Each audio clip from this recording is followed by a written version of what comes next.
সেটাকে একটা কন্ট্রোল করা যায়। তার জন্য লেটস কন্ট্রোল, যেটা আমরা state level let's control society কাজ করে, আমাদের নিউজ পেপার কাজ করে, যুব সমাজ ও যুব বিষয়ক ক্রিয়া দপ্তর। এটা আমাদের অ্যাওয়ারনেসই একটা উপায়, মাধ্যম, যেটার মাধ্যমে আমরা সেটাকে কন্ট্রোল করতে পারি। এয়ারপোর্টের এখানে একটা পুলিশ ফাঁড়ি আছে, তিনমুখী একটা পুলিশ ফাঁড়ি আছে।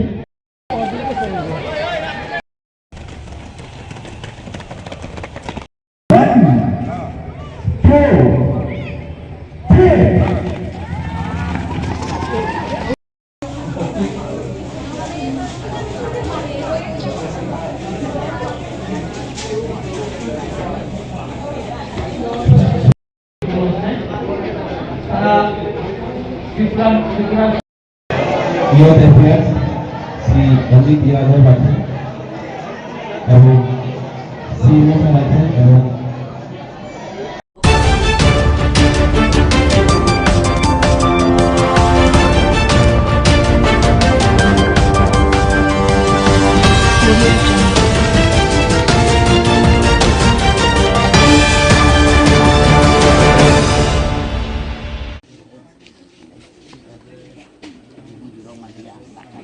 Anh chụp lên áo dùng một thích thở giặc.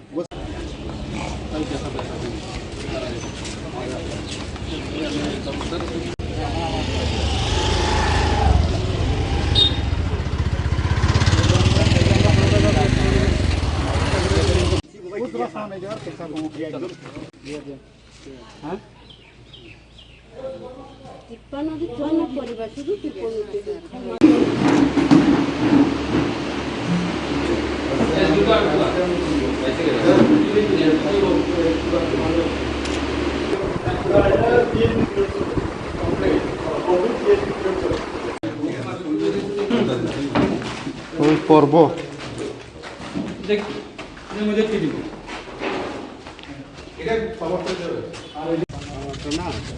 Phone করছিলাম যে আমি মিনিস্টার স্যার লাগে Mungtong lah arwah deh mungtong se. Ration card হলে রেশন পাতা তো Esok kali bini bata bay awal berjuta. Awal esok. এই বাড়ি ছাড়া দুই তিন বাড়ি পাড়া ভেঙে গেছে ঠিক আছে ওই যেখানে মর্জি এখানে হ্যাঁ 2-3 দিনের মধ্যে লাইন দিতে আছে আর নিজের যে কাঁচরা ফলাই নিজের দোকানের সামনে থাকালে আমরা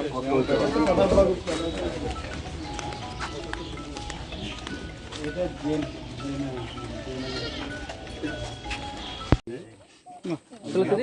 আমরা করেছি দুইবার আমরা লাস্টে করেছি নাকি তো এই যে আমরা দুইবার করেছি এটার মধ্যে লে এটা ভালো ছবি হ্যাঁ জান হেদিকে করোনা দিনের হ্যাঁ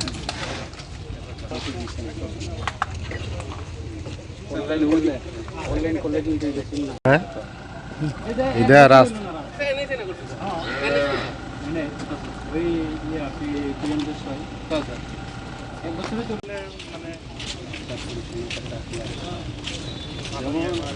আমি দিচ্ছি দেখে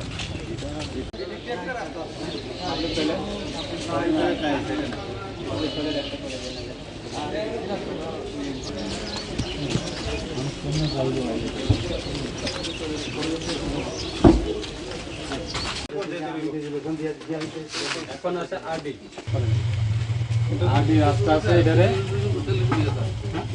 আমি রাস্তা যদি সবাই কিছু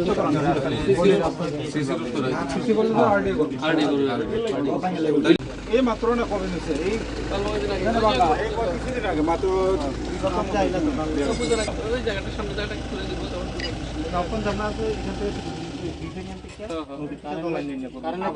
দোকান যাইব এই পোশাকটা যে একদম পুরো কাটা সিলেটে কি টাইপ করে টোটাল কয়টা টোটাল কয়টা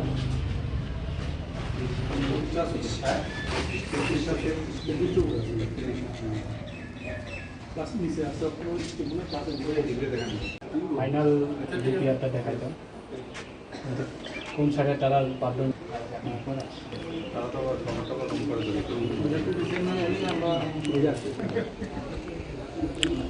এখানে ব্যবস্থা ক্লাসটা সেরা লাগবে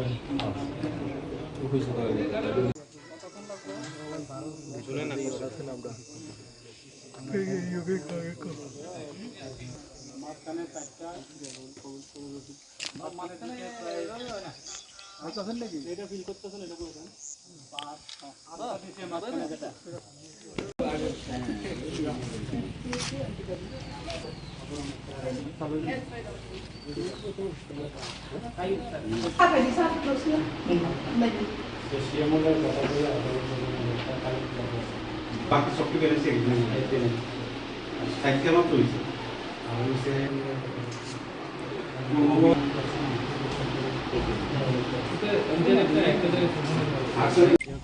আশিস বাবু কই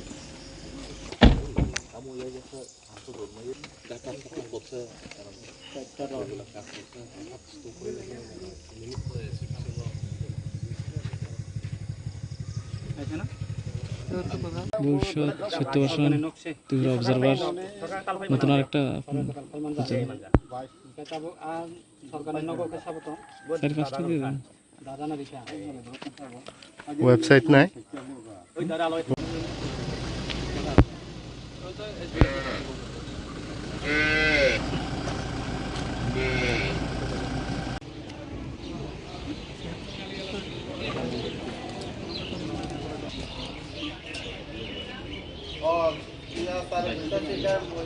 মার্কেটটা বাইকুড়ার নতুন একটা বিল্ডিং পিস মার্কেট দেন এটার মধ্যে কানেকশন হ্যাঁ সেটিকে ব্যবসায়িকদের জন্য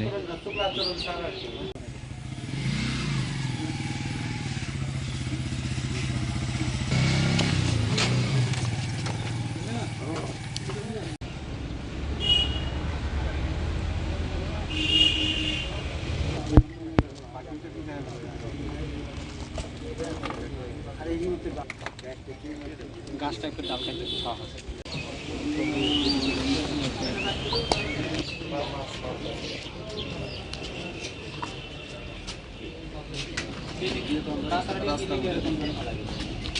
এখানে যখন বাজার হইব কি অবস্থা হইবে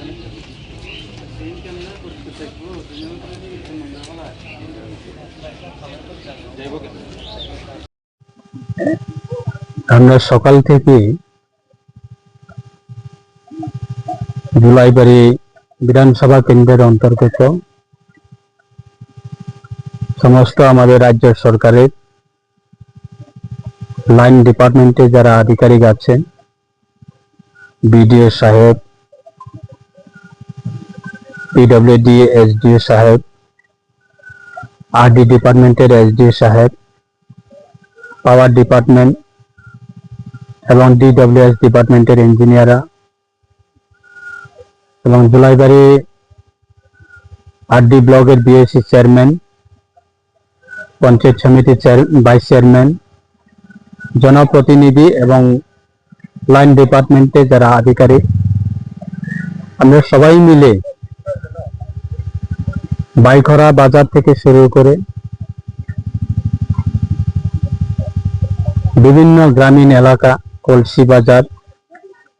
কলসি বাজার থেকে বিভিন্ন গ্রামীণ এলাকায় এবং কোয়াইফাং এলাকা, এখন আমরা আছি প্রায় 5:30, বিকাল 5:30 বেজে গেছে। আমাদের লাস্ট বর্ডার জুলাইবাড়ি ব্লকে এবং জুলাইবাড়ি বিধানসভা কেন্দ্রে কোয়াইফাং থেকে পাঞ্জিরায় প্রায় 8-9 কিলোমিটার হবে। আমাদের এই পুরান একটা আমাদের ক্যাম্প রয়েছে এই পাঞ্জিরায় লাস্ট বর্ডারে, সেখানে আমরা এসেছি। প্রত্যেক জায়গাতে আমাদের উদ্দেশ্য বিদ্যুৎ, রাস্তাঘাট, পানীয় জল, এই 3টি বিষয় নিয়ে আমরা গুরুত্ব দিয়ে সাধারণ মানুষ এই 3টা বিষয় নিয়ে কোনো অসুবিধা হচ্ছে কিনা সেটা নিয়ে আমরা প্রত্যেকটা গ্রামীণ এলাকা ডাইরেক্ট পাবলিকের সঙ্গে আমরা যারা গ্রামবাসী যারা আছেন তাদের সঙ্গে আমরা দেখা করে তাদের সমস্যাগুলি কি রয়েছে, গ্রামের সমস্যাগুলি কি রয়েছে, সেগুলি আমরা সমস্যার সমাধান করার জন্য আমাদের লাইন ডিপার্টমেন্ট অফিসাররা সঙ্গে আছে। এবং বিশেষভাবে আমরা এই তিনটি জিনিসটাকে আমরা গুরুত্ব দিয়ে আজকে আমাদের বিভিন্ন গ্রামীণ এলাকা আমাদের ভিজিট এই প্রোগ্রাম। তাই আমি ব্যক্তিগতভাবে আজকে আমরা সবাইকে একসঙ্গে নিয়ে যাতে সাধারণ মানুষের চাহিদা, মৌলিক চাহিদা হচ্ছে তিনটা জিনিস। একটা হচ্ছে রাস্তাঘাট আপ টু লাস্ট মাইল পর্যন্ত, আপ টু গ্রাসরুট লেভেল পর্যন্ত রুট কানেক্টিভিটি, সেটা যাতে মানুষের কাছে পৌঁছাতে পারে যে কোনো ভাবে হোক। সেটা ব্রিক সেলিং হতে পারে, ব্ল্যাক টবের রাস্তাও হতে পারে, PMJSY এর মাধ্যমে রোডও হতে পারে, বা যে কোনো ভাবে হোক যাতে রুট কানেক্টিভিটি মানুষের কাছে পৌঁছায়। দ্বিতীয়ত হচ্ছে বিদ্যুৎ পরিষেবা, প্রত্যেকটা পরিবারে যাতে বিদ্যুতের সমস্যা যাতে না থাকে, এবং বিদ্যুতের সঙ্গে রিলেটেড আমাদের মানুষের মূল চাহিদা হচ্ছে পানীয় জল। জলের অপর নাম জীবন। এই জলের মাধ্যমে আমাদের প্রত্যেকটা মানুষ জীবন আমরা অত্যন্ত সেটা প্রয়োজনীয়। তাই এই পানীয় জলের ব্যবস্থাও আমরা যাতে কোনো ধরনের কোনো পরিবারে কোনো গ্রামে পানীয় জলের সমস্যা যাতে না থাকে, সেটাও আমরা সমস্যা সমাধান করার জন্য আজকে আমরা এই আমাদের ভিজিট অনুষ্ঠান। তাই সাথে আমাদের বিভিন্ন উন্নয়নমূলক কাজ চলছে, বিভিন্ন কনস্ট্রাকশন, বিভিন্ন অফিসের বিল্ডিং কাজ চলছে, স্কুলের বিল্ডিং কাজ চলছে, মার্কেট স্টলের বিল্ডিং কাজ চলছে, এবং বিভিন্ন ডিপার্টমেন্টের বিল্ডিং কাজ চলছে আমাদের এই বিধানসভা কেন্দ্রে। সেই বিল্ডিং এর কাজ সঠিক সময়ে যাতে সম্পূর্ণ হয়, এবং এই বিল্ডিং এর কনস্ট্রাকশনের কাজগুলি যাতে কোয়ালিটি বজায় থাকে, সেটাও আমরা প্রত্যেকটা জায়গাতে আমরা চেষ্টা করছি যে আমাদের ডিপার্টমেন্টের আধিকারিক যারা আছেন তারাও সঙ্গে রয়েছে, সেইগুলি নজর রাখা এবং সম্পূর্ণ সঠিক সময়ে সম্পূর্ণ করার ক্ষেত্রে আমরা সেটাকে উদ্দেশ্য রেখে আজকে আমাদের ভিজিট অনুষ্ঠান। তাই আমরা আশা রাখছি আমরা পাবলিকের কোনো ধরনের অসুবিধা যাতে না থাকে।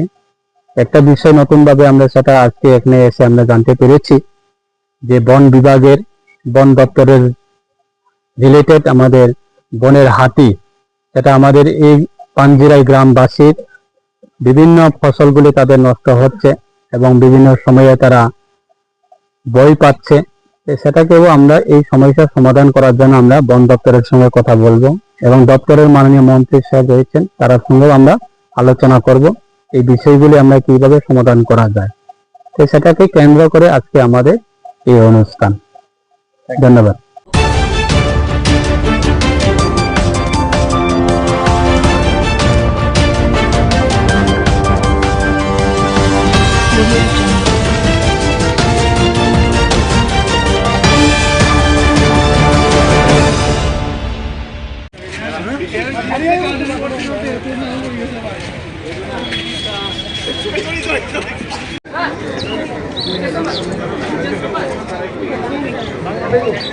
যাদের রেজিস্ট্রেশন হয়নি তারা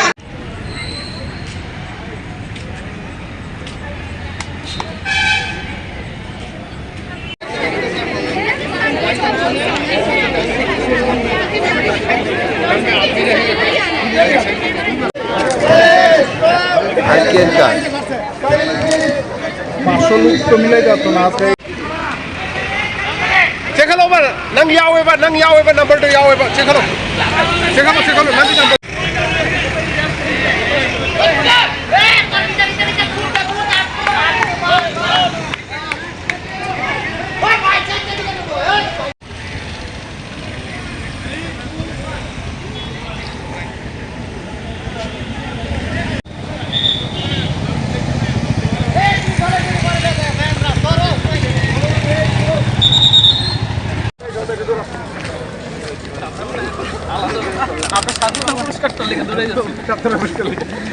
এই বিগুদা কত ছবি বানাই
সবাই শান্ত হয়ে দাঁড়াও।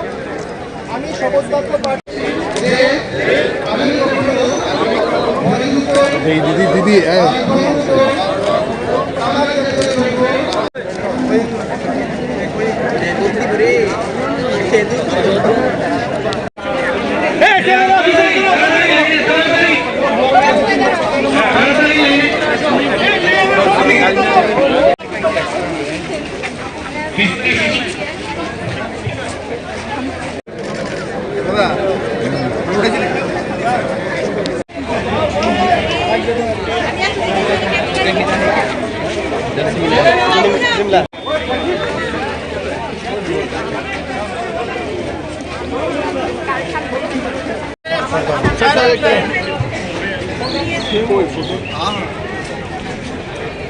सबसे ज्यादा प्रोग्राम सीएमओ साहब ही करा। आज district level red run programme में हम पूरे डिस्ट्रिक्ट एडमिनिस्ट्रेशन की तरफ से और राज्य सरकार की तरफ से अपने आम नागरिकों को ये संदेश देना चाहते हैं कि HIV एवं एड्स से अपने आप को बचाव करें, ड्रग्स से दूर रहें, टोबैको के कंजम्पशन से दूर रहें और उसी के साथ साथ अपने सेहत पर खासकर स्पोर्ट्स एक्टिविटी में एवं जॉगिंग में अथवा शारीरिक परिश्रम से अपने स्वास्थ्य को स्वस्थ रखें और इन सभी चीज़ों में एडमिनिस्ट्रेशन उनके साथ है और जहाँ भी उनको हमारी सहायता की ज़रूरत होगी हम लोग वो सपोर्ट उनको प्रोवाइड करेंगे, परंतु जो गलत आदतें हैं उनसे अपने आप को दूर रखें और अच्छी आदतों का अपने जीवन में अनुसरण करें। कौन कौन पार्टिसिपेट कर रहे हैं आज लगभग डिस्ट्रिक्ट एडमिनिस्ट्रेशन में सभी हैं, खासकर chief medical officer, traffic police, state district police, dice की तरफ से, एजुकेशन की तरफ से लगभग 9 कॉलेजेस हैं और लगभग 8 स्कूल हैं।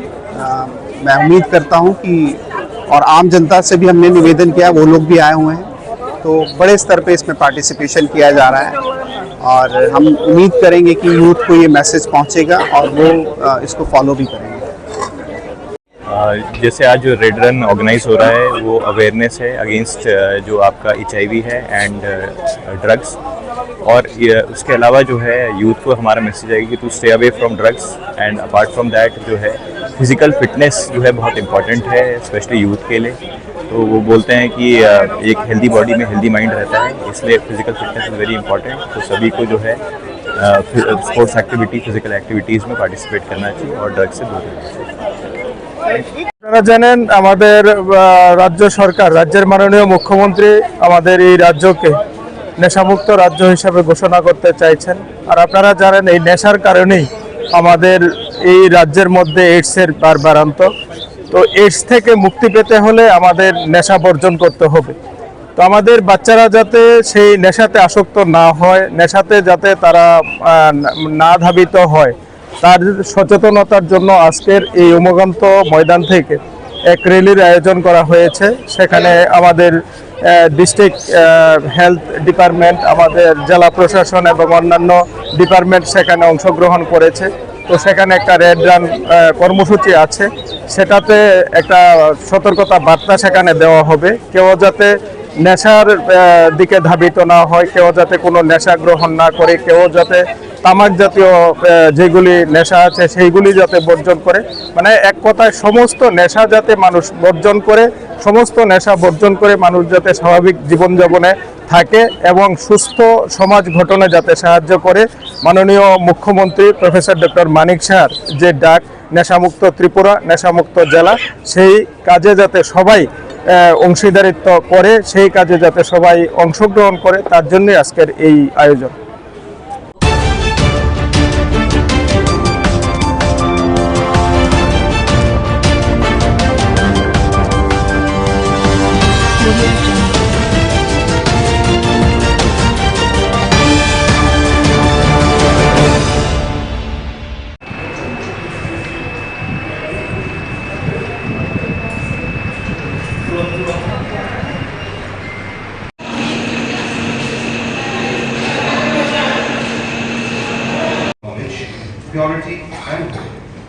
mark the auspicious beginning of this event, we now invite our dignitaries to light the ceremonial lamp. We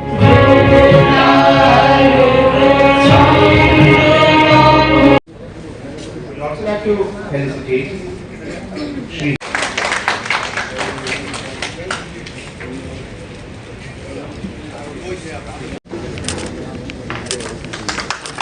যে আলোয় মানুষ জেগে ওঠে সেই আলোয় পথ চলে প্রেরণার স্রোতে।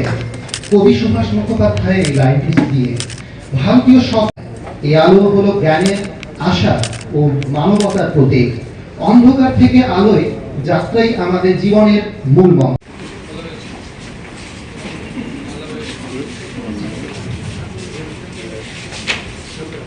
Now has the inaugural song presented by the talented members of the AGMC Student Council. Let us all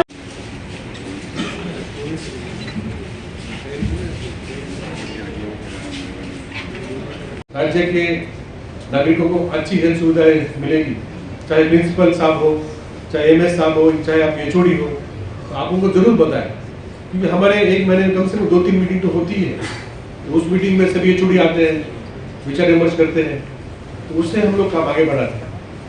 तो मुझे पूरी उम्मीद है कि ठीक है, हम लोग एम्स दिल्ली के साथ काम कर रहे हैं, लेकिन हमारे पास इतना अनुभव है और हमारे पास इतना मतलब स्किल है, कमिटमेंट है, चाहे आप सभी लोग अगर 2-2, 4-4 सजेशन भी आप देंगे तो मेरे ख्याल से और भी जीव हॉस्पिटल का अच्छा नाम होगा। और जैसे संख्या आज यहाँ पे प्रिंसिपल साहब ने बताई कि हर साल रेफरल में कमी आ रही है, मतलब कहाँ मतलब 2000 तक का रेफरल था 2018 में, लास्ट ईयर तो उन्होंने बताया 671 किया, मतलब हो सकता है इस साल और भी कम हो। हम चाहते हैं कि एक भी मरीज उनको ये भावना न आए उनके मन में कि जो हमें जो असुविधा है या कोई भी डिसीज है उसकी यहाँ ट्रीटमेंट नहीं होती है। हाँ, अगर किसी को समझो आपने चॉइस से किसी को बाहर जाना है तो बाहर जा ही सकते हैं। जैसे प्रधानमंत्री जन आरोग्य योजना है, उसमें आप देश के 30-35 हजार अस्पताल में आप जाके आप ट्रीटमेंट ले सकते हैं। ये तो स्कीम ही है, भारत में आप कहीं भी जा सकते हैं, लेकिन मजबूरी में जाना ना पड़े, ये हमारी उम्मीद है। और जिस तरीके से अभी हमारे राज्य में और medical colleges, nursing colleges, paramedical courses इतने सारे आ रहे हैं, तो हेल्थ सेक्टर को जो उसका मेन होता है, इंफ्रास्ट्रक्चर तो बाद में करता है, हेल्थ सेक्टर में मेन होता है ह्यूमन रिसोर्स तैयार करने के लिए जो संस्थाएं हैं वो हमारे राज्य में उभर रही है। तो आने वाले दिनों में हमें ह्यूमन रिसोर्स में कोई भी कमी नहीं आएगी। राज्य सरकार की मदद से इंफ्रास्ट्रक्चर और जो हमें यंत्र सामग्री लगती है उसमें भी कुछ कमी नहीं आएगी। और ये सभी का मिलाप होगा कि हर साल इस अस्पताल का नाम सुनाम और बढ़ता रहेगा। फिर से एक बार आप सभी को शुभकामनाएं, धन्यवाद, नमस्कार।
stands on land generously donated by the erstwhile King of Tripura, late Maharaja Kirit Bikram Kishore Dev Burma Bahadur.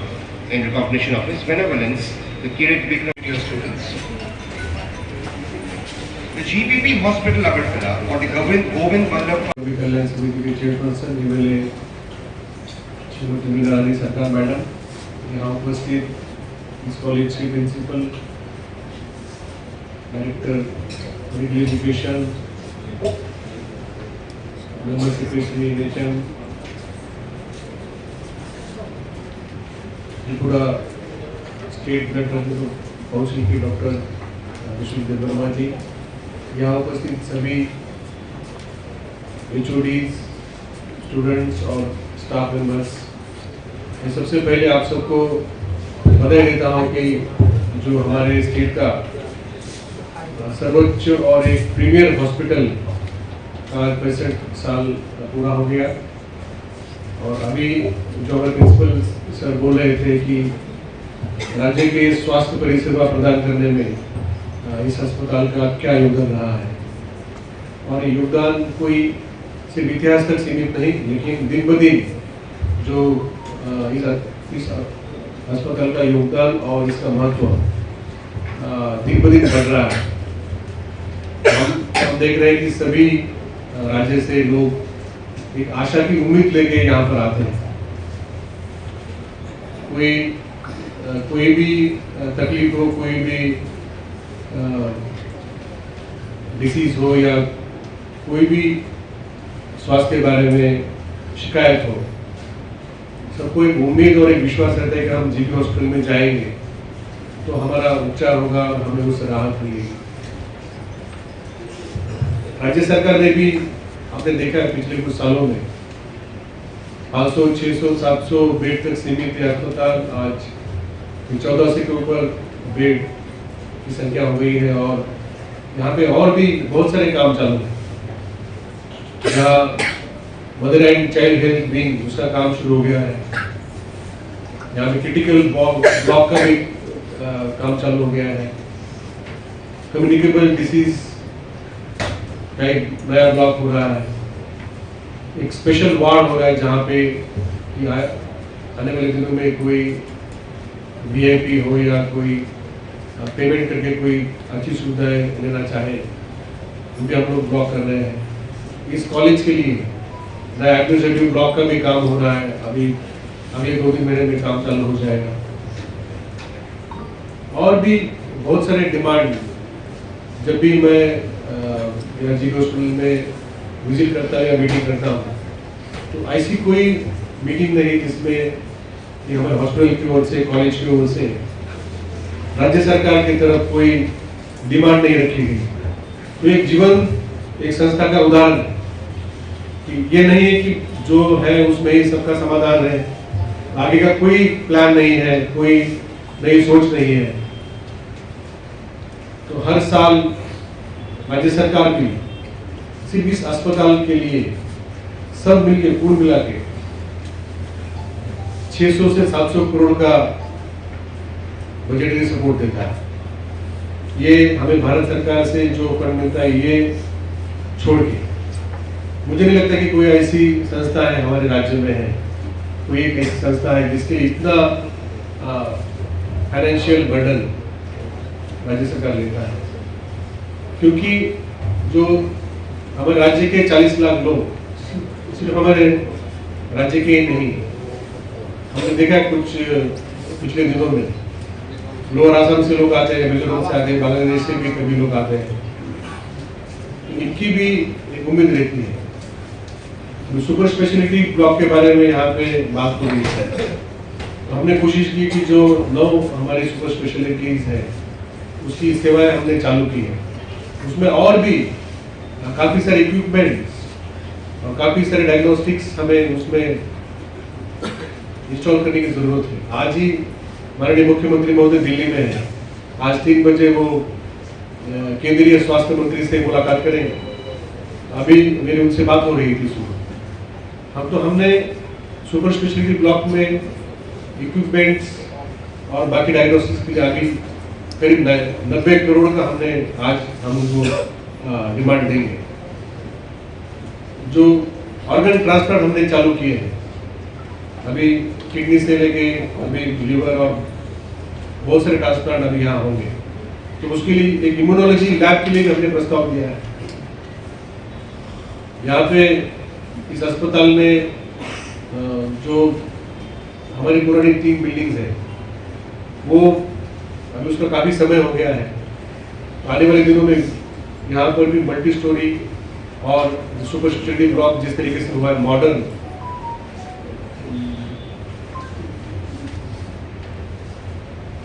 तीन बिल्डिंग वहाँ पे आएगी। कॉलेज के लिए भी हम लोग जहाँ यहाँ पे सीट की संख्या बढ़ रही है, नेशनल मेडिकल काउंसिल ने पिछले साल ही हमें और 50 सीट ऑफर की थी। इंफ्रास्ट्रक्चर हमारे पास नहीं है, इसलिए हम लोग 50 सीट ले नहीं पाए, तो अगले साल हमें 50 सीट और एमबीबीएस की आएगी और पीजी की बहुत सारी सीट आएगी, तो हॉस्टल की संख्या बढ़ेगी और हमें हॉस्टल लाने पड़ेंगे। अभी पिछले 2 हफ्ते पहले, पूजा से जस्ट पहले, अर्बन फॉरेस्ट ट्री डिपार्टमेंट और हॉर्टिकल्चर डिपार्टमेंट ने यहाँ पे पूरी विजिट की है कैंपस की। आपने देखा होगा कि हमारा जो न्यू सेक्रेटरीट कॉम्प्लेक्स है, जहाँ असेंबली के से लेकर आप लोग जब अंदर जाते हैं तो कितना पेड़ पौधा वहाँ लैंडस्केपिंग अच्छा लगता है। तो हमारा प्लान है कि जो हम जीबी हॉस्पिटल और एजीएमसी का जो कैंपस है, ये आने वाले दिनों में उसी तरह से लगे जैसे हमारा न्यू सेक्रेटरीट और वो जो पूरा कैंपस है, वो भी काम हम लोग अभी चालू करेंगे। तो मतलब राज्य सरकार की ओर से कोई ऐसा कदम नहीं जो हमने उठाया नहीं, ये संस्था अच्छी तरीके से काम करेगी। रोगी कल्याण समिति की मीटिंग होती है, माननीय चेयरपर्सन मैडम और जो बाकी सब मेंबर्स भी उसमें होते हैं। जितने भी प्रस्ताव आते हैं तो हम कोशिश करते हैं कि उसी मीटिंग में स्टेट गवर्नमेंट को रेफर ना करते हो, ये कि हम लोग अप्रूव करें। कुछ समस्या हमारे पास थी, जैसे कि मेडिसिन डिपार्टमेंट में जो हमारे बेड की संख्या और जो यूनिट की संख्या कम थी, सर्जरी में भी कुछ इश्यूज थे। आज भी हमें रेडियोलॉजी में कुछ इश्यूज है, हमने जस्ट पूजा के पहले हमने मीटिंग की, लेकिन मुझे खुशी इस बात की है कि हम जो भी समस्या लेके कोई मीटिंग करते हैं तो उस मीटिंग में उसका हल निकल जाता है। तो इसका मतलब है कि हमें इस संस्था को और आगे बढ़ाने के लिए सब समय हमें क्या क्या अच्छी हम लोग टेक्नोलॉजी, क्या अच्छे इक्विपमेंट्स, क्या अच्छा मैन पावर हम लोग ला सकते हैं। 20 से भी ज़्यादा अभी हमारे यहाँ सुपर स्पेशलिस्ट हैं, कंसल्टेंट्स हैं, और हमने देखा है कि कोई भी वो स्किल सुपर स्पेशलिटी के कोई डॉक्टर आते हैं, नामांकित होते हैं, तो राज्य सरकार उनको क्या सैलरी देने के बाद वो राजी हो जाएंगे और हमारे यहाँ ज्वाइन करेंगे। हमारा सब समय प्रयास रहता है तो बेस्ट से बेस्ट जो कि सरकारी सिस्टम में जो पॉसिबल है, हम उतनी सैलरी उतनी सुविधाएं दे के हम लोग कोशिश करते हैं। जून महीने में यहाँ पे डायरेक्टर एम्स अपनी टीम लेके आए थे और उन्होंने पूरा यहाँ पे दौरा किया, सभी डिपार्टमेंट में उन्होंने जाके देखा, तो उन्होंने एक संतुष्टि व्यक्त की कि एक स्टेट लेवल हॉस्पिटल में जो होना चाहिए सब कुछ आपके पास है, सिर्फ इसमें थोड़ा हॉस्पिटल मैनेजमेंट जो होता है जो कि नॉन मेडिकल चीज़ है, उसमें पेशेंट हो या पेशेंट रिलेटिव्स हो या बाकी सुविधाएं हो, उसमें थोड़ा ध्यान देने की जरूरत है। जो नर्सिंग स्टाफ है हमारे, जो उसमें कुछ बढ़ोतरी करने की जरूरत उन्होंने बताई है, और भी उन्होंने बहुत सारे सजेशन दिए हैं। तो पिछले कुछ दिनों में हमने उनके साथ एक मेमोरेंडम ऑफ अंडरस्टैंडिंग हमने बनाया है। मुझे अभी जस्ट फोन आया था, कल सुबह 9:30 बजे दिल्ली में माननीय मुख्यमंत्री महोदय की उपस्थिति में एम्स दिल्ली और जीबी हॉस्पिटल के बीच में एक एमओयू साइन किया जाएगा कि अगले 3 साल में जीबी हॉस्पिटल को एक मतलब एम्स जैसे अभी हर एक राज्य में हो रहे हैं, हमारे राज्य में भी हमें पूरा विश्वास है कि आने दिनों में एम्स जैसा हॉस्पिटल आएगा। लेकिन जो हमारे पास है, जो हमारा अपना है, क्यों ना हम उसका स्टैंडर्ड बढ़ाए, इसी को ही हम लोग एम्स के स्तर तक ले जाए, तो एक नया आने वाला एम्स होगा और एक हमारा जो पहला जो राज्य का हॉस्पिटल 65 साल पुराना है वो भी हम लोग उसी स्तर पे ले जाएंगे। तो इसलिए हमारे जो MS साहब है, वो आज यहाँ नहीं है क्योंकि वो आज अभी एम्स दिल्ली में है, वहाँ पे उनके साथ काम कर रहे हैं ताकि कल हमारा MOU हमारा साइन हो जाए। तो उसमें उन्होंने बहुत सारे अच्छे सजेशन दिए हैं कि कितने सारे डिप्लोमा, कितने सारे वोकेशनल कोर्सेज, कितने सारे PG प्रोग्राम, सुपर स्पेशलिटी के प्रोग्राम्स, वो हमें हेल्प करना चाहते हैं। बहुत सारी ट्रेनिंग्स यहाँ पे होगी जो कि एम्स की पूरी टीम यहाँ के ट्रेनिंग देगी। कुछ ट्रेनिंग वहाँ एम्स दिल्ली में होगी, यहाँ से बहुत सारे डॉक्टर्स और पैरामेडिकल स्टाफ वहाँ जाएंगे, वहाँ ट्रेनिंग लेंगे। तो राजस्थान सरकार ने एम्स दिल्ली के साथ पिछले 2 साल में उन्होंने सभी उनके डिस्ट्रिक्ट हॉस्पिटल और स्टेट हॉस्पिटल को में सुधार लाने के लिए उन्होंने उनके साथ काम करना चालू किया। उसी धरती पे हम लोग काम कर रहे हैं। तो मैं इस अवसर पे आप सभी को बहुत बहुत शुभकामनाएं देता हूँ। और आप সকল সম্মানীয় ব্যক্তিগণ, আমার সামনে যারা বসে আছেন, এই হসপিটালের ডাক্তার থেকে আরম্ভ করে আগরতলা সরকারি গভর্নমেন্ট কলেজের যারা শিক্ষক শিক্ষিকাগণ আছেন, ছাত্রছাত্রীগণ আছেন এবং অন্যান্য ডিপার্টমেন্টের যারা এখানে উপস্থিত, প্রত্যেককে আমি আমার হৃদয়ের অন্তঃস্থল থেকে জানাচ্ছি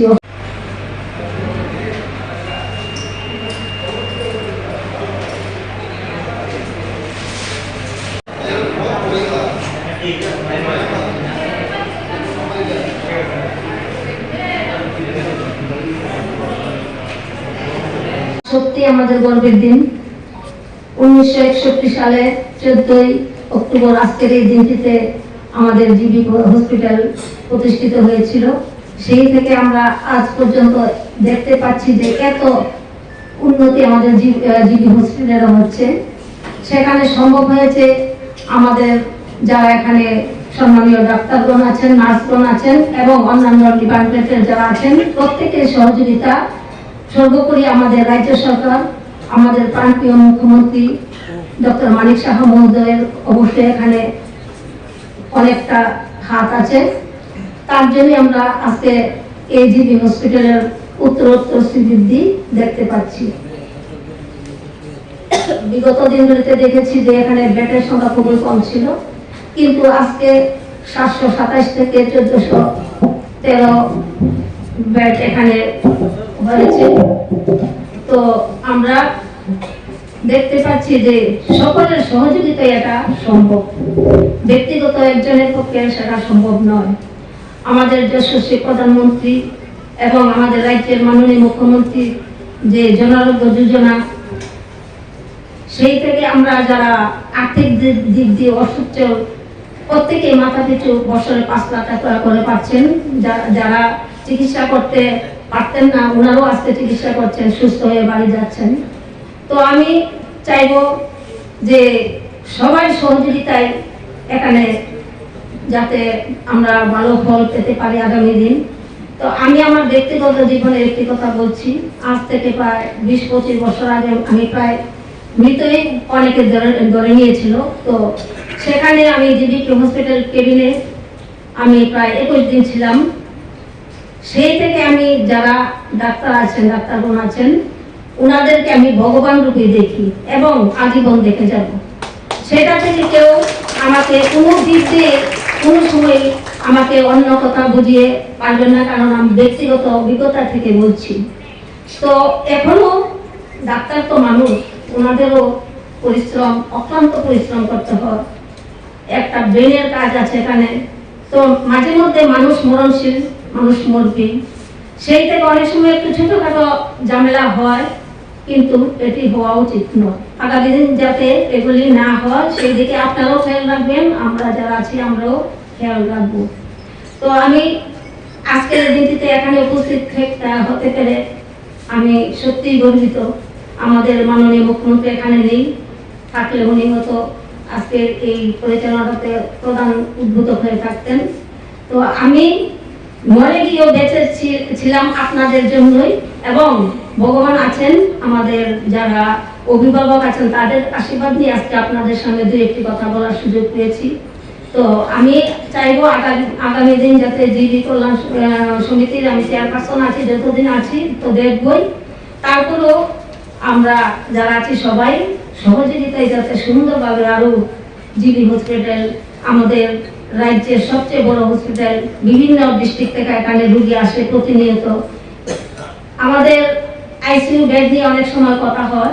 আইসিইউ বেড তো যারা খারাপ পেশেন্ট তাদের জন্যই হয়, ওনাদেরকে আমাদের কাছে অনেক সময় বলা হয় যে একটা আইসিইউ বেড লাগবে, কিন্তু আমরা কি করব, খারাপ রোগীরাই আইসিইউতে থাকে, তাদেরকে বের করে তো আমাদের নিজের স্বরূপ দিতে পারি না। তো আমি অনেক সময় আমাদের এমএস কে ফোন করি, উনিও বলছেন যদি খালি হয় আমি দেখব। তো সেইভাবেই কাজ চলছে। আমাদের ডায়ালিসিস যারা করছেন এখানে ওনাদেরও অক্লান্ত পরিশ্রম করতে হয়। আমারও রিলেটিভ আছে ডায়ালিসিস করে, কিন্তু ওনাদের কাছ থেকে এখন সুনামি পাই যে না খুব ভালো ডায়ালিসিস হয়। তো আমি চাইব আগামী দিনগুলি যাতে এইভাবেই চলে এবং আরো উন্নত যাতে হয়, সেই দিক রেখে খেয়াল রাখে কাজ করবে।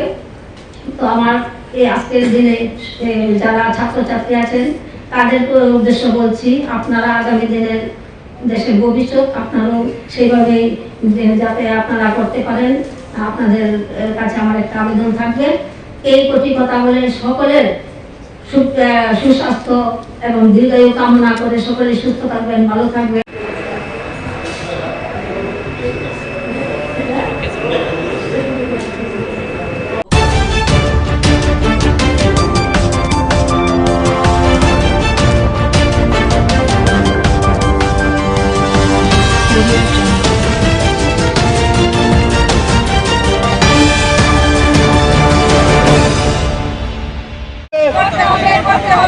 কর্মসংস্থানের দাবিদের দিকে গণ আন্দোলন করে তুলুন। কোনো রকমের মত পদক্ষেপ নিষিদ্ধ ঘোষণা করতে হবে। রাজ্যে রাজ্যে যুব আন্দোলন করে উঠছে, এই আন্দোলনকে কোনোভাবেই দমন করা চলবে না। করতে হবে, করতে হবে।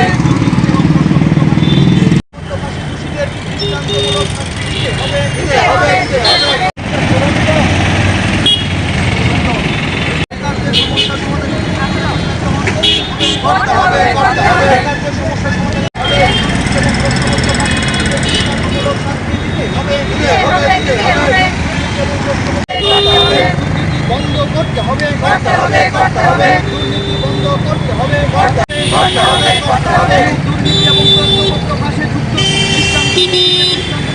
যুক্ত ব্যক্তিদের দৃষ্টান্তমূলক শাস্তি দিতে হবে।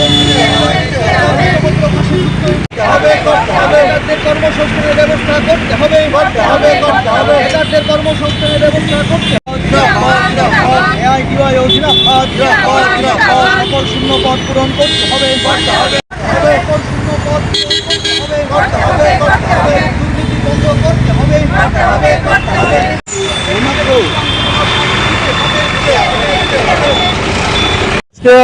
এই যে সারা দেশব্যাপী যে বেকার সমস্যা এবং বিভিন্ন ক্ষেত্রে দেখা যাচ্ছে পরীক্ষা নিচ্ছে, ফল প্রকাশ হচ্ছে না, বা ফল প্রকাশ নির্দিষ্ট সময় হলো নিয়োগ হচ্ছে না, এবং কোথায় কোথাও দুর্নীতি পর্যন্ত হচ্ছে, প্রশ্নপত্র ফাঁস হয়ে যাচ্ছে।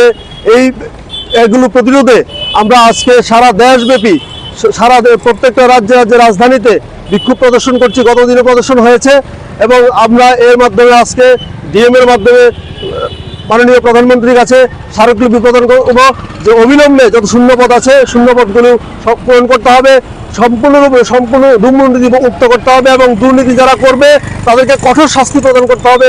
পাশাপাশি আজকে যে প্রশ্নপত্র ফাঁস হচ্ছে যাতে ফাঁস না হয় তার পরিপূরক ব্যবস্থা করা এবং যারা ফাঁস করছেন তাদের কঠোরভাবে তাদেরকে দমন করা। এবং আপনারা জানেন এই যে 2025-এ 24শে সেপ্টেম্বর কেন্দ্রীয় সরকারের যে শ্রম দপ্তর, এই শ্রম দপ্তর ঘোষণা করেছে যে সারা ভারতবর্ষে 78টি দপ্তরে প্রায় 9,98,000 শূন্যপদ খালি আছে। এই শূন্যপদগুলো অবিলম্বে পূরণ করা এবং একটা যাতে বেকার যুবক যুবতীরা এবং কর্মক্ষম লোক যাতে কর্মসংস্থান পায় তার জন্য একটা নীতি চালু করা, এই দাবিতে আজকে আমরা এখানে বিক্ষোভ প্রদর্শন করছি। আমি এআইডিআই রাজ্য সভাপতি কমরেড ভবতোষ দে। দুর্নীতি বন্ধ করতে হবে, দুর্নীতি বন্ধ করতে হবে।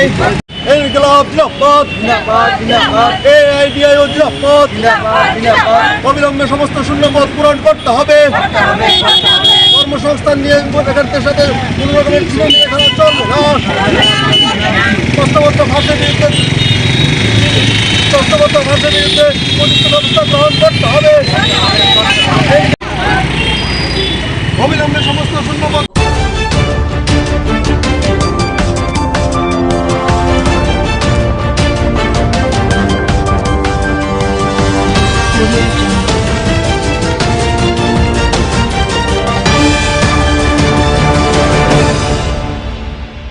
আন্তর্জাতিক প্রবীণ দিবস সেটা আমরা দুর্গাপুজোর ছুটি থাকার কারণে মানাতে পারিনি। আজকে সেই অনুষ্ঠানটা আমরা করছি এবং আমরা চাই আমাদের রাজ্যের যারা অভিভাবকরা আছেন, যারা প্রবীণরা আছেন, তারা যেন সম্মান পান, সম্মানের সঙ্গে যেন বাঁচেন। ওনাদের যে জীবনের অভিজ্ঞতা সেটা যেন বর্তমান প্রজন্মের কাজে আসে, ওনারা যেন সহযোগিতা করে। এই নিয়ে আজকের কার্যক্রম এবং ওনাদেরকে সম্মান জানানো, ওনাদের যে প্রতিভা, ওনাদের যে জীবনের অভিজ্ঞতা সেটাকে আমাদের বর্তমান প্রজন্মের কাছে তুলে ধরা, এগুলি নিয়েই প্রতি বছরই এই অনুষ্ঠানটা করা হয়। এবার আমরা দুর্গাপূজার সময় এই দিনটা থাকার কারণে আমরা করতে পারিনি, এখন সেই অনুষ্ঠানটা করছি। এবার কিন্তু দেখা যাচ্ছে প্রচুর সংখ্যা যা গত বছর বিগত দিনগুলোতে ছিল ওইটাকে ঝাঁপিয়ে গেছে। উৎসাহ এর জন্য বেড়েছে, এই সরকার আসার পরে প্রবীণদের জন্য অনেকগুলো নতুন পদক্ষেপও গ্রহণ করা হয়েছে, যেখানে প্রবীণদের জন্য সামাজিক পেনশন যেখানে আগে 700 টাকা ছিল আজ 2000 টাকা দেওয়া হয়েছে। অনেকেই আছেন যারা এই 2000 টাকা তাদের বড় একটা সম্বল, পরিবার যারা দেখতো না আজ তাদেরকে দেখছে। এই সরকার আসার পর আমাদের এখানে যে বৃদ্ধাশ্রম সরকারি আবাসগুলো পরিবর্তন হয়েছে, পরিষেবার পরিবর্তন হয়েছে, তাদের জন্য 24 আওয়ার্স অনলাইন তাদের হেল্পলাইন নাম্বার ব্যবস্থা করা হয়েছে। তো অনেকগুলো ইনিশিয়েটিভ নেওয়া হয়েছে, তার জন্য ওনারাও উৎসাহিত আর তার প্রতিফলন আপনারা এই হলে দেখছেন। অনুরোধ রাখছি মঞ্চে আসন অলঙ্কৃত করবার জন্য মাননীয় চেয়ারপারসন। अतिथि स्वागत का संस्कार हमने रचोदसी है। मंच पे बैठे हुए माननीय अतिथिगण का हम শ্রদ্ধেয় শ্রী বিশ্বজিৎ শীল মহোদয় এবং আজকের এই আয়োজনে মঞ্চে সম্মানিত অতিথির আসন অলঙ্কৃত করেছেন। আজকের এই অনুষ্ঠানে বিশেষ অতিথির আসন মঞ্চ উপবিষ্ট আমাদের আজকের অনুষ্ঠানের মাননীয় অতিথিদের আরো একবার অনেক অনেক অভিনন্দন এবং শুভেচ্ছা।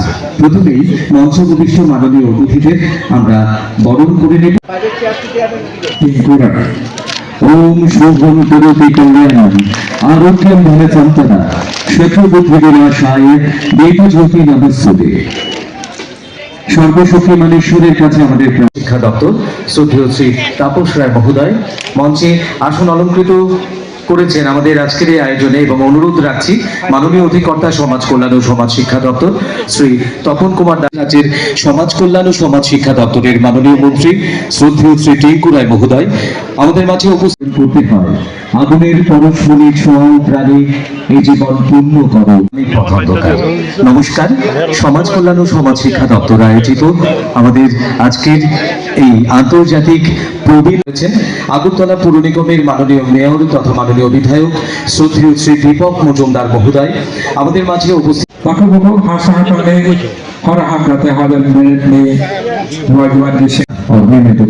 আপনাদের প্রত্যেকের কাছে অনুরোধ রাখবো করতালি দিয়ে মাননীয় বরণ করে নিলাম মাননীয় মন্ত্রী শ্রদ্ধেয় শ্রী টিঙ্কু রায় মহোদয়কে, মাননীয় মেয়র আগরতলা পুর নিগম। প্রত্যেকের কাছে আরো একবার অনুরোধ রাখবো সবাই মিলে প্লিজ হাতে হাত রেখে মাননীয় অতিথিদের সবাইকে অনেক অনেক অভিনন্দন এবং শুভেচ্ছা।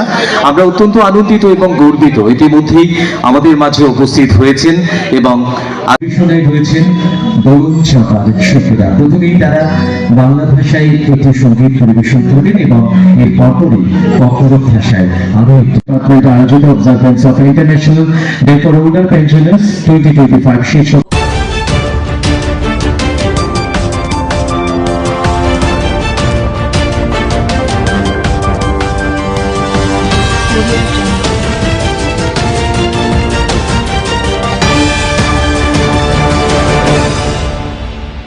কারণটা হলো যে আমরা 6 বিধানসভা আপনারা জানেন যে বিদ্যাসাগর আবাসনে 1 নম্বর বুথ সভাপতি বিবেকানন্দ আবাসনে 1 নম্বর বিজেপির বুথ সভাপতি শিব সাহা দুর্গাপূজা চাঁদা না দেওয়াতে একজন নাবালিকা মেয়েকে শ্লীলতাহানি করেছে।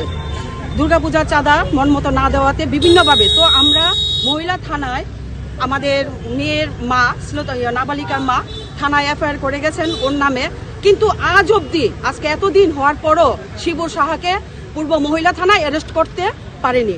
তো আমরা সেদিনও এসে গিয়ে বলেছিলাম ম্যাডামকে যে আপনি এটা অ্যারেস্ট করেন, কিন্তু কালকে অবধি দেখলাম যে সে বিন্দাস ঘুরছে, কোনো অ্যারেস্টের কোনো মানে তার পূর্ব মহিলা থানার কোনো ভ্রুক্ষেপই নেই। তো আজকে আমরা আসলাম, ওনাকে অ্যারেস্ট করতে হবে, যতক্ষণ অবধি অ্যারেস্ট না করছে আজকে আমরা থানার সামনে থেকে আমরা ফিরবো না।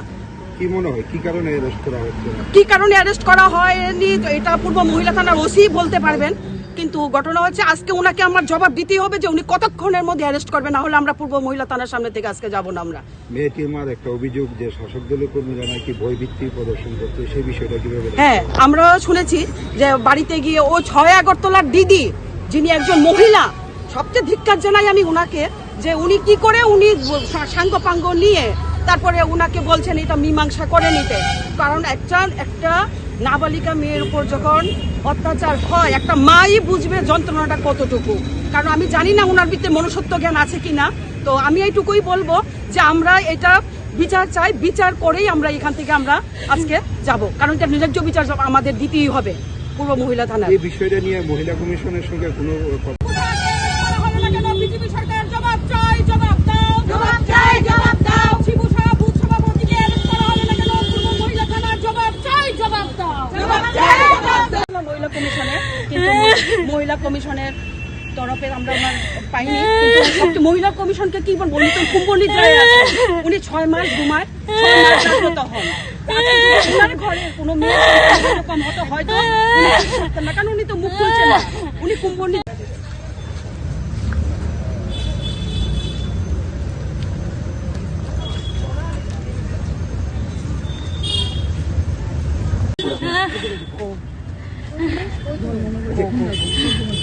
আমার ঘরে ভাবিয়া দি থাইনে আমার ঘরে গেছে।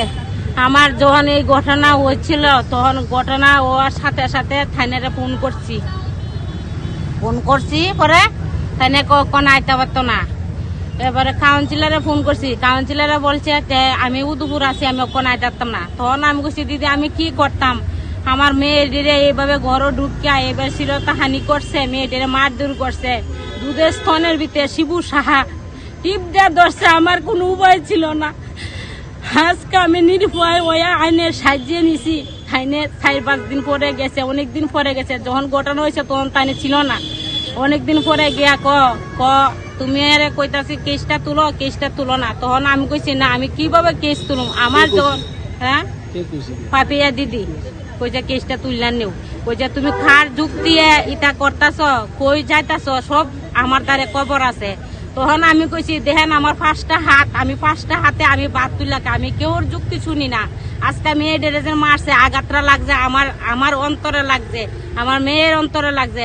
আজকে 10 মাস 10 দিন বাচ্চারা আমি পেটে ধারণ করছি। এই প্রসবের যন্ত্রণা যখন মনে হয় তখন ওই ডাক্তারে কইছে মা হইতে গেলে একটু কষ্ট করতে লাগে। তখন আমার এই কথাটা মনে হয়েছে থানের তো জীবুত মনে হয়েছে না, যদি হইতো তাহলে থানে বেদনটা বুঝতো।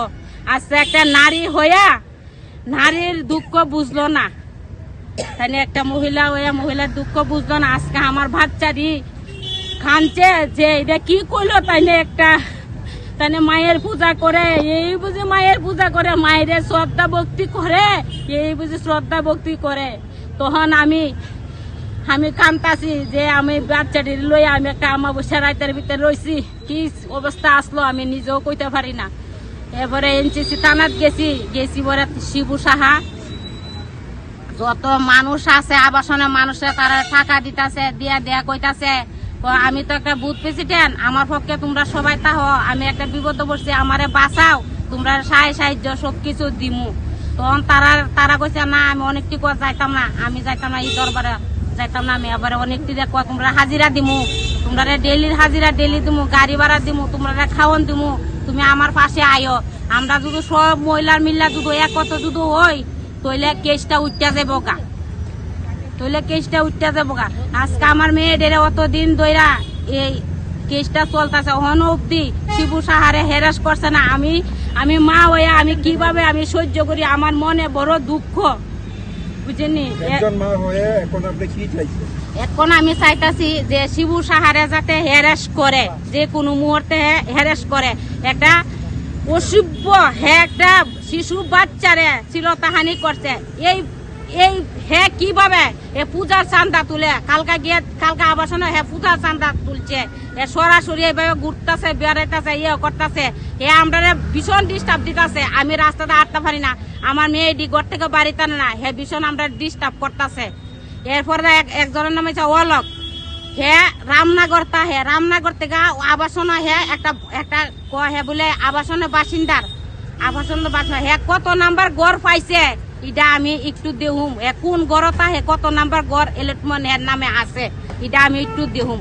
এ আবাসনটার ভিতরে আয়া এ আবাসনে বেডিয়াইতে রে সাচ্চাদা করতেছে, আবাসনে বেডিয়াইতে রে কটে হা দিমু ফান কামু সুন কামু ইতা কইরা পুরা আবাসন হের পক্ষে সব, আমার পক্ষে কেউ নাই। আমার উল্টা কক তোমার পক্ষে কেউ আসেনি, তুমি যে কেসটা যেন দিতা যেন তোমার পক্ষে আসেনি।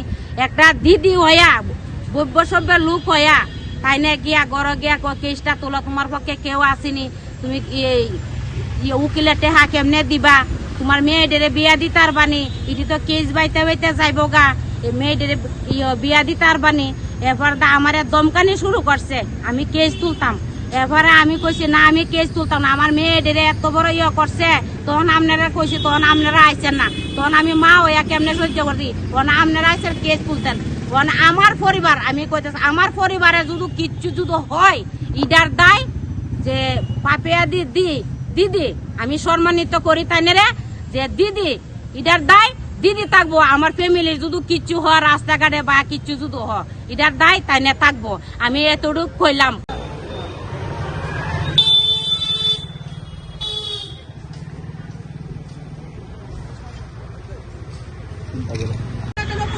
জবাব চাই, জবাব দাও, জবাব চাই, জবাব চাই। শিবু সাহাকে অ্যারেস্ট করা হলো না কেন? পূর্ব মহিলা থানা জবাব চাই, জবাব দাও, জবাব চাই, জবাব দাও।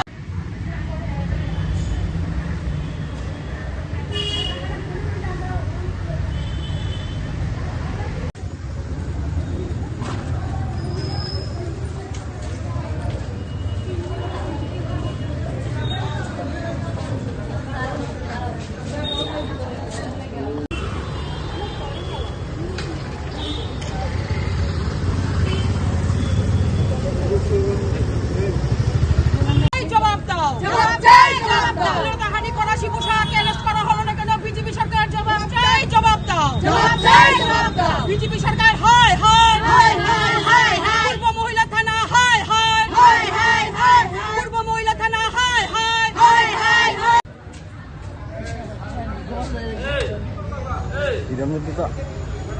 আরে এই বিচার ব্যবস্থা তো একদম নারীদের উপর তো বিচার কল্যাণী, নারীদের উপর তো কোনো এইরকম ভাবে ওনাদের লোক দ্বারাই বিজেপি শাসক দলের লোক দ্বারাই আক্রান্ত হচ্ছে মহিলারা, তারপর নাবালিকা মেয়েরা, কিন্তু ওনাদের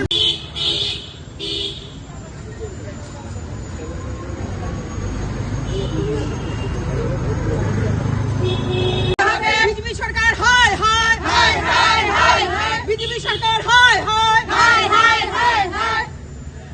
বন্দে মাতরম, বন্দে মাতরম। বিধানসভার আবাসনে শিবু সাহাকে অ্যারেস্ট করা হলো না কেন? বিজেপি সরকার জবাব চাই, জবাব দাও, জবাব চাই, জবাব দাও। শিবু সাহাকে অ্যারেস্ট করা হলো না কেন? বিজেপি সরকার জবাব চাই, জবাব দাও, জবাব চাই, জবাব দাও।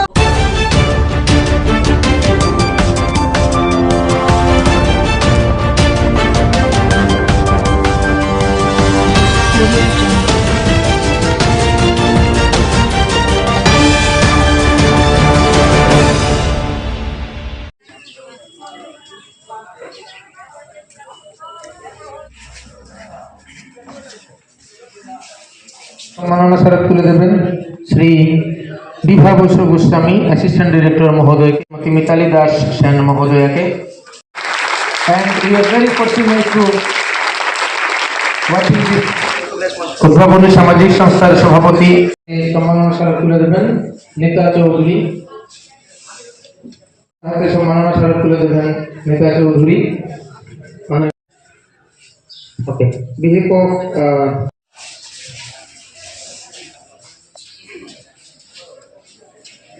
টি শার্ট তুলে দেবেন অনারেবল গেস্টদের হাতে।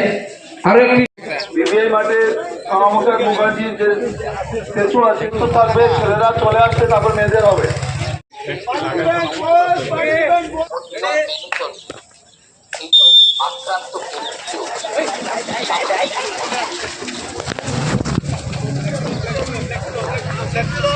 আরেকটু স্যার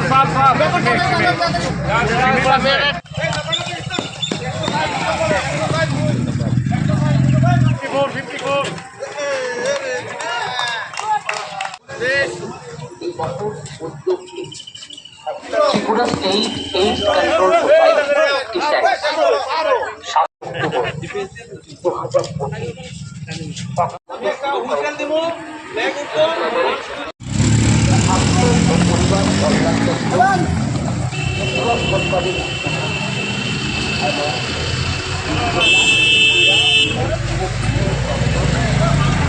অবস্থায় শনাক্ত করা যায়। এইচআইভি আক্রান্ত ব্যক্তিও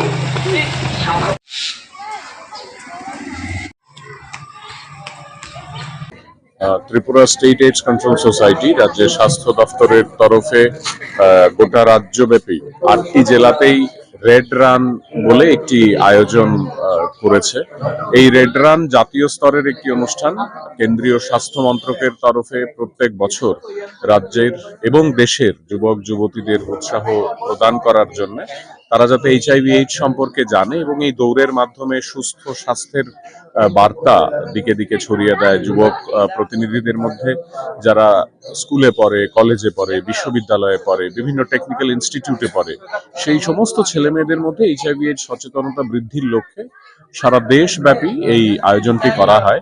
আজকে ত্রিপুরা রাজ্যের প্রত্যেকটি জেলাতে এই আয়োজন হচ্ছে এবং ত্রিপুরা থেকে যিনি মেল ক্যাটাগরি এবং ফিমেল ক্যাটাগরিতে চ্যাম্পিয়ন হবে তারা রাজ্যকে প্রতিনিধিত্ব করার জন্য আগামী কিছুদিনের মধ্যেই অরুণাচল প্রদেশে জাতীয় স্তরের যে রেড রান প্রতিযোগিতাটি সেখানে অংশগ্রহণ করবে এবং এর মূল উদ্দেশ্য হলো সাধারণ জনগণ তথা এই রাজ্যের যুবক প্রতিনিধিদের এইচআইভি/এইডস সম্পর্কে সচেতন করা।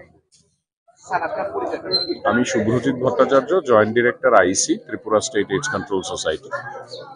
আজ আমরা এখানে সমবেত হয়েছি একটি বিশেষ উদ্দেশ্যে, রেড রিবন রান এর মাধ্যমে এইচআইভি ও এইডস সম্পর্কে সচেতনতা বৃদ্ধি করার জন্য।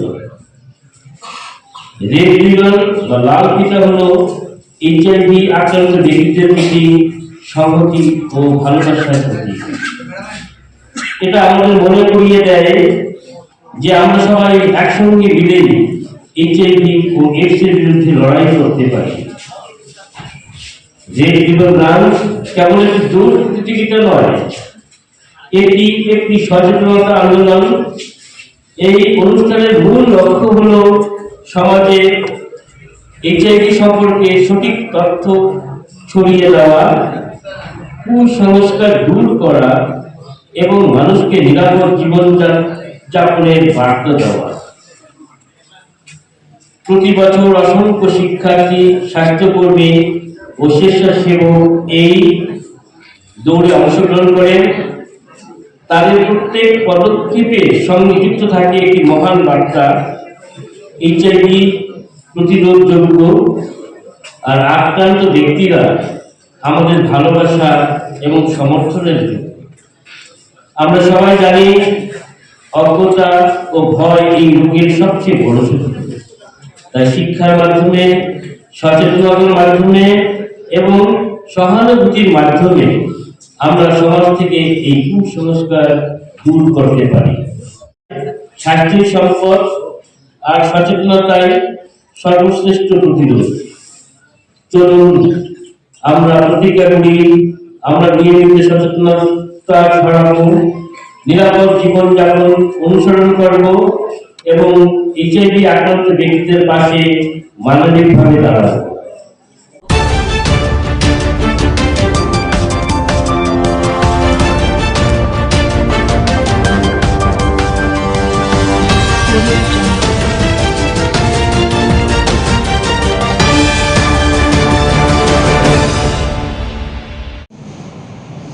त्रिपुरा फिलैटली एग्जीबिशन जो पूरे नॉर्थ ईस्ट सर्किल लेवल का फिलैटली एग्जीबिशन अगरतला में 29 अक्टूबर से 31 अक्टूबर तक किया जाएगा, उसी की आज एक पृष्ठभूमि थी, उसके तैयारी का जायजा लिया जा रहा था। ये 29 तारीख को शुरू होगा और 31 तारीख तक चलेगा। त्रिदिवसीय है, जिसमें भिन्न भिन्न जगह के जो फिलैटलिस्ट हैं, जो स्टैम्प कलेक्टर्स हैं, स्टूडेंट्स हैं, वो सभी पार्टिसिपेट कर रहे हैं। ये कुल 130 फ्रेम का एग्जीबिशन हो रहा है, जिसमें लगभग 1800 एग्जिबिट्स, स्टैम्प कलेक्शन के एग्जिबिट्स डिस्प्ले किए जाएंगे। ये 2 कैटेगरी का होगा। एक इनवाइटी क्लास, जिसमें देश के विभिन्न हिस्सों के जो नामचीन फिलैटलिस्ट हैं वो अपना एग्जिबिट्स डिस्प्ले करेंगे।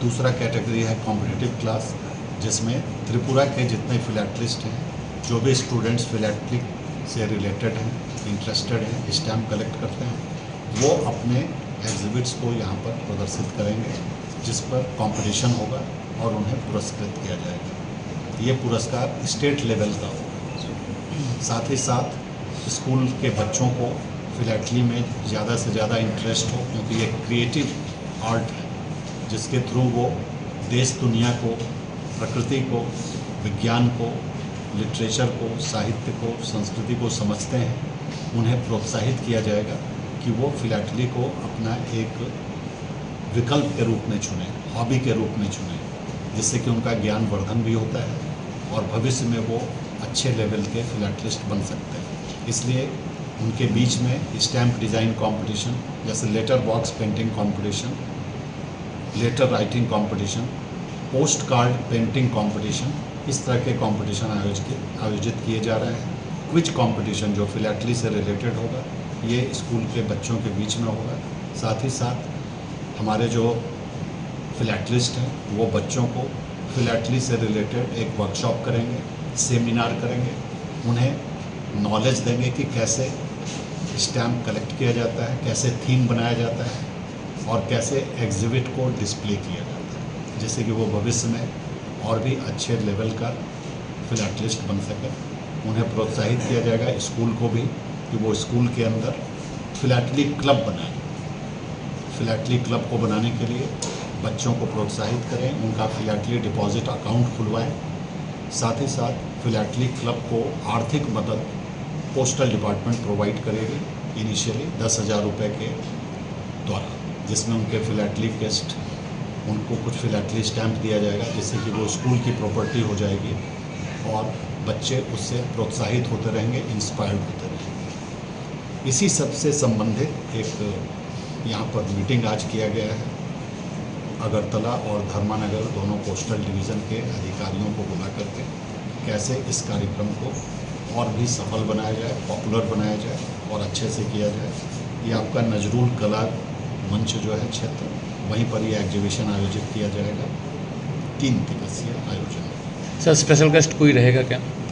स्पेशल गेस्ट कुल मिलाकर के इनॉग्रेशन में हम लोग कोशिश कर रहे हैं कि स्पेशल गेस्ट को बुलाया जाए। उसके लिए हम लोग अप्रोच भी कर रहे हैं, अभी कंफर्मेशन नहीं मिला है। जैसे कंफर्मेशन होगा फिर उसकी घोषणा की जाएगी कि कौन हमारे चीफ गेस्ट हैं उस दिन। एक या इस साल हो रहा है ना, हर साल होता है? ये पहली बार यहाँ पर।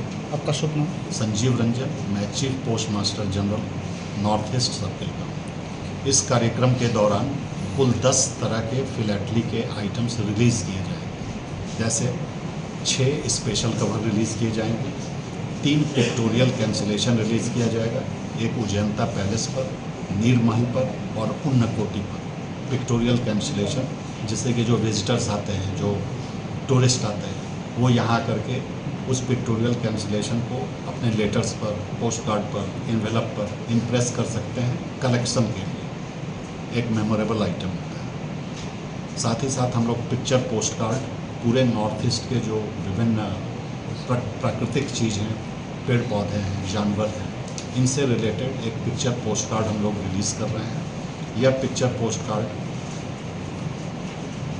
दिल्ली भी भेजा जाएगा, जो वहाँ म्यूज़ियम में रहेगा, और जितने फिलैटलिस्ट हैं उनको भेजा जाता है। साथ ही साथ सेल के लिए, बिक्री के लिए ये philately bureau Agartala head post office में भी उपलब्ध रहेगा। जो भी टूरिस्ट आते हैं वो इसे बहुत चाव से, बहुत प्रेम से खरीदते हैं, जिससे कि वो दिखा सके लोगों को कि वो इस जगह पर विजिट किए थे और वहाँ की संस्कृति को वो अपने साथ समेट के ले गए। तो इस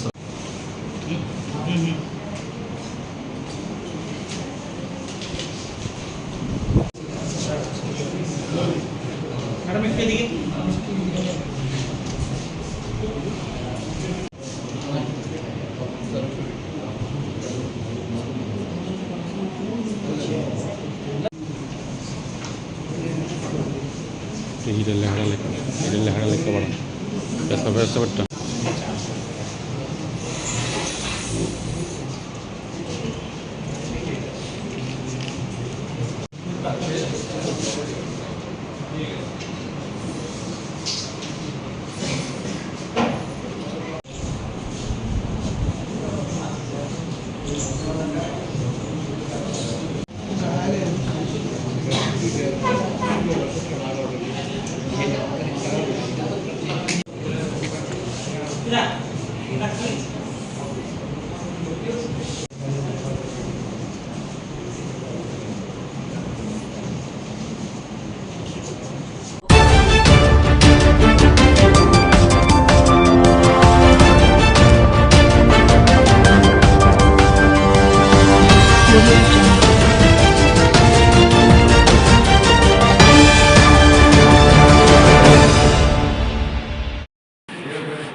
ভোরবেলা গোপন খবরের ভিত্তিতে আমাদের থানা এলাকারই আরকে নগর স্থিত পঞ্চায়েত টিলায় বাহার মিয়ার বাড়িতে প্রচুর পরিমাণে ড্রাগস মজুদ আছে এমন সংবাদ আসে।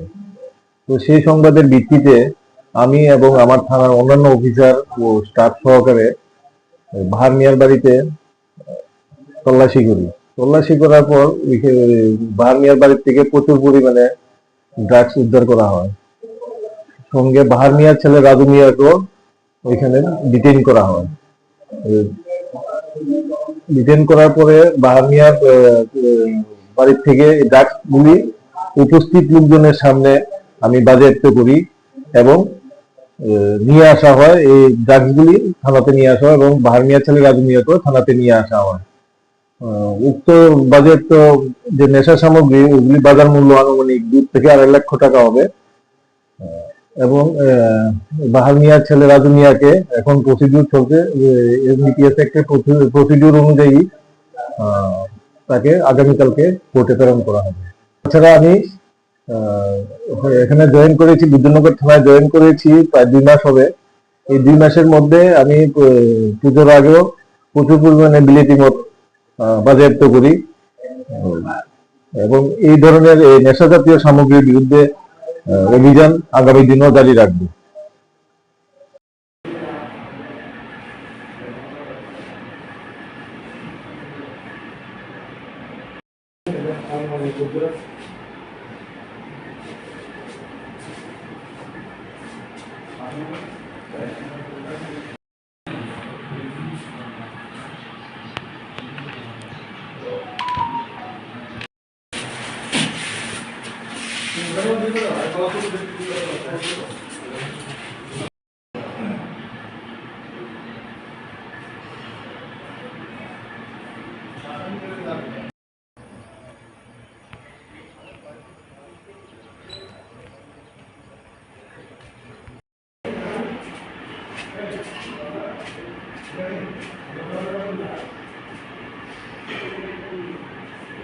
পুরোটাও সুন্দর উঠে আর কি স্যার, আর এমনি যে শুয়ে রাখলে ভালো লাগে।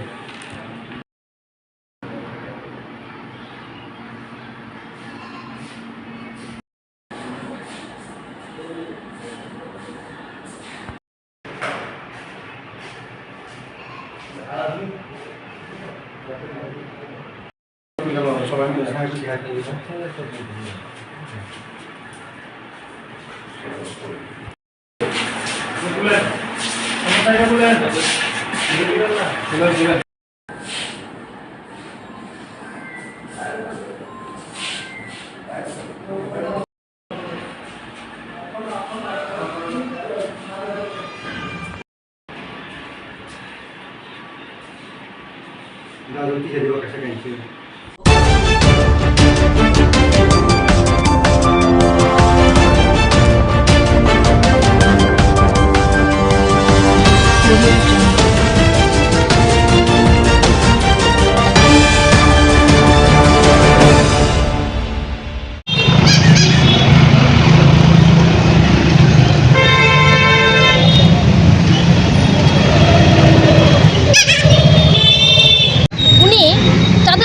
জন্য ওই আবাসনের একজন আবাসিক নিতান্ত গরিব ঘরে যায় এবং 700 টাকা চাঁদা ধার্য করে। ওই পরিবার 700 টাকা চাঁদা দিতে অক্ষম হওয়াতে 250 টাকাও নিতেন।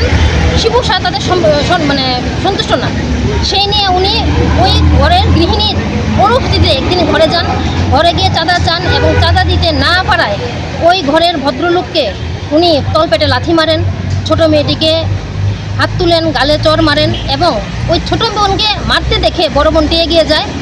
সেই সঙ্গে শিবু সাহা বড় বোনটিকেও হাত তোলে এবং তার বাদিকের স্তনে আক্রমণ করে এবং তাকে শ্লীলতাহানির চেষ্টা করে এবং কারোকে না জানানোর ভয় দেখায়। যদি ওকে জানানো হয় তাহলে ওদের ঘর থেকে বের হওয়া বন্ধ করে দেবে এবং তাদেরকে ধর্ষণ করার পর্যন্ত উনি ভয় দেখান। তো ওনার মেয়েটির মা, একজন তো মা, মেয়ে তো এরকম উনি সহ্য করতে পারেনি। সবাই হয়তো সহ্য করতে পারে, কিন্তু উনি সহ্য করতে পারেননি। উনি ভেবেছেন আজকে যদি আমি সহ্য করি তাহলে কালকে আমার মেয়েটি ধর্ষণ হয়ে গেলে আমি প্রতিবাদ করতে পারবো না। সেই জন্য উনি 3 অক্টোবর মহিলা থানায় ওনার নামে, শিবু সাহার নামে কমপ্লেন করেন। 3রা সেপ্টেম্বর কমপ্লেন করার পর অবধি আজকে 14 তারিখ, আজ অবধি মহিলা থানার কোনো হেলদোল নেই। মহিলা কমিশন দিবানিদ্রায় ঘুমায়, উনি শুধু আড্ডা মারেন। মহিলা সংক্রান্ত নারী নির্যাতন দিন বেড়ে যাচ্ছে আগরতলায়, কিন্তু ওনার কোনো যুক্তবে নেই। উনি একজন নারী হয়ে নারী নির্যাতন উনি কীভাবে সহ্য করেন আমরা জানি না। আমরা মহিলা কংগ্রেস, আমরা নারী, আমরা মা, আমরা পারি, আমরা সব কিছু করতে পারি। তার জন্য আমরা ওই খবরটি পেয়ে এই মহিলার কাছে এগিয়ে আসি এবং ওনাকে বিচার পাওয়ার আমরা দাবি রাখি এবং ওনার পাশে থাকার আমরা অঙ্গীকারবদ্ধ হব। আপনারা তো মহিলা কমিশনে গিয়েছিলেন, কি বলেছিলেন?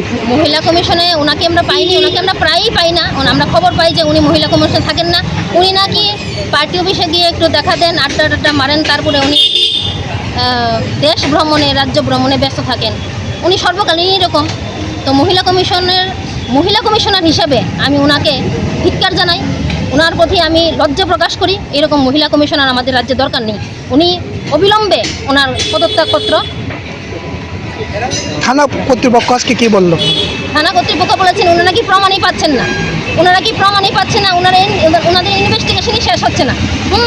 ওরা কি প্রমাণ পাবেন? ধর্ষণ হওয়ার পরে কি মেডিকেল হলে ওনার প্রমাণ পাবেন সেটা আমরা জানি না। প্রতিনিয়ত মেয়ের মাকে ভয় দেখানো হচ্ছে, ধর্ষণ করার ভয় দেখানো হচ্ছে, বাড়িতে না থাকার ভয় দেখানো হচ্ছে, আবাসন থেকে বেরি করে দেওয়ার ভয় দেখানো হচ্ছে।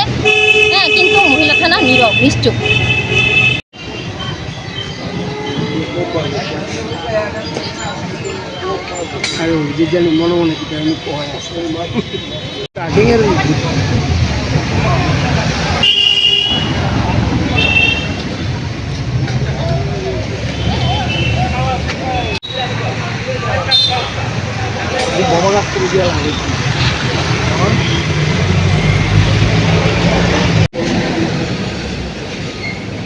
পরীক্ষা বলে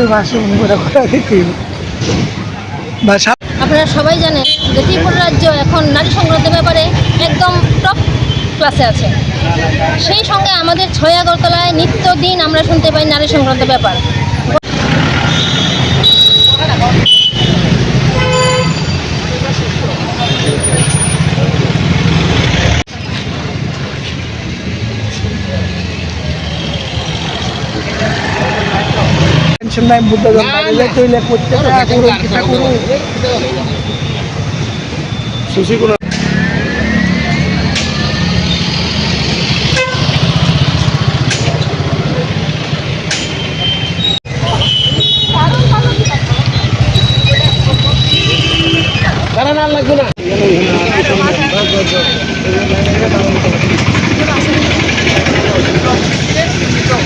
আরে ওইদিকে বয়ে দিয়েছে সবাই।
আর কেস নাম্বারটা দিতে একটু আমার একটু পরে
গতকাল সকালে আমাদের কাছে একটা খবর আসে যে নেতাজিনগর কালী মন্দির থেকে মন্দির সামগ্রী মন্দিরের দরজা ভেঙে চুরি করে নিয়ে যায়।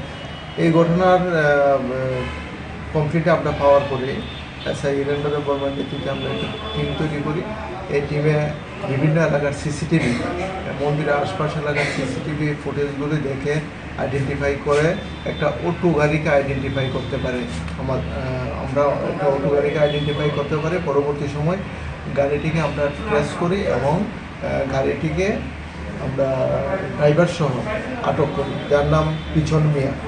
এবং তার ইন্টারোগেশনে পরবর্তী সময় আমরা জানতে পারছি যে পিছন মিয়ার সঙ্গে আরও কিছু লোক আছে, তারা মিলে এই চুরির ঘটনাটি সংগঠিত করেছে এবং তাদের কাছ থেকে আমরা এই পূজার সামগ্রী যেগুলি দেখছেন আপনারা, এগুলি আমরা সিজ করেছি এবং আজকে তাকে আমরা পুলিশ রিমান্ড চেয়ে আদালতে প্রেরণ করব।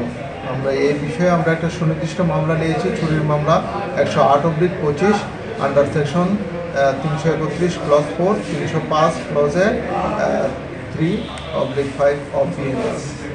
মামলাটা কে করেছে? মামলাটা করেছে মন্দিরের যে সেক্রেটারি আছে। আর কিছু মাল কি রয়েছে বাকি যেগুলো এখনো বন্ধ এরকম কিছু? আমরা আর কিছু মাল রয়েছে যেগুলি ওই রূপার চেন ছিল, এগুলি সোনার একটা চেন এবং রূপার বোতল ছিল, এগুলি রয়েছে, এগুলি আমরা ইন্টারভিউশনে। আর এই চুর কতজন রয়েছে? চোর তাদের সঙ্গে আমাদের ইন্টারভিউশন চলছে, পরবর্তী সময় আপনাদের বর্তমানে যাকে গ্রেফতার করেছেন তার বাড়ি কোন জায়গায়? তার বাড়ি হলো চারিপাড়া, পিছন মিয়া, আনসার আলী, চারিপাড়া।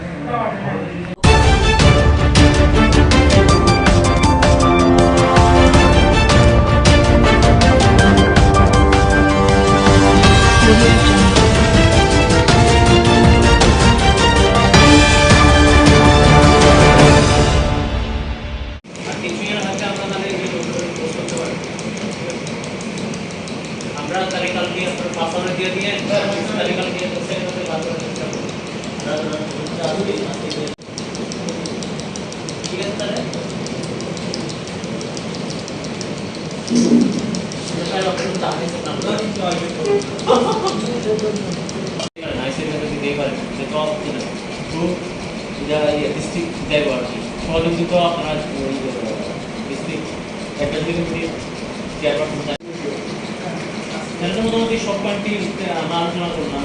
আমরা তো তার থেকে করতে রাখবো। আর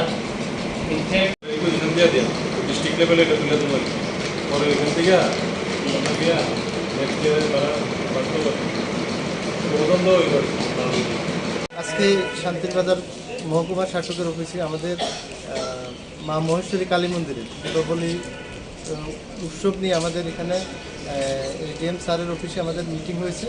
এখানে আমরা বিভিন্ন লাইন ডিপার্টমেন্টের কাছ থেকে আমরা যাতে এই মেলাকে সুন্দরভাবে করতে পারি তার জন্য স্যার আমাদেরকে আশ্বস্ত করেছেন, ওনারা সর্বতভাবে আমাদেরকে সাহায্য করবেন। এছাড়াও আমাদের এবার মূল হচ্ছে আমাদের লোকাল ফর ভোকাল আমরা চাইছি আমাদের যারা স্থানীয় যারা ব্যবসায়ী বা স্থানীয় যারা উদ্যোক্তা ওনারা যাতে ভালোভাবেই যাতে আমাদের মেলাতে এসে যাতে ওনাদের ওই যেটা ব্যবসা যেটা এটা যাতে ভালোভাবে করতে পারেন, তার জন্য আমাদের মেলা কমিটি থেকে সিদ্ধান্ত নেওয়া হয়েছে যে আমাদের কোনো রকম দোকানে থেকে আমরা কোনো রকম স্টল ভাড়া বা ইলেকট্রিক বিল এই ধরনের কোনো কিছু আমরা রাখবো না, সম্পূর্ণ ফ্রিতে আমরা করে দেব। আর আমরা চাইবো যাতে আমাদের এখানে 2 দিন ব্যাপী যে আমাদের সাংস্কৃতিক অনুষ্ঠান হবে, তথ্য সংস্কৃতি দপ্তর থেকেও আমাদেরকে ওনারা আমাদের সর্বতভাবে আমাদের সঙ্গে সবসময় থাকেন, ওনারা সাহায্য করবেন। আমরা আমাদের রাজ্য এবং বহিরাজ্য থেকে আমরা বিভিন্ন সাংস্কৃতিক প্রোগ্রাম করার জন্য আমরা চেষ্টা করি। মেলাটা আমাদের পশ্চিম পিলাক পার্কিং জন্য হবে। আমরা রাজ্যবাসীকে বলতে চাই আপনারা প্রত্যেকে আমাদের এখানে আসুন। দীপাবলির যে উৎসব এটা আমাদের একটা বড় উৎসব হিন্দু ধর্মের। আমরা চাইবো যে আমাদের এই দীপাবলির উৎসবে আমরা সবাই আনন্দ করে যাতে মায়ের আশীর্বাদ নিয়ে যাতে প্রত্যেক মানুষ ত্রিপুরা রাজ্যের মানুষ যাতে আলোকিত হয়, এটা আমরা বার্তা রাখবো।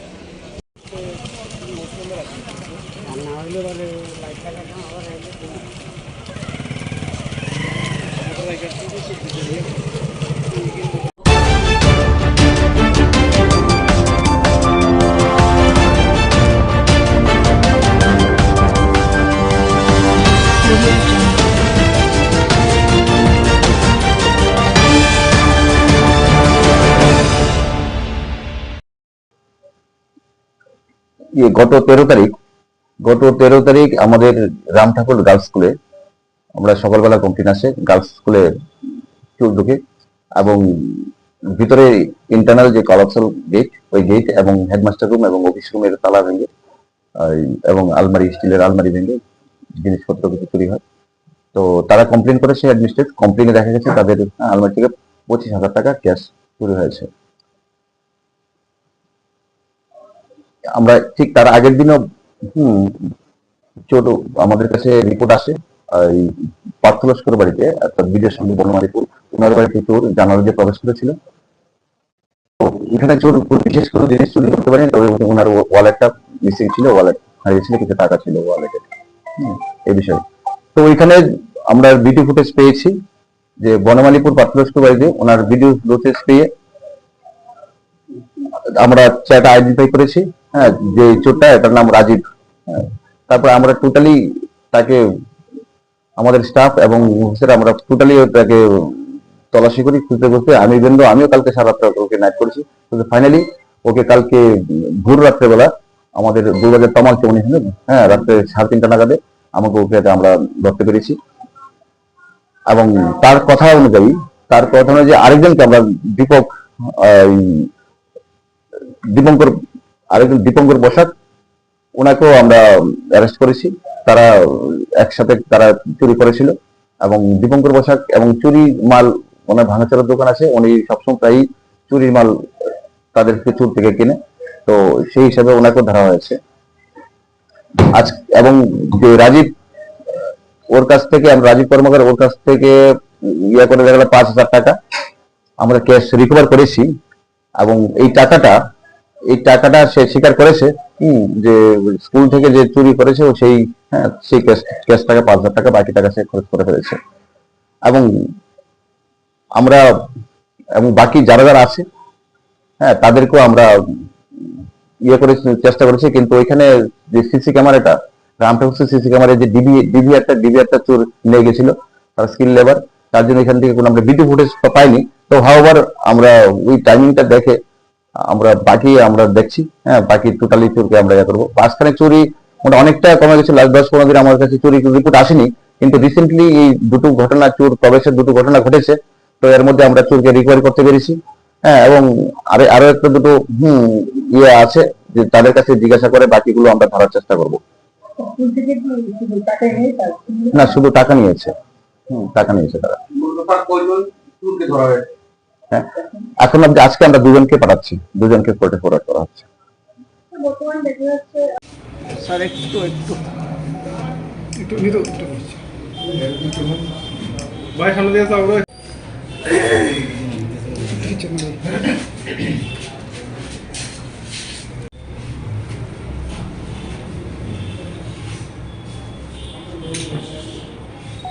একজনের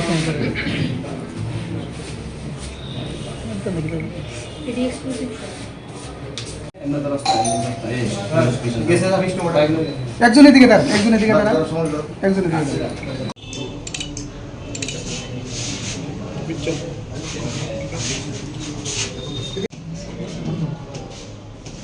তোমার মানে কি করতে আছে একটু আসতে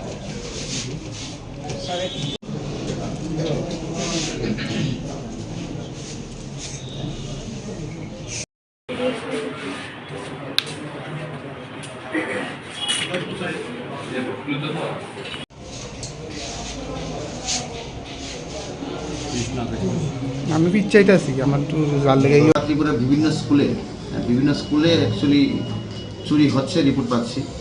আসলে আমাদের কাছে মনে হচ্ছে যে একটা গ্যাং তো নো ডাউট একটা তৈরি হয়েছে, আর একটা মাইনাস পয়েন্ট হলো স্কুলগুলিতে এখন একটু গার্ড নেই, নাইট গার্ড নেই।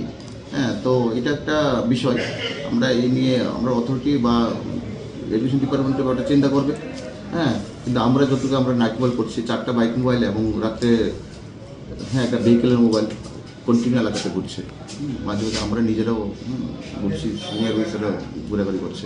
আমরা ব্যাপারটা খুব সিরিয়াস করে নিচ্ছি, আশা করি আমরা এটা কন্ট্রোল করতে পারবো। মূলত আজকে দুইটা আসামি যে এই দুজনেই রাম ঠাকুর স্কুলের সাথে দুজনেই, আর একজন রাজীব সে একা গিয়েছিল ওই বনমালীপুর প্রাথমিক স্কুল বাড়িতে, সে একাই গিয়েছিল। সে কনফেস করেছে। রাজীব কি দুটোর সাথে জড়িত আছে? রাজীব দুটোর সাথে জড়িত আছে।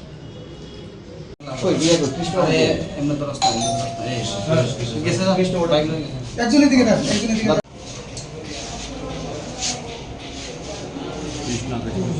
আমি পিচ্ছাইতে আছি আমার একটু জাল লেগে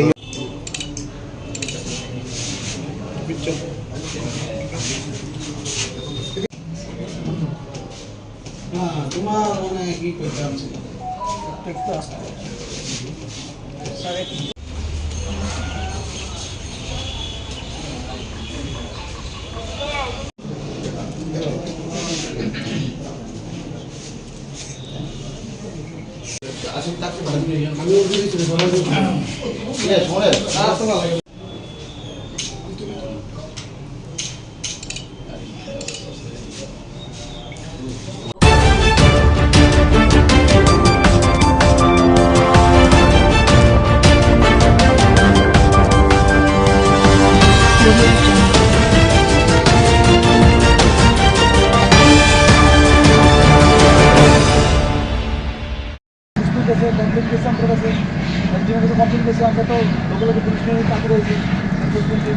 একটা অভিযোগ, বিশালগড় আমবাগান এলাকায় দীর্ঘ 25 বছর ও তার অধিক অবৈধভাবে একটা পনিরের ফ্যাক্টরি খোলা হয়েছে, সেই বিষয়টা নিয়ে আপনারা কি বলবেন?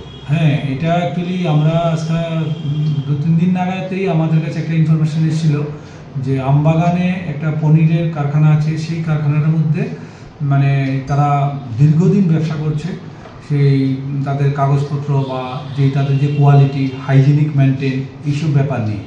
তো অ্যাকর্ডিংলি আমাদের কাছে নজরে আসার সঙ্গে সঙ্গে আমরা এনফোর্সমেন্ট টিমের সঙ্গে আমাদের বিভিন্ন আধিকারিকদের নিয়ে আমরা ওখানে যাই। গিয়ে যে তাদেরকে যে জিনিসটা দেখলাম, এখানে পনির এবং ছানা যেগুলো তারা তৈরি করছে, একটা ছোট্ট একটা দোতলা ঘরের মধ্যে, যেটার মানে আউটসাইড এবং ইনসাইড খুবই আনহাইজিনিক, যেটা আমাদের একদম মানে পরিবেশের সঙ্গে বা আমরা যেটা দেখতে অভ্যস্ত না সেটাই আমরা দেখে আসলাম এই জায়গাতে। দীর্ঘ 25 বছর ওরা ব্যবসা করছে এখানে, কিন্তু উইদাউট কোনো মানে ভ্যালিড তাদের কাছে ডকুমেন্ট চাওয়াতে কোনো ডকুমেন্ট তাদের শো করতে পারেনি। যার জন্য আমরা প্রথমত ওদেরকে আজকে দেখে বলে আসলাম এবং ওনার কাগজপত্র যা যা আছে সবগুলো নিয়ে আমাদের অফিসে আসার জন্য আমরা তাদেরকে বললাম। যে মালিক হলো সে রাধা দত্ত, ওনার হাজব্যান্ড হচ্ছে গৌতম কর, উনি আগরতলা বাড়ি হাঁপানিয়া, কিন্তু ওই বিজনেসটা চালাচ্ছে রাধা দত্তই, কারণ গৌতম গড়ে এখন এক্সপায়ার্ড। তো সে নিরিখে তিনি বিজনেস করছেন। আমরা দেখেছি যে কোনো যে উইং মেশিন আছে, সেই উইং মেশিনের কোনো কাগজপত্র তারা ঠিকভাবে শো করতে পারেনি, যার জন্য তাদেরকে কালকে ডাকানো হয়েছে। হয়তো তাদেরকে অ্যাজ পার মানে লিগ্যাল মেট্রোলজি অ্যাক্ট অনুযায়ী ওদেরকে অ্যাকশন নেওয়া হবে। তো পাশাপাশি আমরা এটাও বলে এসেছি কালকে আমাদের কাছে সমস্ত পেপার টেপার নিয়ে আসবে, তারপর ওদেরকে আমরা অ্যাকর্ডিংলি শোকজ করবো। শোকজ করার পরে যদি ওরা কাগজপত্র না দেখাতে পারে তাদের দোকান আমরা বন্ধ করে দেবো as per instruction of the authority. এই পনির খেয়ে অলরেডি বিশালগড় মহকুমা হাসপাতালে একজন অলরেডি এডমিট রয়েছে। হ্যাঁ, এই কোম্পানি বা এই মানে ফ্যাক্টরির বিরুদ্ধে কোনো বৈধ কাগজ না থাকার সত্ত্বেও আপনার প্রশাসন কি ভূমিকা গ্রহণ করছে? আমরা প্রশাসন থেকে প্রতিনিয়ত এরকম যখনই কোনো কিছু এইসব কোনো আমাদের নোটিশে আসে আমরা সঙ্গে সঙ্গে তাদের কাগজপত্র চাই। কাগজপত্র না দেখাতে পারলে আমরা তাদেরকে আইনানুগ ব্যবস্থা নিই এবং আমরা সেই যদি কাগজ না দেখাতে আমরা অবশ্যই এরকম একটা সিরিয়াস অফেন্সের ক্ষেত্রে আমরা কোনো মতে তাদের করবো না, টলারেট করবো না, আমরা আমাদের আইনগত ব্যবস্থা নেব, তাদের রেস্ট্রিকশন নেব।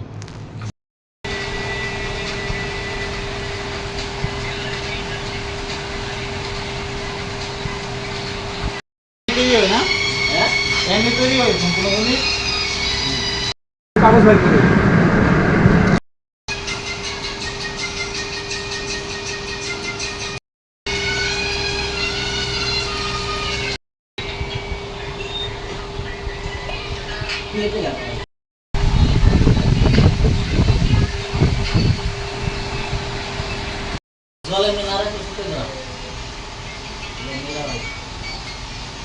গ্রাম দত্ত কোর্ট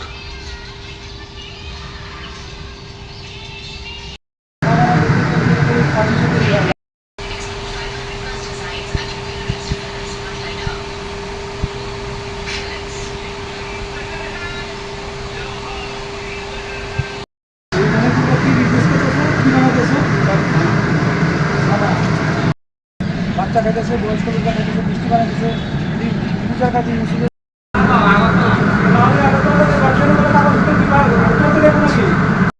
ফালাই দেবো, উদাম রেখে দেবো সম্পূর্ণ এই বিষয়টা ফাঁকা দেখছেন, এটা উদাম কেমন দেখতেছি এখন আমরা দেখতে পেলাম মানে মাসি ব্যান ব্যান করতেছে, সব ক্যামেরা ঘুরাই দেওয়া তুমি ওই তো মাসি ব্যান তুমি যখন ভাত খাইতে বউ সামনে মাসি আইনি মাসি আই, কিন্তু এটা খাবার জিনিস বুঝছো না, খাবারের জিনিস আমরা ফাঁকা লাগাই রাখছি তো, খাবার ফাঁকা লাগাই রাখছি। ওই সাইডে দামগুলো তো উদাম, দামগুলো উদাম দেখো না কিভাবে থাকবে, দামগুলো ডাকনা দেওয়ার ব্যবস্থা নাই না এগুলো এমনি তো ডাকনা দিয়ে তাহলে জিনিসটা কাজও করবেন না।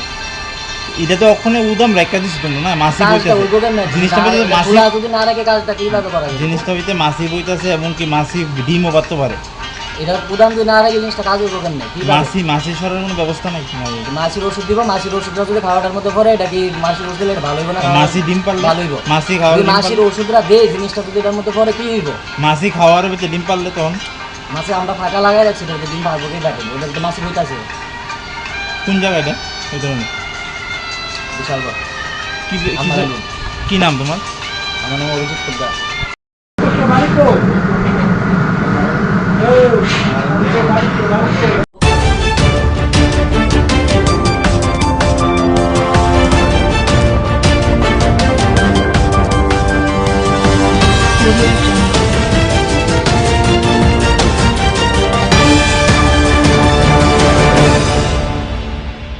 সে মারা গেছে, এর নাম হচ্ছে আপনার বজেন্দ্রনাথ, মানে আমার বড় ভাই কি বাড়ি থাকমাঘাট লোকনাথ মন্দিরের লগে। কোন সময় থেকে বাড়ির থেকে মানে আসবেন? কোন সময় বলতে এত গাড়ির ড্রাইভারের তো কোনো টাইম টিম নেই কুম্বালে, তাহলে বুড়ে গেছে বাইরে এসে তাহলে 9টার দিকে আবার ফিরে আয়া পড়ছে।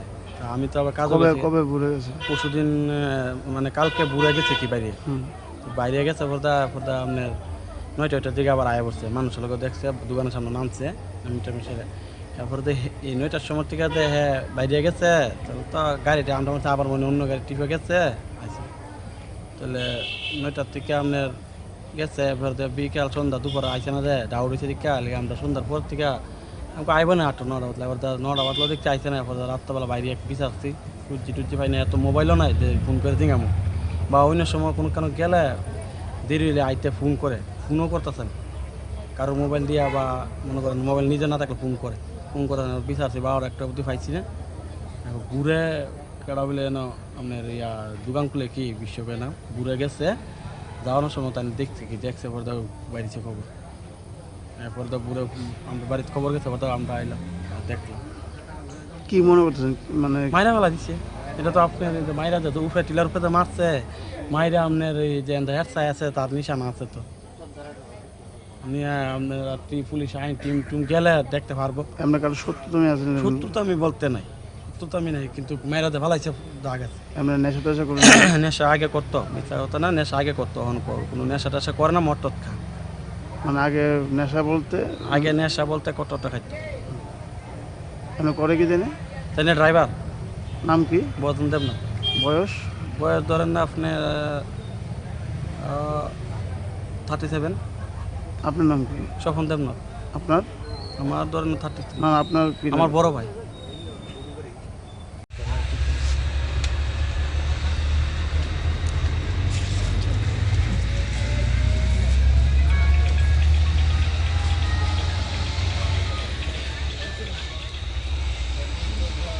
বড় রাস্তার পাশে ছোট একটা নালা টাইপ আছে, ওখানে একটা বডি পাওয়া গেছে, যার নাম ভজন দেবনাথ, বাড়ি চাকমাঘাট লোকনাথ আশ্রম মন্দিরের কাছে।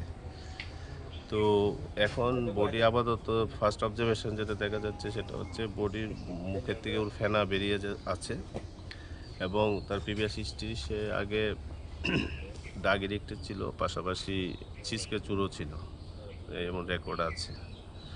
তো এখনও কিছু বোঝা যাচ্ছে না, আমরা এফএসএল টিম কল করেছি, পরে যেটা দেখা যায় সেটা কি হয় সেটা তদন্ত সাপেক্ষ।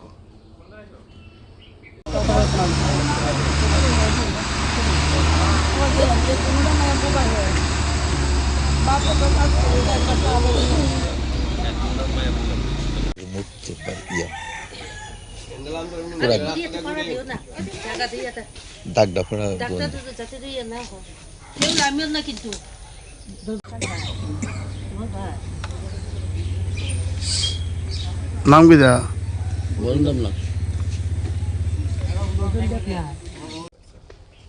नहीं, जैसे ये अपन ड्रग्स वाला बोल रहे हो, बट जैसे आप ड्रग वाला बोल रहे हो, ड्रग वाला तो निशान तो दिख रहा है। हाँ निशान सर दो तीन चीजें होती है। हाँ 2-3 चीज होता है, वो ऐसे होता है मैं जैसे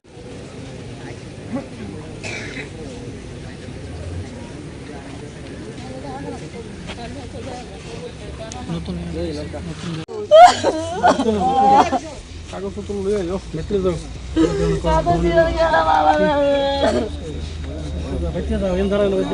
আপনার এদিকে যান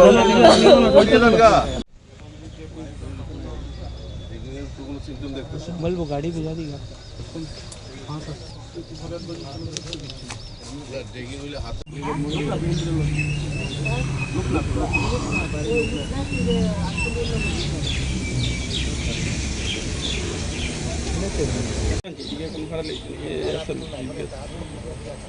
এমন জঙ্গল দেখছে কেটা? জঙ্গল তো ধর আপনার ওই শোয়াইলা মানুষ তো জানা নেই, কুত্তা খেকাইতে থাকে। डाउट है मुझे तो। मुश्किल है सर, इधर उसका भाई है सर, मैं तो इसको वही बोल रहा हूँ सर, किसी ने ड्रग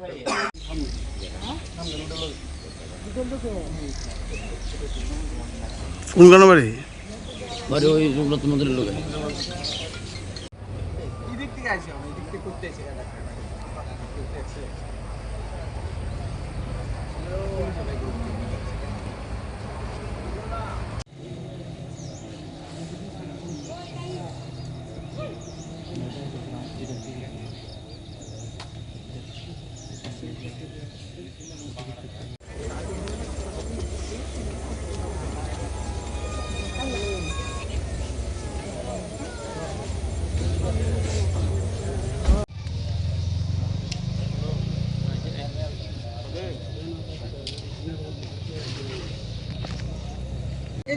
डिस्टर्ब करें ना को, आप लोग पूरा जाने को। मैडम का नहीं मिले नहीं, सुमित्रा मैडम का नीचे मत अरे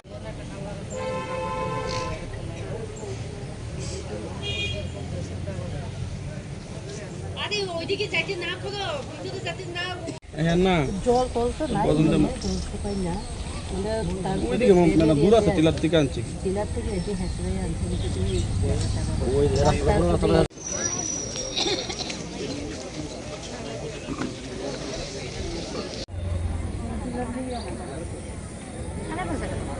হতে জানো দেবো জানাই কেন্দ্র খবর পাবো কথা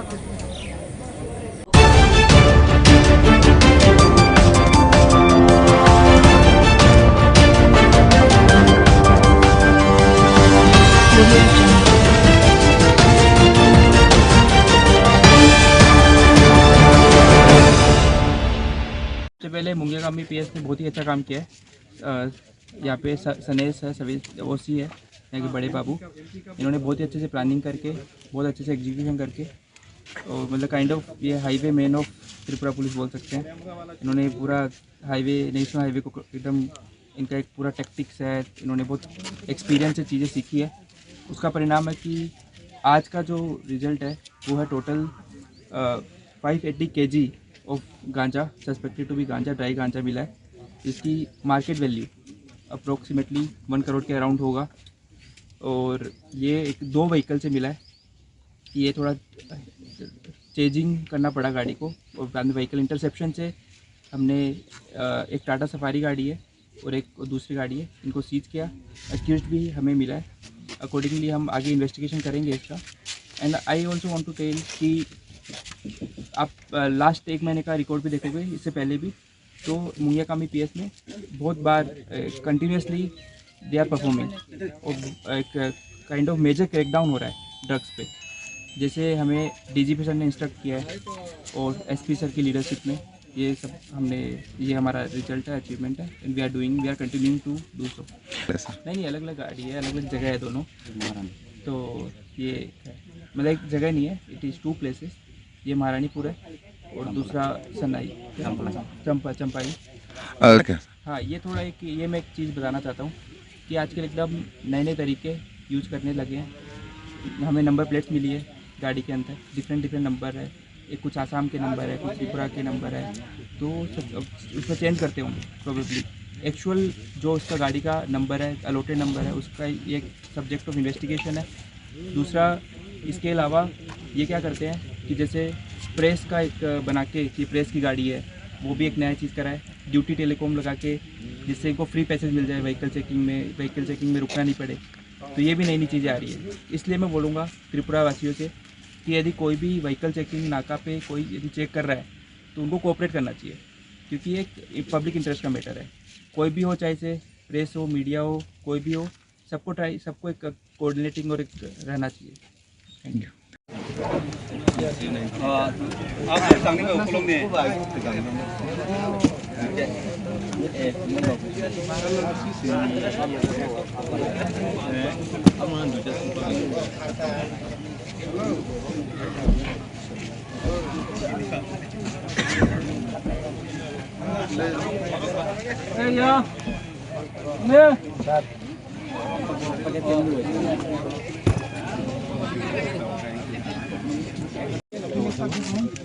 अरे ना क्या ब्रो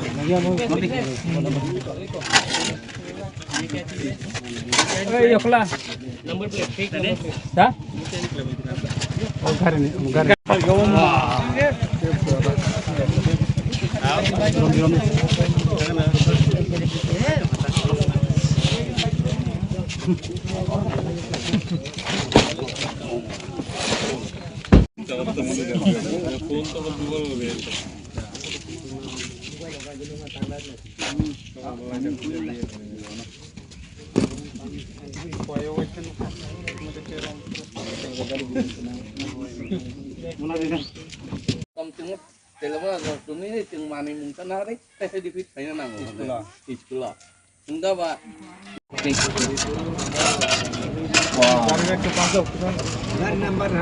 रोक दो।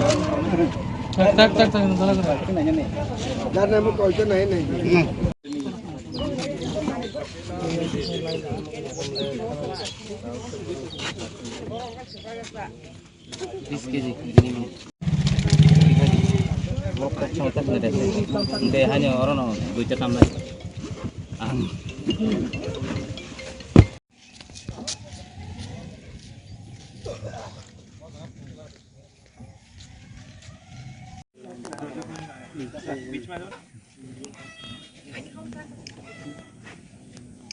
Orang kata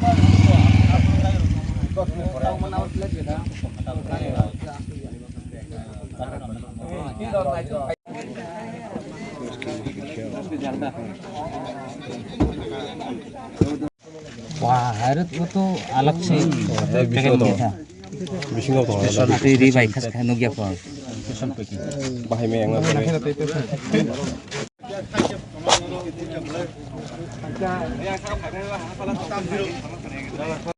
tầm tầm nay đi đó cả ta mà này chỉ nó nào ổn cả bà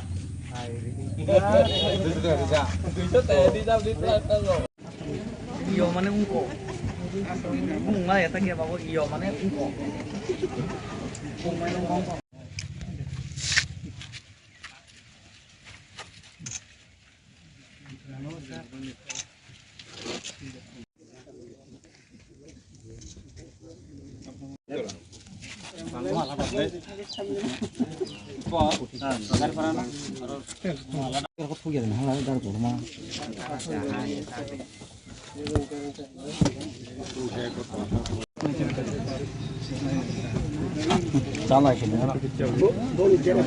थोड़ा उनको बोलो ना लाइन से लगाते जाओ उसको उसका पे लगाना है जहाँ पे देखो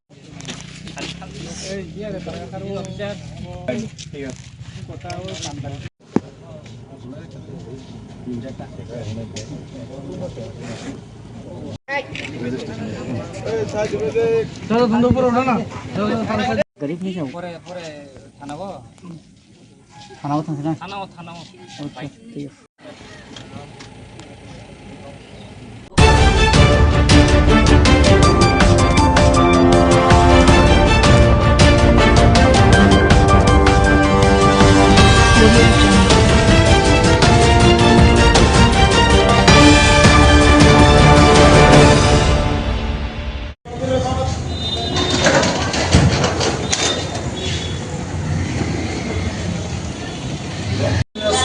খবর আছে যে গোলাবাড়ি বলে চন্দ্র রাস্তার মধ্যে একটা অ্যাক্সিডেন্ট হয়েছে। খবর পাওয়ার সঙ্গে সঙ্গে আমরা গেলাম, গিয়ে দেখলাম যে একটা অটো ইলেকট্রিক অটো এবং একটা বাইকের মুখোমুখি সংঘর্ষ হয়েছে। এখানে একজন বাইক আরোহী নারায়ণ ভৌমিক তাদের গুরুতর অবস্থা কইলে আমরা বিশালগড় শব্দের উপস্থিতি নিয়ে সিরিয়াস ইঞ্জুরি।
আবার এখানে ফিরে আসতে হবে, এখানে এসে এটা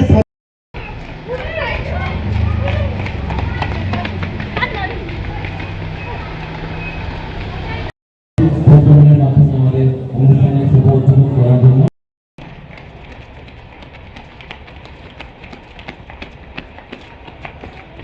প্রশাসনিক আধিকারিক এবং বিভিন্ন সোশ্যাল অ্যাক্টিভিস্টরা আমাদের অনুষ্ঠানে উপস্থিত আছেন।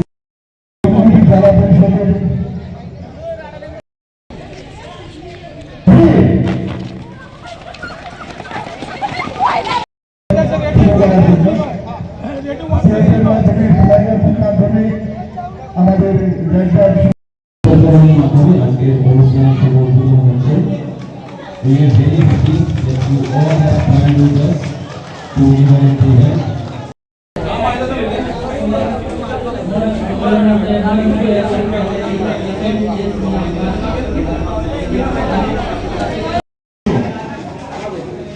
সেটা নিয়ে আলোচনা করেছেন। এইডস এবং HIV এটা আমরা সবাই জানি যে একটা মরণব্যাধি অসুখ, যেটা মরণব্যাধি রোগ যেটাকে বলি। তার থেকে বাঁচার একমাত্র উপায় তার অ্যাওয়ারনেস। সেটা যদি আমরা সবাই জানি, এইডস আর HIV রক্ত সংঘর্ষ ছাড়া ছড়ায় না, এটা আমরা সবাই জানি। বিভিন্ন মাধ্যম আছে, 4-5টা, যারা ড্রাগস ইউজ করে, ড্রাগসের সিরিঞ্জ ইউজ করে, সিরিঞ্জের মাধ্যমে ড্রাগ যারা ইউজ করে, একটা সিরিঞ্জ দিয়ে অনেকে এটাকে ইউজ করে। যখন দেখুন যে কারো HIV থাকে, তাহলে সে অন্যের শরীরে সেই HIV প্রবেশ করে। আমরা সেভিংয়ে যাই, এখানে যদি আমরা সেভিং এর সময় একটু ব্লাড টাচ হয়, ওই লোকটা যদি HIV থাকে, তাহলে পরবর্তী লোকটা ওই ব্লেড কিন্তু আর ইউজ করে HIV। অসুরক্ষিত যৌন সম্পর্ক, এটার মাধ্যমে HIV হয়। গর্ভবতী মা যদি HIV সংক্রমিত হয়, সেই শিশু HIV শিশু জন্ম নেবে। HIV কোনোভাবে ওর সঙ্গে থাকা, ওর সঙ্গে খাওয়া, ওর সঙ্গে হ্যান্ডশেক করা, এইভাবে ছড়ায় না। এটা আমাদের সমাজে একটা ভুল বার্তাও আছে যে HIV-দেরকে আমরা দূরে সরিয়ে রাখি, যাদের HIV আছে আমরা দূরে সরিয়ে রাখি। না, দূরে সরাবার প্রশ্ন নয়, ওদের রক্ত সংঘর্ষ ছাড়া HIV হবে। তো HIV হওয়ার পরেও সে যদি সঠিক চিকিৎসার মাধ্যমে চলে, তার জীবন সে কেটে যেতে পারবে। এইডস হবে না। HIV পরে স্টেজ এইডস হলে হয়েছে, সেটা হচ্ছে মরণব্যাধি। HIV নিয়ে দীর্ঘ বছর বেঁচে থাকা। তো HIV রোগীদের যারাই আমাদের সমাজে আছে, আমাদের দৃষ্টিও আছে, বিভিন্ন সময় এটা নিয়ে অ্যাওয়ারনেস প্রোগ্রাম করা হয়, ওদেরকে প্রোগ্রাম সামিল করা হয়। এটা লিস্টেড আছে, ওদেরকে সরকারিভাবে সাহায্য করা হয়, যারা এখান থেকে ঘুরে আসে। যদি সেটা যাতে বিস্তার লাভ না করে, সেটা যাতে কন্ট্রোল করা যায়, তার জন্য এইডস কন্ট্রোল, যেটা আমরা state level AIDS control society কাজ করে, আমাদের ইউথ পেপার্স কাজ করে, যুব সমাজ ও যুব বিষয়ক যা লক্ষ্য, এটা আমাদের অ্যাওয়ারনেসই একটা উপায়, মাধ্যম, যেটার মাধ্যমে আমরা সেটাকে কন্ট্রোল করতে পারি। এয়ারপোর্টের এখানে একটা পুলিশ ফাঁড়ি আছে, তিনমুখী একটা পুলিশ ফাঁড়ি আছে।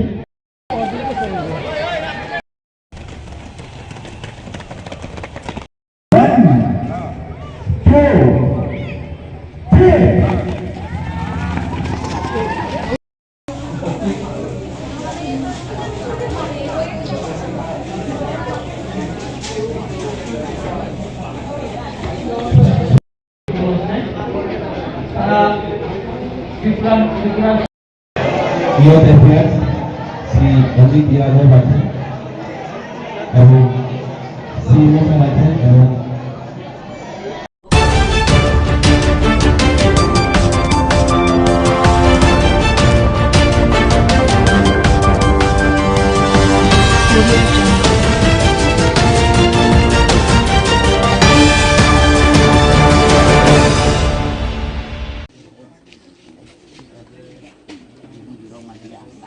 আমি চকলে ইয়ং ঠিক থাকা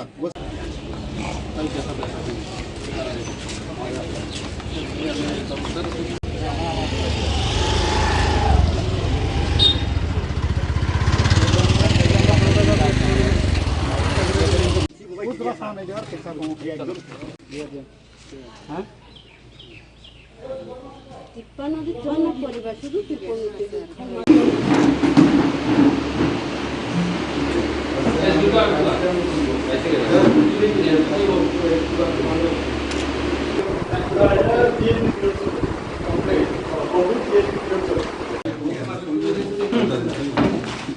পর্ব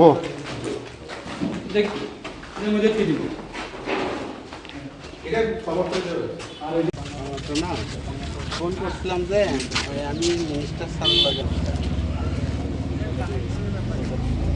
टंगो आरवा डेमुन टंगो सो রেশন কার্ড হলে রেশন কত তো रेशन कार्ड बिनि बाटाबाय आबार बुजुता আবার रेशन এই বাড়ি ছাড়া 2-3 বাড়ি পাড়া ভেঙে গেছে ঠিক আছে ওই যেখানে মসজিদ এখানে হ্যাঁ 2-3 দিনের মধ্যে লাইন দিতে আছে নিজের যে কাঁচরা ফলাই নিজের দোকানের সামনে সকালে আমরা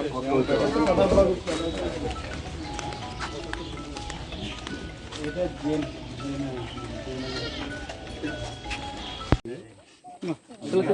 আমরা করাইছি দুইবার আমরা লাস্টে করেছি নাকি তো এই যে করে আমরা দুইবার করাইছি এটার মধ্যে এটা ভালো ছবি হ্যাঁ জান হেদিকে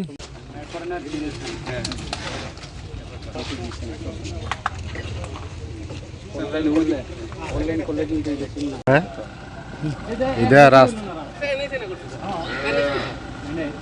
ওই ইয়ে আপনি পিএম যে সই স্যার এক বছরে চলে মানে আমি দিচ্ছি দেখেন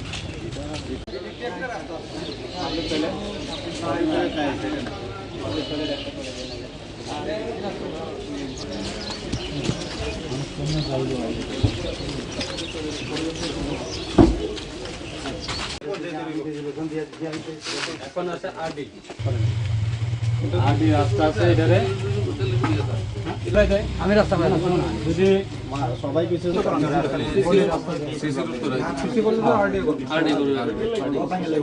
এই মাত্র না কবে নিছে এই কিছুদিন আগে মাত্র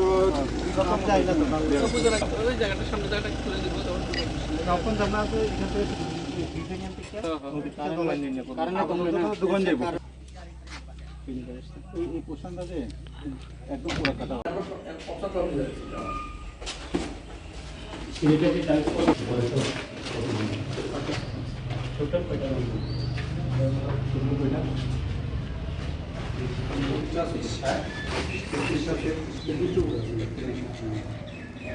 ক্লাস নিচে আছে স্কুলে ক্লাসে ঘুরে ডিগ্রি দেখানো ফাইনাল ডিপিআরটা দেখাই দাও কোন সাইডে তারা পারবেন তারা তো টমেটো কম করে দেবে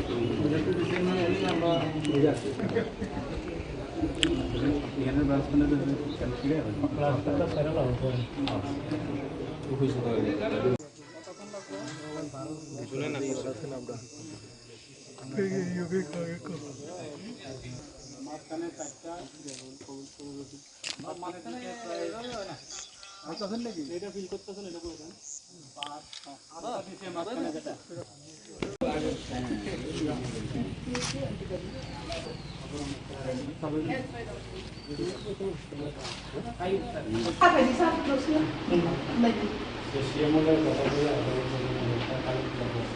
বাকি সবটি বেড়েছে একদিন সাহিত্য মাত্র হয়েছে আর হয়েছে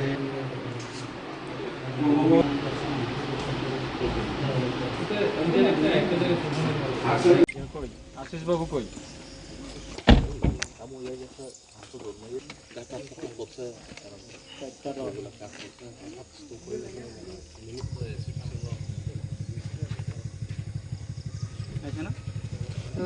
ভবিষ্যৎ সত্যবাসন ত্রিপুরা অবজারভার নতুন আরেকটা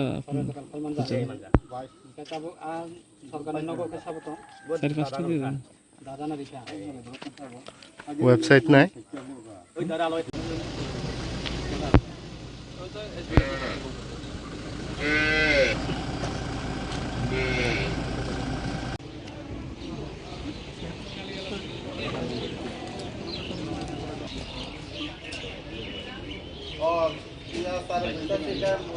মার্কেটটা বাইকুড়ার নতুন একটা বিল্ডিং পিস মার্কেট লেন এটার মধ্যে কানেকশন হ্যাঁ সেটিকে ব্যবসায়িকদের জন্য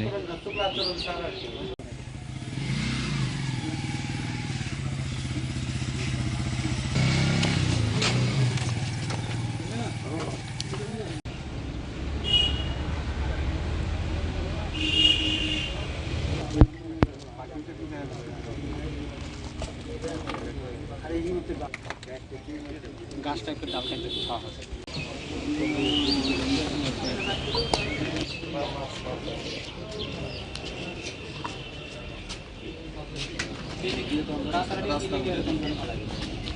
এখানে যখন বাজার হইব কি অবস্থা হবে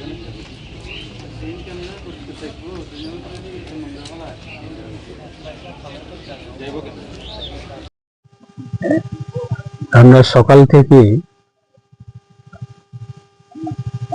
জুলাইবাড়ি বিধানসভা কেন্দ্রের অন্তর্গত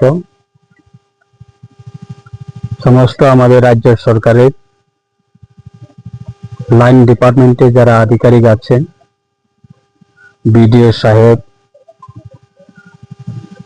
পিডব্লিউডি এসডিও সাহেব, আরডি ডিপার্টমেন্টের এসডিও সাহেব, পাওয়ার ডিপার্টমেন্ট এবং ডিডব্লিউএস ডিপার্টমেন্টের ইঞ্জিনিয়াররা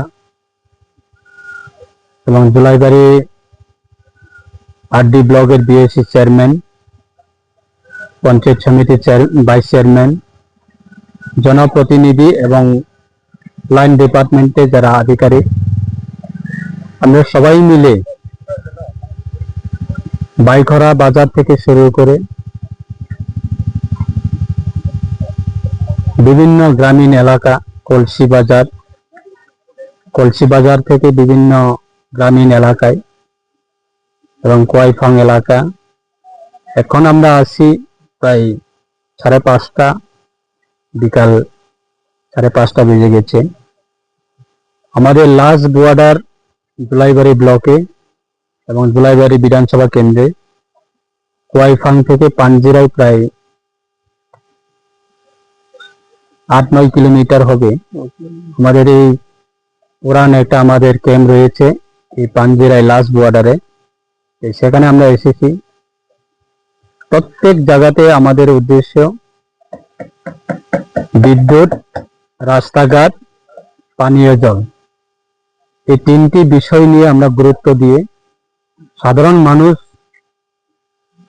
এই 3টা বিষয় নিয়ে কোনো অসুবিধা হচ্ছে কিনা সেটা নিয়ে আমরা প্রত্যেকটা গ্রামীণ এলাকা ডাইরেক্ট পাবলিকের সঙ্গে আমরা যারা গ্রামবাসী যারা আছেন তাদের সঙ্গে আমরা দেখা করে তাদের সমস্যাগুলি কি রয়েছে, গ্রামের সমস্যাগুলি কি রয়েছে, সেগুলি আমরা সমস্যার সমাধান করার জন্য আমাদের লাইন ডিপার্টমেন্ট অফিসাররা সঙ্গে আছে এবং বিশেষভাবে আমরা এই 3টি জিনিসটাকে আমরা গুরুত্ব দিয়ে আজকে আমাদের বিভিন্ন গ্রামীণ এলাকা আমাদের ভিজিট এই প্রোগ্রাম। তাই আমি ব্যক্তিগতভাবে আজকে আমরা সবাইকে একসঙ্গে নিয়ে যাতে সাধারণ মানুষের চাহিদা, মৌলিক চাহিদা হচ্ছে 3টা জিনিস। একটা হচ্ছে রাস্তাঘাট আপ টু লাস্ট মাইল পর্যন্ত, আপ টু গ্রাসরুট লেভেল পর্যন্ত রুট কানেক্টিভিটি, সেটা যাতে মানুষের কাছে পৌঁছাতে পারে যে কোনো ভাবে হোক, সেটা ব্রিক সেলিং হতে পারে, ব্ল্যাক টপের রাস্তাও হতে পারে, PMJSY এর মাধ্যমে রোডও হতে পারে, বা যে কোনো ভাবে হোক যাতে রুট কানেক্টিভিটি মানুষের কাছে পৌঁছায়। দ্বিতীয়ত হচ্ছে বিদ্যুৎ পরিষেবা, প্রত্যেকটা পরিবারে যাতে বিদ্যুতের সমস্যা যাতে না থাকে এবং বিদ্যুতের সঙ্গে রিলেটেড আমাদের মানুষের মূল চাহিদা হচ্ছে পানীয় জল। জলের অপর নাম জীবন। এই জলের মাধ্যমে আমাদের প্রত্যেকটা মানুষ জীবন আমরা অত্যন্ত সেটা প্রয়োজনীয়। তাই এই পানীয় জলের ব্যবস্থাও আমরা যাতে কোনো ধরনের কোনো পরিবারে কোনো গ্রামে পানীয় জলের সমস্যা যাতে না থাকে সেটাও আমরা সমস্যার সমাধান করার জন্য আজকে আমরা এই আমাদের ভিজিট অনুষ্ঠান। তাই সাথে আমাদের বিভিন্ন উন্নয়নমূলক কাজ চলছে, বিভিন্ন কনস্ট্রাকশন, বিভিন্ন অফিসের বিল্ডিং কাজ চলছে, স্কুলের বিল্ডিং কাজ চলছে, মার্কেট স্টলের বিল্ডিং কাজ চলছে এবং বিভিন্ন ডিপার্টমেন্টের বিল্ডিং কাজ চলছে আমাদের এই বিধানসভা কেন্দ্রে। সেই বিল্ডিং এর কাজ সঠিক সময়ে যাতে সম্পূর্ণ হয় এবং এই বিল্ডিং এর কনস্ট্রাকশনের কাজগুলি যাতে কোয়ালিটি বজায় থাকে সেটাও আমরা প্রত্যেকটা জায়গাতে আমরা চেষ্টা করছি যে আমাদের ডিপার্টমেন্টের আধিকারিক যারা আছেন তারাও সঙ্গে রয়েছে, সেগুলি নজর রাখা এবং সম্পূর্ণ সঠিক সময়ে সম্পূর্ণ করার ক্ষেত্রে আমরা সেটাকে উদ্দেশ্য রেখে আজকে আমাদের ভিজিট অনুষ্ঠান। তাই আমরা আশা রাখছি আমরা পাবলিকের কোনো ধরনের অসুবিধা যাতে না থাকে। একটা বিষয় নতুনভাবে আমরা সেটা আজকে এখানে এসে আমরা জানতে পেরেছি যে বন বিভাগের বন দপ্তরের রিলেটেড আমাদের বনের হাতি, সেটা আমাদের এই পাঞ্জিরাই গ্রামবাসীর বিভিন্ন ফসলগুলি তাদের নষ্ট হচ্ছে এবং বিভিন্ন সময়ে তারা ভয় পাচ্ছে। সেটাকেও আমরা এই সমস্যার সমাধান করার জন্য আমরা বন দপ্তরের সঙ্গে কথা বলবো এবং দপ্তরের মাননীয় মন্ত্রী সাহেব রয়েছেন, তার সঙ্গেও আমরা আলোচনা করব এই বিষয়গুলি আমরা কিভাবে সমাধান করা যায়। তো সেটাকে কেন্দ্র করে আজকে আমাদের এই অনুষ্ঠান। ধন্যবাদ।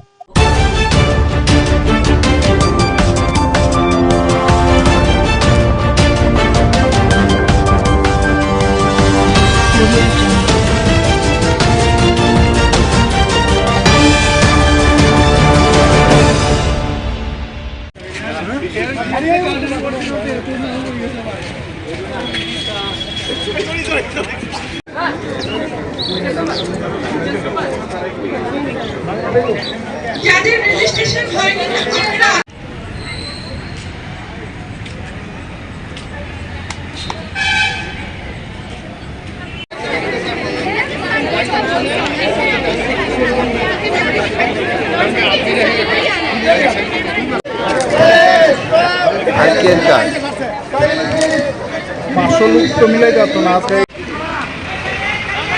Check over. Nang yawe ba number to yawe ba. Check over. Nang number.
সবাই শান্ত হয়ে দাঁড়াও।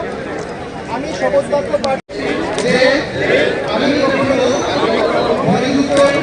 দিদি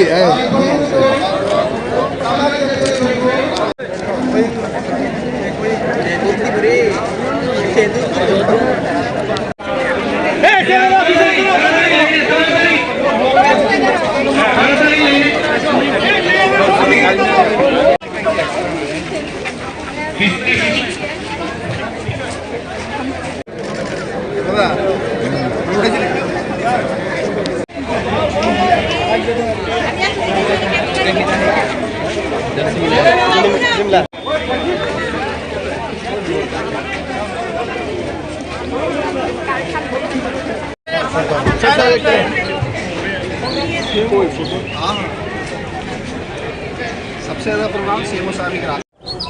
आज district level red run programme में हम पूरे डिस्ट्रिक्ट एडमिनिस्ट्रेशन की तरफ से और राज्य सरकार की तरफ से अपने आम नागरिकों को ये संदेश देना चाहते हैं कि HIV एवं एड्स से अपने आप को बचाव करें, ड्रग्स से दूर रहें, टोबैको के कंजम्पशन से दूर रहें और उसी के साथ साथ अपने सेहत पर खासकर स्पोर्ट्स एक्टिविटी में एवं जॉगिंग में अथवा शारीरिक परिश्रम से अपने स्वास्थ्य को स्वस्थ रखें और इन सभी चीज़ों में एडमिनिस्ट्रेशन उनके साथ है और जहाँ भी उनको हमारी सहायता की ज़रूरत होगी हम लोग वो सपोर्ट उनको प्रोवाइड करेंगे, परंतु जो गलत आदतें हैं उनसे अपने आप को दूर रखें और अच्छी आदतों का अपने जीवन में अनुसरण करें। कौन कौन पार्टिसिपेट कर रहे हैं आज इस रेड्रन? आज लगभग डिस्ट्रिक्ट एडमिनिस्ट्रेशन में सभी हैं, खासकर chief medical officer, traffic police, state district police, dice की तरफ से, एजुकेशन की तरफ से लगभग 9 कॉलेजेस हैं और लगभग 8 स्कूल हैं। मैं उम्मीद करता हूं कि और आम जनता से भी हमने निवेदन किया, वो लोग भी आए हुए हैं, तो बड़े स्तर पे इसमें पार्टिसिपेशन किया जा रहा है और हम उम्मीद करेंगे कि यूथ को ये मैसेज पहुंचेगा और वो इसको फॉलो भी करेंगे। जैसे आज जो रेड रन ऑर्गेनाइज हो रहा है वो अवेयरनेस है अगेंस्ट जो आपका HIV है एंड ड्रग्स, और उसके अलावा जो है यूथ को हमारा मैसेज है कि to stay away from drugs and apart from that जो है फिज़िकल फिटनेस जो है बहुत इंपॉर्टेंट है स्पेशली यूथ के लिए। तो वो बोलते हैं कि एक हेल्दी बॉडी में हेल्दी माइंड रहता है, इसलिए physical fitness is very important. तो सभी को जो है स्पोर्ट्स एक्टिविटी, फिजिकल एक्टिविटीज़ में पार्टिसिपेट करना चाहिए और ड्रग्स से दूर रहना चाहिए। আপনারা জানেন আমাদের রাজ্য সরকার, রাজ্যের মাননীয় মুখ্যমন্ত্রী আমাদের এই রাজ্যকে নেশামুক্ত রাজ্য হিসাবে ঘোষণা করতে চাইছেন। আর আপনারা জানেন এই নেশার কারণেই আমাদের এই রাজ্যের মধ্যে এইডসের বাড়ন্ত। তো এইডস থেকে মুক্তি পেতে হলে আমাদের নেশা বর্জন করতে হবে। তো আমাদের বাচ্চারা যাতে সেই নেশাতে আসক্ত না হয়, নেশাতে যাতে তারা না ধাবিত হয়, তার সচেতনতার জন্য আজকের এই উমগন্ত ময়দান থেকে এক র্যালির আয়োজন করা হয়েছে। সেখানে আমাদের ডিস্ট্রিক্ট হেলথ ডিপার্টমেন্ট, আমাদের জেলা প্রশাসন এবং অন্যান্য ডিপার্টমেন্ট সেখানে অংশগ্রহণ করেছে। তো সেখানে একটা রেড রান কর্মসূচি আছে, সেটাতে একটা সতর্কতা বার্তা সেখানে দেওয়া হবে। কেউ যাতে নেশার দিকে ধাবিত না হয়, কেউ যাতে কোনো নেশা গ্রহণ না করে, কেউ যাতে তামাক জাতীয় যেগুলি নেশা আছে সেইগুলি যাতে বর্জন করে, মানে এক কথায় সমস্ত নেশা যাতে মানুষ বর্জন করে, সমস্ত নেশা বর্জন করে মানুষ যাতে স্বাভাবিক জীবনযাপনে থাকে এবং সুস্থ সমাজ গঠনে যাতে সাহায্য করে। মাননীয় মুখ্যমন্ত্রী প্রফেসর ডক্টর মানিক সাহার যে ডাক নেশামুক্ত ত্রিপুরা, নেশামুক্ত জেলা, সেই কাজে যাতে সবাই অংশীদারিত্ব করে, সেই কাজে যাতে সবাই অংশগ্রহণ করে, তার জন্যই আজকের এই আয়োজন।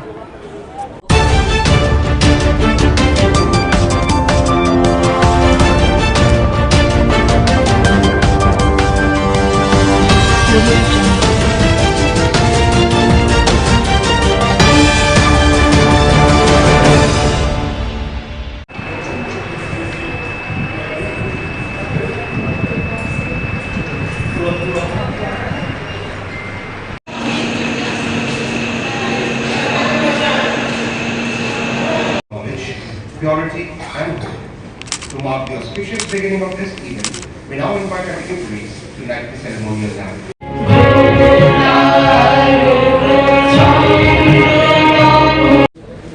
We would also like to felicitate Shri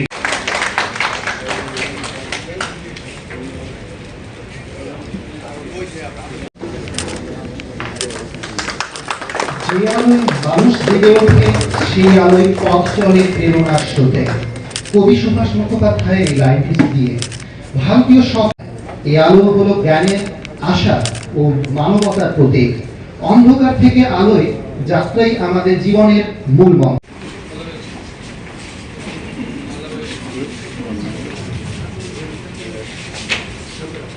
Now has the inaugural song presented by the talented members of the AGMC Student Council. Let us all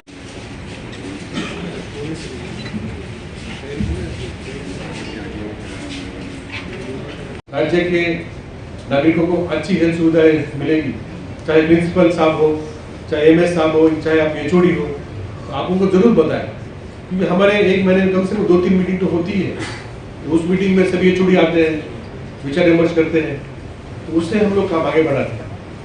तो मुझे पूरी उम्मीद है कि ठीक है, हम लोग एम्स दिल्ली के साथ काम कर रहे हैं, लेकिन हमारे पास इतना अनुभव है और हमारे पास इतना मतलब स्किल है, कमिटमेंट है, चाहे आप सभी लोग अगर 2-2, 4-4 सजेशन भी आप देंगे तो मेरे ख्याल से और भी जीवोस्पोर्ट का अच्छा नाम होगा।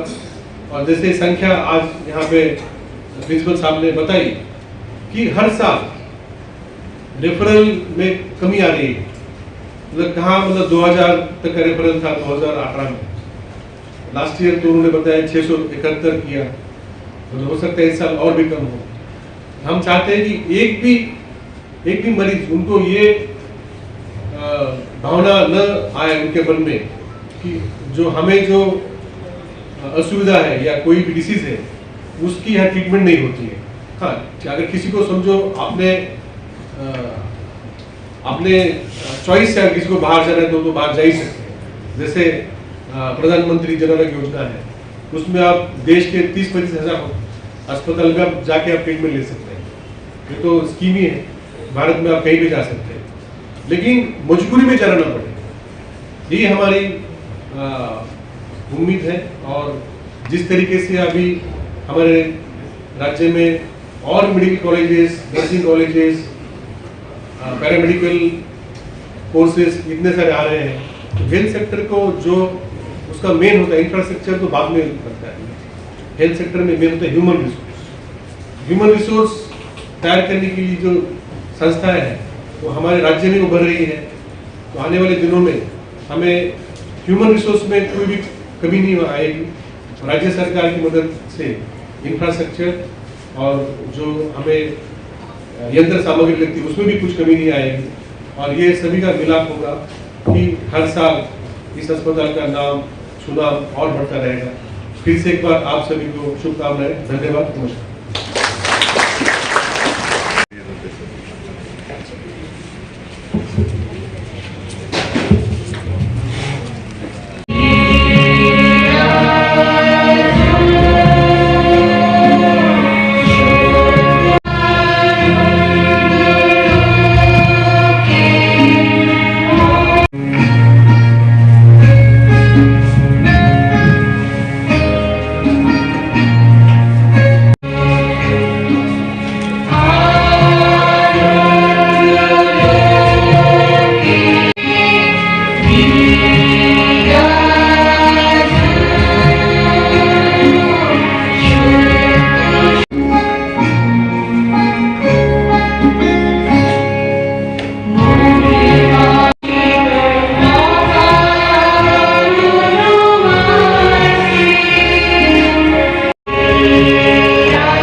Stands on land generously donated by the erstwhile King of Tripura, late Maharaja Kirit Bikram Kishore Dev Burma Bahadur. In recognition of his benevolence, the Kirit Bikram dear students. The GPP Hospital Agartala or the Govind Vallabh कल्याण समिति के chairperson MLA Shrimati Meera Rani Sarkar madam, यहाँ उपस्थित इस college के principal, director medical education, member secretary nature, Tripura state blood council के doctor Vishnudev Verma ji, यहाँ उपस्थित सभी HODs, स्टूडेंट्स और स्टाफ मेंबर्स, मैं सबसे पहले आप सबको बधाई देता हूँ कि जो हमारे स्टेट का सर्वोच्च और एक प्रीमियर हॉस्पिटल का 65 साल पूरा हो गया। और अभी जो हमारे प्रिंसिपल सर बोल रहे थे कि राज्य के स्वास्थ्य परिसेवा प्रदान करने में इस अस्पताल का क्या योगदान रहा है, और ये योगदान कोई सिर्फ इतिहास तक सीमित नहीं, लेकिन दिन ब दिन जो इस अस्पताल का योगदान और इसका महत्व दिन ब दिन बढ़ रहा है। हम देख रहे हैं कि सभी राज्य से लोग एक आशा की उम्मीद लेके यहाँ पर आते हैं। कोई कोई भी तकलीफ हो, कोई भी डिसीज हो या कोई भी स्वास्थ्य के बारे में शिकायत हो, सबको एक उम्मीद और एक विश्वास रहता है कि हम जीबी हॉस्पिटल में जाएंगे तो हमारा उपचार होगा और हमें उससे राहत मिलेगी। राज्य सरकार ने भी आपने देखा है पिछले कुछ सालों में 500, 600, 700 बेड तक सीमित है अस्पताल, आज 1400 के ऊपर बेड की संख्या हो गई है और यहाँ पे और भी बहुत सारे काम चालू हैं। यहाँ mother and child health wing उसका काम शुरू हो गया है, यहाँ पे क्रिटिकल ब्लॉक का भी काम चालू हो गया है, कम्युनिकेबल डिसीज का एक नया ब्लॉक हो रहा है, एक स्पेशल वार्ड हो रहा है जहाँ पे आने वाले दिनों में कोई वीआईपी हो या कोई पेमेंट करके कोई अच्छी सुविधाएं लेना चाहे वो भी हम लोग ब्लॉक कर रहे हैं। इस कॉलेज के लिए नया एडमिनिस्ट्रेटिव ब्लॉक का भी काम हो रहा है, अभी अगले 2-3 महीने में काम चालू हो जाएगा। और भी बहुत सारे डिमांड, जब भी मैं जीबी हॉस्पिटल में विजिट करता या मीटिंग करता हूँ तो ऐसी कोई मीटिंग नहीं जिसमें कि हमारे हॉस्पिटल की ओर से, कॉलेज की ओर से राज्य सरकार की तरफ कोई डिमांड नहीं रखी गई। तो एक जीवन एक संस्था का उदाहरण कि ये नहीं है कि जो है उसमें ही सबका समाधान है, आगे का कोई प्लान नहीं है, कोई नई सोच नहीं है। तो हर साल राज्य सरकार भी सिर्फ इस अस्पताल के लिए सब मिलके कुल मिला के 600 से 700 करोड़ का बजटरी सपोर्ट देता है। ये हमें भारत सरकार से जो फंड मिलता है ये छोड़ के मुझे नहीं लगता कि कोई ऐसी संस्था है हमारे राज्य में है, कोई एक ऐसी संस्था है जिसके इतना फाइनेंशियल बर्डन राज्य सरकार लेता है। क्योंकि जो हमारे राज्य के 40 लाख लोग सिर्फ हमारे राज्य के ही नहीं, हमने देखा कुछ पिछले दिनों में लोअर आसाम से लोग आते हैं, मिजोरम से आते हैं, बांग्लादेश से भी कभी लोग आते हैं, तो इनकी भी एक उम्मीद रहती है। तो सुपर स्पेशलिटी ब्लॉक के बारे में यहाँ पे बात हो रही है, तो हमने कोशिश की कि जो 9 हमारी सुपर स्पेशलिटीज है उसकी सेवाएं हमने चालू की है। उसमें और भी काफ़ी सारे इक्विपमेंट्स और काफ़ी सारे डायग्नोस्टिक्स हमें उसमें इंस्टॉल करने की ज़रूरत है। आज ही माननीय मुख्यमंत्री महोदय दिल्ली में है, आज 3 बजे वो केंद्रीय स्वास्थ्य मंत्री से मुलाकात करेंगे। अभी मेरी उनसे बात हो रही थी सुबह। हमने सुपर स्पेशलिटी ब्लॉक में इक्विपमेंट्स और बाकी डायग्नोस्टिक्स के लिए अभी करीब 90 करोड़ का हमने आज हम उनको डिमांड देंगे। जो ऑर्गन ट्रांसप्लांट हमने चालू किए हैं, अभी किडनी से लेके अभी लीवर और बहुत सारे ट्रांसप्लांट अभी यहाँ होंगे, तो उसके लिए एक इम्यूनोलॉजी लैब के लिए भी हमने प्रस्ताव दिया है। यहाँ पे इस अस्पताल में जो हमारी पुरानी 3 बिल्डिंग्स है वो अभी उसका काफ़ी समय हो गया है, तो आने वाले दिनों में यहाँ पर भी मल्टी स्टोरी और सुपर स्पेशलिटी ब्लॉक जिस तरीके से हुआ है मॉडर्न,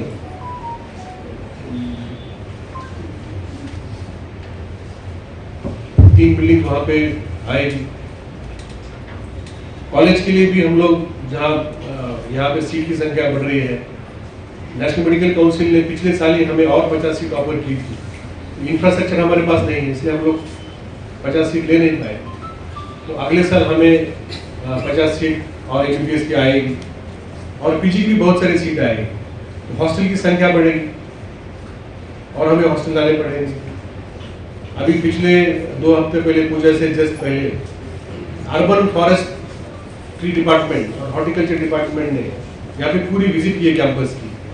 आपने देखा होगा कि हमारा जो न्यू सेक्रेटरीट कॉम्प्लेक्स है, जहाँ असेंबली के से लेकर आप लोग जब अंदर जाते हैं तो कितना पेड़ पौधा वहाँ लैंडस्केपिंग अच्छा लगता है।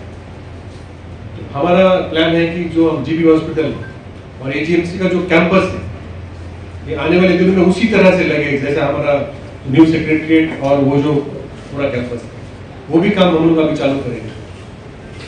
तो मतलब राज्य सरकार की ओर से कोई ऐसा कदम नहीं जो हमने उठाया नहीं, ये संस्था अच्छी तरीके से काम करेगी।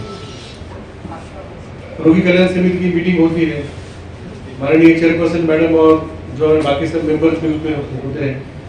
जितने भी प्रस्ताव आते हैं तो हम कोशिश करते हैं कि उसी मीटिंग में स्टेट गवर्नमेंट को रेफर ना करते हुए ये कि हम लोग अप्रूव करें।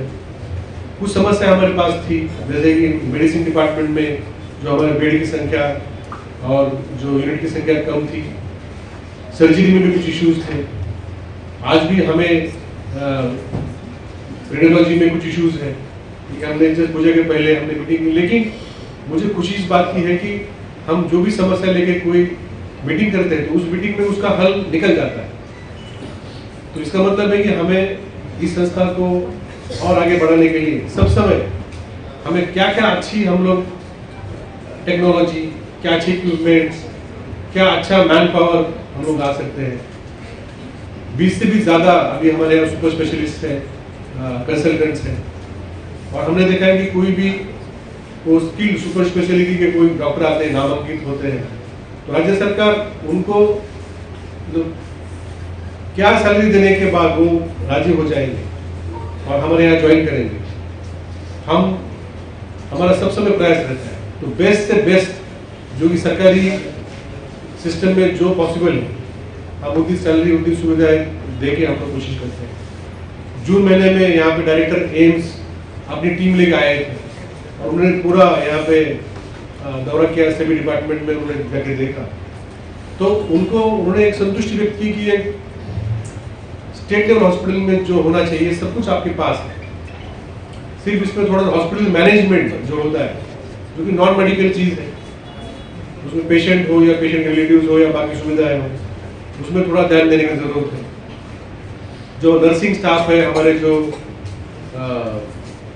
उसमें कुछ बढ़ोतरी करने की जरूरत उन्होंने बताई है, और भी उन्होंने बहुत सारे सजेशन दिए हैं। तो पिछले कुछ दिनों में हमने उनके साथ एक मेमोरेंडम ऑफ अंडरस्टैंडिंग हमने बनाया है।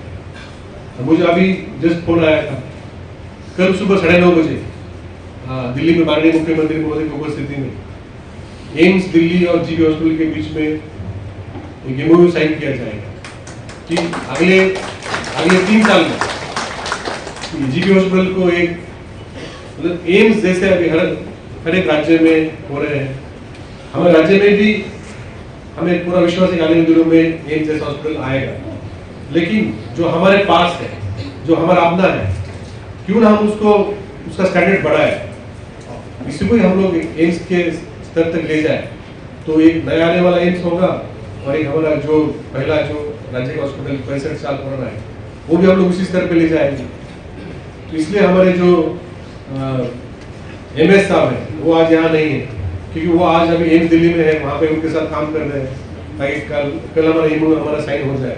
तो उसमें उन्होंने बहुत सारे अच्छे सजेशन दिए हैं कि कितने सारे डिप्लोमा, कितने सारे वोकेशनल कोर्सेज, कितने सारे PG प्रोग्राम, सुपर स्पेशलिटी के प्रोग्राम्स वो हमें हेल्प करना चाहते हैं। बहुत सारी ट्रेनिंग्स यहाँ पे होगी जो कि एम्स की पूरी टीम यहाँ के ट्रेनिंग देगी। कुछ ट्रेनिंग वहाँ एम्स दिल्ली में होगी, यहाँ से बहुत सारे डॉक्टर्स और पैरामेडिकल स्टाफ वहाँ जाएंगे, वहाँ ट्रेनिंग लेंगे। तो राजस्थान सरकार ने एम्स दिल्ली के साथ पिछले 2 साल में उन्होंने सभी उनके डिस्ट्रिक्ट हॉस्पिटल और स्टेट हॉस्पिटल को में सुधार लाने के लिए उन्होंने उनके साथ काम करना चालू किया। उसी धरती पे हम लोग काम कर रहे हैं। तो मैं इस अवसर पे आप सभी को बहुत बहुत शुभकामनाएं देता हूँ। और आप সকল সম্মানীয় ব্যক্তিগণ আমার সামনে যারা বসে আছেন, এই হসপিটালের ডাক্তার থেকে আরম্ভ করে আগরতলা সরকারি গভর্নমেন্ট কলেজের যারা শিক্ষক শিক্ষিকাগণ আছেন, ছাত্রছাত্রীগণ আছেন এবং অন্যান্য ডিপার্টমেন্টের যারা এখানে উপস্থিত, প্রত্যেককে আমি আমার হৃদয়ের অন্তঃস্থল থেকে জানাচ্ছি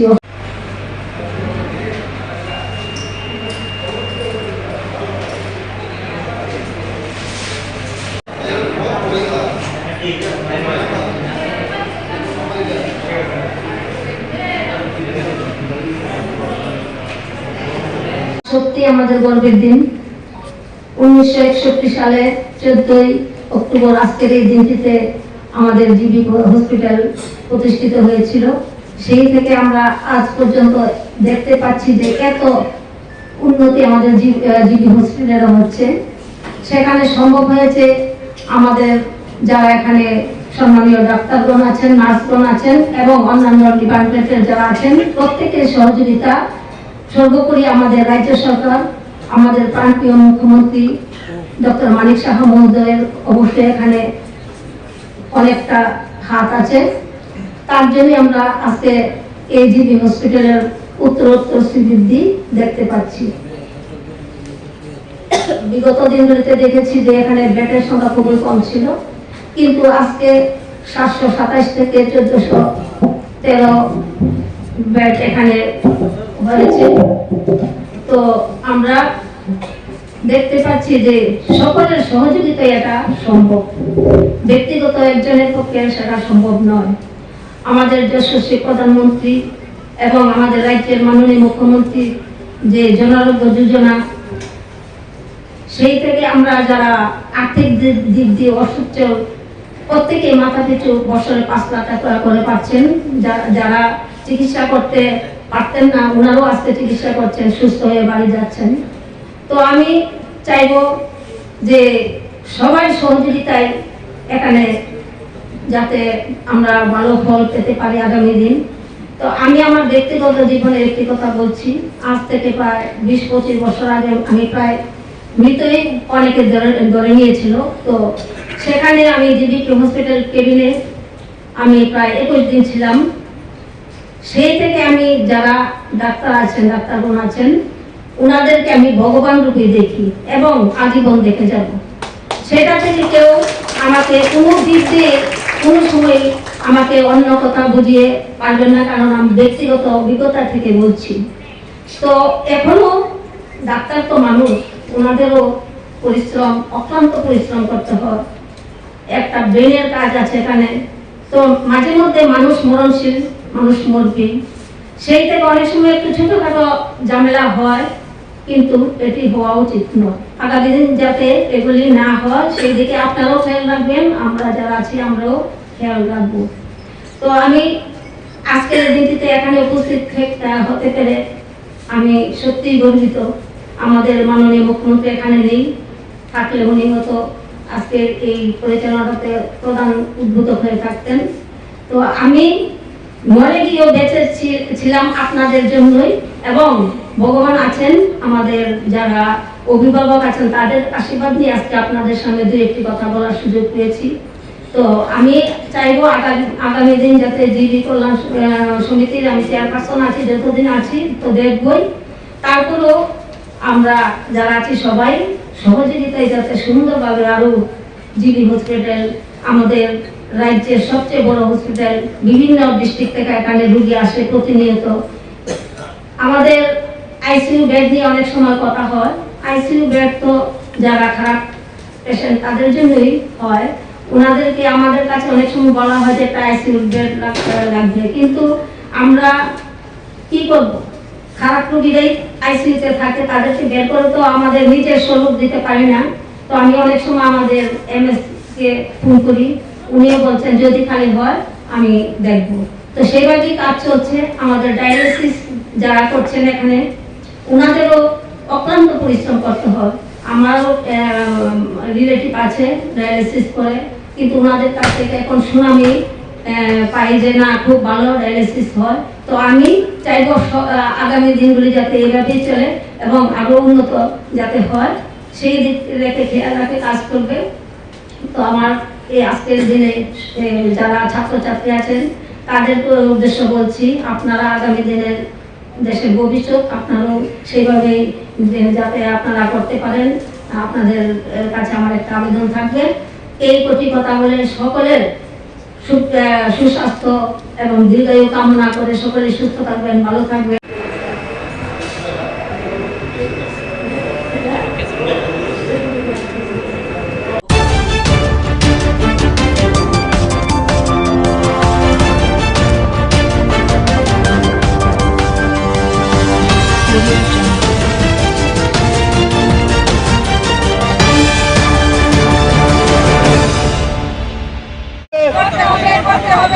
কর্মসংস্থানের দাবিদের দিকে নিয়ে গণ আন্দোলন করে তুলুন।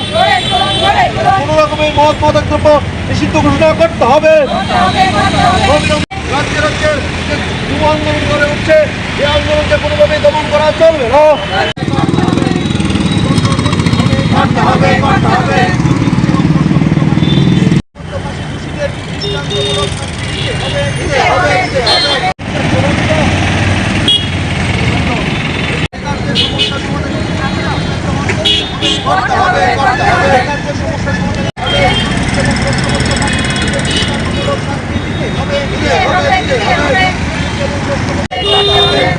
বন্ধ করতে হবে, করতে হবে, করতে হবে। দুর্নীতি বন্ধ করতে হবে, করতে হবে, করতে হবে। দুর্নীতি এবং তথ্য ফাঁসে যুক্ত ব্যক্তিদের দৃষ্টান্তমূলক শাস্তি দিতে হবে। কর্মসংস্থানের ব্যবস্থা করতে হবে, করতে হবে, করতে হবে। একারদের কর্মসংস্থানের ব্যবস্থা করতে হবে। শূন্য পদ পূরণ করতে হবে, করতে হবে। শূন্য পদ করতে হবে, করতে হবে। দুর্নীতি বন্ধ করতে হবে, করতে হবে, করতে হবে।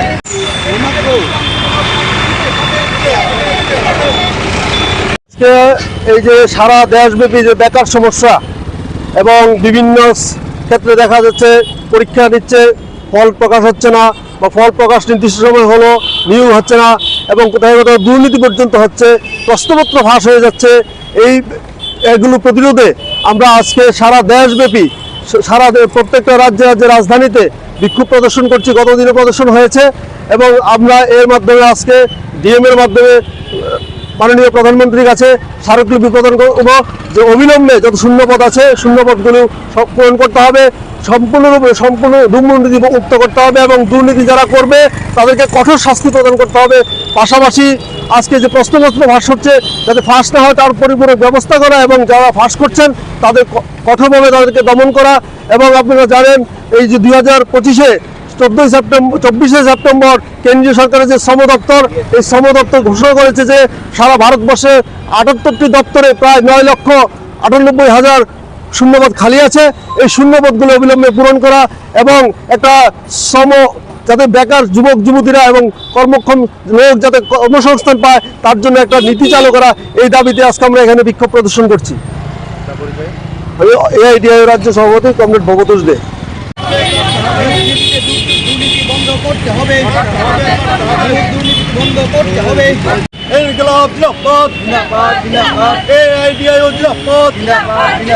অবিলম্বে সমস্ত শূন্যপদ পূরণ করতে হবে। কর্মসংস্থান নিয়ে বেকারদের সাথে কোনো রকমের খেলা চলবে না। প্রশ্নপত্র ফাঁসের বিরুদ্ধে উপযুক্ত ব্যবস্থা গ্রহণ করতে হবে। অবিলম্বে সমস্ত শূন্যপদ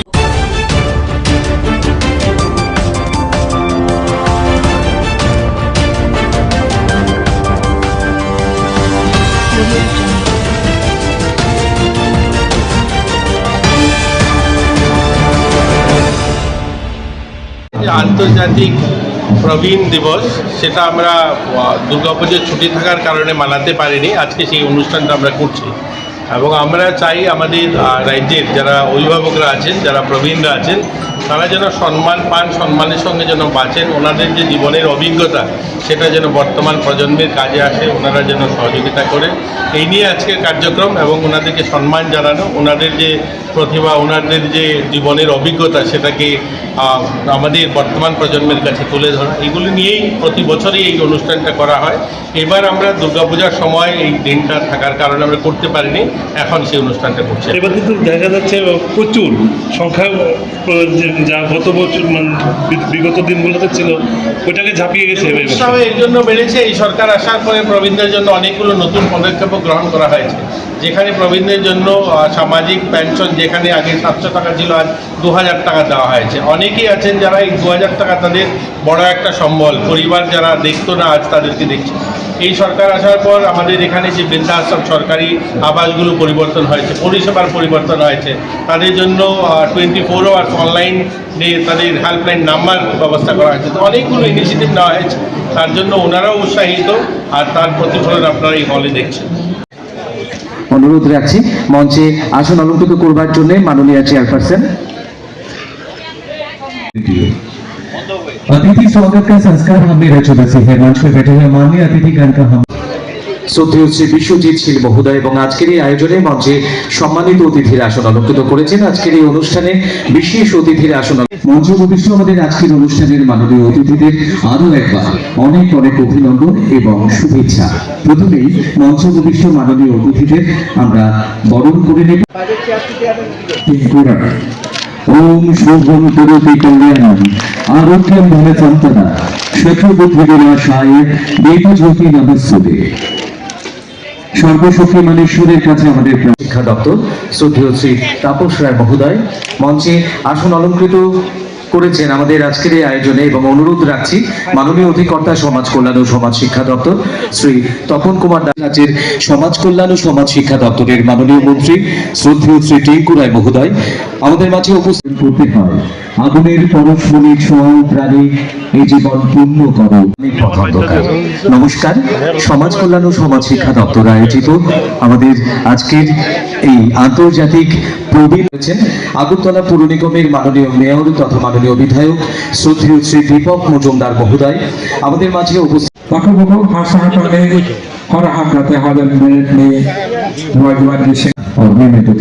আপনাদের প্রত্যেকের কাছে অনুরোধ রাখবো করতালি দিয়ে মাননীয় বরণ করে নিলাম মাননীয় মন্ত্রী শ্রদ্ধেয় শ্রী টিঙ্কু রায় মহোদয়কে, মাননীয় মেয়র আগরতলা পৌর নিগম। প্রত্যেকের কাছে আরো একবার অনুরোধ রাখবো সবাই মিলে প্লিজ হাতে হাত রেখে মাননীয় অতিথিদের সবাইকে অনেক অনেক অভিনন্দন এবং শুভেচ্ছা। আমরা অত্যন্ত আনন্দিত এবং গর্বিত ইতিমধ্যেই আমাদের মাঝে উপস্থিত হয়েছেন এবং আলোচনায় রয়েছেন বরুণ চাপার শিল্পীরা। প্রথমেই তারা বাংলা ভাষায় একটি সঙ্গীত পরিবেশন করবেন এবং এর পরপরই ককরক ভাষায় আরো একটি আয়োজিত observance of international day for older pensioners 2025 শীর্ষক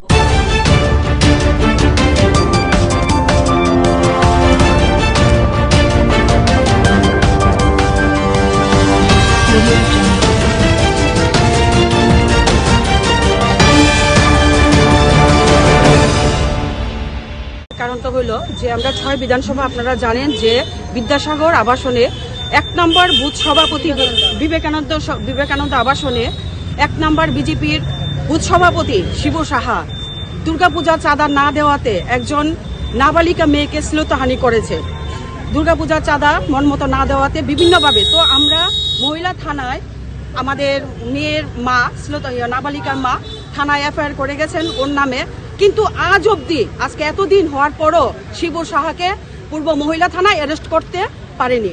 তো আমরা সেদিনও এসে গিয়ে বলেছিলাম ম্যাডামকে যে আপনি এটা অ্যারেস্ট করেন, কিন্তু কালকে অবধি দেখলাম যে সে বিন্দাস ঘুরছে, কোনো অ্যারেস্টের কোনো মানে তার পূর্ব মহিলা থানার কোনো ভ্রুক্ষেপই নেই। তো আজকে আমরা আসলাম, ওনাকে অ্যারেস্ট করতে হবে, যতক্ষণ অবধি অ্যারেস্ট না করছে আজকে আমরা থানার সামনে থেকে আমরা ফিরবো না।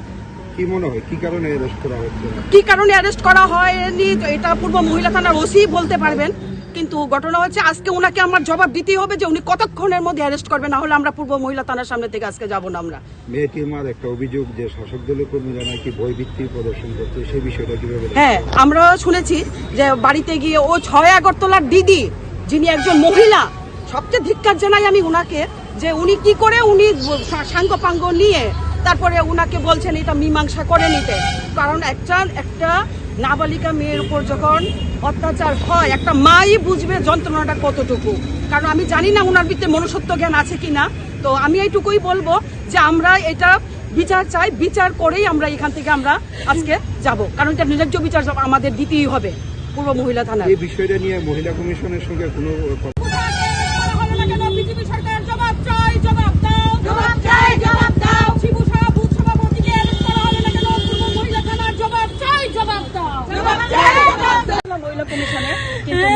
মহিলা কমিশনের তরফে আমরা পাইনি, কিন্তু মহিলা কমিশনকে কি বলবো, উনি তো কুম্ভনিদ্রায় আছেন, উনি 6 মাস ঘুমায়, 6 মাস জাগ্রত হন।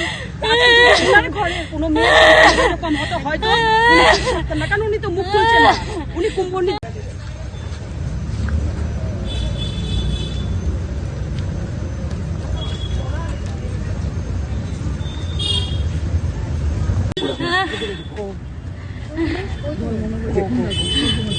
আমার ঘরে ফাপিয়া দি থাইনে আমার ঘরে গেছে। আমার যখন এই ঘটনা হয়েছিল তখন ঘটনা হওয়ার সাথে সাথে থাইনেরে ফোন করছি পরে থাইনে কখন আইতে পারতো না। এবারে কাউন্সিলারে ফোন করছি, কাউন্সিলারে বলছে আমি উদুপুর আছি, আমি কখন আইতে পারতাম না। তখন আমি বলছি দিদি আমি কি করতাম, আমার মেয়েটিরে এইভাবে ঘরও ঢুকিয়া এবার শ্লীলতাহানি করছে, মেয়েটিরে মারধর করছে, দুধের স্তনের ভিতরে শিবু সাহা টিপ দিয়ে ধরছে, আমার কোনো উপায় ছিল না। আজকে আমি নিরুপায় হইয়া আইনের সাহায্যে নিছি। আইনে 4-5 দিন পরে গেছে, অনেক দিন পরে গেছে। যখন ঘটনা হয়েছে তখন তাইনে ছিল না, অনেক দিন পরে গিয়া ক তুমি আরে কইতাছি কেসটা তুলো না। তখন আমি কইছি না আমি কিভাবে কেস তুলুম, আমার যখন হ্যাঁ পাপিয়া দিদি কইছে কেসটা তুললাম নেও, কইছে তুমি খার যুক্তি ইটা করতাছ, কই যাইতাছ, সব আমার দ্বারে কবর আছে। তখন আমি কইছি দেখেন আমার 5টা হাত, আমি 5টা হাতে আমি বাদ তুলাকে আমি কেউর যুক্তি শুনি না। আজকে মেয়েদের যে মারছে আঘাতটা লাগছে আমার অন্তরে লাগছে, আমার মেয়ের অন্তরে লাগছে। আজকে 10 মাস 10 দিন বাচ্চারা আমি পেটে ধারণ করছি। এই প্রসবের যন্ত্রণা যখন মনে হয় তখন ওই ডাক্তারে কইছে মা হইতে গেলে একটু কষ্ট করতে লাগে। তখন আমার এই কথাটা মনে হয়েছে থাইনের তো জীবুত মনে হয় হয়েছে না, যদি হইতো তাহলে থাইনে বেদনটা বুঝতো। আজকে একটা নারী হইয়া নারীর দুঃখ বুঝলো না, তাহলে একটা মহিলা হইয়া মহিলার দুঃখ বুঝলো না। আজকে আমার বাচ্চারি খানছে যে এটা কি করলো, তাইলে একটা তাইলে মায়ের পূজা করে, এই বুঝে মায়ের পূজা করে, মায়ের শ্রদ্ধা ভক্তি করে, এই বুঝে শ্রদ্ধা ভক্তি করে। তখন আমি কান্তাছি যে আমি বাচ্চাটির লইয়া আমি একটা অমাবস্যা রাতের ভিতরে রয়েছি, কি অবস্থা আসলো আমি নিজেও কইতে পারি না। এবারে এনসিসি থানাত গেছি বলে শিবু সাহা যত মানুষ আছে আবাসনে মানুষে তারা টাকা দিতেছে, দেয়া কইতাছে আমি তো একটা বুথ প্রেসিডেন্ট, আমার পক্ষে তোমরা সবাই তাহ, আমি একটা বিপদ পড়ছি, আমারে বাঁচাও, তোমরা সাহায্য সবকিছু দিমু। তখন তারা কইছে না আমি অনেকটি যাইতাম না, আমি যাইতাম না, এই দরবারে যাইতাম না আমি। আবার অনেকটি দেখো তোমরা হাজিরা দিমু, তোমরা ডেলির হাজিরা ডেলি দিমু, গাড়ি ভাড়া দিমু, তোমরা খাওয়ান দিমু, তুমি আমার পাশে আয়ো। আমরা যদি সব মহিলার মিল্লা যদি একত যদি হই তইলে কেসটা উঠতে যাবো গা, আজকে আমার মেয়েদের অতদিন ধইরা এই কেসটা চলতেছে, হন অব্দি শিবু সাহারে হেরাস করছে না। আমি মা হইয়া আমি কিভাবে আমি সহ্য করি, আমার মনে বড় দুঃখ, বুঝেনি। এখন আমি চাইতাছি যে শিবু সাহারে যাতে হেরাস করে, যে কোনো মুহূর্তে হেরাস করে। একটা অসভ্য একটা শিশু বাচ্চারে শ্লীলতাহানি করছে, এই কিভাবে পূজার চান্দা তুলে, কালকা আবাসনে পূজার চান্দা তুলছে, সরাসরি এইভাবে ঘুরতেছে, বেড়াইতেছে, করতেছে, আমরা ভীষণ ডিস্টার্ব দিতেছে। আমি রাস্তাতে আটতে পারি না, আমার মেয়ে ঘর থেকে বাড়িতে না, ভীষণ আমরা ডিস্টার্ব করতেছে। এরপরে একজনের নাম হচ্ছে অলক, রামনগর থেকে আবাসন একটা বলে আবাসনের বাসিন্দার কত নাম্বার গড় পাইছে এটা আমি একটু দেহুম, কোন গড়তা কত নাম্বার গড় এলটমেন্ট নামে আছে এটা আমি একটু দেহুম। আবাসনের ভিতরে আয়া আবাসনে বেডিয়াইতারে সাচ্চাদা করতেছে, আবাসনে বেডিয়াইতারে কটে দিমু, ফান কামু, চুন কামু, ইটা কইরা পুরা আবাসন হের পক্ষে সব, আমার পক্ষে কেউ নাই। আমার উল্টা তোমার পক্ষে কেউ আসেনি, তুমি যে কেসটা যেন দিতা যেন তোমার পক্ষে আসেনি। একটা দিদি হইয়া বব্য সভ্যের লোক হইয়া তাই না গিয়া গড় গিয়া কেসটা তোলা, তোমার পক্ষে কেউ আসেনি। তুমি উকিলের টেহা কেমনে দিবা, তোমার মেয়েদের বিয়া দিতার বানি, এটি তো কেস বাইতে যাইব গা, মেয়েদের বিয়া দিতার বানি। এরপর আমার দমকানি শুরু করছে, আমি কেস তুলতাম। এরপরে আমি কইছি না আমি কেস তুলতাম না, আমার মেয়েদের এত বড় করছে, তখন আপনারা কইছি, তখন আপনারা আইসেন না, তখন আমি মা হইয়া কেমনে সহ্য করছি, তখন আপনারা আইসেন কেস তুলতেন। আমার পরিবার, আমি কইতেছি আমার পরিবারে যদি কিচ্ছু যদি হয় ইডার দায় যে পাপিয়া দিদি আমি সম্মানিত করি তাই না রে, যে দিদি ইডার দায় দিদি থাকবো। আমার ফ্যামিলির যদি কিচ্ছু হয় রাস্তাঘাটে বা কিচ্ছু যদি হয় ইডার দায় তাই না থাকবো, আমি এতটুকু কইলাম।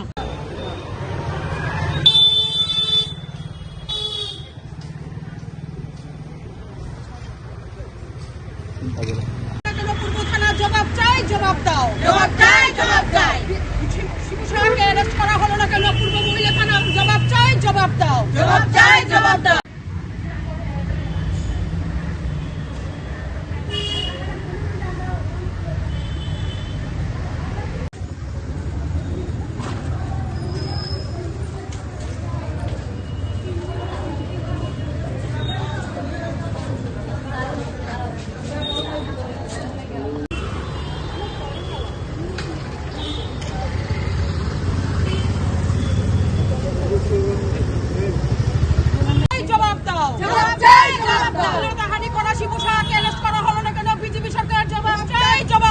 জবাব চাই, জবাব দাও। বিজেপি সরকার হয় হয় হয় হয় হয় হয়। পূর্ব মহিলা থানা হয় হয় হয় হয় হয়। পূর্ব মহিলা থানা হয় হয় হয় হয় হয়।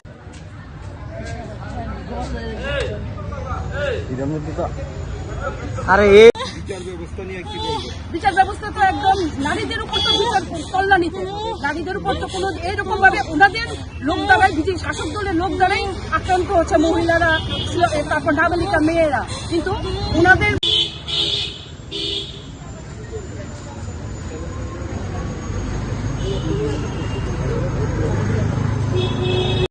বিজেপি সরকার হয় হয় হয় হয় হয় হয়। বিজেপি সরকার হয় হয় হয় হয় হয় হয়।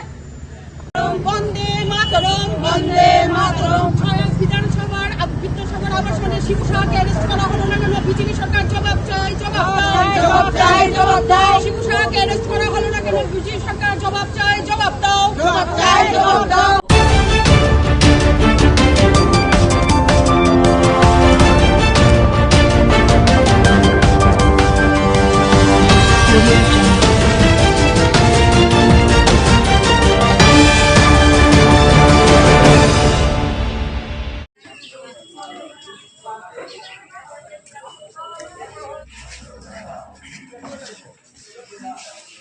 সম্মাননা স্মারক তুলে দেবেন শ্রী বিভা বসু গোস্বামী, অ্যাসিস্ট্যান্ট ডিরেক্টর মহোদয়কে, শ্রীমতী মিতালি দাস সেন মহোদয়াকে।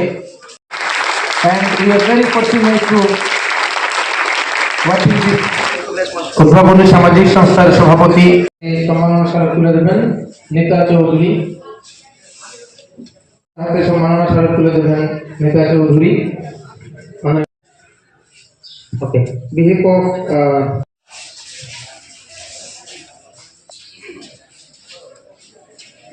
টি শার্ট তুলে দেবেন অনারেবল গেস্টদের হাতে।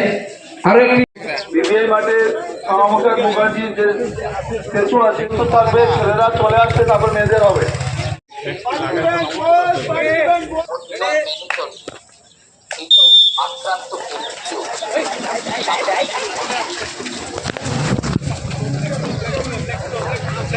আরেকটু স্যার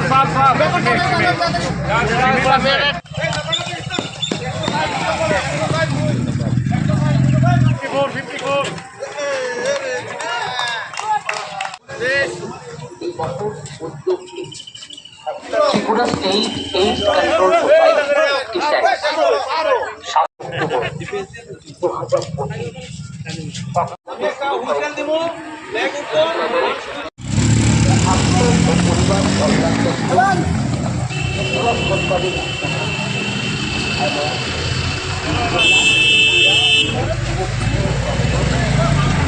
অবস্থায়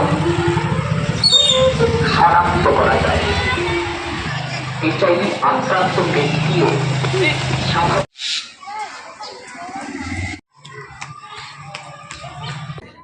Tripura state AIDS control society রাজ্যের স্বাস্থ্য দপ্তরের তরফে গোটা রাজ্যব্যাপী 8টি জেলাতেই রেড রান বলে একটি আয়োজন করেছে। এই রেড রান জাতীয় স্তরের একটি অনুষ্ঠান।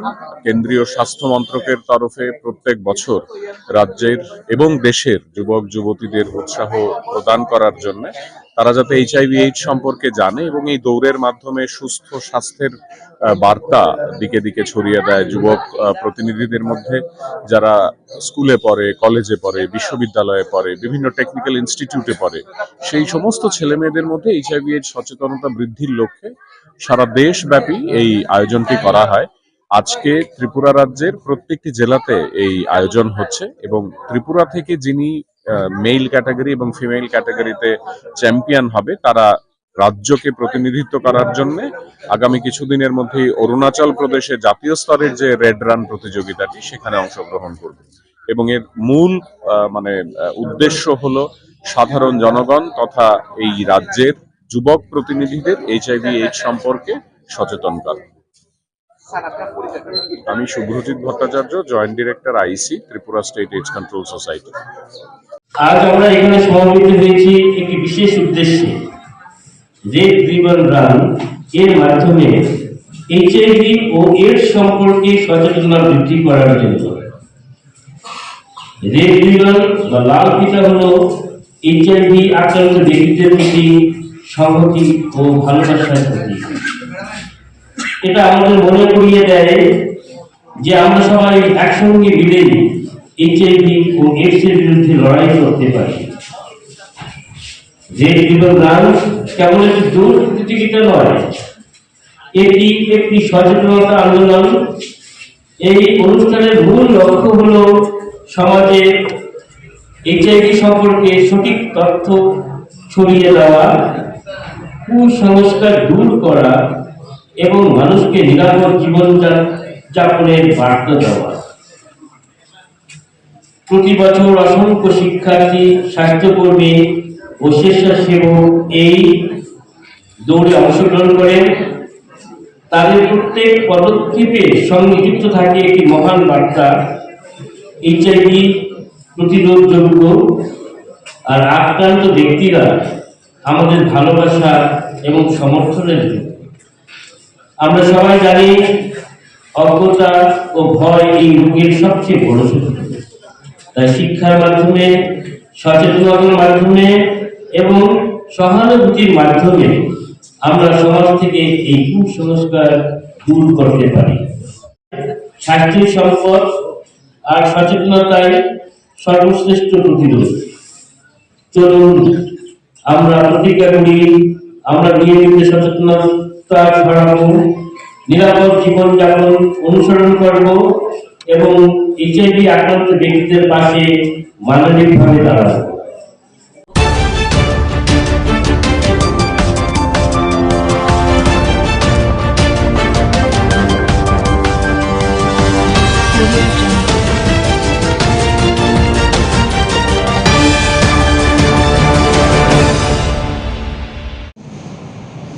त्रिपुरा फिलैटली एग्जीबिशन, जो पूरे नॉर्थ ईस्ट सर्किल लेवल का फिलैटली एग्जीबिशन अगरतला में 29 अक्टूबर से 31 अक्टूबर तक किया जाएगा।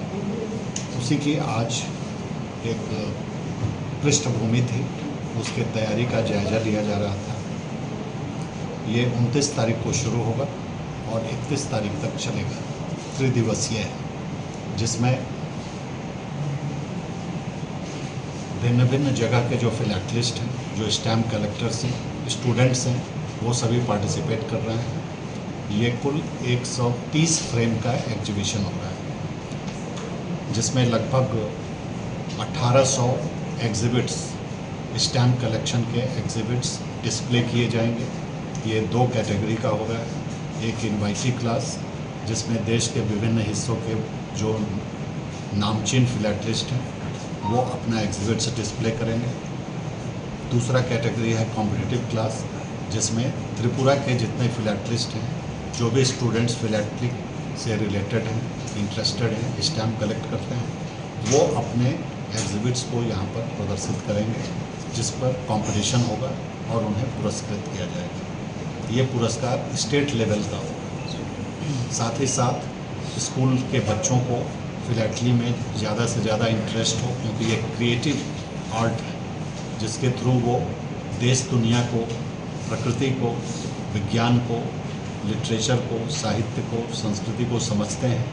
उन्हें प्रोत्साहित किया जाएगा कि वो फिलैटली को अपना एक विकल्प के रूप में चुनें, हॉबी के रूप में चुनें, जिससे कि उनका ज्ञान वर्धन भी होता है और भविष्य में वो अच्छे लेवल के फिलैटलिस्ट बन सकते हैं। इसलिए उनके बीच में स्टैम्प डिज़ाइन कंपटीशन, जैसे letter box painting competition, letter writing competition, post card painting competition, इस तरह के कंपटीशन आयोजित किए जा रहे हैं।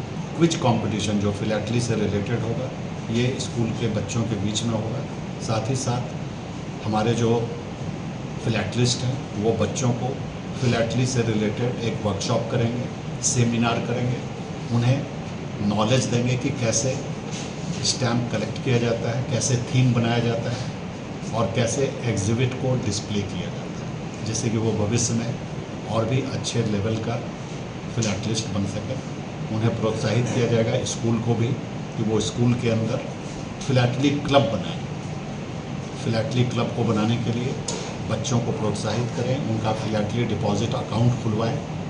साथ ही साथ फिलैटली क्लब को आर्थिक मदद पोस्टल डिपार्टमेंट प्रोवाइड करेगी इनिशियली 10,000 रुपये के द्वारा, जिसमें उनके फिलैटली टेस्ट, उनको कुछ फिलैटली स्टैम्प दिया जाएगा जिससे कि वो स्कूल की प्रॉपर्टी हो जाएगी और बच्चे उससे प्रोत्साहित होते रहेंगे, इंस्पायर्ड होते रहेंगे। इसी सब से संबंधित एक यहाँ पर मीटिंग आज किया गया है।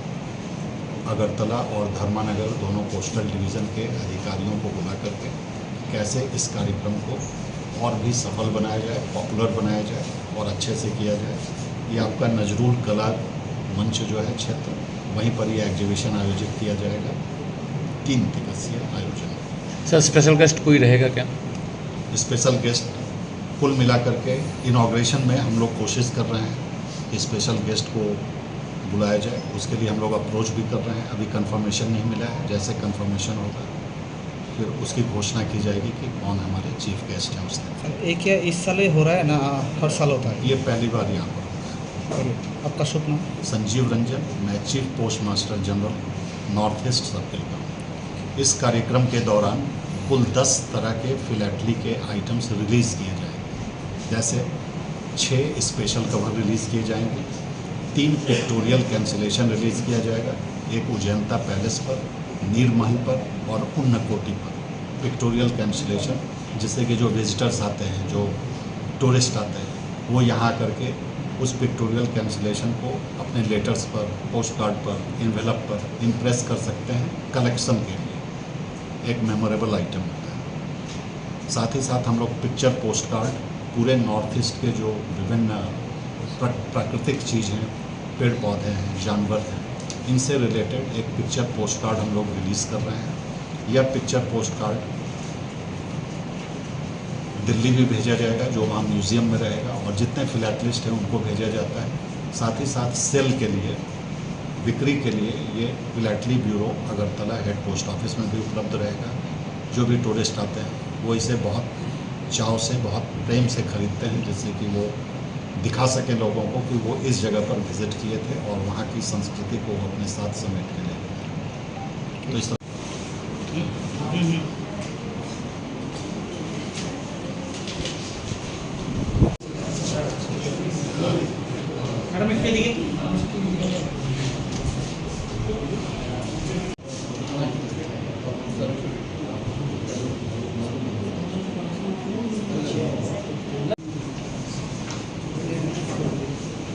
ಇದರಲ್ಲಿ ಹಾಡಲಿಕ್ಕೆ ಬೇಡ ಬೆಸ ಬಿಟ್ಟ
ভোরবেলা গোপন খবরের ভিত্তিতে আমাদের থানা এলাকারই আরকে নগর স্থিত পঞ্চায়েত টিলায় বাহার মিয়ার বাড়িতে প্রচুর পরিমাণে ড্রাগস মজুদ আছে এমন সংবাদ আসে।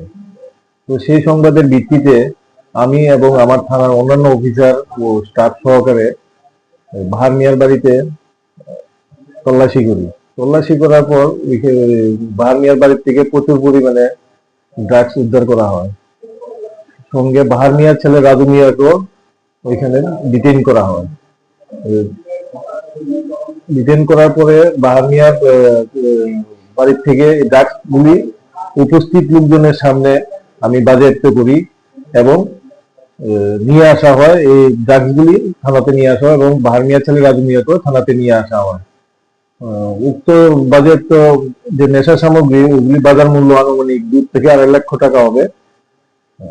এবং বাহার মিয়ার ছেলে রাজু মিয়াকে এখন প্রসিডিউর চলছে, এনডিপিএস অ্যাক্টের প্রসিডিউর অনুযায়ী তাকে আগামীকালকে কোর্টে প্রেরণ করা হবে। তাছাড়া আমি এখানে জয়েন করেছি, বিদ্যুৎনগর থানায় জয়েন করেছি প্রায় 2 মাস হবে।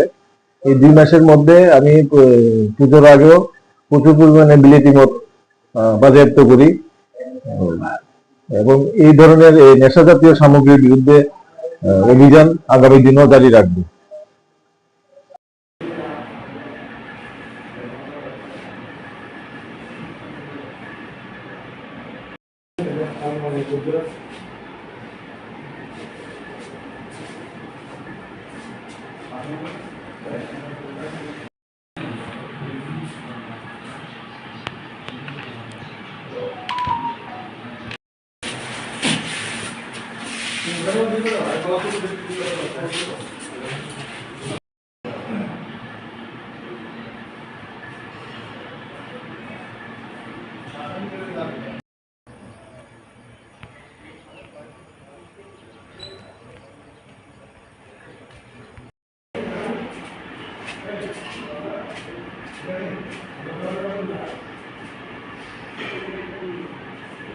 পুরোটাও সুন্দর উঠে আর কি স্যার, আর এমনি শুয়ে রাখলে ভালো লাগে।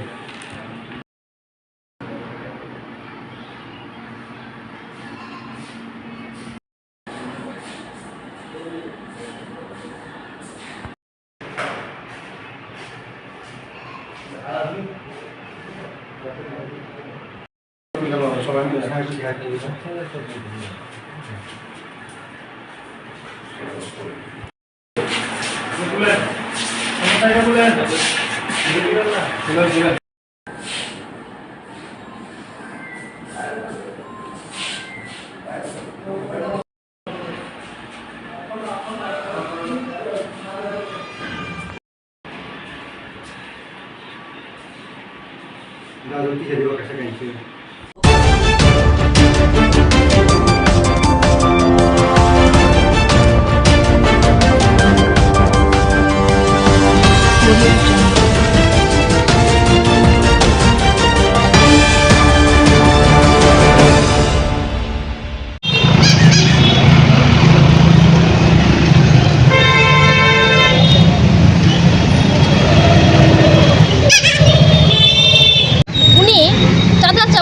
ওই আবাসনের একজন আবাসিক নিতান্ত গরিব ঘরে যায় এবং 700 টাকা চাঁদা ধার্য করে।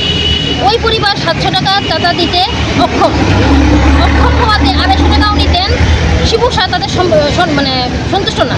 সেই নিয়ে উনি ওই ঘরের গৃহিণীর অনুপস্থিতিতে একদিন ঘরে যান, ঘরে গিয়ে চাঁদা চান এবং চাঁদা দিতে না পারায় ওই ঘরের ভদ্রলোককে উনি তলপেটে লাথি মারেন, ছোট মেয়েটিকে হাত তুলেন, গালে চড় মারেন এবং ওই ছোট বোনকে মারতে দেখে বড় বোনটি এগিয়ে যায়।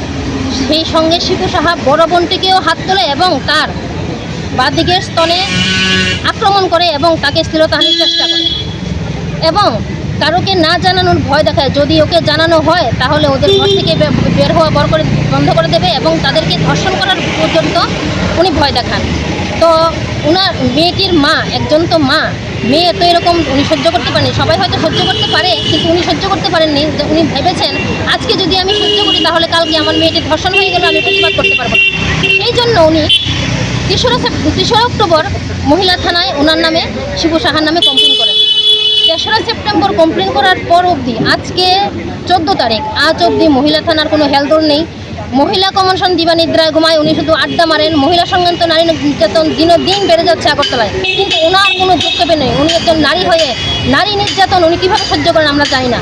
আমরা মহিলা কংগ্রেস, আমরা নারী, আমরা মা, আমরা পারি, আমরা সব কিছু করতে পারি। তার জন্য আমরা ওই খবরটি পেয়ে এই মহিলার কাছে এগিয়ে আসি এবং ওনাকে বিচার পাওয়ার আমরা দাবি রাখি এবং ওনার পাশে থাকার আমরা অঙ্গীকারবদ্ধ।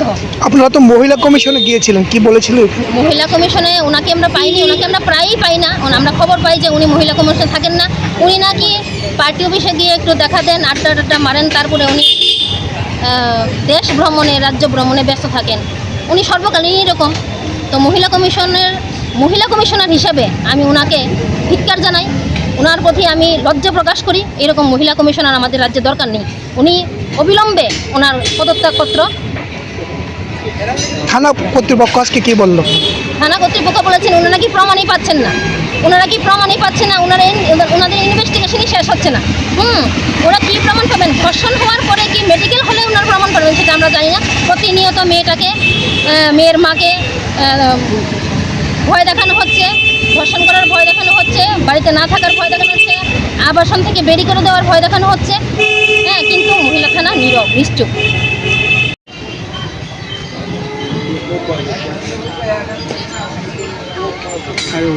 মনে মনে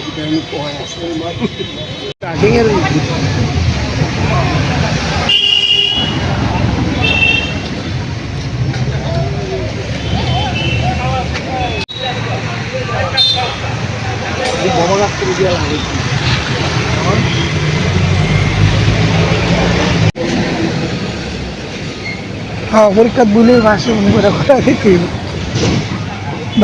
আপনারা সবাই জানেন যে ত্রিপুরা রাজ্য এখন নারী সংক্রান্ত ব্যাপারে একদম টপ ক্লাসে আছে। সেই সঙ্গে আমাদের 6 আগরতলায় নিত্যদিন আমরা শুনতে পাই নারী সংক্রান্ত ব্যাপার।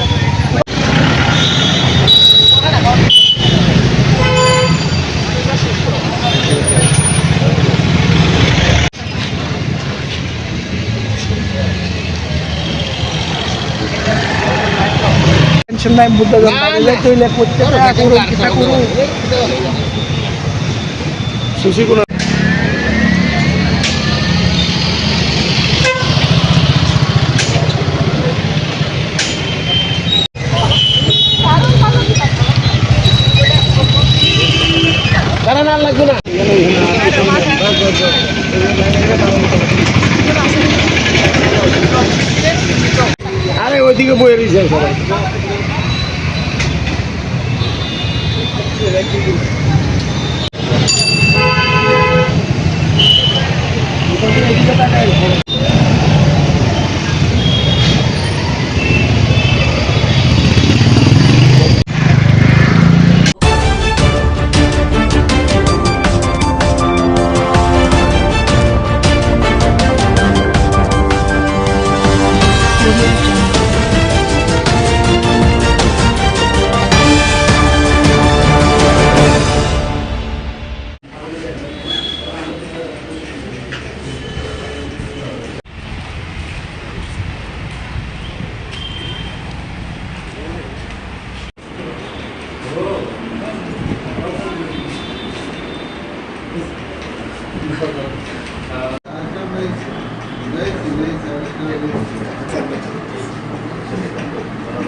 আর কেস নাম্বারটা দিতে একটু পরে একটু পরে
গতকাল সকালে আমাদের কাছে একটা খবর আসে যে নেতাজিনগর কালী মন্দির থেকে মন্দির সামগ্রী মন্দিরের দরজা ভেঙে চুরি করে নিয়ে যায়।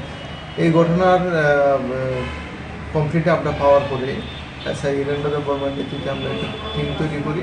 এই টিমে বিভিন্ন এলাকার সিসিটিভি, মন্দিরের আশপাশ এলাকার সিসিটিভি ফুটেজগুলি দেখে আইডেন্টিফাই করে একটা অটো গাড়িকে আইডেন্টিফাই করতে পারে। আমরা একটা অটো গাড়িকে আইডেন্টিফাই করতে পারে। পরবর্তী সময় গাড়িটিকে আমরা ট্রেস করি এবং গাড়িটিকে আমরা ড্রাইভার সহ আটক করি, যার নাম পিছন মিয়া। এবং তার ইন্টারোগেশনে পরবর্তী সময় আমরা জানতে পারছি যে পিছন মিয়ার সঙ্গে আরও কিছু লোক আছে, তারা মিলে এই চুরির ঘটনাটি সংঘটিত করেছে এবং তাদের কাছ থেকে আমরা এই পূজার সামগ্রী যেগুলি দেখছেন আপনারা, এগুলি আমরা সিজ করেছি এবং আজকে তাকে আমরা পুলিশ রিমান্ড চেয়ে আদালতে প্রেরণ করব। আমরা এই বিষয়ে আমরা একটা সুনির্দিষ্ট মামলা নিয়েছি, চুরির মামলা 108/25 আন্ডার সেকশন 331 + 4 305 ক্লজে 3/5 অফ বিএনএস। মামলাটা কে করেছে? মামলাটা করেছে মন্দিরের যে সেক্রেটারি আছে। আর কিছু মাল কি রয়েছে বাকি যেগুলো এখনো বন্ধ এরকম কিছু? আমরা আর কিছু মাল রয়েছে যেগুলি রূপার চেইন ছিল, এগুলি স্বর্ণের একটা চেইন এবং রূপার বোতল ছিল, এগুলি রয়েছে, এগুলি আমরা ইন্টারভিউশনে। আর এই চুর কতজন রয়েছে? চোর তাদের সঙ্গে আমাদের ইন্টারভিউশন চলছে, পরবর্তী সময় আপনাদের বর্তমানে যাকে গ্রেপ্তার করেছেন তার বাড়ি কোন জায়গায়? তার বাড়ি হলো চারিপাড়া, পিছন মিয়া, আনসার আলী, চারিপাড়া।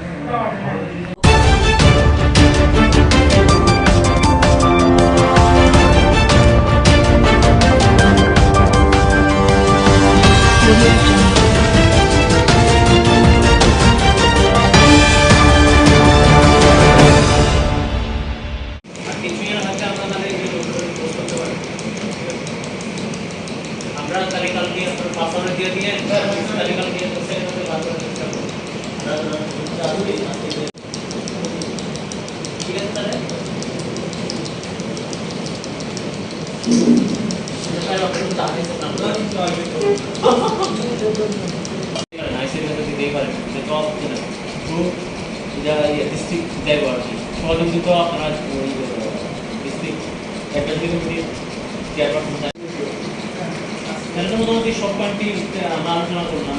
আমরা তো তার থেকে ইয়ে করতে লাগবো। আর ডিস্ট্রিক্ট লেভেলে এটা তুলে তোমার পরে এখান থেকে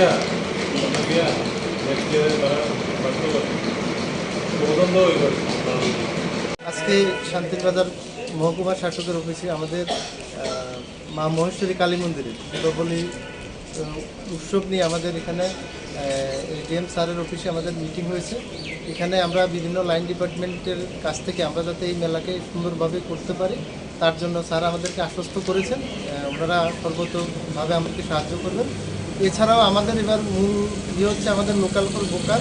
আমরা চাইছি আমাদের যারা স্থানীয় যারা ব্যবসায়ী বা স্থানীয় যারা উদ্যোক্তা ওনারা যাতে ভালোভাবেই যাতে আমাদের মেলাতে এসে যাতে ওনাদের ওই যেটা ব্যবসা এটা যাতে ভালোভাবে করতে পারেন তার জন্য আমাদের মেলা কমিটি থেকে সিদ্ধান্ত নেওয়া হয়েছে যে আমাদের কোনো রকম দোকানে থেকে আমরা কোনো রকম স্টল ভাড়া বা ইলেকট্রিক বিল এই ধরনের কোনো কিছু আমরা রাখবো না, সম্পূর্ণ ফ্রিতে আমরা করে দেবো। আর আমরা চাইবো যাতে আমাদের এখানে 2 দিন ব্যাপী যে আমাদের সাংস্কৃতিক অনুষ্ঠান হবে, তথ্য সংস্কৃতি দপ্তর থেকেও আমাদেরকে ওনারা আমাদের সর্বতভাবে আমাদের সঙ্গে সবসময় থাকেন, ওনারা সাহায্য করবেন। আমরা আমাদের রাজ্য এবং বহিরাজ্য থেকে আমরা বিভিন্ন সাংস্কৃতিক প্রোগ্রাম করার জন্য আমরা চেষ্টা করি। মেলাটা আমাদের পশ্চিম পিলাক পার্কিং জোনে হবে। আমরা রাজ্যবাসীকে বলতে চাই আপনারা প্রত্যেকে আমাদের এখানে আসুন। দীপাবলির যে উৎসব এটা আমাদের একটা বড় উৎসব হিন্দু ধর্মের। আমরা চাইবো যে আমাদের এই দীপাবলির উৎসবে আমরা সবাই আনন্দ করে যাতে মায়ের আশীর্বাদ নিয়ে যাতে প্রত্যেক মানুষ ত্রিপুরা রাজ্যের মানুষ যাতে আলোকিত হয় এটা আমরা বার্তা রাখবো।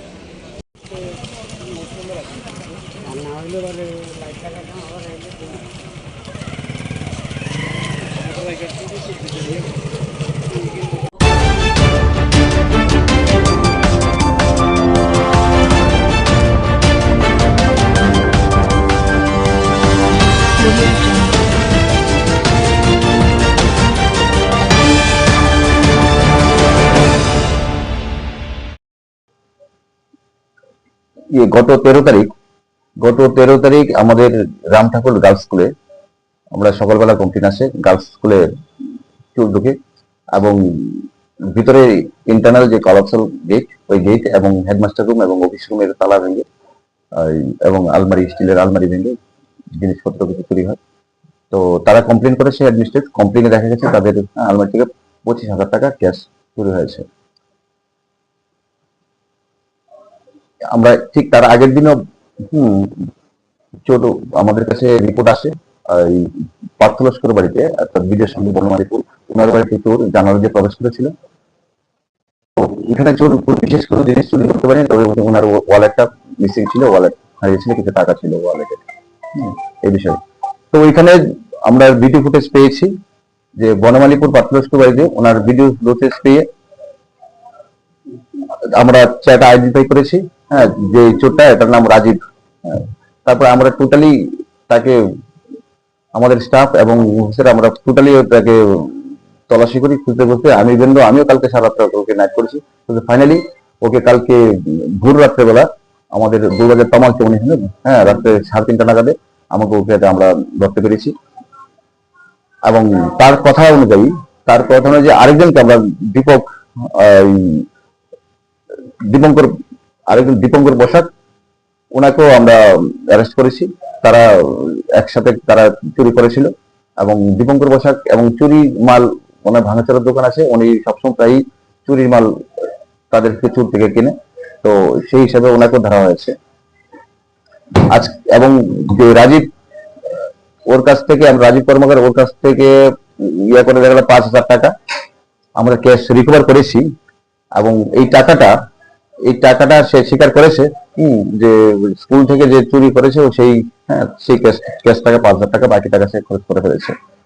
এবং আমরা বাকি যারা আছে, হ্যাঁ, তাদেরকেও আমরা চেষ্টা করেছি, কিন্তু ওইখানে যে সিসি ক্যামেরাটা সিসি ক্যামেরায় যে ডিবি একটা চোর নিয়ে গেছিল তার স্কিল লেবার, তার জন্য এখান থেকে কোনো আমরা ভিডিও ফুটেজ পাইনি। তো হাওয়ার আমরা ওই টাইমিংটা দেখে আমরা দেখছি, হ্যাঁ, বাকি টোটালি চোরকে আমরা করবো। মাঝখানে চুরি অনেকটা কমে গেছে, লাস্ট 10-15 দিন আমার কাছে চুরি রিপোর্ট আসেনি, কিন্তু রিসেন্টলি এই দুটো ঘটনা, চোর প্রবেশের দুটো ঘটনা ঘটেছে, তো এর মধ্যে আমরা চোরকে রিকভারি করতে পেরেছি।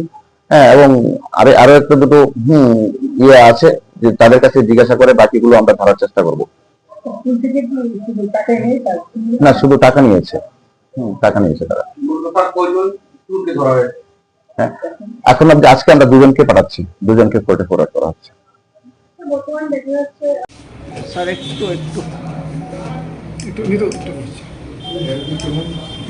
ভাই সামনে দিয়ে যাও আমরা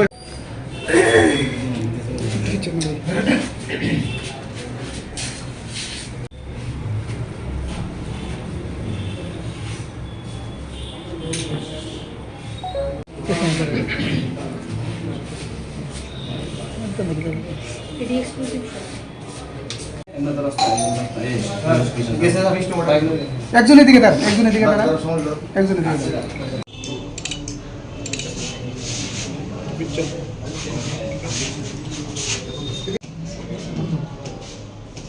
তোমার মানে কি করতে আছে একটু আসতে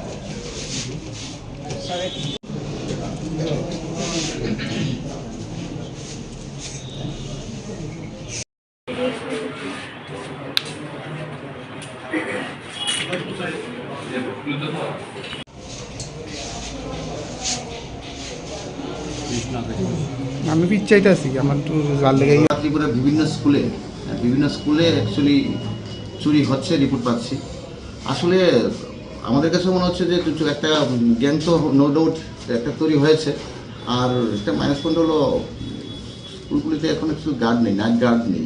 হ্যাঁ, তো এটা একটা বিষয়, আমরা এই নিয়ে আমরা অথরিটি বা এডুকেশন ডিপার্টমেন্টে ওটা চিন্তা করবে। হ্যাঁ, কিন্তু আমরা যতটুকু আমরা নাইট মোবাইল করছি, 4টা বাইক মোবাইল এবং রাতে একটা ভেহিকেলের মোবাইল কন্টিনিউ এলাকাতে ঘুরছে। মাঝে মাঝে আমরা নিজেরাও ঘুরছি, সিনিয়র অফিসাররা ঘোরাঘুরি করছে। আমরা ব্যাপারটাকে খুব সিরিয়াস করে নিচ্ছি, আশা করি আমরা একটা কন্ট্রোল করতে পারবো। মূলত আজকে দুইটা আসামি যে এই দুজনেই রাম ঠাকুর স্কুলের সাথে দুজনেই, আর একজন রাজীব সে একা গিয়েছিল ওই বনমালীপুর পার্থ লস্কর বাড়িতে, সে একাই গিয়েছিল। সে কনফেস করেছে। রাজীব কি দুটোর সাথে জড়িত আছে? রাজীব দুটোর সাথে জড়িত আছে।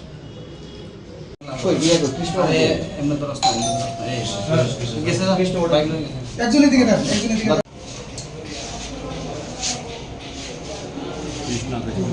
আমি পিচ্ছাইতে আছি, আমার একটু জাল লেগে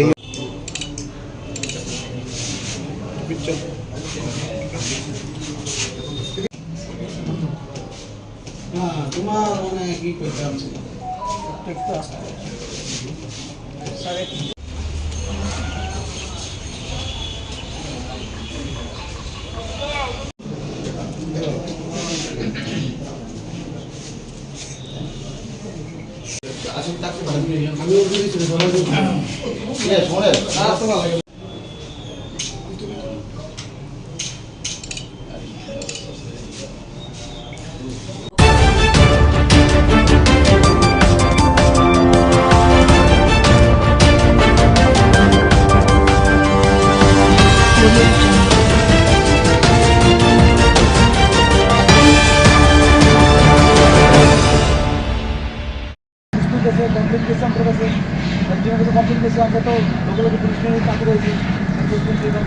একটা অভিযোগ বিশালগড় আমবাগান এলাকায় দীর্ঘ 25 বছর ও তার অধিক অবৈধভাবে একটা পনিরের ফ্যাক্টরি খোলা হয়েছে, সেই বিষয়টা নিয়ে আপনারা কি বলবেন? হ্যাঁ, এটা অ্যাকচুয়ালি আমরা আজকে 2-3 দিন নাগাদই আমাদের কাছে একটা ইনফরমেশন এসেছিল যে আমবাগানে একটা পনিরের কারখানা আছে। সেই কারখানার মধ্যে মানে তারা দীর্ঘদিন ব্যবসা করছে, সেই তাদের কাগজপত্র বা তাদের যে কোয়ালিটি হাইজিনিক মেনটেন এইসব ব্যাপার নেই। তো অ্যাকর্ডিংলি আমাদের কাছে নজরে আসার সঙ্গে সঙ্গে আমরা এনফোর্সমেন্ট টিমের সঙ্গে আমাদের বিভিন্ন আধিকারিকদের নিয়ে আমরা ওখানে যাই। গিয়ে যে তাদেরকে যে জিনিসটা দেখলাম, এখানে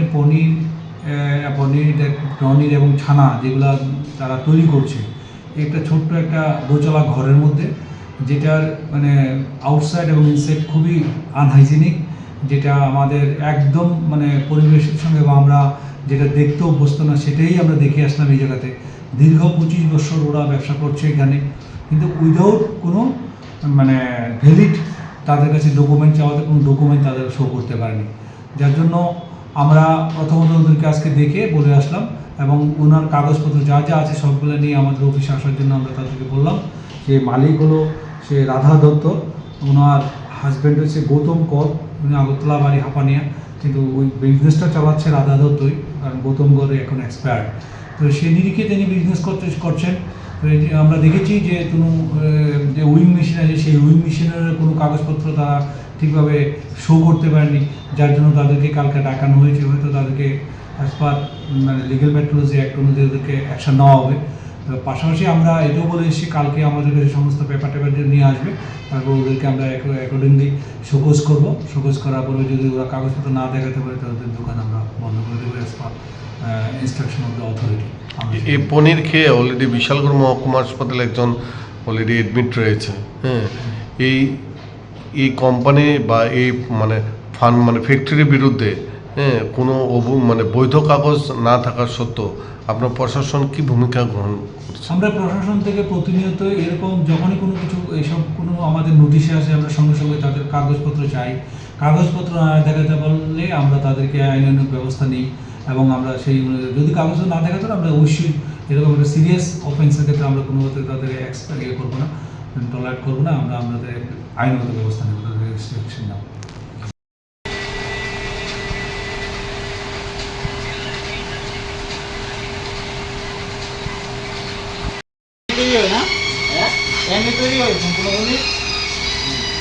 কাগজ বাইর করে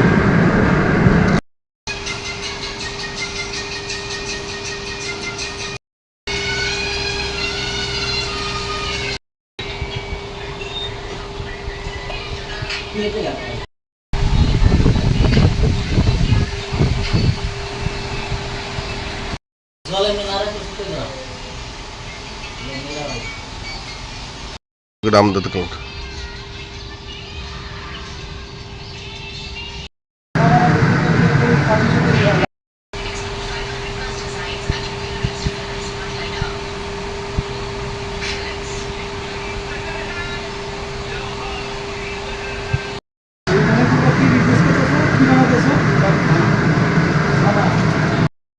বাচ্চা খাইতেছে, বয়স্ক লোক খাইতেছে, মিষ্টি বানাইতেছে, পূজার কাজে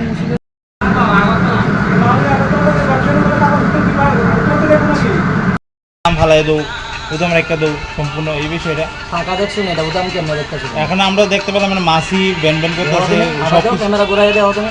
ওই তো ফোন মাছি ব্যান তুমি যখন ভাত খাইতে বউ সামনে মাছি আইনি মাছে আই কিন্তু এটা তো খাবার জিনিস বুঝো না খাবারের জিনিস আমরা ফাঁকা লাগায় রাখছি তো খাবার ফাঁকা লাগায় রাখছি ওই সাইডে ডামগুলো তো উদাম দামগুলো দাম রাখবো না কিভাবে রাখবো ডামগুলো ডাকনা দেওয়ার ব্যবস্থা নাই না এগুলো যে এমনি ডাক্তার দিয়ে তাহলে জিনিসটা কাজও করবেন না এটা তো ওখানে উদাম রেখা দিছি তো না মাছি বইতেছে জিনিসটা ভিতরে মাছি যদি না রেখে কাজটা কিভাবে করা যায় জিনিসটা ভিতরে মাছি বইতেছে এবং কি মাছি ডিমও পারতে পারে এটা উদাম যদি না রেখে জিনিসটা কাজও করবেন না মাছি সরার কোনো ব্যবস্থা নাই মাছির ওষুধ দিব মাছির ওষুধটা যদি খাওয়াটার মধ্যে পড়ে এটা কি মাছির ওষুধ দিলে ভালো হইব না মাছি ডিম পারলে ভালো হইব মাছি খাওয়ার মাছির ওষুধটা দেই জিনিসটা যদি এটার মধ্যে পড়ে কি হইব মাছি খাওয়ার ভিতরে ডিম পারলে তখন মাছি আমরা ফাঁকা লাগাই রাখছি তো ডিম পারবো কি কাটে ওটা তো মাছি বইতাছে কোন জায়গাটা ওই ধরনের বিশাল বড় কি নাম তোমার আমার নাম অভিজিৎ পোদ্দার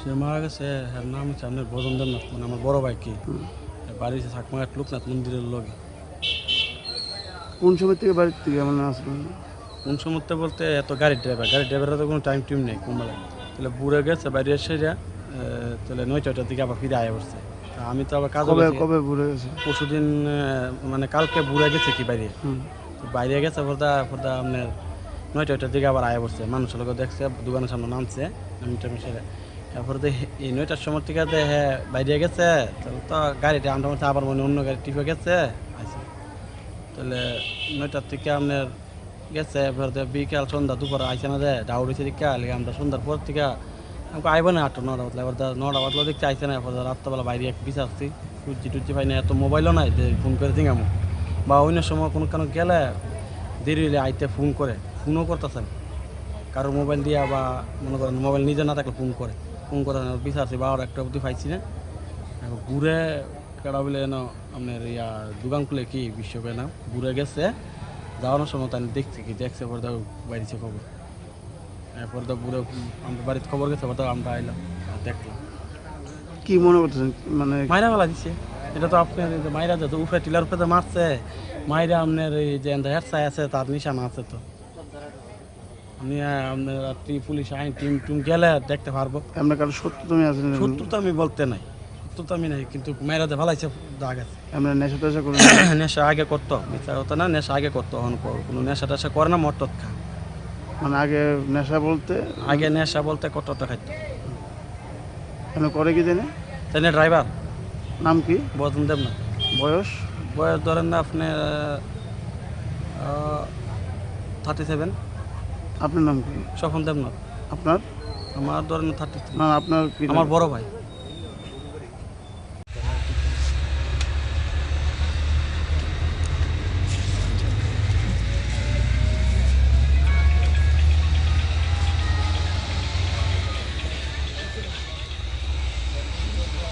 বড় রাস্তার পাশে ছোট একটা নালা টাইপ আছে ওখানে একটা বডি পাওয়া গেছে যার নাম ভজন দেবনাথ বাড়ি চাকমাঘাট লোকনাথ আশ্রম মন্দিরের কাছে তো এখন বডি আপাতত ফার্স্ট অবজারভেশন যেটা দেখা যাচ্ছে সেটা হচ্ছে বডির মুখের থেকে ওর ফেনা বেরিয়ে আছে এবং তার প্রিভিয়াস হিস্ট্রি সে আগে ডাগ এডিক্টেড ছিল পাশাপাশি ছিচকে চুরো ছিল এমন রেকর্ড আছে তো এখনও কিছু বোঝা যাচ্ছে না আমরা এফএসএল টিম কল করেছি পরে যেটা দেখা যায় সেটা কি হয় সেটা তদন্ত সাপেক্ষ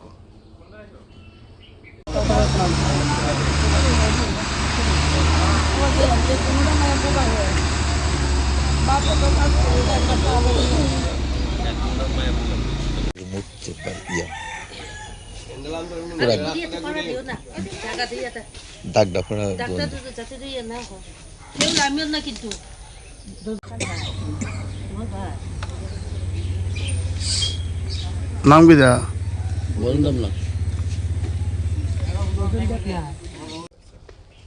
नहीं जैसे ये अपन ड्रग्स वाला बोल रहे हो बट जैसे आप ड्रग वाला बोल रहे हो ड्रग वाला तो निशान तो दिख रहा है हाँ निशान सर दो तीन चीजें होती है हाँ 2-3 चीज होता है वो ऐसे होता है मैं जैसे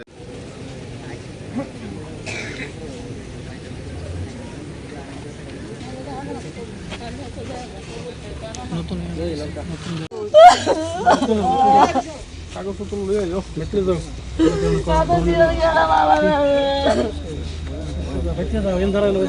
আপনি ওইদিকে যান, ওইদিকে যান গা। বলবো গাড়ি भेजा देगा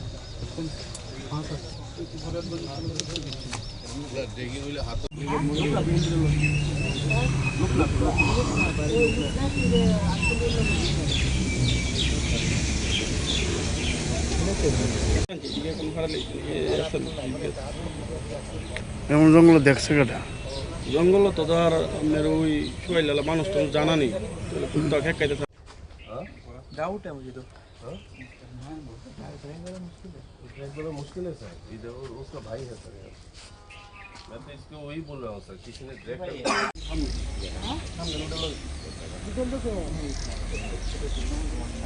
কোনখানে বাড়ি বাড়ি ওই রঘুনাথ মন্দিরের লোকে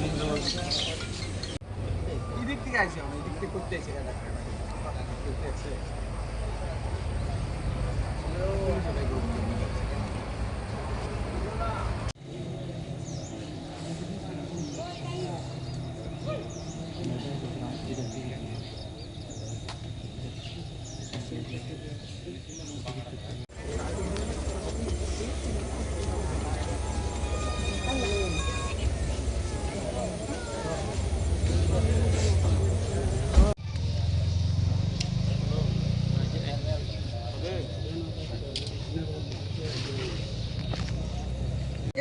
डिस्टर्ब करें ना को आप लोग पूरा जाने को मैडम का नहीं ये मेरे नहीं सुमित्रा मैडम का नीचे मत अरे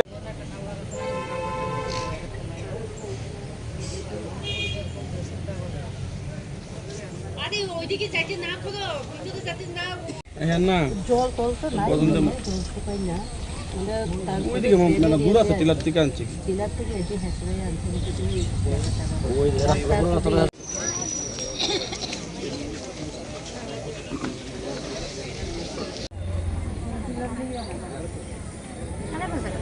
गया होते जाना দেও জানা কেন খবর দাও না কথা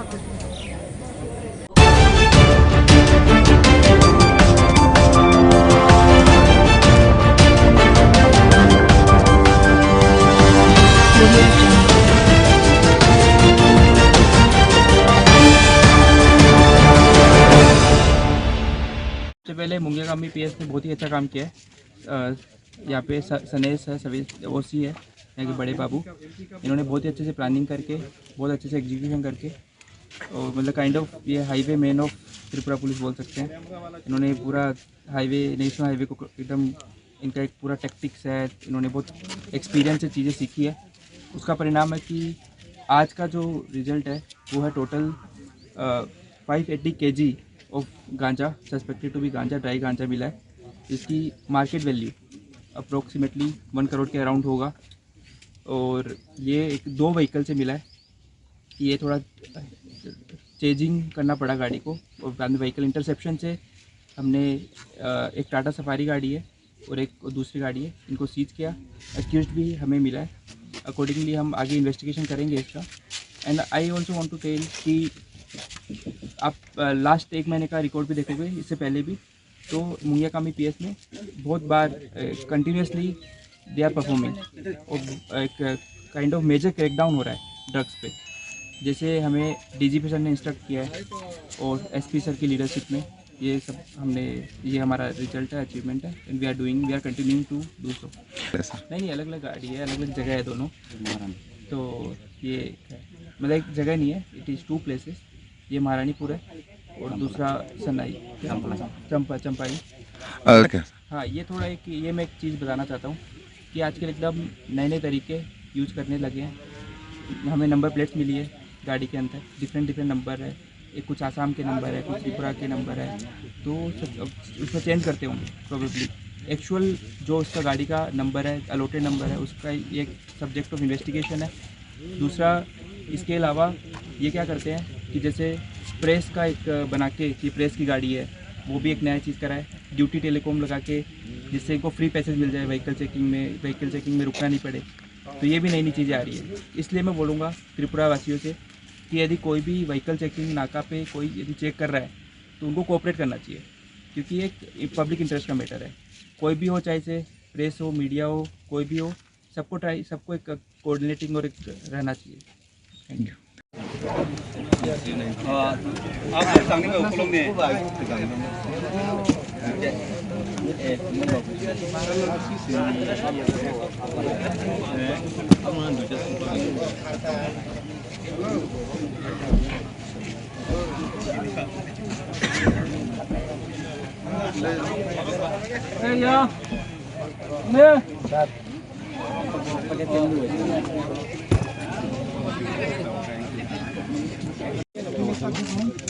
अरे ना क्या bro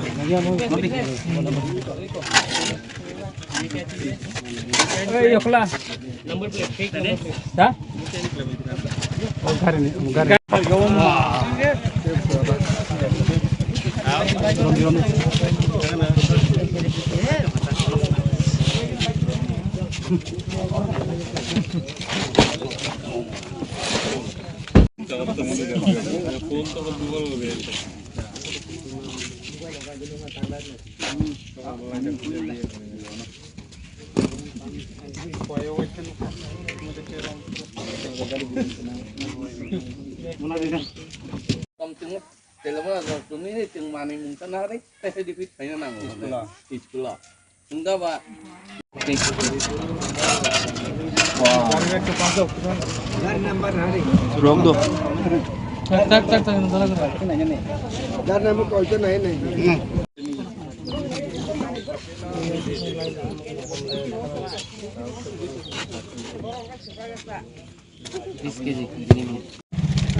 hanya orang dua jam lagi.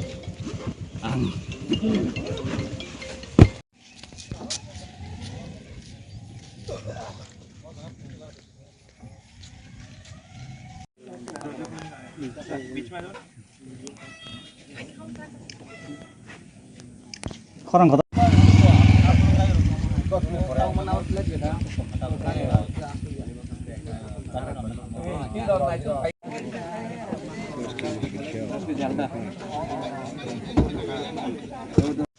wah harus itu alak sih di baik kan nugia apa bahay may yang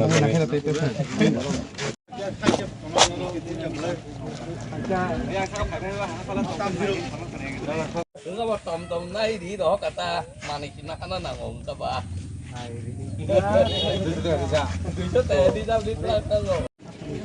iyo mana ungko ungma ya tak ya bawa iyo mana ungko ungma ngomong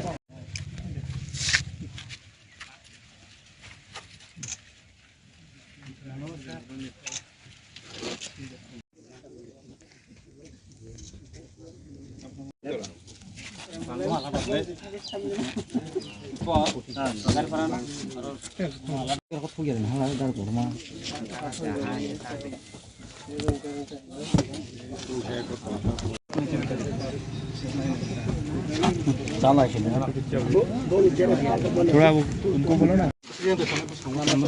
line से लगाते जाओ उसको कहाँ पे लगाना है जहाँ पे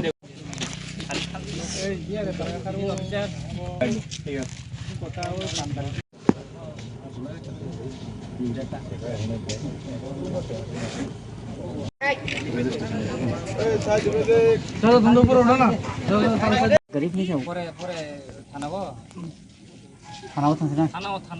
अच्छा ठीक है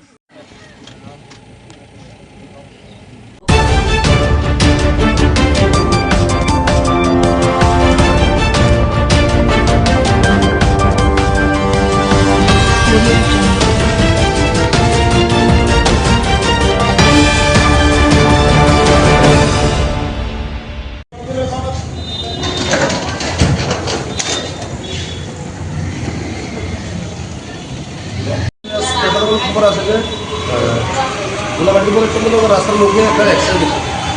খবর পাওয়ার সঙ্গে সঙ্গে আমরা গেলাম, গিয়ে দেখলাম যে একটা অটো, ইলেকট্রিক অটো এবং একটা বাইকের মুখোমুখি সংঘর্ষ হয়েছে। এখানে একজন বাইক আরোহী নারায়ণ ভৌমিক তাদের গুরুতর অবস্থা কইলে আছে না আমরা বিশালগড় শব্দ হসপিটালে নিয়ে এসেছি সিরিয়াস ইঞ্জুরি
আবার এখানে ফিরে আসতে হবে এখানে এসে এটা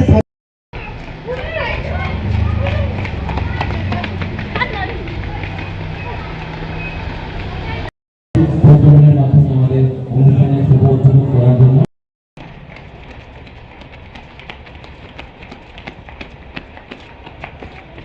প্রশাসনিক আধিকারিক এবং বিভিন্ন সোশ্যাল অ্যাক্টিভিস্টরা আমাদের অনুষ্ঠানে উপস্থিত আছেন।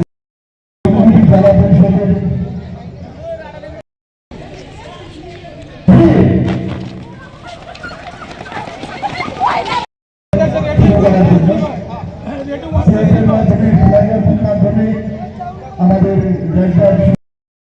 মাধ্যমে আজকের অনুষ্ঠানের শুভ উদ্বোধন হচ্ছে। We are very happy that you all have joined with us to invite the event.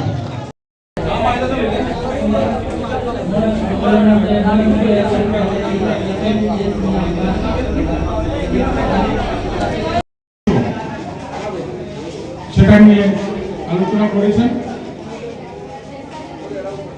AIDS এবং HIV এটা আমরা সবাই জানি যে একটা মরণব্যাধি অসুখ, যেটা মরণব্যাধি রোগ যেটাকে বলি, তার থেকে বাঁচার একমাত্র উপায় তার অ্যাওয়ারনেস। সেটা যদি আমরা সবাই জানি, এইডস আর HIV রক্ত সংঘর্ষ ছাড়া ছড়ায় না, এটা আমরা সবাই জানি। বিভিন্ন মাধ্যম আছে, 4-5টা, যেমন যারা ড্রাগস ইউজ করে, ড্রাগসের সিরিজ ইউজ করে, সিরিজের মাধ্যমে ড্রাগ যারা ইউজ করে, একটা সিরিজ দিয়ে অনেকে এটাকে ইউজ করে। যখন যদি কারো HIV থাকে তাহলে সে অন্যের শরীরে সেই HIV প্রবেশ করে। আমরা সেমিনে যাই, এখানে যদি আমরা শেভিং এর সময় একটু ব্লাড টাচ হয়, ওই লোকটা যদি HIV থাকে তাহলে পরবর্তী লোকটারও ওই ব্লেড কিন্তু আরেকবার ইউজ করে HIV। অসুরক্ষিত যৌন সম্পর্ক, এটার মাধ্যমে HIV হয়। গর্ভবতী মা যদি HIV সংক্রমিত হয়, সেই শিশু HIV শিশু জন্ম নেবে। HIV কোনোভাবে ওর সঙ্গে থাকা, ওর সঙ্গে খাওয়া, ওর সঙ্গে হ্যান্ডশেক করা, এইভাবে ছড়ায় না। এটা আমাদের সমাজে একটা ভুল বার্তাও আছে যে HIV-দেরকে আমরা দূরে সরিয়ে রাখি, যাদের HIV আছে আমরা দূরে সরিয়ে রাখি। না, দূরে সরাবার প্রশ্ন নয়, ওদের রক্ত সংঘর্ষ ছাড়া HIV হবে।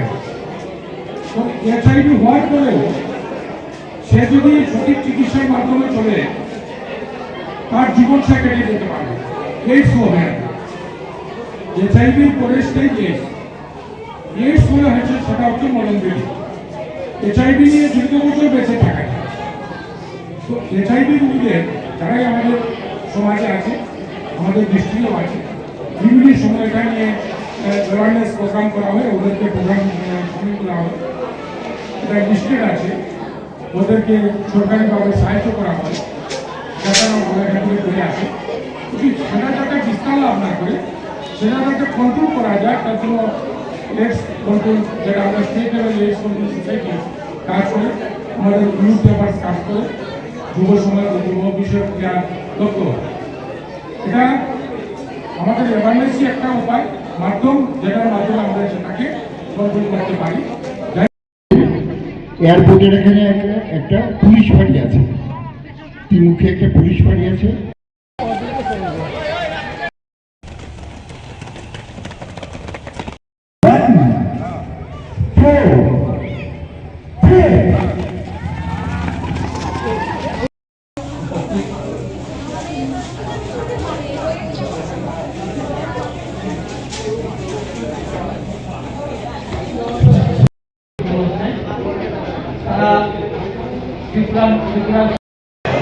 Youth Affairs শ্রী অজিত যাদব আছেন এবং সিএমএফ আছেন এবং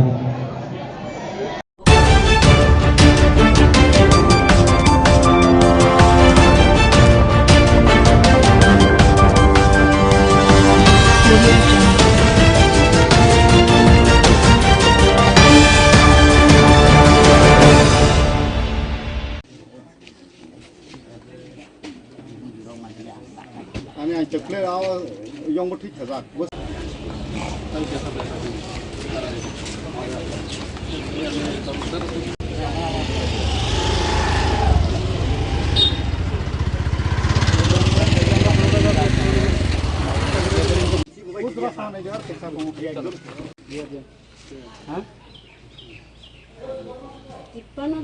পরিবার শুধু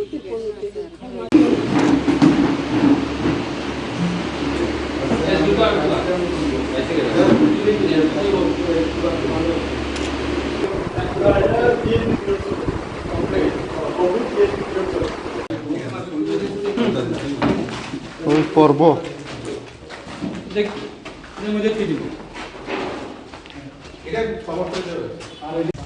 না ফোন করছিলাম যে আমি মিনিস্টার স্যার লাগে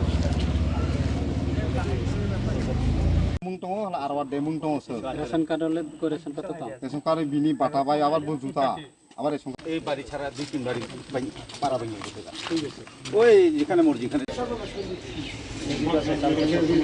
হ্যাঁ 2-3 দিনের মধ্যে লাইন দিতে আছে।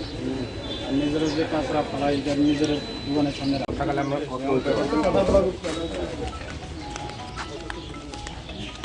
এটা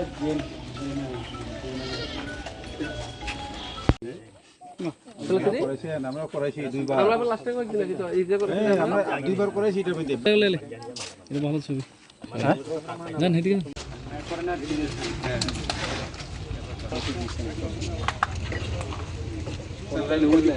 অনলাইন করলে কিন্তু বেশি না হ্যাঁ ইধে রাস্তা মানে ওই ইয়ে আপনি পিএমদের সবাই স্যার এক বছরে চললে মানে আমি দিচ্ছি এটাকে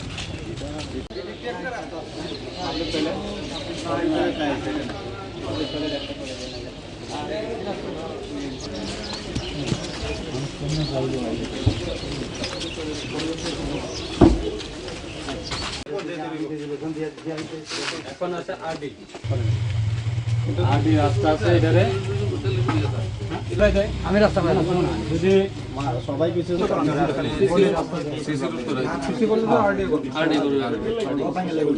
এই মাত্র না কবে নিছে এই এখানে বাংলা এই কিছুদিন আগে মাত্র প্রথম যাই না তো ওই জায়গাটার সামনে জায়গাটা করে দেব তখন জানা আছে এখান থেকে কারণ দোকান যাইব এই পোশাকটা যে একদম পুরো কাটা এটা কি টাইপ করে টোটাল কয়টা টোটাল কয়টা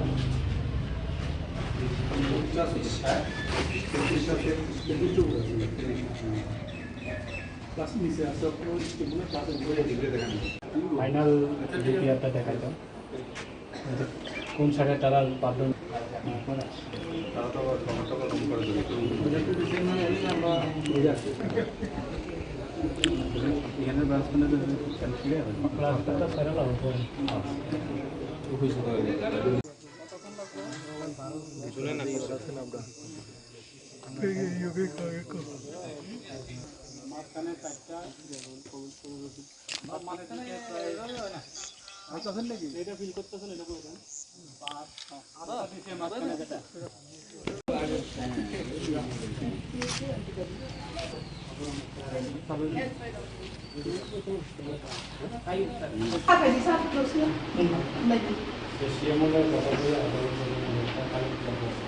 বাকি সবটুকু এনেছে সাইকেল মাত্র হয়েছে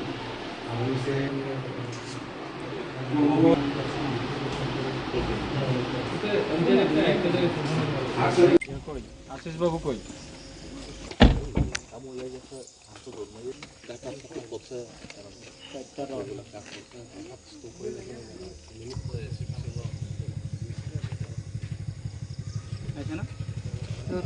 ভবিষ্যৎ সত্যবাসন তীব্র অবজারভার নতুন আরেকটা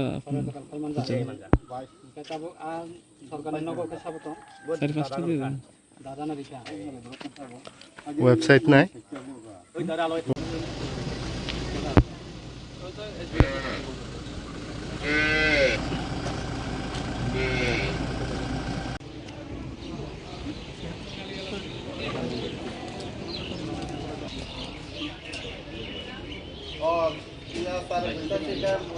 মার্কেটটা বাইকুড়ার নতুন একটা বিল্ডিং পিস মার্কেট সেট এটার মধ্যে কানেকশন হ্যাঁ সেটি কি ব্যবসায়িকদের জন্য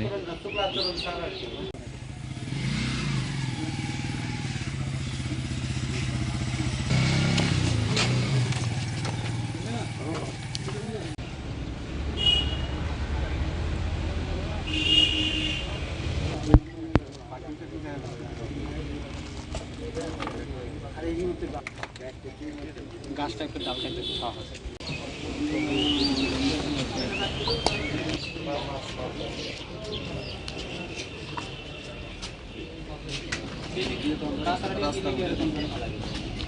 এখানে যখন বাজার হইব কি অবস্থা হইবে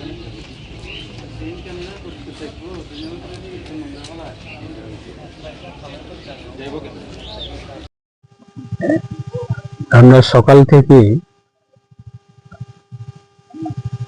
জুলাইবাড়ি বিধানসভা কেন্দ্রের অন্তর্গত সমস্ত আমাদের রাজ্য সরকারের লাইন ডিপার্টমেন্টে যারা আধিকারিক আছেন, বিডিও সাহেব, পিডব্লিউডি এসডিও সাহেব, আরডি ডিপার্টমেন্টের এসডিও সাহেব, পাওয়ার ডিপার্টমেন্ট এবং ডিডব্লিউএস ডিপার্টমেন্টের ইঞ্জিনিয়াররা এবং জুলাইবাড়ি আরডি ব্লকের বিএসসি চেয়ারম্যান, পঞ্চায়েত সমিতির ভাইস চেয়ারম্যান, জনপ্রতিনিধি এবং লাইন ডিপার্টমেন্টে যারা আধিকারিক, আমরা সবাই মিলে বাইখরা বাজার থেকে শুরু করে বিভিন্ন গ্রামীণ এলাকা, কলসি বাজার থেকে বিভিন্ন গ্রামীণ এলাকায় এবং কোয়াইফাং এলাকা, এখন আমরা আছি প্রায় 5:30, বিকাল 5:30 বেজে গেছে। আমাদের লাস্ট বর্ডার জুলাইবাড়ি ব্লকে এবং জুলাইবাড়ি বিধানসভা কেন্দ্রে কোয়াইফাং থেকে পাঞ্জিরায় প্রায় 8-9 কিলোমিটার হবে। আমাদের এই পুরান একটা আমাদের ক্যাম্প রয়েছে এই পাঞ্জিরায় লাস্ট বর্ডারে, সেখানে আমরা এসেছি। প্রত্যেক জায়গাতে আমাদের উদ্দেশ্য বিদ্যুৎ, রাস্তাঘাট, পানীয় জল, এই 3টি বিষয় নিয়ে আমরা গুরুত্ব দিয়ে সাধারণ মানুষ এই 3টা বিষয় নিয়ে কোনো অসুবিধা হচ্ছে কিনা সেটা নিয়ে আমরা প্রত্যেকটা গ্রামীণ এলাকা ডাইরেক্ট পাবলিকের সঙ্গে আমরা যারা গ্রামবাসী যারা আছেন তাদের সঙ্গে আমরা দেখা করে তাদের সমস্যাগুলি কি রয়েছে, গ্রামের সমস্যাগুলি কি রয়েছে, সেগুলি আমরা সমস্যার সমাধান করার জন্য আমাদের লাইন ডিপার্টমেন্ট অফিসাররা সঙ্গে আছে এবং বিশেষভাবে আমরা এই তিনটি জিনিসটাকে আমরা গুরুত্ব দিয়ে আজকে আমাদের বিভিন্ন গ্রামীণ এলাকা আমাদের ভিজিট এই প্রোগ্রাম। তাই আমি ব্যক্তিগতভাবে আজকে আমরা সবাইকে একসঙ্গে নিয়ে যাতে সাধারণ মানুষের চাহিদা, মৌলিক চাহিদা হচ্ছে তিনটা জিনিস। একটা হচ্ছে রাস্তাঘাট আপ টু লাস্ট মাইল পর্যন্ত, আপ টু গ্রাসরুট লেভেল পর্যন্ত রুট কানেক্টিভিটি, সেটা যাতে মানুষের কাছে পৌঁছাতে পারে যে কোনো ভাবে হোক। সেটা ব্রিক সেলিং হতে পারে, ব্ল্যাক টপের রাস্তাও হতে পারে, PMJSY এর মাধ্যমে রোডও হতে পারে, বা যে কোনো ভাবে হোক যাতে রুট কানেক্টিভিটি মানুষের কাছে পৌঁছায়। দ্বিতীয়ত হচ্ছে বিদ্যুৎ পরিষেবা, প্রত্যেকটা পরিবারে যাতে বিদ্যুতের সমস্যা যাতে না থাকে, এবং বিদ্যুতের সঙ্গে রিলেটেড আমাদের মানুষের মূল চাহিদা হচ্ছে পানীয় জল। জলের অপর নাম জীবন। এই জলের মাধ্যমে আমাদের প্রত্যেকটা মানুষ জীবন আমরা অত্যন্ত সেটা প্রয়োজনীয়। তাই এই পানীয় জলের ব্যবস্থাও আমরা যাতে কোনো ধরনের কোনো পরিবারে, কোনো গ্রামে পানীয় জলের সমস্যা যাতে না থাকে, সেটাও আমরা সমস্যা সমাধান করার জন্য আজকে আমরা এই আমাদের ভিজিট অনুষ্ঠান। তাই সাথে আমাদের বিভিন্ন উন্নয়নমূলক কাজ চলছে, বিভিন্ন কনস্ট্রাকশন, বিভিন্ন অফিসের বিল্ডিং কাজ চলছে, স্কুলের বিল্ডিং কাজ চলছে, মার্কেট স্টলের বিল্ডিং কাজ চলছে, এবং বিভিন্ন ডিপার্টমেন্টের বিল্ডিং কাজ চলছে আমাদের এই বিধানসভা কেন্দ্রে। এই বিল্ডিং এর কাজ সঠিক সময়ে যাতে সম্পূর্ণ হয় এবং এই বিল্ডিং এর কনস্ট্রাকশনের কাজগুলি যাতে কোয়ালিটি বজায় থাকে, সেটাও আমরা প্রত্যেকটা জায়গাতে আমরা চেষ্টা করছি যে আমাদের ডিপার্টমেন্টের আধিকারিক যারা আছেন তারাও সঙ্গে রয়েছে, সেইগুলি নজর রাখা এবং সম্পূর্ণ সঠিক সময়ে সম্পূর্ণ করার ক্ষেত্রে আমরা সেটাকে উদ্দেশ্য রেখে আজকে আমাদের ভিজিট অনুষ্ঠান। তাই আমরা আশা রাখছি আমরা পাবলিকের কোনো ধরনের অসুবিধা যাতে না থাকে। একটা বিষয় নতুনভাবে আমরা সেটা আজকে এখানে এসে আমরা জানতে পেরেছি যে বন বিভাগের, বন দপ্তরের রিলেটেড আমাদের বনের হাতি, সেটা আমাদের এই পাঞ্জিরাই গ্রামবাসীর বিভিন্ন ফসলগুলি তাদের নষ্ট হচ্ছে এবং বিভিন্ন সময়ে তারা ভয় পাচ্ছে। সেটাকেও আমরা এই সমস্যার সমাধান করার জন্য আমরা বন দপ্তরের সঙ্গে কথা বলবো এবং দপ্তরের মাননীয় মন্ত্রী সাহেব রয়েছেন, তার সঙ্গেও আমরা আলোচনা করব এই বিষয়গুলি আমরা কিভাবে সমাধান করা যায়। তো সেটাকে কেন্দ্র করে আজকে আমাদের এই অনুষ্ঠান। ধন্যবাদ।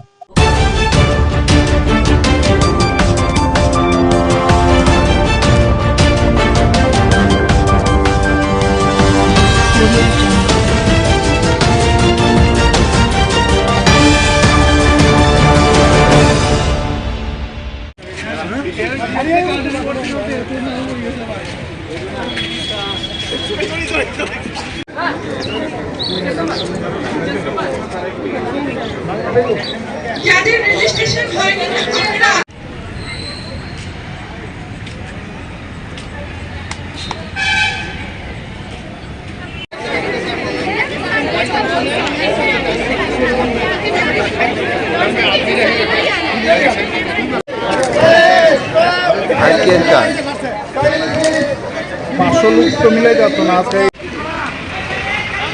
Chekhalo ba nang yawe ba number to yawe ba chekhalo nang number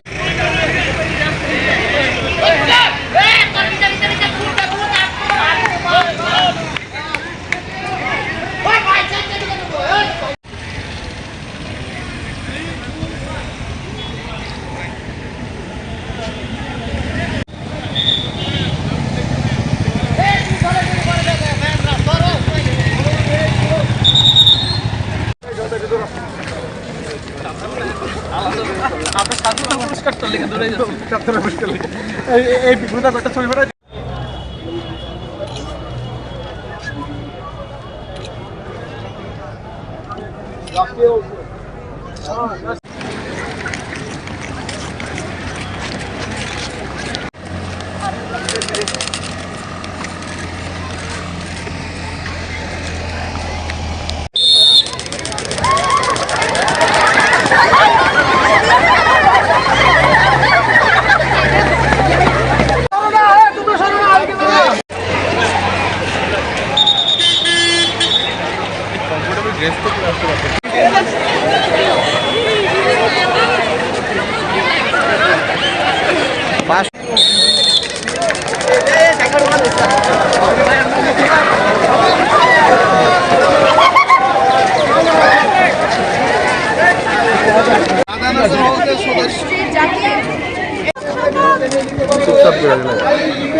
সবাই শান্ত হয়ে দাঁড়াও।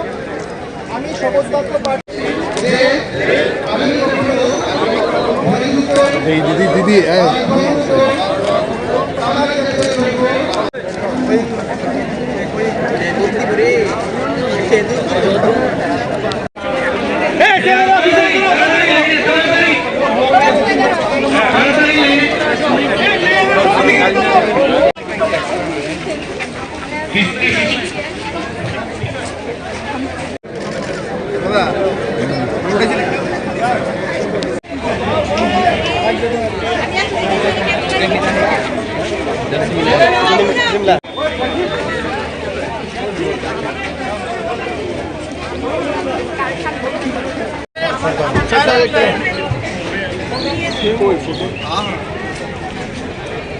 सबसे ज़्यादा प्रोग्राम सीएमओ साहब ही करा। आज district level red run programme में हम पूरे डिस्ट्रिक्ट एडमिनिस्ट्रेशन की तरफ से और राज्य सरकार की तरफ से अपने आम नागरिकों को ये संदेश देना चाहते हैं कि HIV एवं एड्स से अपने आप को बचाव करें, ड्रग्स से दूर रहें, टोबैको के कंजम्पशन से दूर रहें और उसी के साथ साथ अपने सेहत पर खासकर स्पोर्ट्स एक्टिविटी में एवं जॉगिंग में अथवा शारीरिक परिश्रम से अपने स्वास्थ्य को स्वस्थ रखें और इन सभी चीज़ों में एडमिनिस्ट्रेशन उनके साथ है और जहाँ भी उनको हमारी सहायता की ज़रूरत होगी हम लोग वो सपोर्ट उनको प्रोवाइड करेंगे, परंतु जो गलत आदतें हैं उनसे अपने आप को दूर रखें और अच्छी आदतों का अपने जीवन में अनुसरण करें। कौन कौन पार्टिसिपेट कर रहे हैं आज लगभग डिस्ट्रिक्ट एडमिनिस्ट्रेशन में सभी हैं, खासकर chief medical officer, traffic police, state district police, dice की तरफ से, एजुकेशन की तरफ से लगभग 9 कॉलेजेस हैं और लगभग 8 स्कूल हैं। मैं उम्मीद करता हूं कि और आम जनता से भी हमने निवेदन किया, वो लोग भी आए हुए हैं, तो बड़े स्तर पे इसमें पार्टिसिपेशन किया जा रहा है और हम उम्मीद करेंगे कि यूथ को ये मैसेज पहुंचेगा और वो इसको फॉलो भी करेंगे। जैसे आज जो रेड रन ऑर्गेनाइज हो रहा है वो अवेयरनेस है अगेंस्ट जो आपका HIV है एंड ड्रग्स, और उसके अलावा जो है यूथ को हमारा मैसेज है कि to stay away from drugs and apart from that जो है फिज़िकल फिटनेस जो है बहुत इंपॉर्टेंट है स्पेशली यूथ के लिए। तो वो बोलते हैं कि एक हेल्दी बॉडी में हेल्दी माइंड रहता है, इसलिए physical fitness is very important. तो सभी को जो है स्पोर्ट्स एक्टिविटी, फिजिकल एक्टिविटीज़ में पार्टिसिपेट करना चाहिए और ड्रग्स से दूर रहना चाहिए। আপনারা জানেন আমাদের রাজ্য সরকার, রাজ্যের মাননীয় মুখ্যমন্ত্রী আমাদের এই রাজ্যকে নেশামুক্ত রাজ্য হিসাবে ঘোষণা করতে চাইছেন। আর আপনারা জানেন এই নেশার কারণেই আমাদের এই রাজ্যের মধ্যে এইডসের বাড়ন্ত। তো এইডস থেকে মুক্তি পেতে হলে আমাদের নেশা বর্জন করতে হবে। তো আমাদের বাচ্চারা যাতে সেই নেশাতে আসক্ত না হয়, নেশাতে যাতে তারা না ধাবিত হয়, তার সচেতনতার জন্য আজকের এই উমগান্ত ময়দান থেকে এক র্যালির আয়োজন করা হয়েছে। সেখানে আমাদের ডিস্ট্রিক্ট হেলথ ডিপার্টমেন্ট, আমাদের জেলা প্রশাসন এবং অন্যান্য ডিপার্টমেন্ট সেখানে অংশগ্রহণ করেছে। তো সেখানে একটা রেড রান কর্মসূচি আছে, সেটাতে একটা সতর্কতা বার্তা সেখানে দেওয়া হবে। কেউ যাতে নেশার দিকে ধাবিত না হয়, কেউ যাতে কোনো নেশা গ্রহণ না করে, কেউ যাতে তামাক জাতীয় যেগুলি নেশা আছে সেইগুলি যাতে বর্জন করে, মানে এক কথায় সমস্ত নেশা যাতে মানুষ বর্জন করে, সমস্ত নেশা বর্জন করে মানুষ যাতে স্বাভাবিক জীবনযাপনে থাকে এবং সুস্থ সমাজ গঠনে যাতে সাহায্য করে। মাননীয় মুখ্যমন্ত্রী প্রফেসর ডক্টর মানিক সাহার যে ডাক নেশামুক্ত ত্রিপুরা, নেশামুক্ত জেলা, সেই কাজে যাতে সবাই অংশীদারিত্ব করে, সেই কাজে যাতে সবাই অংশগ্রহণ করে, তার জন্যই আজকের এই আয়োজন।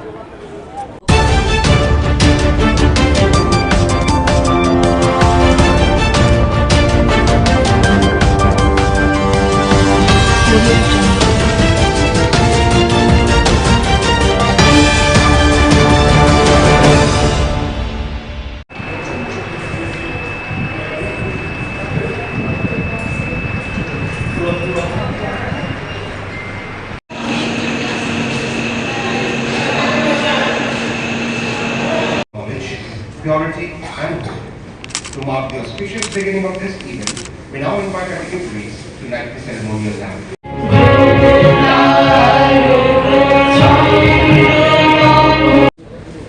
would also like to felicitate Shri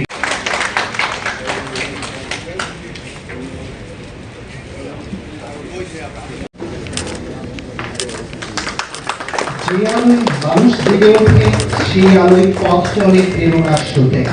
কবি সুভাষ মুখোপাধ্যায়ের এই লাইনটি দিয়ে ভারতীয় সব এই আলো হলো জ্ঞানের, আশা ও মানবতার প্রতীক।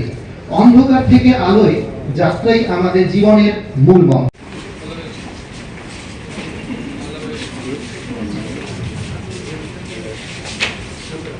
Now has the inaugural song presented by the talented members of the AGMC Student Council. Let us all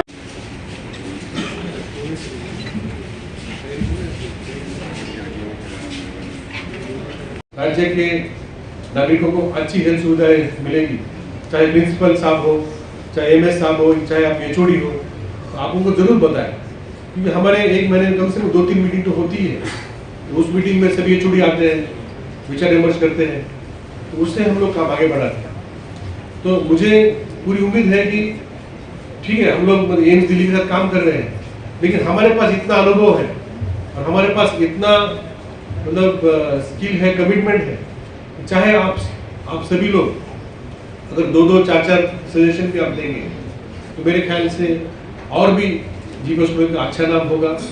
और जैसे संख्या आज यहाँ पे प्रिंसिपल साहब ने बताई कि हर साल रेफरल में कमी आ रही है, मतलब कहाँ मतलब 2000 तक का रेफरल था 2018 में, लास्ट ईयर तो उन्होंने बताया 671 किया, मतलब हो सकता है इस साल और भी कम हो। हम चाहते हैं कि एक भी मरीज उनको ये भावना न आए उनके मन में कि जो हमें जो असुविधा है या कोई भी डिसीज है उसकी यहाँ ट्रीटमेंट नहीं होती है। हाँ, अगर किसी को समझो अपने चॉइस से किसी को बाहर जाना है तो बाहर जा ही सकते हैं। जैसे प्रधानमंत्री जन आरोग्य योजना है, उसमें आप देश के 30-35 हजार अस्पताल में आप जाके आप ट्रीटमेंट ले सकते हैं। ये तो स्कीम ही है, भारत में आप कहीं भी जा सकते हैं, लेकिन मजबूरी में जाना ना पड़े, ये हमारी उम्मीद है। और जिस तरीके से अभी हमारे राज्य में और medical colleges, nursing colleges, paramedical courses इतने सारे आ रहे हैं, तो हेल्थ सेक्टर को जो उसका मेन होता है, इंफ्रास्ट्रक्चर तो बाद में लगता है, हेल्थ सेक्टर में मेन होता है ह्यूमन रिसोर्स तैयार करने के लिए जो संस्थाएं हैं वो हमारे राज्य में उभर रही है। तो आने वाले दिनों में हमें ह्यूमन रिसोर्स में कोई भी कमी नहीं आएगी। राज्य सरकार की मदद से इंफ्रास्ट्रक्चर और जो हमें यंत्र सामग्री लगती है उसमें भी कुछ कमी नहीं आएगी। और ये सभी का मिलाप होगा कि हर साल इस अस्पताल का नाम सुनाम और बढ़ता रहेगा। फिर से एक बार आप सभी को शुभकामनाएं, धन्यवाद, नमस्कार।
donated by the erstwhile King of Tripura, late Maharaja Kirit Bikram Kishore Dev Verma Bahadur.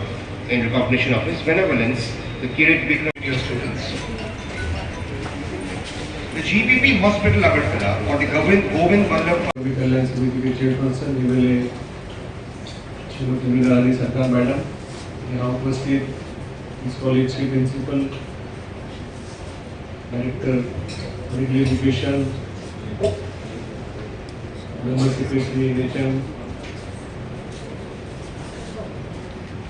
Tripura state blood transfusion council के डॉक्टर विश्वदेव वर्मा जी, यहाँ उपस्थित सभी HODs, स्टूडेंट्स और स्टाफ मेंबर्स, मैं सबसे पहले आप सबको बधाई देता हूँ कि जो हमारे स्टेट का सर्वोच्च और एक प्रीमियर हॉस्पिटल का 65 साल पूरा हो गया। और अभी जो हमारे प्रिंसिपल सर बोल रहे थे कि राज्य के स्वास्थ्य परिसेवा प्रदान करने में इस अस्पताल का क्या योगदान रहा है, और ये योगदान कोई सिर्फ इतिहास तक सीमित नहीं, लेकिन दिन ब दिन जो इस अस्पताल का योगदान और इसका महत्व दिन ब दिन बढ़ रहा है। हम देख रहे हैं कि सभी राज्य से लोग एक आशा की उम्मीद लेके यहाँ पर आते हैं। कोई भी तकलीफ हो, कोई भी डिसीज हो या कोई भी स्वास्थ्य के बारे में शिकायत हो, सबको एक उम्मीद और एक विश्वास रहता है कि हम जीपी हॉस्पिटल में जाएंगे तो हमारा उपचार होगा और हमें उससे राहत मिलेगी। राज्य सरकार ने भी, आपने देखा है पिछले कुछ सालों में 500, 600, 700 बेड तक सीमित है अस्पताल, आज 1400 के ऊपर बेड की संख्या हो गई है। और यहाँ पे और भी बहुत सारे काम चालू है। यहाँ mother and child health wing, उसका काम शुरू हो गया है। यहाँ पे क्रिटिकल ब्लॉक का भी काम चालू हो गया है। कम्युनिकेबल डिसीज का एक नया ब्लॉक हो रहा है। एक स्पेशल वार्ड हो रहा है जहाँ पे आने वाले दिनों में कोई VIP हो या कोई पेमेंट करके कोई अच्छी सुविधाएं लेना चाहे, वो भी हम लोग ब्लॉक कर रहे हैं। इस कॉलेज के लिए नया एडमिनिस्ट्रेटिव ब्लॉक का भी काम हो रहा है, अभी अगले 2-3 महीने में काम चालू हो जाएगा। और भी बहुत सारे डिमांड, जब भी मैं जीपी हॉस्पिटल में विजिट करता हूँ या मीटिंग करता हूँ, तो ऐसी कोई मीटिंग नहीं जिसमें कि हमारे हॉस्पिटल की ओर से, कॉलेज की ओर से राज्य सरकार की तरफ कोई डिमांड नहीं रखी गई। तो एक जीवन, एक संस्था का उदाहरण कि ये नहीं है कि जो है उसमें ही सबका समाधान है, आगे का कोई प्लान नहीं है, कोई नई सोच नहीं है।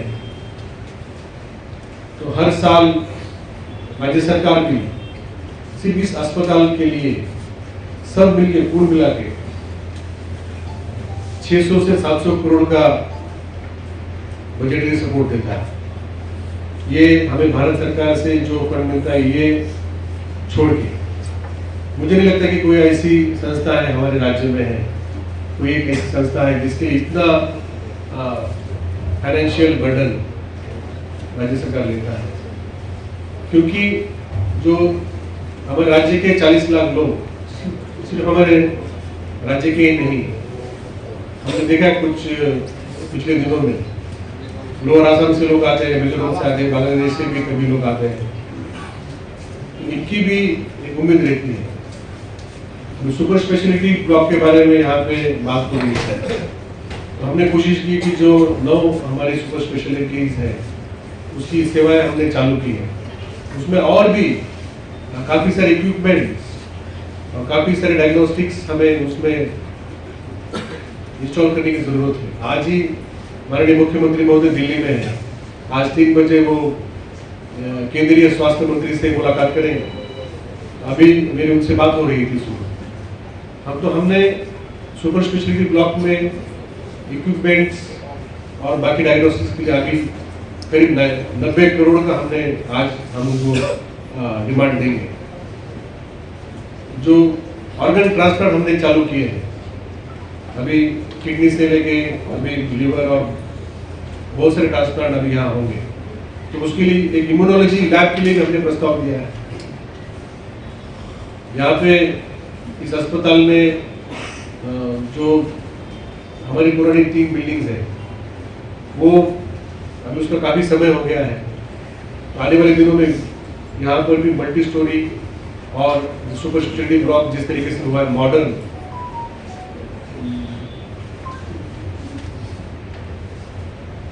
तीन बिल्डिंग वहाँ पे आएगी।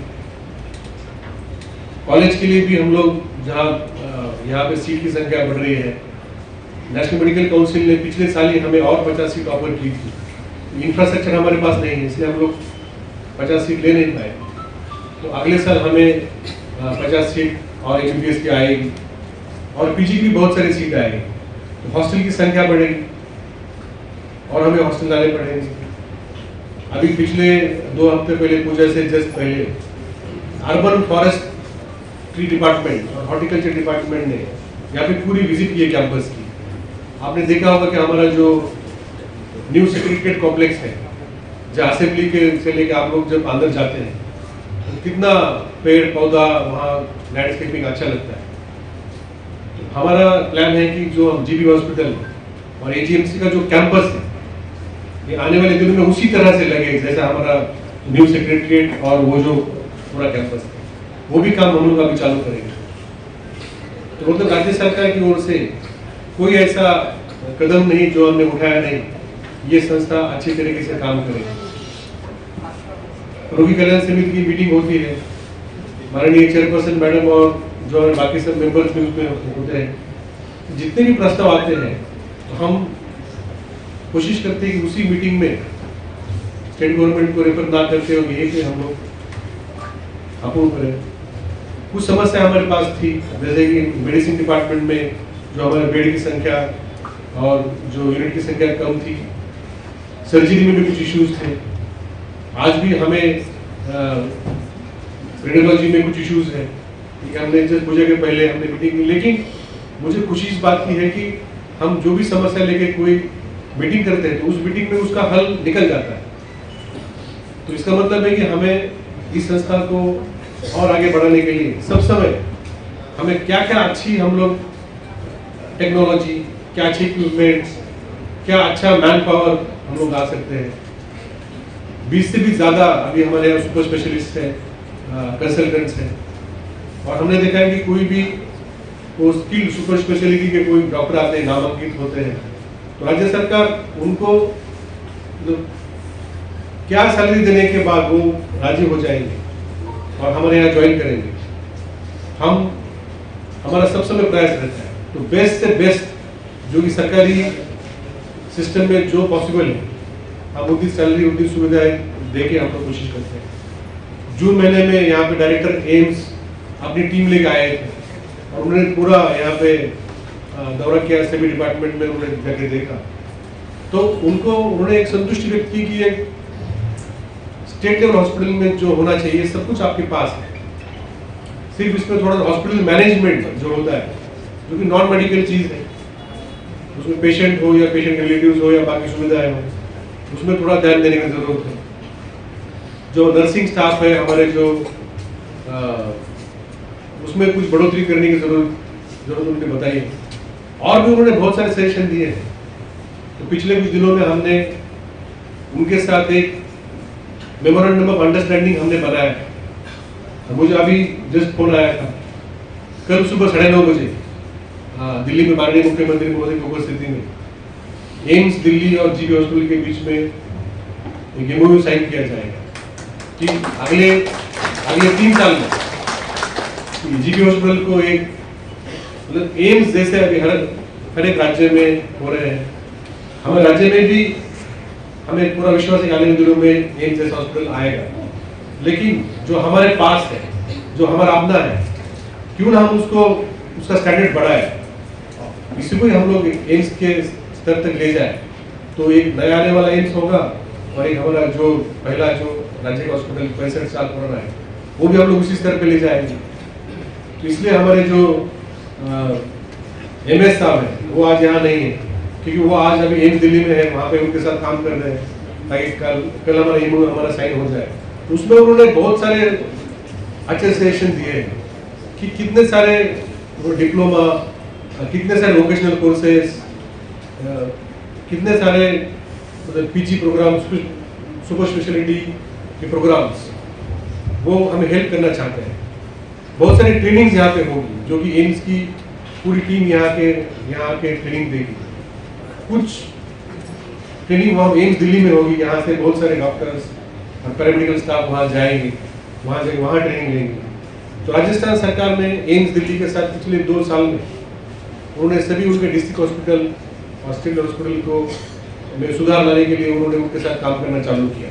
उसी धरती पे हम लोग काम कर रहे हैं। तो मैं इस अवसर पे आप सभी को बहुत बहुत शुभकामनाएं देता हूँ। और आप সকল সম্মানীয় ব্যক্তিগণ, আমার সামনে যারা বসে আছেন, এই হসপিটালের ডাক্তার থেকে আরম্ভ করে আগরতলা সরকারি গভর্নমেন্ট কলেজের যারা শিক্ষক শিক্ষিকাগণ আছেন, ছাত্রছাত্রীগণ আছেন এবং অন্যান্য ডিপার্টমেন্টের যারা এখানে উপস্থিত, প্রত্যেককে আমি আমার হৃদয়ের অন্তঃস্থল থেকে জানাচ্ছি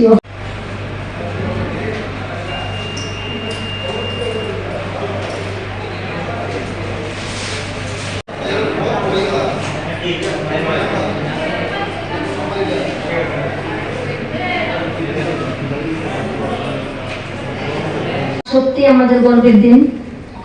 1961 সালে 14 অক্টোবর আজকের এই দিনটিতে আমাদের জিবি হসপিটাল প্রতিষ্ঠিত হয়েছিল।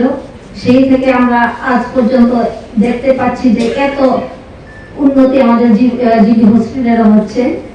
সেখানে সম্ভব হয়েছে আমাদের যারা এখানে সম্মানীয় ডাক্তারগণ আছেন, নার্সগণ আছেন এবং অন্যান্য ডিপার্টমেন্টের যারা আছেন, প্রত্যেকের সহযোগিতা। সর্বোপরি আমাদের রাজ্য সরকার, আমাদের প্রাণপ্রিয় মুখ্যমন্ত্রী ডক্টর মানিক সাহা মহোদয়ের অবশ্যই এখানে অনেকটা হাত আছে। তার জন্য আমরা আজকে এই জিবি হসপিটালের উত্তরোত্তর শ্রীবৃদ্ধি দেখতে পাচ্ছি। বিগত দিনগুলিতে দেখেছি যে এখানে বেডের সংখ্যা খুবই কম ছিল, কিন্তু আজকে 727 থেকে 1413 বেড এখানে হয়েছে।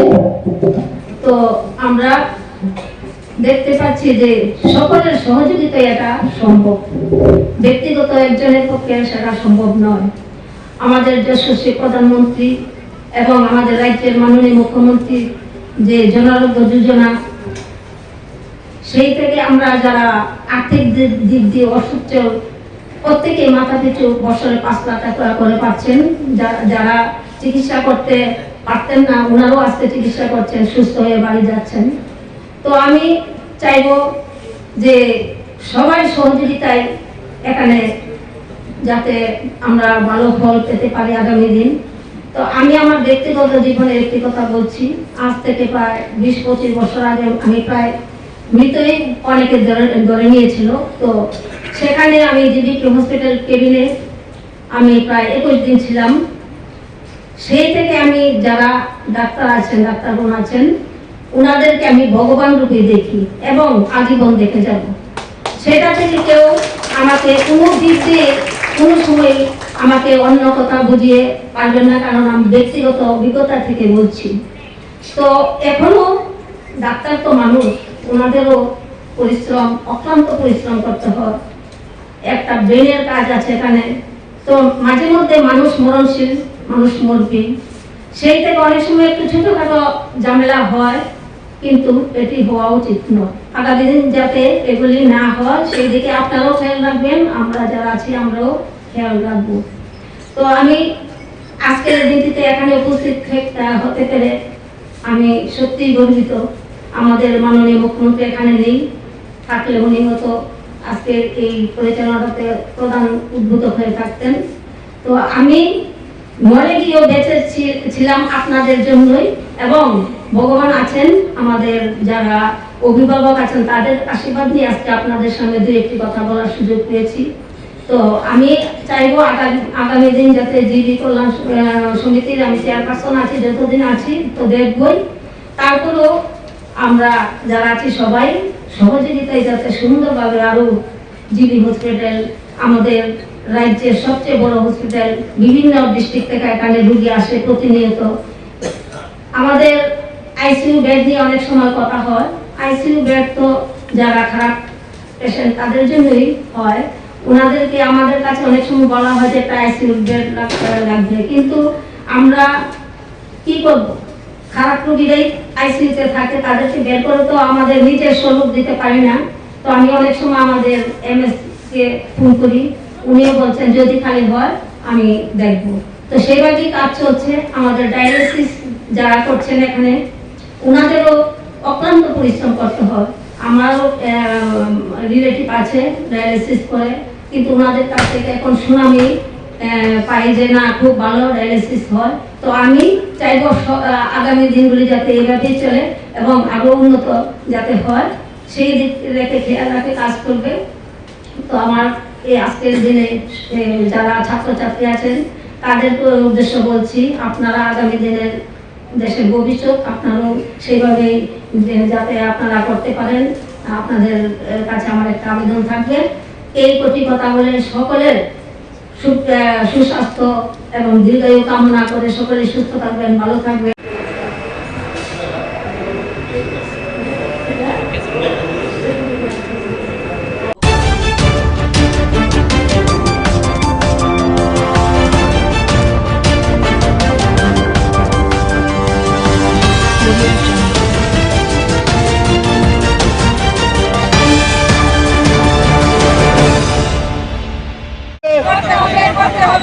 কর্মসংস্থানের দাবিদের দিকে নিয়ে গণ আন্দোলন করে তুলুন। কোনো রকমের মত পদক্ষেপ নিষিদ্ধ ঘোষণা করতে হবে। রাজ্যে রাজ্যে যুব আন্দোলন করে উঠছে, এই আন্দোলনকে কোনোভাবেই দমন করা চলবে না।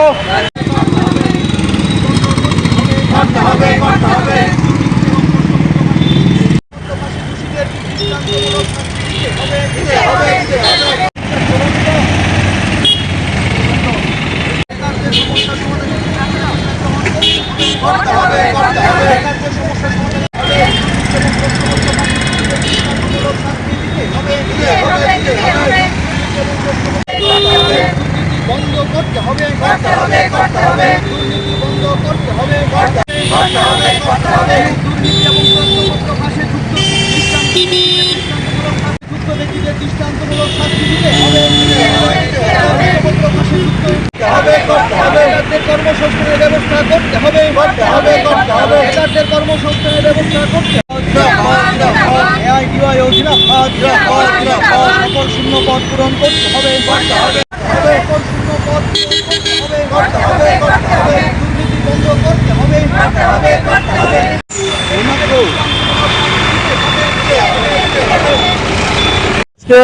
এই যে সারা দেশব্যাপী যে বেকার সমস্যা এবং বিভিন্ন ক্ষেত্রে দেখা যাচ্ছে পরীক্ষা নিচ্ছে, ফল প্রকাশ হচ্ছে না, বা ফল প্রকাশ নির্দিষ্ট সময় হলো নিয়োগ হচ্ছে না, এবং কোথাও কোথাও দুর্নীতি পর্যন্ত হচ্ছে, প্রশ্নপত্র ফাঁস হয়ে যাচ্ছে।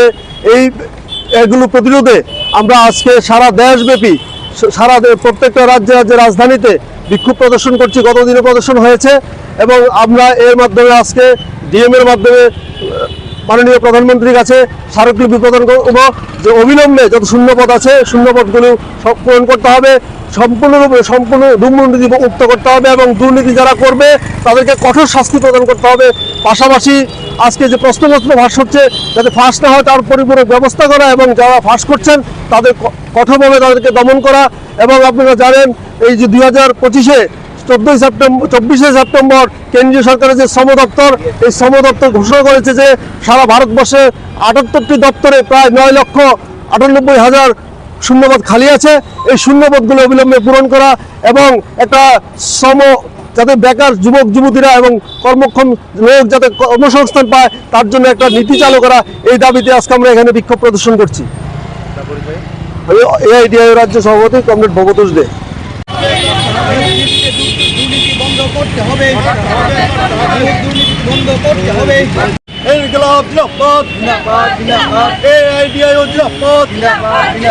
অবিলম্বে সমস্ত শূন্যপদ পূরণ করতে হবে। কর্মসংস্থান নিয়ে এখানকার সাথে কোনো রকমের জীবন নিয়ে খেলা চলবে না। প্রস্তাবদ্ধ ভাষার বিরুদ্ধে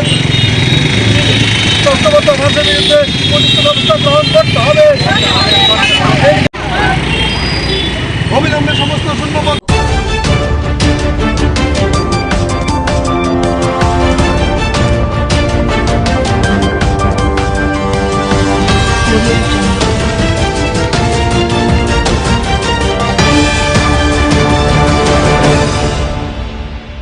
আন্তর্জাতিক প্রবীণ দিবস সেটা আমরা দুর্গাপুজোর ছুটি থাকার কারণে মানাতে পারিনি। আজকে সেই অনুষ্ঠানটা আমরা করছি এবং আমরা চাই আমাদের রাজ্যের যারা অভিভাবকরা আছেন, যারা প্রবীণরা আছেন, তারা যেন সম্মান পান, সম্মানের সঙ্গে যেন বাঁচেন। ওনাদের যে জীবনের অভিজ্ঞতা সেটা যেন বর্তমান প্রজন্মের কাজে আসে, ওনারা যেন সহযোগিতা করে।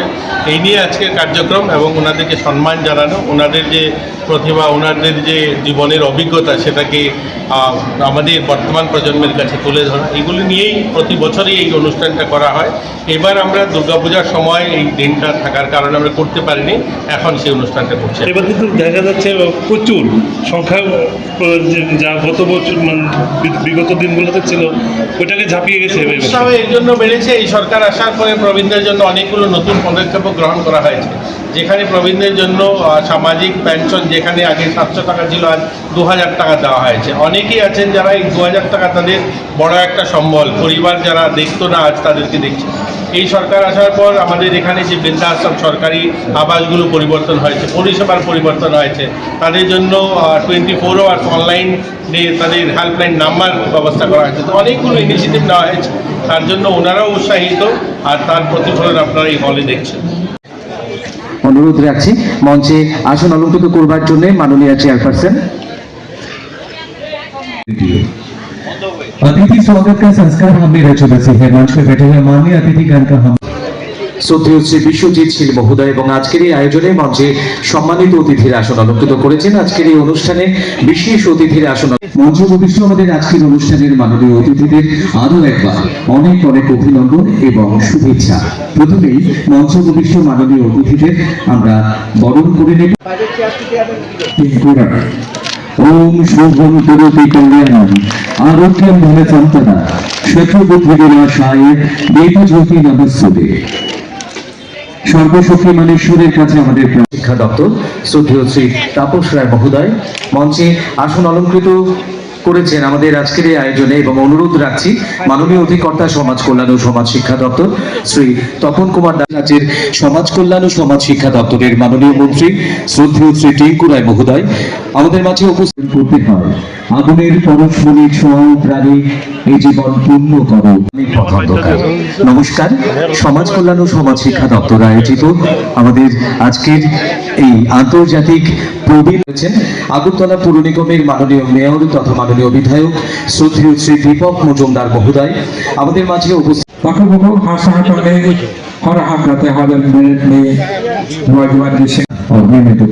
আপনাদের প্রত্যেকের কাছে অনুরোধ রাখবো করতালি দিয়ে মাননীয় বরণ করে নিলাম মাননীয় মন্ত্রী শ্রদ্ধেয় শ্রী টিঙ্কু রায় মহোদয়কে, মাননীয় মেয়র আগরতলা পুর নিগম। প্রত্যেকের কাছে আরো একবার অনুরোধ রাখবো সবাই মিলে প্লিজ হাতে হাত রেখে মাননীয় অতিথিদের সবাইকে অনেক অনেক অভিনন্দন এবং শুভেচ্ছা। আমরা অত্যন্ত আনন্দিত এবং গর্বিত ইতিমধ্যেই আমাদের মাঝে উপস্থিত হয়েছেন এবং হয়েছেন বরুণ চাপার শিল্পীরা। প্রথমেই তারা বাংলা ভাষায় একটি সঙ্গীত পরিবেশন করবেন এবং এর পরপরই ককরক ভাষায় আরো একটি আয়োজিত observance of international day for older pensioners 2025 শীর্ষক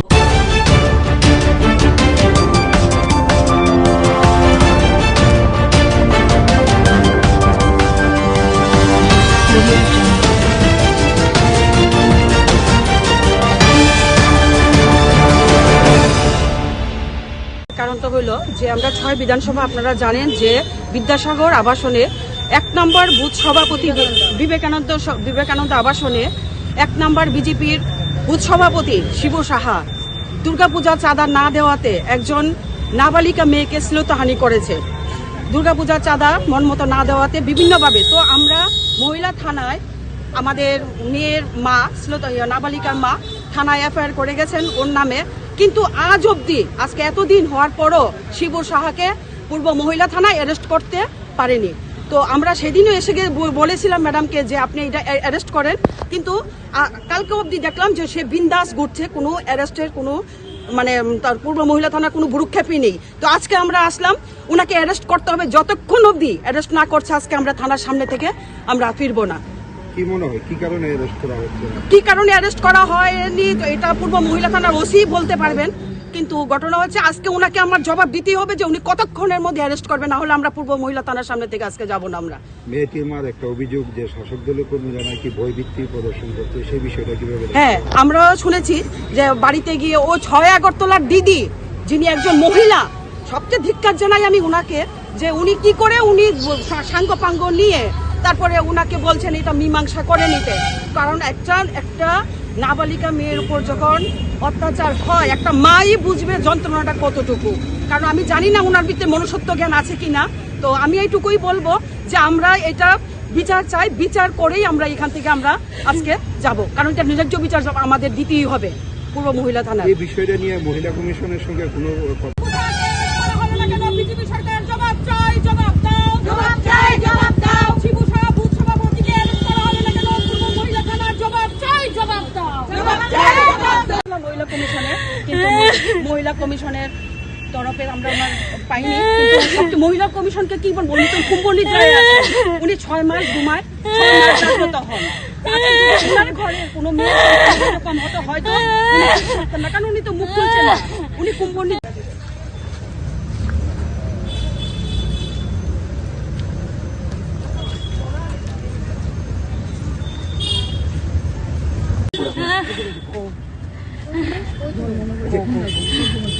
আমার ঘরে ভাপিয়া দি তাইনে আমার ঘরে গেছে।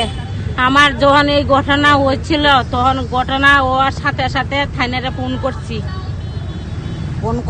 পরে থাইনে কখন আইতে পারতো না। এবারে কাউন্সিলারে ফোন করছি, কাউন্সিলারে বলছে আমি উদুপুর আছি, আমি কখন আইতে পারতাম না। তখন আমি বলছি দিদি আমি কি করতাম, আমার মেয়েটিরে এইভাবে ঘরও ঢুকিয়া এবার শিরতাহানি করছে, মেয়েটিরে মারধর করছে, দুধের স্তনের ভিতরে শিবু সাহা টিপ দিয়ে ধরছে, আমার কোনো উপায় ছিল না। আজকে আমি নিরুপায় ওয়া আইনের সাহায্যে নিছি। আইনে 4-5 দিন পরে গেছে, অনেকদিন পরে গেছে, যখন ঘটনা হয়েছে তখন তাইনে ছিল না, অনেকদিন পরে গিয়া ক তুমি আরে কইতাছি কেসটা তুলো না। তখন আমি কইছি না আমি কিভাবে কেস তুলুম, আমার যখন হ্যাঁ পাপিয়া দিদি কইছে কেসটা তুললার নেও, কইছে তুমি খার যুক্তি ইটা করতাছ, কই যাইতাছ, সব আমার দ্বারে খবর আছে। তখন আমি কইছি দেখেন আমার 5টা হাত, আমি 5টা হাতে আমি বাদ তুলাকে আমি কেউর যুক্তি শুনি না। আজকে মেয়েদের যে মারছে আঘাতটা লাগছে আমার অন্তরে লাগছে, আমার মেয়ের অন্তরে লাগছে। আজকে 10 মাস 10 দিন বাচ্চারা আমি পেটে ধারণ করছি, এই প্রসবের যন্ত্রণা যখন মনে হয় তখন ওই ডাক্তারে কইছে মা হইতে গেলে একটু কষ্ট করতে লাগে। তখন আমার এই কথাটা মনে হয়েছে থাইনের তো জীবুত মনে হয় হয়েছে না, যদি হইতো তাহলে থাইনে বেদনটা বুঝতো। আজকে একটা নারী হইয়া নারীর দুঃখ বুঝলো না, তাইনে একটা মহিলা হইয়া মহিলার দুঃখ বুঝলো না। আজকে আমার বাচ্চারি খানছে যে এটা কি করলো, তাইনে একটা তাইনে মায়ের পূজা করে, এই বুঝে মায়ের পূজা করে, মায়ের শ্রদ্ধা ভক্তি করে, এই বুঝে শ্রদ্ধা ভক্তি করে। তখন আমি কান্তাছি যে আমি বাচ্চাটির লই আমি একটা আমাবস্যা রাতের ভিতরে রয়েছি, কি অবস্থা আসলো আমি নিজেও কইতে পারি না। এবারে এনসিসি থানাত গেছি বলে শিবু সাহা যত মানুষ আছে আবাসনে মানুষে তারা টাকা দিতেছে, দিয়া কইতাছে আমি তো একটা বুথ প্রেসিডেন্ট, আমার পক্ষে তোমরা সবাই তাহ, আমি একটা বিপদ পড়ছি, আমারে বাঁচাও, তোমরা সাহায্য সবকিছু দিমু। তখন তারা কইছে না আমি অনেকটি যাইতাম না, আমি যাইতাম না, এই দরবারে যাইতাম না আমি। আবার অনেকটি দেখো তোমরা হাজিরা দিমু, তোমরা ডেলির হাজিরা ডেলি দিমু, গাড়ি ভাড়া দিমু, তোমরা খাওয়ান দিমু, তুমি আমার পাশে আয়ো। আমরা যদি সব মহিলার মিল্লা যদি একত যদি হই তইলে কেসটা উঠতে যাবো গা, আজকে আমার মেয়েদের অতদিন ধইরা এই কেসটা চলতেছে, হন অব্দি শিবু সাহারে হেরাস করছে না। আমি মা হইয়া আমি কিভাবে আমি সহ্য করি, আমার মনে বড় দুঃখ, বুঝেনি। এখন আমি চাইতাছি যে শিবু সাহারে যাতে হেরাস করে, যে কোনো মুহূর্তে হেরাস করে। একটা অসভ্য একটা শিশু বাচ্চারে শ্লীলতাহানি করছে, এই এই হে কিভাবে এ পূজার চান্দা তুলে কালকা আবাসনে হে পূজার চান্দা তুলছে, এ সরাসরি এইভাবে ঘুরতেছে, বেড়াইতেছে, ইয়ে করতেছে, হে আমরা ভীষণ ডিস্টার্ব দিতেছে। আমি রাস্তাতে আটতে পারি না, আমার মেয়ে ঘর থেকে বাড়িতে না, হে ভীষণ আমরা ডিস্টার্ব করতেছে। এরপরে একজনের নাম হচ্ছে অলক, হে রামনগর থেকে আবাসন হে একটা হে বলে আবাসনের বাসিন্দার হে কত নাম্বার গড় পাইছে এটা আমি একটু দেহুম, হে কোন গড়তা হে কত নাম্বার গড় ইলেকট্রন এর নামে আছে এটা আমি একটু দেহুম। এ আবাসনের ভিতরে আয়া এ আবাসনে বেডিয়াইতে রে সাচ্চাদা করতেছে, আবাসনে বেডিয়াইতে রে কটে হাদিমু ফান কামু সুন কামু ইটা কইরা পুরা আবাসন হের পক্ষে সব, আমার পক্ষে কেউ নাই। আমার উল্টা কক তোমার পক্ষে কেউ আসেনি, তুমি যে কেসটা যেন দিতা যেন তোমার পক্ষে আসেনি। একটা দিদি হইয়া বব্য সভ্যের লোক হইয়া তাই না গিয়া গড় গিয়া কেসটা তোলা, তোমার পক্ষে কেউ আসেনি। তুমি উকিলের টেহা কেমনে দিবা, তোমার মেয়েদের বিয়া দিতার বানি, ইটি তো কেস বাইতে বাইতে যাইব গা, মেয়েদের বিয়া দিতার বানি। এরপর আমার দমকানি শুরু করছে, আমি কেস তুলতাম। এরপরে আমি কইছি না আমি কেস তুলতাম না, আমার মেয়েদের এত বড় করছে, তখন আপনারা কইছি, তখন আপনারা আইসেন না, তখন আমি মা হইয়া কেমনে সহ্য করছি, তখন আপনারা আইসেন কেস তুলতেন। তখন আমার পরিবার, আমি কইতেছি আমার পরিবারে যদি কিচ্ছু যদি হয় ইডার দায় যে পাপিয়া দিদি আমি সম্মানিত করি তাই রে, যে দিদি ইডার দায় দিদি থাকবো। আমার ফ্যামিলির যদি কিচ্ছু হয় রাস্তাঘাটে বা কিচ্ছু যদি হয় ইডার দায় তাই না থাকবো, আমি এতটুকু কইলাম।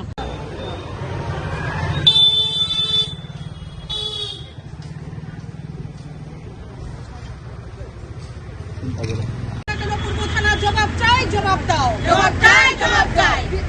শিবুসাকে অ্যারেস্ট করা হলো না কেন? পূর্ব মহিলা থানা জবাব চাই, জবাব দাও, জবাব চাই, জবাব দাও।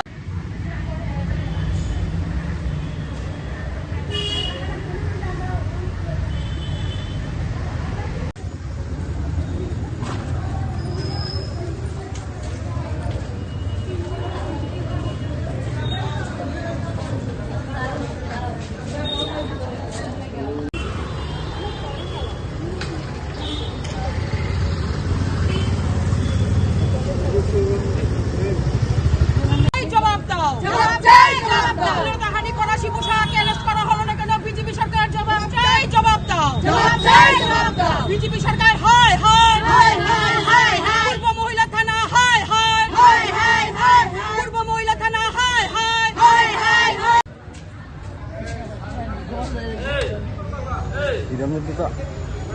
আরে বিচার ব্যবস্থা নিয়ে কি বলবো? বিচার ব্যবস্থা তো একদম নারীদের উপর তো বিচার কল্যাণিত, নারীদের উপর তো কোনো এইরকম ভাবে ওনাদের লোক দ্বারাই বিজেপি শাসক দলের লোক দ্বারাই আক্রান্ত হচ্ছে মহিলারা, তারপর নাবালিকা মেয়েরা, কিন্তু ওনাদের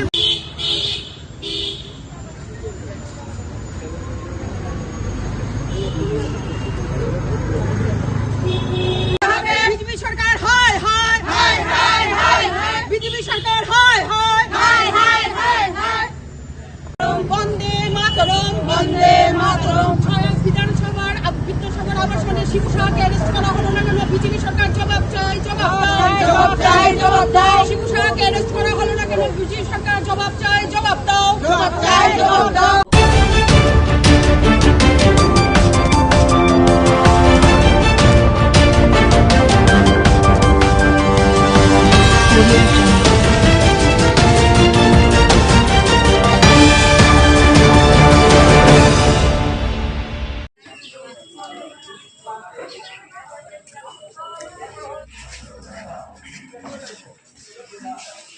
সম্মাননা স্মারক তুলে দেবেন শ্রী বিভা বৈশ্য গোস্বামী, অ্যাসিস্ট্যান্ট ডিরেক্টর মহোদয়কে, Shrimati Mitali Das Sen মহোদয়াকে। And we are very fortunate to watching this উদ্ভাবনী সামাজিক সংস্থার সভাপতি। সম্মাননা স্মারক তুলে দেবেন নেতা চৌধুরী, হাতে সম্মাননা স্মারক তুলে দেবেন নেতা চৌধুরী। ওকে, বিহেভ অফ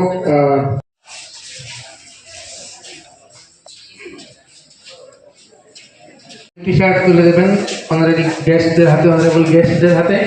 আরো একটি বিবিআই মাঠে শ্যামাপ্রসাদ মুখার্জির যে স্ট্যাচু আছে তো থাকবে, ছেলেরা চলে আসছে, তারপর মেয়েদের হবে।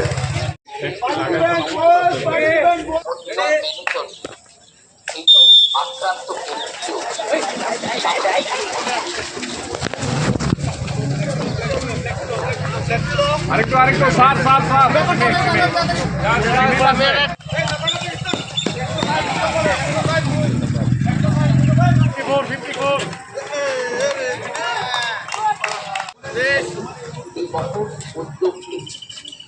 Tripura state AIDS control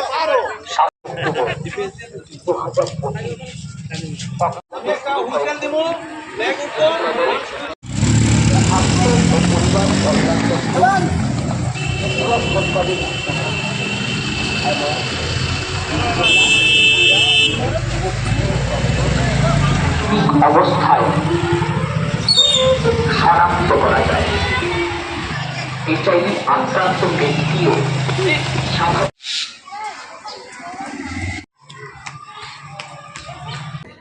Tripura state AIDS control society রাজ্যের স্বাস্থ্য দপ্তরের তরফে গোটা রাজ্যব্যাপী 8টি জেলাতেই রেড রান বলে একটি আয়োজন করেছে।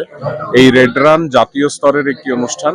কেন্দ্রীয় স্বাস্থ্য মন্ত্রকের তরফে প্রত্যেক বছর রাজ্যের এবং দেশের যুবক যুবতীদের উৎসাহ প্রদান করার জন্য তারা যাতে এইচআইভি এইডস সম্পর্কে জানে এবং এই দৌড়ের মাধ্যমে সুস্থ স্বাস্থ্যের বার্তা দিকে দিকে ছড়িয়ে দেয় যুবক প্রতিনিধিদের মধ্যে, যারা স্কুলে পড়ে, কলেজে পড়ে, বিশ্ববিদ্যালয়ে পড়ে, বিভিন্ন টেকনিক্যাল ইনস্টিটিউটে পড়ে, সেই সমস্ত ছেলে মেয়েদের মধ্যে এইচআইভি এইডস সচেতনতা বৃদ্ধির লক্ষ্যে সারা দেশব্যাপী এই আয়োজনটি করা হয়। আজকে ত্রিপুরা রাজ্যের প্রত্যেকটি জেলাতে এই আয়োজন হচ্ছে এবং ত্রিপুরা থেকে যিনি মেল ক্যাটাগরি এবং ফিমেল ক্যাটাগরিতে চ্যাম্পিয়ন হবে তারা রাজ্যকে প্রতিনিধিত্ব করার জন্য আগামী কিছুদিনের মধ্যেই অরুণাচল প্রদেশে জাতীয় স্তরের যে রেড রান প্রতিযোগিতাটি সেখানে অংশগ্রহণ করবে এবং এর মূল উদ্দেশ্য হলো সাধারণ জনগণ তথা এই রাজ্যের যুবক প্রতিনিধিদের এইচআইভি এইডস সম্পর্কে সচেতন করা। আমি Subhrajit Bhattacharya, joint director IC, Tripura state AIDS control society. আজ আমরা এখানে সমবেত হয়েছি একটি বিশেষ উদ্দেশ্যে, রেড রিবন রান এর মাধ্যমে এইচআইভি ও এইডস সম্পর্কে সচেতনতা বৃদ্ধি করার জন্য। রেড রিবন বা লাল ফিতা হলো এইচআইভি আক্রান্ত ব্যক্তিদের প্রতি সংহতি ও ভালোবাসার প্রতীক। এটা আমাদের মনে করিয়ে দেয় যে আমরা সবাই একসঙ্গে মিলে এইচআইভি ও এইডস এর বিরুদ্ধে লড়াই করতে পারি। রেড রিবন রান কেবল একটি দৌড় প্রতিযোগিতা নয়, এটি একটি সচেতনতা আন্দোলন। এই অনুষ্ঠানের মূল লক্ষ্য হল সমাজে এইচআইভি সম্পর্কে সঠিক তথ্য ছড়িয়ে দেওয়া, কুসংস্কার দূর করা এবং মানুষকে নিরাপদ জীবন যাপনের বার্তা দেওয়া। প্রতি বছর অসংখ্য শিক্ষার্থী, স্বাস্থ্যকর্মী ও স্বেচ্ছাসেবক এই দৌড়ে অংশগ্রহণ করেন।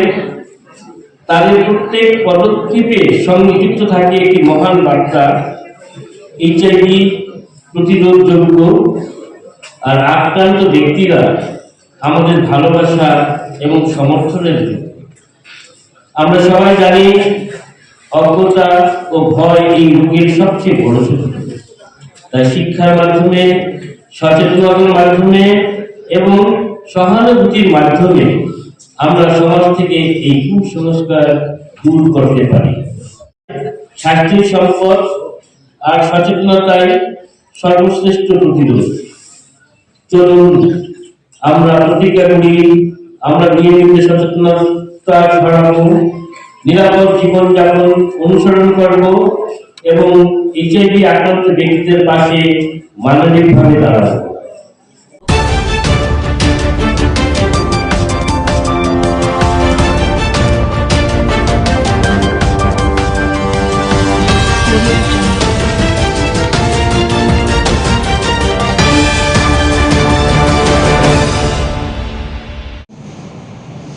त्रिपुरा फिलैटली एग्जीबिशन जो पूरे नॉर्थ ईस्ट सर्किल लेवल का फिलैटली एग्जीबिशन अगरतला में 29 अक्टूबर से 31 अक्टूबर तक किया जाएगा। उसी की आज एक पृष्ठभूमि थी, उसके तैयारी का जायजा लिया जा रहा था। ये 29 तारीख को शुरू होगा और 31 तारीख तक चलेगा। त्रिदिवसीय है, जिसमें भिन्न भिन्न जगह के जो फिलैटलिस्ट हैं, जो स्टैम्प कलेक्टर्स हैं, स्टूडेंट्स हैं, वो सभी पार्टिसिपेट कर रहे हैं। ये कुल 130 फ्रेम का एग्जीबिशन हो रहा है, जिसमें लगभग 1800 एग्जिबिट्स, स्टैम्प कलेक्शन के एग्जिबिट्स डिस्प्ले किए जाएंगे। ये 2 कैटेगरी का होगा। एक इनवाइटी क्लास, जिसमें देश के विभिन्न हिस्सों के जो नामचीन फिलैटलिस्ट हैं वो अपना एग्जिबिट्स डिस्प्ले करेंगे। दूसरा कैटेगरी है कॉम्पिटिटिव क्लास, जिसमें त्रिपुरा के जितने फिलैटलिस्ट हैं, जो भी स्टूडेंट्स फिलैटली से रिलेटेड हैं, इंटरेस्टेड हैं, स्टैम्प कलेक्ट करते हैं, वो अपने एग्जिबिट्स को यहाँ पर प्रदर्शित करेंगे, जिस पर कंपटीशन होगा और उन्हें पुरस्कृत किया जाएगा। ये पुरस्कार स्टेट लेवल का होगा। साथ ही साथ स्कूल के बच्चों को फिलैटली में ज़्यादा से ज़्यादा इंटरेस्ट हो, क्योंकि ये क्रिएटिव आर्ट है, जिसके थ्रू वो देश दुनिया को, प्रकृति को, विज्ञान को, लिटरेचर को, साहित्य को, संस्कृति को समझते हैं।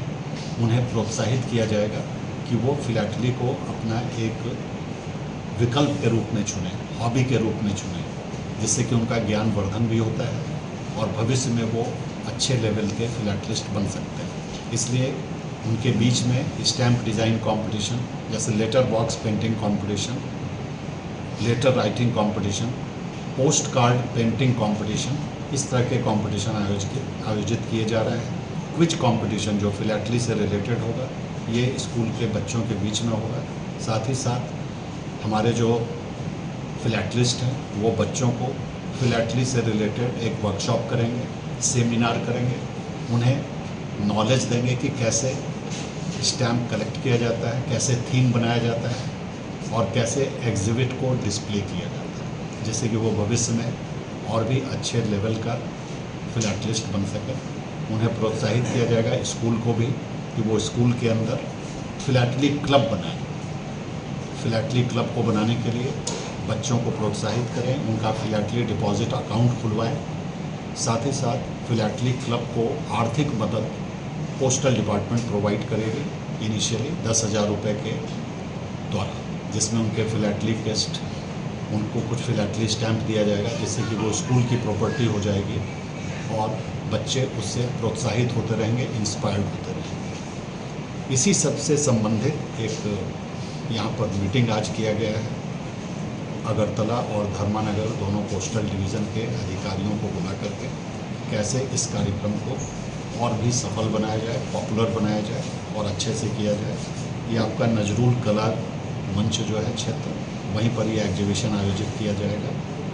3 दिवसीय आयोजन। सर स्पेशल गेस्ट कोई रहेगा क्या? स्पेशल गेस्ट कुल मिलाकर के इनॉग्रेशन में हम लोग कोशिश कर रहे हैं कि स्पेशल गेस्ट को बुलाया जाए। उसके लिए हम लोग अप्रोच भी कर रहे हैं, अभी कंफर्मेशन नहीं मिला है। जैसे कंफर्मेशन होगा फिर उसकी घोषणा की जाएगी कि कौन हमारे चीफ गेस्ट हैं उस दिन। एक या इस साल हो रहा है ना, हर साल होता है? ये पहली बार यहाँ पर। आपका शुभ नाम? संजीव रंजन, मैं chief post master general north east circle का हूँ। इस कार्यक्रम के दौरान कुल 10 तरह के फिलैटली के आइटम्स रिलीज़ किए जाएंगे।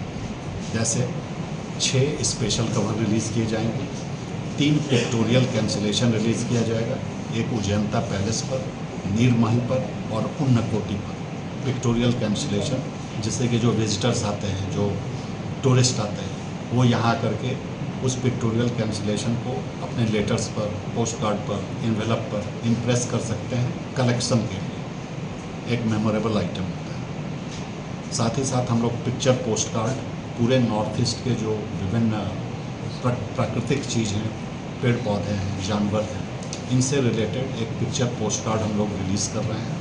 यह पिक्चर पोस्ट कार्ड दिल्ली भी भेजा जाएगा, जो वहाँ म्यूज़ियम में रहेगा, और जितने फिलैटलिस्ट हैं उनको भेजा जाता है। साथ ही साथ सेल के लिए, बिक्री के लिए ये philately bureau Agartala head post office में भी उपलब्ध रहेगा। जो भी टूरिस्ट आते हैं वो इसे बहुत चाव से, बहुत प्रेम से खरीदते हैं, जिससे कि वो दिखा सके लोगों को कि वो इस जगह पर विज़िट किए थे और वहाँ की संस्कृति को अपने साथ समेट के ले गए। तो इस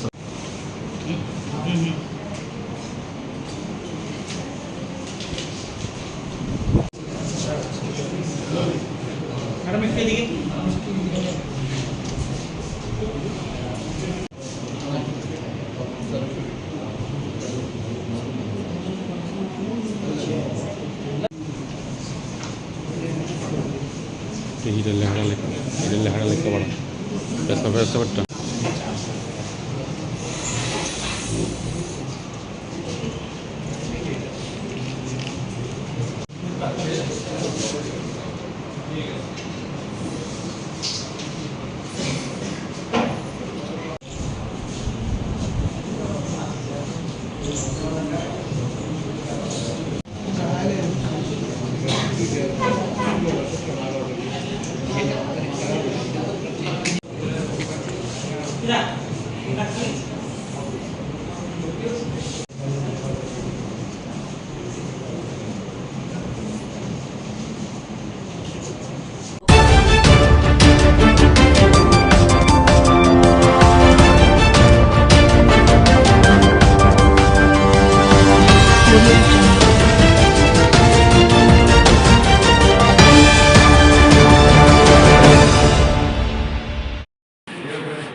ভোরবেলা গোপন খবরের ভিত্তিতে আমাদের থানা এলাকারই আরকে নগর স্থিত পঞ্চায়েত টিলায় বাহার মিয়ার বাড়িতে প্রচুর পরিমাণে ড্রাগস মজুদ আছে এমন সংবাদ আসে। তো সেই সংবাদের ভিত্তিতে আমি এবং আমার থানার অন্যান্য অফিসার ও স্টাফ সহকারে বাহার মিয়ার বাড়িতে তল্লাশি করি। তল্লাশি করার পর বাহার মিয়ার বাড়ির থেকে প্রচুর পরিমাণে ড্রাগস উদ্ধার করা হয়। সঙ্গে বাহার মিয়ার ছেলে রাজু মিয়াকেও ওইখানে ডিটেইন করা হয়। ডিটেইন করার পরে বাহার মিয়ার বাড়ির থেকে ড্রাগস গুলি উপস্থিত লোকজনের সামনে আমি বাজেয়াপ্ত করি এবং নিয়ে আসা হয়। এই ড্রাগস গুলি থানাতে নিয়ে আসা হয় এবং বাহার মিয়ার ছেলে রাজু মিয়াকেও থানাতে নিয়ে আসা হয়। উক্ত বাজেয়াপ্ত যে নেশা সামগ্রী ওগুলি বাজার মূল্য আনুমানিক 2 থেকে 2.5 লক্ষ টাকা হবে এবং বাহার মিয়ার ছেলে রাজু মিয়াকে এখন প্রসিডিউর চলছে। এনডিপিএস অ্যাক্টের প্রসিডিউর অনুযায়ী তাকে আগামীকালকে কোর্টে প্রেরণ করা হবে। তাছাড়া আমি এখানে জয়েন করেছি, বিদ্যুৎনগর থানায় জয়েন করেছি প্রায় 2 মাস হবে। এই 2 মাসের মধ্যে আমি পুজোর আগেও প্রচুর পরিমাণে বিলেতি মদ বাজেয়াপ্ত করি এবং এই ধরনের নেশা জাতীয় সামগ্রীর বিরুদ্ধে অভিযান আগামী দিনও জারি রাখবো।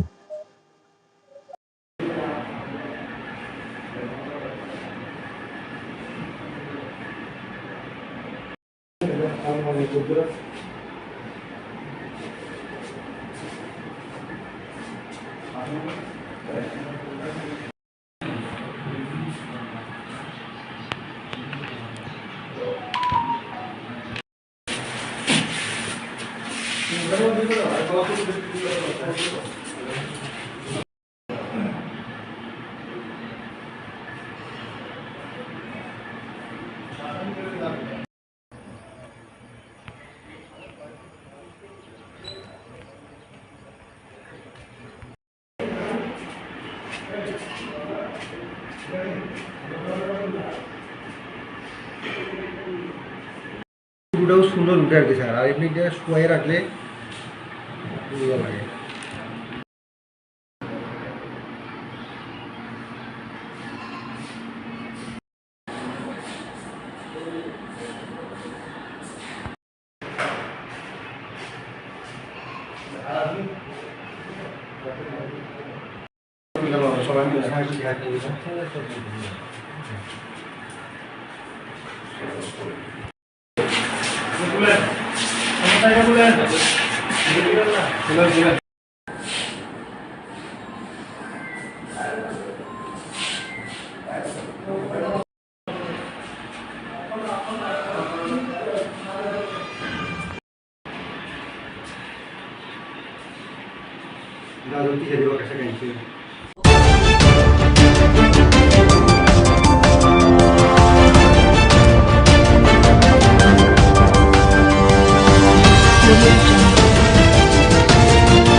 দেওয়ার জন্য ওই আবাসনের একজন আবাসিক নিতান্ত গরিব ঘরে যায় এবং 700 টাকা চাঁদা ধার্য করে।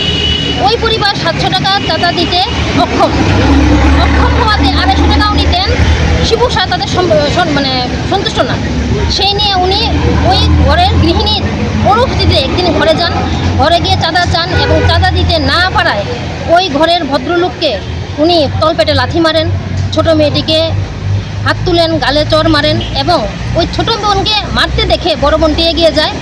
সেই সঙ্গে শিবু সাহা বড় বোনটিকেও হাত তোলে এবং তার বাঁদিকের স্তনে আক্রমণ করে এবং তাকে শ্লীলতাহানির চেষ্টা করে এবং কারোকে না জানানোর ভয় দেখায়। যদি ওকে জানানো হয় তাহলে ওদের ঘর থেকে বের হওয়া বন্ধ করে দেবে এবং তাদেরকে ধর্ষণ করার পর্যন্ত উনি ভয় দেখান।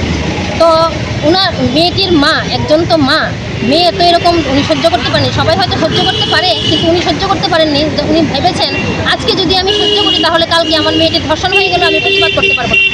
এই জন্য উনি 3 অক্টোবর মহিলা থানায় ওনার নামে, শিবু সাহার নামে কমপ্লেন করেন।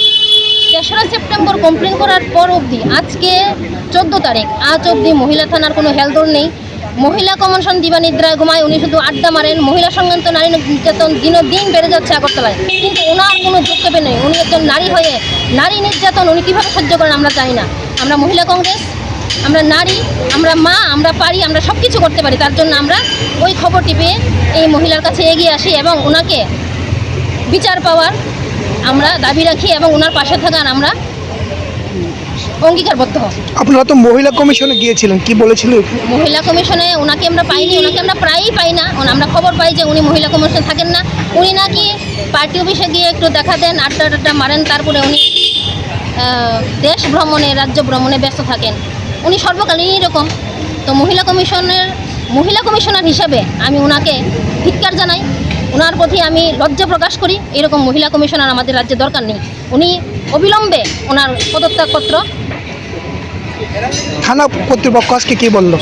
থানা কর্তৃপক্ষ বলেছেন ওনারা কি প্রমাণই পাচ্ছেন না, ওনাদের ইনভেস্টিগেশনই শেষ হচ্ছে না।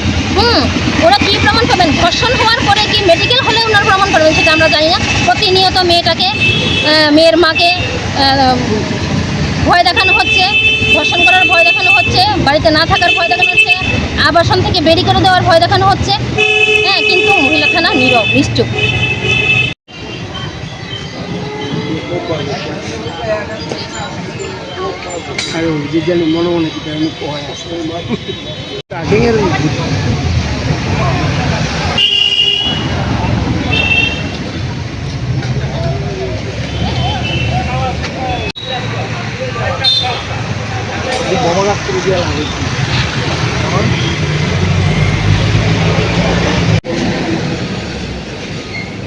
পরীক্ষা বলে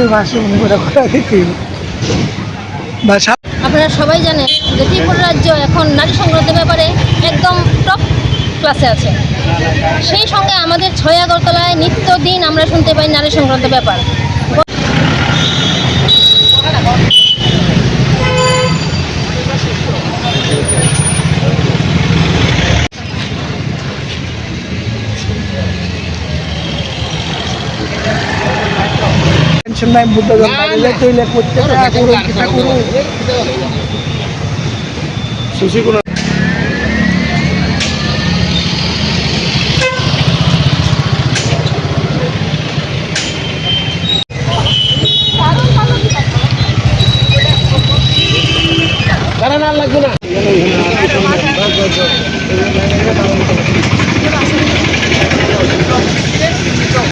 আরে ওইদিকে বয়ে রয়েছে সবাই।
আর কেস নাম্বারটা দিতে একটু পরে একটু পরে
গতকাল সকালে আমাদের কাছে একটা খবর আসে যে নেতাজিনগর কালী মন্দির থেকে মন্দির সামগ্রী মন্দিরের দরজা ভেঙে চুরি করে নিয়ে যায়।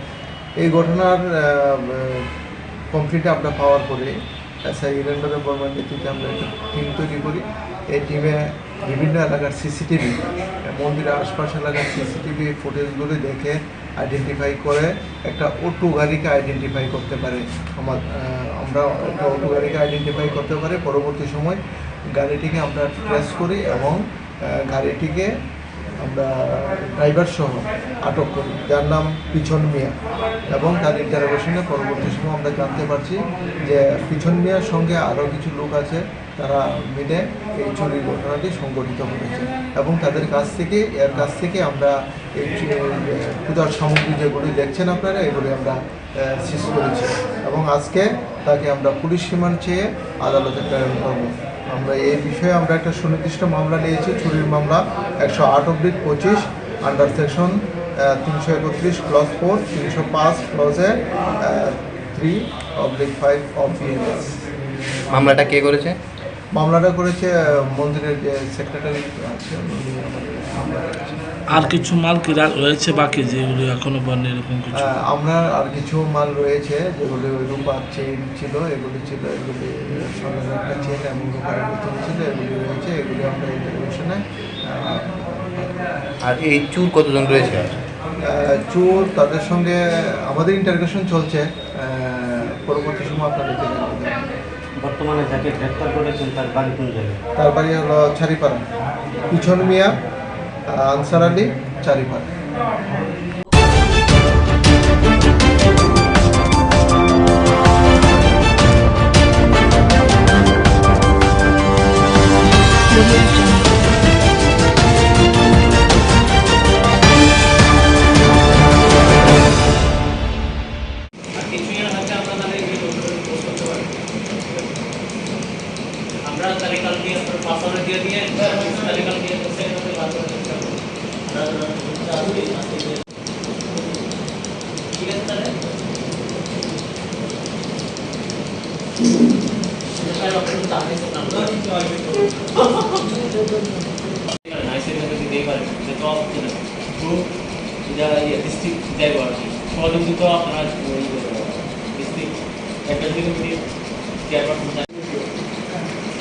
মোটামুটি সব পয়েন্টই আমরা আলোচনা করলাম।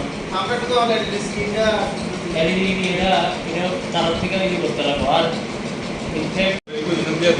ডিস্ট্রিক্ট লেভেলে এটা তুলে দেবো পরে এখান থেকে নেক্সট ইয়ারে তারা আজকে শান্তিরবাজার মহকুমা শাসকের অফিসে আমাদের মা মহেশ্বরী কালী মন্দিরের দীপাবলি উৎসব নিয়ে আমাদের এখানে এডিএম স্যারের অফিসে আমাদের মিটিং হয়েছে। এখানে আমরা বিভিন্ন লাইন ডিপার্টমেন্টের কাছ থেকে আমরা যাতে এই মেলাকে সুন্দরভাবে করতে পারি তার জন্য স্যার আমাদেরকে আশ্বস্ত করেছেন ওনারা সর্বতভাবে আমাদেরকে সাহায্য করবেন এছাড়াও আমাদের এবার মূল হচ্ছে আমাদের লোকাল ফর ভোকাল। আমরা চাইছি আমাদের যারা স্থানীয় যারা ব্যবসায়ী বা স্থানীয় যারা উদ্যোক্তা ওনারা যাতে ভালোভাবেই যাতে আমাদের মেলাতে এসে যাতে ওনাদের ওই যেটা ব্যবসা যেটা এটা যাতে ভালোভাবে করতে পারেন, তার জন্য আমাদের মেলা কমিটি থেকে সিদ্ধান্ত নেওয়া হয়েছে যে আমাদের কোনো রকম দোকানে থেকে আমরা কোনো রকম স্টল ভাড়া বা ইলেকট্রিক বিল এই ধরনের কোনো কিছু আমরা রাখবো না, সম্পূর্ণ ফ্রিতে আমরা করে দেব।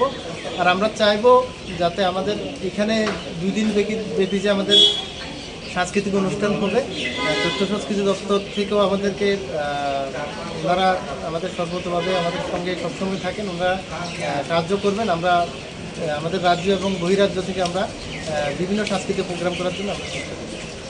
মেলাটা আমাদের পশ্চিম পিলাক পার্কিং জোনে হবে। আমরা রাজ্যবাসীকে বলতে চাই আপনারা প্রত্যেকে আমাদের এখানে আসুন।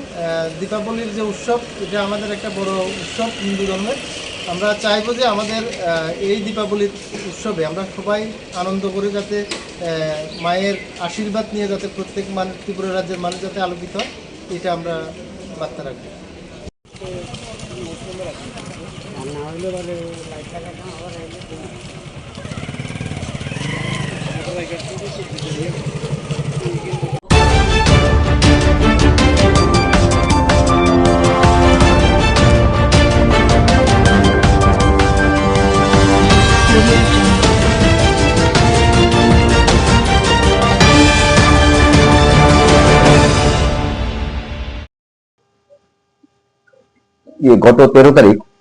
গত 13 তারিখ আমাদের রাম ঠাকুর গার্লস স্কুলে আমরা সকালবেলা কমপ্লেন আসে গার্লস স্কুলে চুল ঢুকে এবং ভিতরে ইন্টারনাল যে কলাপসাল গেট ওই গেট এবং হেডমাস্টার রুম এবং অফিস রুমের তালা ভেঙে এবং আলমারি স্টিলের আলমারি ভেঙে জিনিসপত্র কিছু চুরি হয়। তো তারা কমপ্লেন করেছে অ্যাডমিনিস্ট্রেট, কমপ্লেনে দেখা গেছে তাদের আলমারি থেকে 25,000 টাকা ক্যাশ চুরি হয়েছে। আমরা ঠিক তার আগের দিনও ছোট আমাদের কাছে রিপোর্ট আসে পার্থ লস্কর বাড়িতে অর্থাৎ বিজয় সঙ্গে বনমালীপুর ওনার বাড়িতে চোর জানালা দিয়ে প্রবেশ করেছিল। এখানে চোর বিশেষ কোনো জিনিস চুরি করতে পারেনি, তবে ওনার ওয়ালেটটা মিসিং ছিল, ওয়ালেট হারিয়েছিল, কিছু টাকা ছিল ওয়ালেটে এই বিষয়ে। তো ওইখানে আমরা ভিডিও ফুটেজ পেয়েছি যে বনমালীপুর পার্থ লস্কর বাড়িতে ওনার ভিডিও ফুটেজ পেয়ে আমরা সেটা আইডেন্টিফাই করেছি। হ্যাঁ, যে চোরটা এটার নাম রাজীব। তারপর আমরা টোটালি তাকে আমাদের স্টাফ এবং অফিসার আমরা টোটালি তাকে তল্লাশি করি খুঁজতে খুঁজতে। আমিও কালকে সারা রাত ওকে নাইট করেছি, কিন্তু ফাইনালি ওকে কালকে ভোর রাত্রেবেলা আমাদের 2 তামাল চৌনি রাত্রে 3:30 নাগাদে আমাকে ওকে আমরা ধরতে পেরেছি। এবং তার কথা অনুযায়ী আরেকজনকে আমরা দীপঙ্কর বসাক ওনাকেও আমরা অ্যারেস্ট করেছি। তারা একসাথে চুরি করেছিল এবং দীপঙ্কর বসাক এবং চুরি মাল ওনার ভাঙাচোরার দোকান আছে, উনি সবসময় প্রায় চুরির মাল তাদেরকে চুর থেকে কিনে, তো সেই হিসাবে ওনাকেও ধরা হয়েছে। আজ এবং যে রাজীব কর্মকার ওর কাছ থেকে করে দেখা গেল 5,000 টাকা আমরা ক্যাশ রিকভার করেছি। এবং এই টাকাটা সে স্বীকার করেছে যে স্কুল থেকে যে চুরি করেছে সেই ক্যাশ টাকা 5,000 টাকা বাকি টাকা সে খরচ করে ফেলেছে। এবং আমরা বাকি যারা আছে তাদেরকেও আমরা চেষ্টা করেছি, কিন্তু ওইখানে যে সিসি ক্যামেরাটা রামঠাকুর সিসি ক্যামেরা যে ডিভি একটা চোর নিয়ে গেছিল তার স্কিল লেবার, তার জন্য এখান থেকে কোনো আমরা ভিডিও ফুটেজ পাইনি। তো হাওয়ার আমরা ওই টাইমিংটা দেখে আমরা দেখছি। বাকি টোটালি চোরকে আমরা করবো। মাঝখানে চুরি অনেকটা কমে গেছে, লাস্ট 10-15 দিন আমার কাছে চুরি রিপোর্ট আসেনি, কিন্তু রিসেন্টলি এই দুটো ঘটনা চোর প্রবেশের দুটো ঘটনা ঘটেছে। তো এর মধ্যে আমরা চোরকে রিকভারি করতে পেরেছি। এবং আরো একটা দুটো আছে যে তাদের কাছে জিজ্ঞাসা করে বাকিগুলো আমরা ধরার চেষ্টা করব। না, শুধু টাকা নিয়েছে তারা। এখন আজকে আমরা 2জনকে পাঠাচ্ছি, 2জনকে কোর্টে ফরওয়ার্ড করা হচ্ছে। স্যার একটু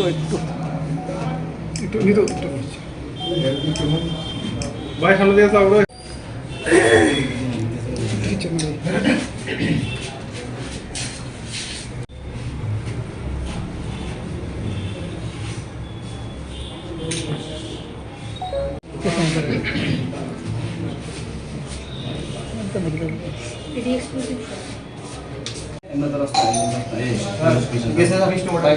একজনের দিকে দাঁড়ান, একজনের দিকে দাঁড়ান, একজনের দিকে দাঁড়ান।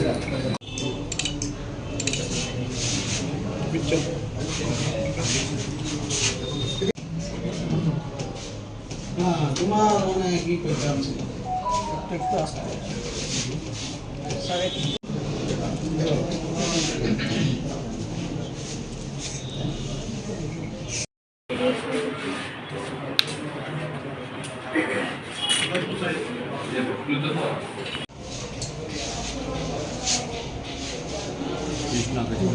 আমি পিচ্ছাইতে আছি আমার একটু জাল লেগে ত্রিপুরার বিভিন্ন স্কুলে অ্যাকচুয়ালি চুরি হচ্ছে রিপোর্ট পাচ্ছি।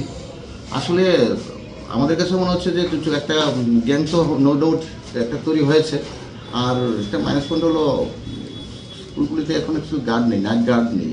হ্যাঁ, তো এটা একটা বিষয়, আমরা এই নিয়ে আমরা অথরিটি বা এডুকেশন ডিপার্টমেন্টে ওটা চিন্তা করবে।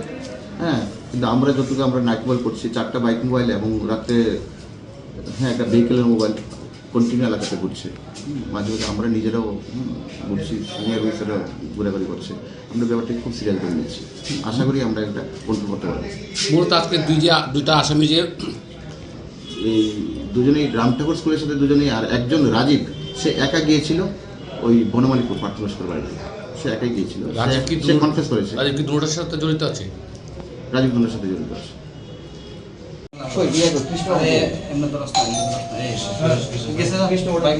একজনের দিকে দাঁড়ান, একজনের দিকে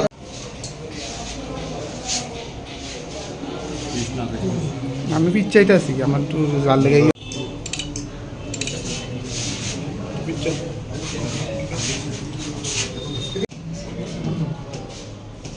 তোমার মানে কি করতে আছে একটু আসতে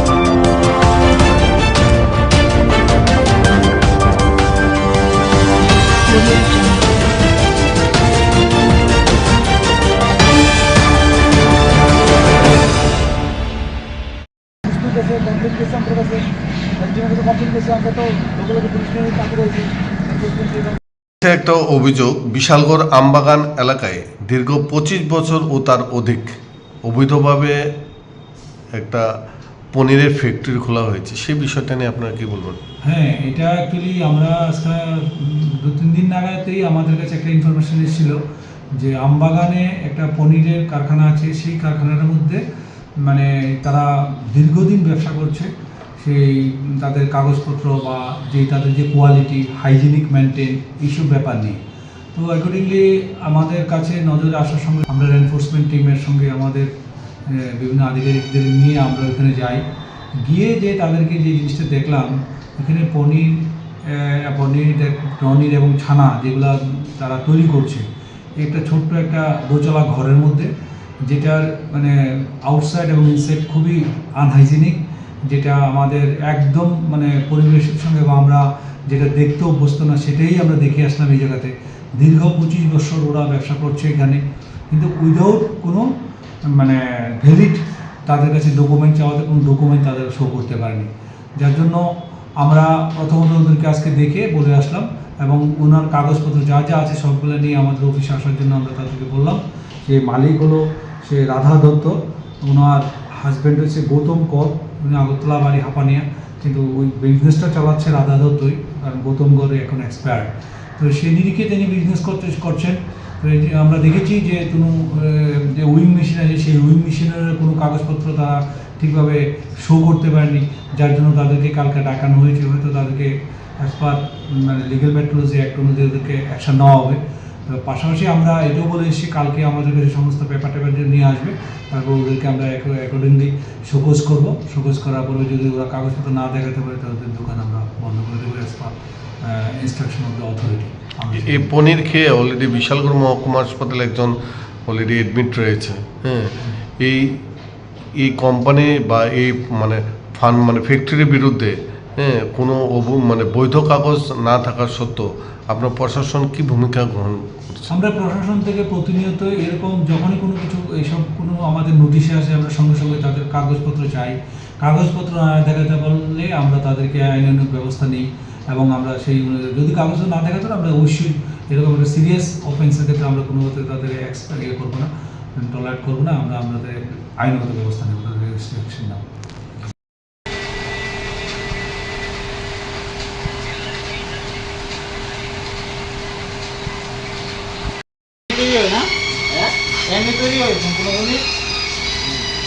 কাগজ বের করে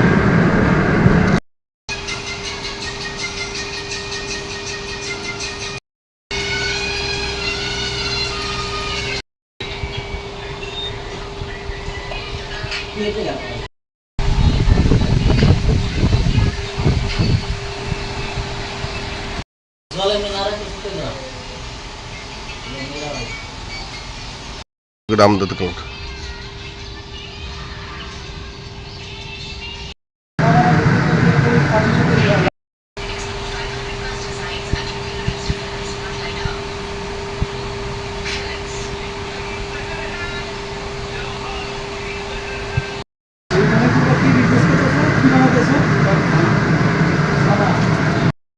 বাচ্চা খাইতেছে, বয়স্ক লোকরা খাইতেছে, মিষ্টি বানাইতেছে, পূজার কাজে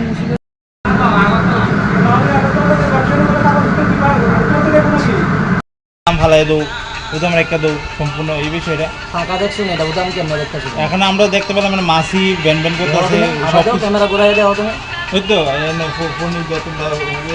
মাসি ব্যান তুমি যখন ভাত খাইতে বউ সামনে মাসি আইনি মাসি আই কিন্তু এটা খাবার জিনিস বুঝো না খাবারের জিনিস আমরা ফাঁকা লাগাই রাখছি তো খাবার ফাঁকা লাগাই রাখছি ওই সাইডে দামগুলো তো উদাম রাখবো না কিভাবে রাখবো দামগুলো ডাকনা দেওয়ার ব্যবস্থা নাই না এগুলো যে এমনি ডাকনা দিয়ে তাহলে জিনিসটা কাজও করবেন না এটা তো ওখানে উদাম রেখা দিচ্ছি তোমরা না মাসি বইতেছে জিনিসটা মাসি না রেখে কাজটা কিভাবে করা যায় জিনিসটা হইতে মাসি বইতেছে এবং কি মাসি ডিমও পারতে পারে এটা উদাম যদি না রেখে জিনিসটা কাজও করবেন না মাসি সরার কোনো ব্যবস্থা নাই মাসির ওষুধ দিব মাসির ওষুধটা যদি খাওয়াটার মধ্যে পরে এটা কি মাসির ওষুধ দিলে ভালো হইব না মাসি ডিম পারলে ভালো হইব মাসি খাওয়ার মাসির ওষুধটা দেয় জিনিসটা যদি এটার মধ্যে পরে কি হইব মাসি খাওয়ার ভিতরে ডিম পারলে তখন মাসি আমরা ফাঁকা লাগাই রাখছি এটা ডিম পারবো কি দেখেন ওদের তো মাসি বইতাছে কোন জায়গাটা এই ধরনের বিশাল কি নাম তোমার আমার নাম অভিজিৎ পোদ্দার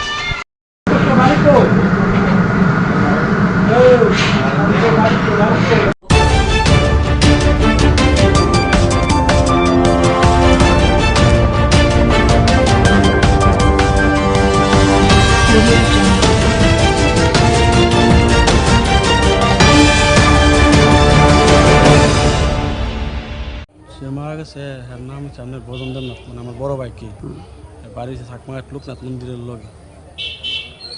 কোন সময় থেকে বাড়ির থেকে মানে আসবেন? কোন সময় বলতে এত গাড়ির ড্রাইভারের তো কোনো টাইম টিম নেই কোনবেলায় তাহলে বুড়ে গেছে বাইরে এসে তাহলে 9টার দিকে আবার ফিরে আয়া পড়ছে।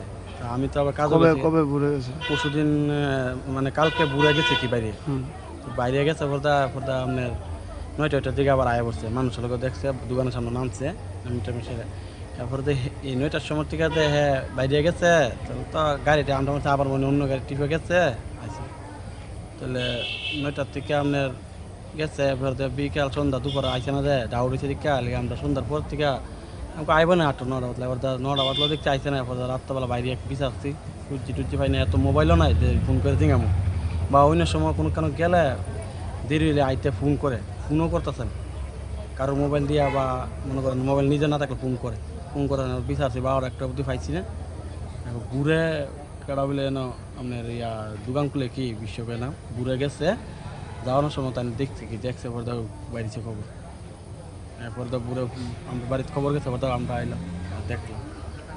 কি মনে করতেছেন মানে মাইরা বেলা দিচ্ছে এটা তো আপনার মাইরা তো উফে টিলার উপরে মারছে মাইরা আপনার এই যে হেড সাই আছে তার নিশানা আছে তো আপনি আপনার পুলিশ আইন টিম গেলে দেখতে পারবো। আপনার কারো শত্রু তুমি আছেন? শত্রু তো আমি বলতে নাই তো আমি নাই, কিন্তু মেয়েরাতে ভালাইছে দাগ আছে। আমরা নেশা টেশা করি নেশা আগে করতো, মিথ্যা কথা না, নেশা আগে করতো, এখন কোনো নেশা টেশা করে না, মদ টদ খায়। মানে আগে নেশা বলতে আগে নেশা বলতে কত খাইতো। মানে করে কি জানে? তাই না, ড্রাইভার নাম কি? বদন দেবনাথ। বয়স? বয়স ধরেন না আপনি 37। আপনার নাম কি? স্বপন দেবনাথ। আপনার? আমার ধরেন 33। না আপনার কি? আমার বড় ভাই।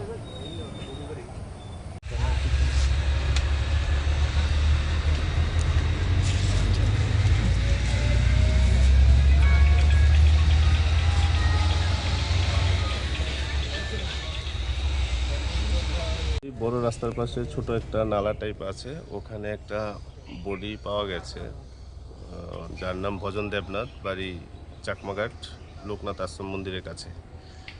তো এখন বডি আপাতত ফার্স্ট অবজারভেশন যেটা দেখা যাচ্ছে সেটা হচ্ছে বডির মুখের থেকে ওর ফেনা বেরিয়ে আছে এবং তার প্রিভিয়াস হিস্ট্রি, সে আগে ডাগ এডিক্টেড ছিল, পাশাপাশি ছিচকে চুরো ছিল, এমন রেকর্ড আছে। তো এখনও কিছু বোঝা যাচ্ছে না, আমরা এফএসএল টিম কল করেছি, পরে যেটা দেখা যায় সেটা কি হয় সেটা তদন্ত সাপেক্ষ।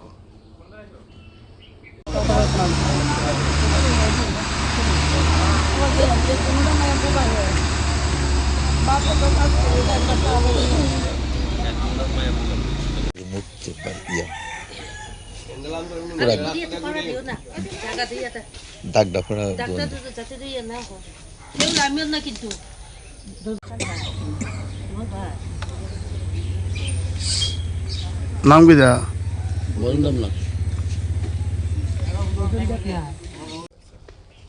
नहीं, जैसे ये अपन ड्रग्स वाला बोल रहे हो, बट जैसे आप ड्रग वाला बोल रहे हो, ड्रैग वाला तो निशान तो दिख रहा है। हाँ, निशान सर दो तीन चीजें होती है। हाँ, 2-3 चीज होता है, वो ऐसे होता है, मैं जैसे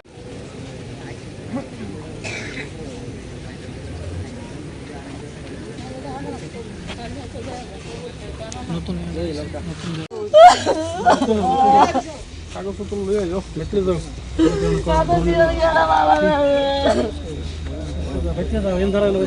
আপনার এদিকে যান কা কোনো সিম্পটম দেখতেছেন? बल्ब गाड़ी भिजा दी।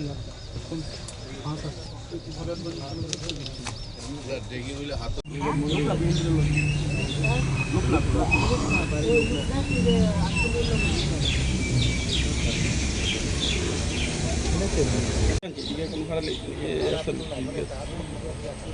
এমন জঙ্গল দেখছে কেটা? জঙ্গল তো ধর আপনার ওই শুয়াইলা মানুষ তো জানা নেই, কুত্তা খেকাইতে থাকে। डाउट है मुझे तो। ड्रैग वाला मुश्किल है सर, इधर उसका भाई है सर यार, मैं तो इसको वही बोल रहा हूँ सर, किसी ने ड्रैग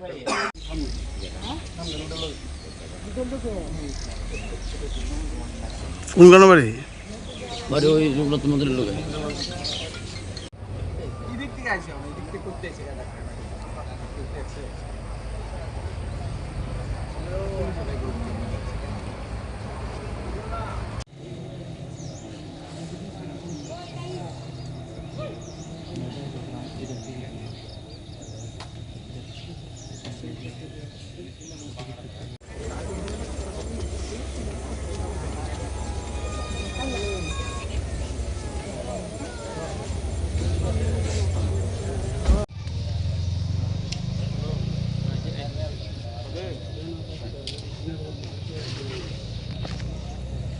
আপনি ডিস্টার্ব করেন না তো, আপনি উপরে যান একটু।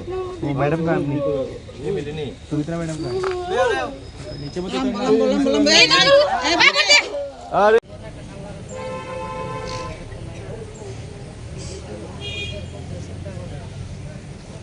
আরে ওইদিকে যাইতে না খোলো, ভিতরে যাইতে না।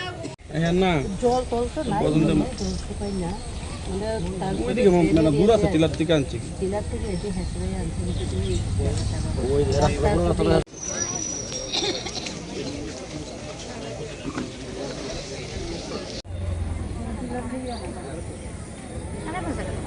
होते जाना घेऊ जाना केंद्र को बोलावलं पता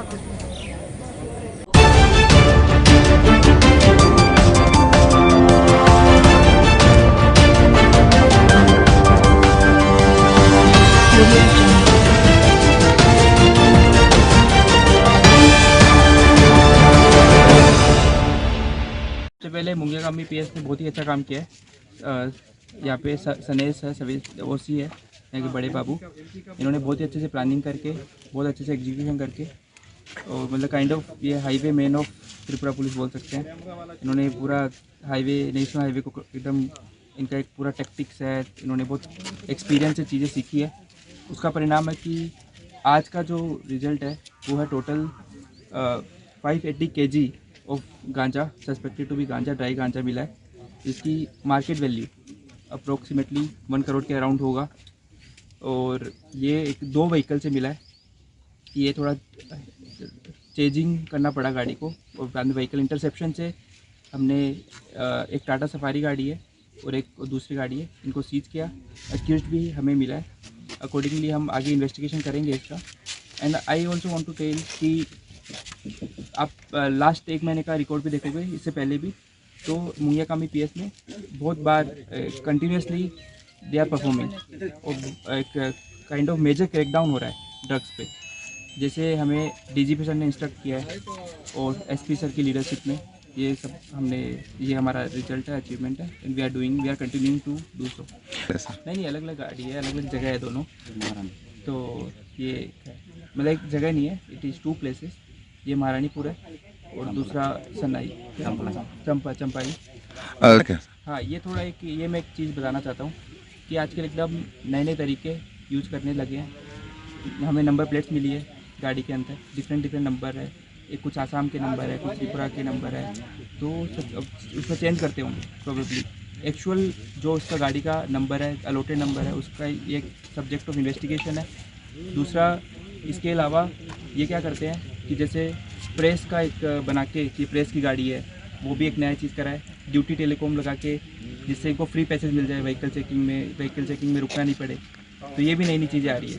इसलिए मैं बोलूँगा त्रिपुरा वासियों से कि यदि कोई भी व्हीकल चेकिंग नाका पे कोई यदि चेक कर रहा है तो उनको कोऑपरेट करना चाहिए, क्योंकि एक पब्लिक इंटरेस्ट का मैटर है। कोई भी हो, चाहे से प्रेस हो, मीडिया हो, कोई भी हो, सबको एक कोऑर्डिनेटिंग और एक रहना चाहिए। Thank you.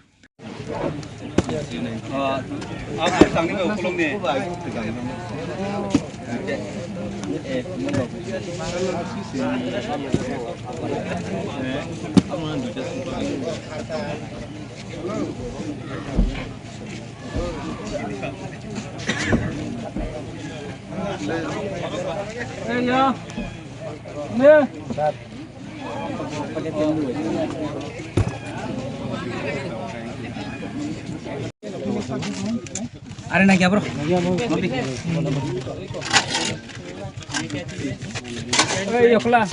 Number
plate hanya orang no duitnya tambah.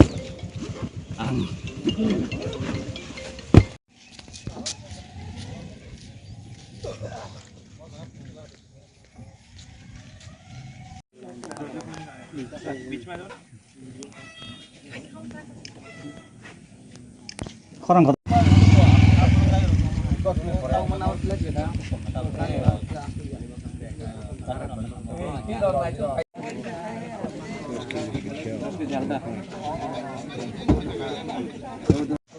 wah, harus itu alak sih. Di baik kan Nokia phone. Bahay may ang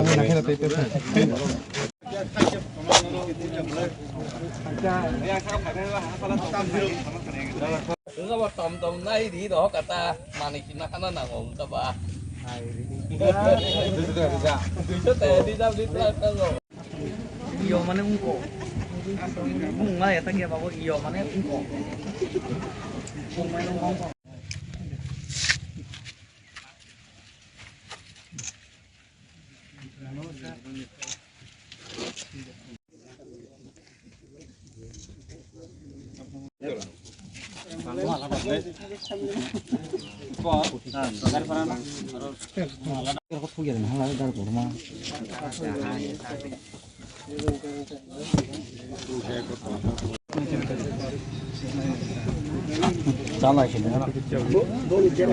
थोड़ा उनको बोलो ना लाइन से लगाते जाओ उसको जहाँ पे लगाना है जहाँ पे देखो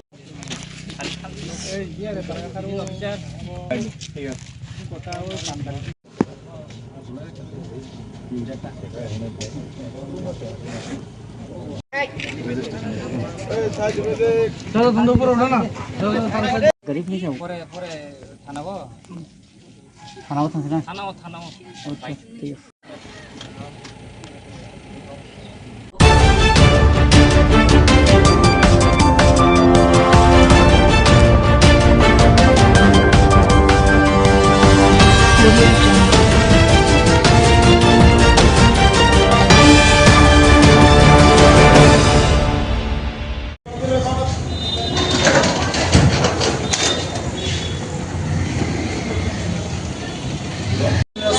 খবর আছে যে গোলাঘাটি বলে চন্দ্র রাস্তার মুখে একটা অ্যাক্সিডেন্ট খবর পাওয়ার সঙ্গে সঙ্গে আমরা গেলাম গিয়ে দেখলাম যে একটা অটো ইলেকট্রিক অটো এবং একটা বাইকের মুখোমুখি সংঘর্ষ হয়েছে।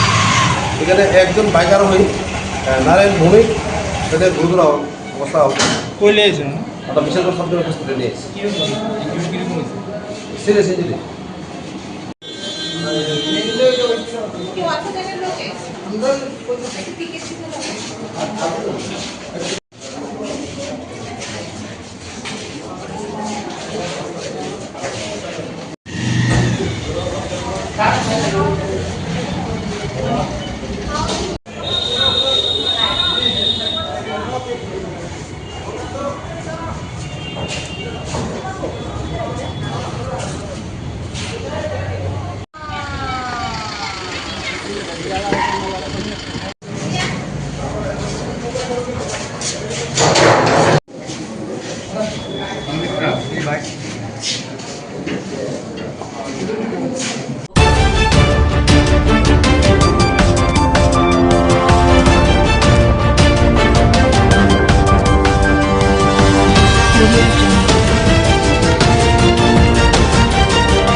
আবার এখানে ফিরে আসতে হবে এখানে এসে এটা আমাদের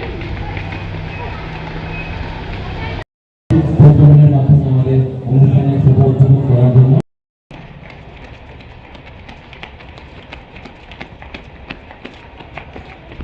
প্রশাসনিক আধিকারিক এবং বিভিন্ন সোশ্যাল অ্যাক্টিভিস্টরা আমাদের অনুষ্ঠানে উপস্থিত আছেন।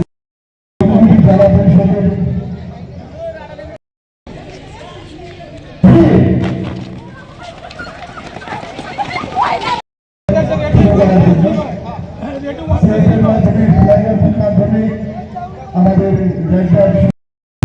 মাধ্যমে আজকের অনুষ্ঠান শুভ উদ্বোধন হচ্ছে। We are very happy that you all have joined with us to invite the event.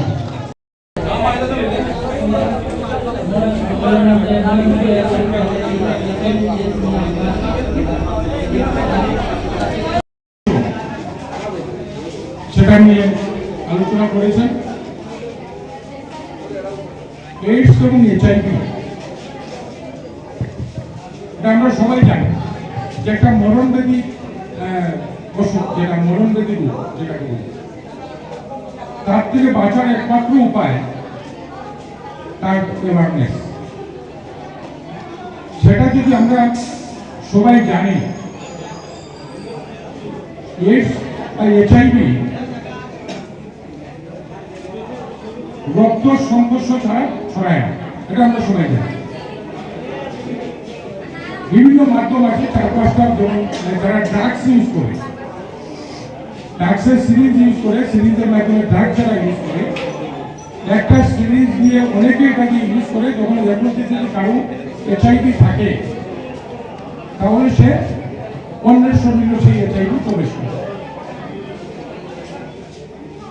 আমরা সেভিংয়ে যাই, এখানে যদি আমরা সেভিং এর সময় একটু ব্লাড টাচ হয়, ওই লোকটা যদি এইচআইভি থাকে তাহলে পরবর্তী লোকটা ওই ব্লেড কিন্তু আবার ইউজ করে এইচআইভি। অসংখ্য যৌন সম্পর্ক এটার মাধ্যমে এইচআইভি হয়। গর্ভবতী মা যদি এইচআইভি সংক্রমিত হয়, সেই শিশু এইচআইভি শিশু জন্ম নেবে। এইচআইভি কোনোভাবে ওর সঙ্গে থাকা, ওর সঙ্গে খাওয়া, ওর সঙ্গে হ্যান্ডশেক করা, এইভাবে ছড়ায় না। এটা আমাদের সমাজে একটা ভুল বার্তাও আছে যে এইচআইভিদেরকে আমরা দূরে সরিয়ে রাখি, যাদের এইচআইভি আছে আমরা দূরে সরিয়ে রাখি। না, দূরে সরাবার প্রশ্ন নয়, ওদের রক্ত সংঘর্ষ ছাড়া এইচআইভি হবে না। তো এইচআইভি হওয়ার পরেও সে যদি সঠিক চিকিৎসার মাধ্যমে চলে, তার জীবন সে কেটে যেতে পারবে। এইডস হবে না। এইচআইভির পরে স্টেজ এইডস হলে হয়েছে সেটা হচ্ছে মরণবিধি। এইচআইভি নিয়ে দীর্ঘ বছর বেঁচে থাকা। তো এইচআইভি রোগীদের যারাই আমাদের সমাজে আছে, আমাদের ডিস্ট্রিক্টেও আছে, বিভিন্ন সময় এটা নিয়ে অ্যাওয়ারনেস প্রোগ্রাম করা হয়, ওদেরকে প্রোগ্রাম সামিল করা হয়। এটা ডিস্ট্রিক্ট আছে, ওদেরকে সরকারিভাবে সাহায্য করা হয়, যাতে এখান থেকে ঘুরে আসে।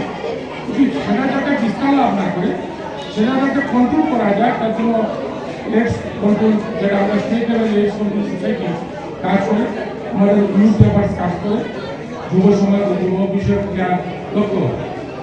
এটা আমাদের অ্যাওয়ারনেসই একটা উপায়, মাধ্যম, যেটার মাধ্যমে আমরা সেটাকে কন্ট্রোল করতে পারি। এয়ারপোর্টের এখানে একটা পুলিশ ফাঁড়ি আছে, তিনমুখী একটা পুলিশ ফাঁড়ি আছে।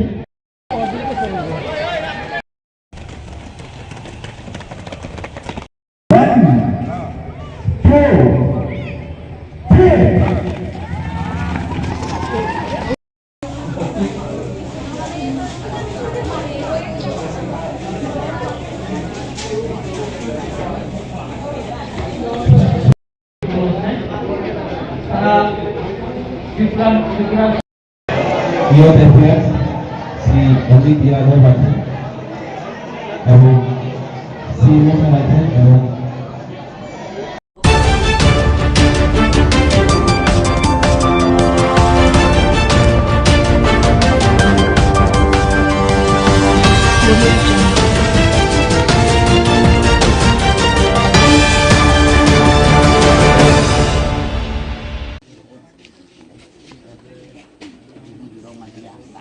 আমি আইতকলে ইয়ং ঠিক থাকা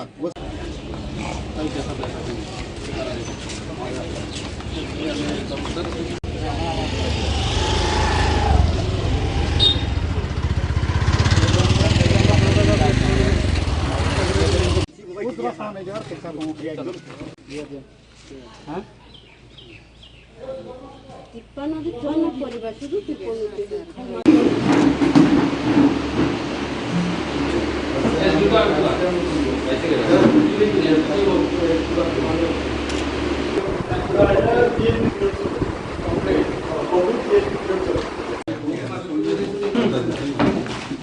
পর্ব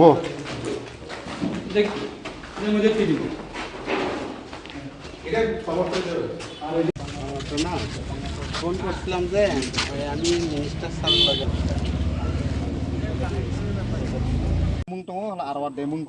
রেশন কার্ড হলে রেশন কার্ড তো রেশন কার্ড বিনি বাটা বাই আবার জুতা আবার এই বাড়ি ছাড়া 2-3 বাড়ি পাড়া ভেঙে গেছে ওই এখানে মর্জি এখানে হ্যাঁ 2-3 দিনের মধ্যে লাইন দিতে আছে আর নিজের যে কাঁচরা ফলাই নিজের দোকানের সামনে সকালে আমরা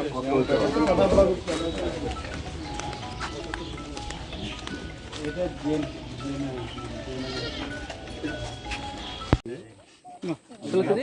আমরা করেছি দুইবার আমরা দুইবার করেছি এটার মধ্যে এটা ভালো ছবি হ্যাঁ জান হেদিকে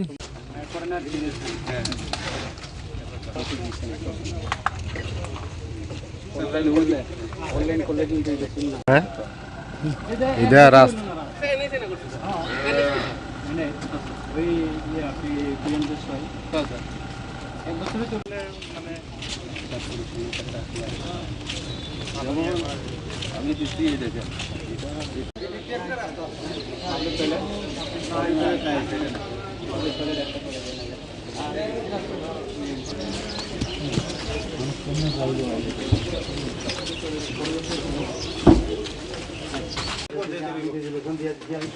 এখন আছে আরডি রাস্তা আছে এটারে আমি রাস্তা যদি সবাই কিছু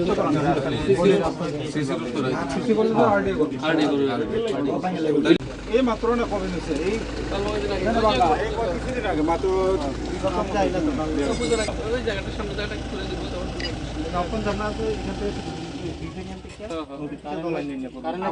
দোকান যাবো এই পোষণটা যে একদম পুরো কাটা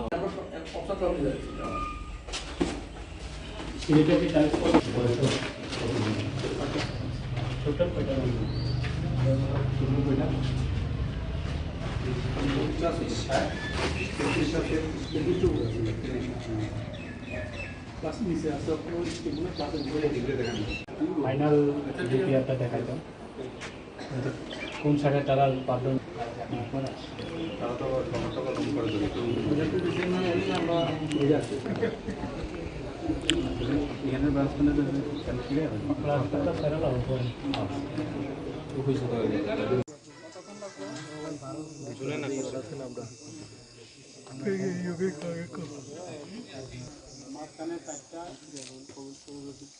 এখানে এটা ফিল করতেছেন এটা বলবেন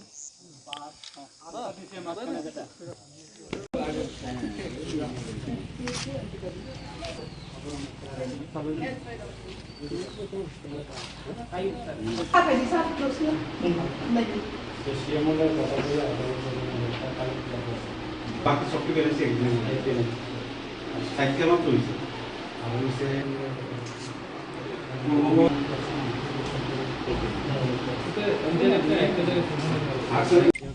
আশিস বাবু কই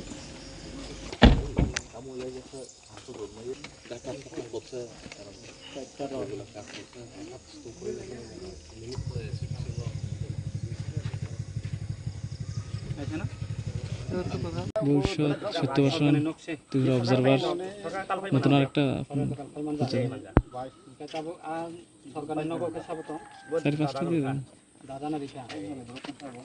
ওয়েবসাইট নাই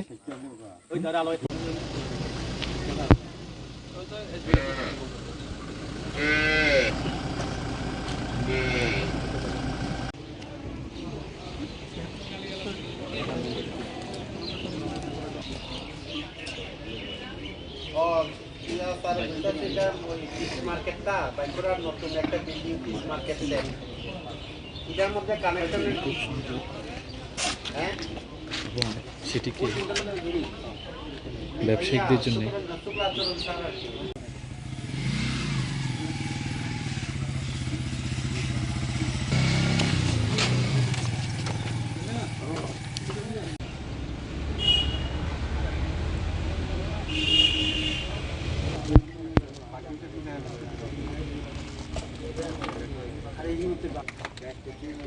গাছটা একটু ডাল খাইতে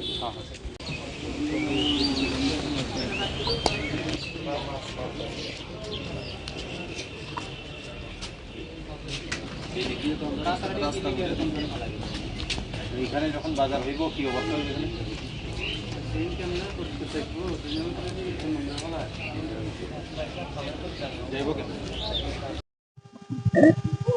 আমরা সকাল থেকে জুলাইবাড়ি বিধানসভা কেন্দ্রের অন্তর্গত সমস্ত আমাদের রাজ্য সরকারের লাইন ডিপার্টমেন্টে যারা আধিকারিক আছেন, বিডিও সাহেব, পিডব্লিউডি এসডিও সাহেব, আরডি ডিপার্টমেন্টের এসডিও সাহেব, পাওয়ার ডিপার্টমেন্ট এবং ডিডব্লিউএস ডিপার্টমেন্টের ইঞ্জিনিয়াররা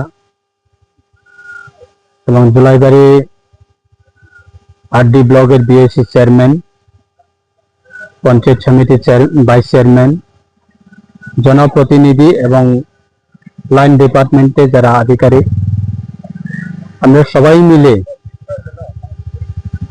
বাইখরা বাজার থেকে শুরু করে বিভিন্ন গ্রামীণ এলাকা, কলসি বাজার থেকে বিভিন্ন গ্রামীণ এলাকায় এবং কোয়াইফাং এলাকা, এখন আমরা আছি প্রায় 5:30, বিকাল 5:30 বেজে গেছে।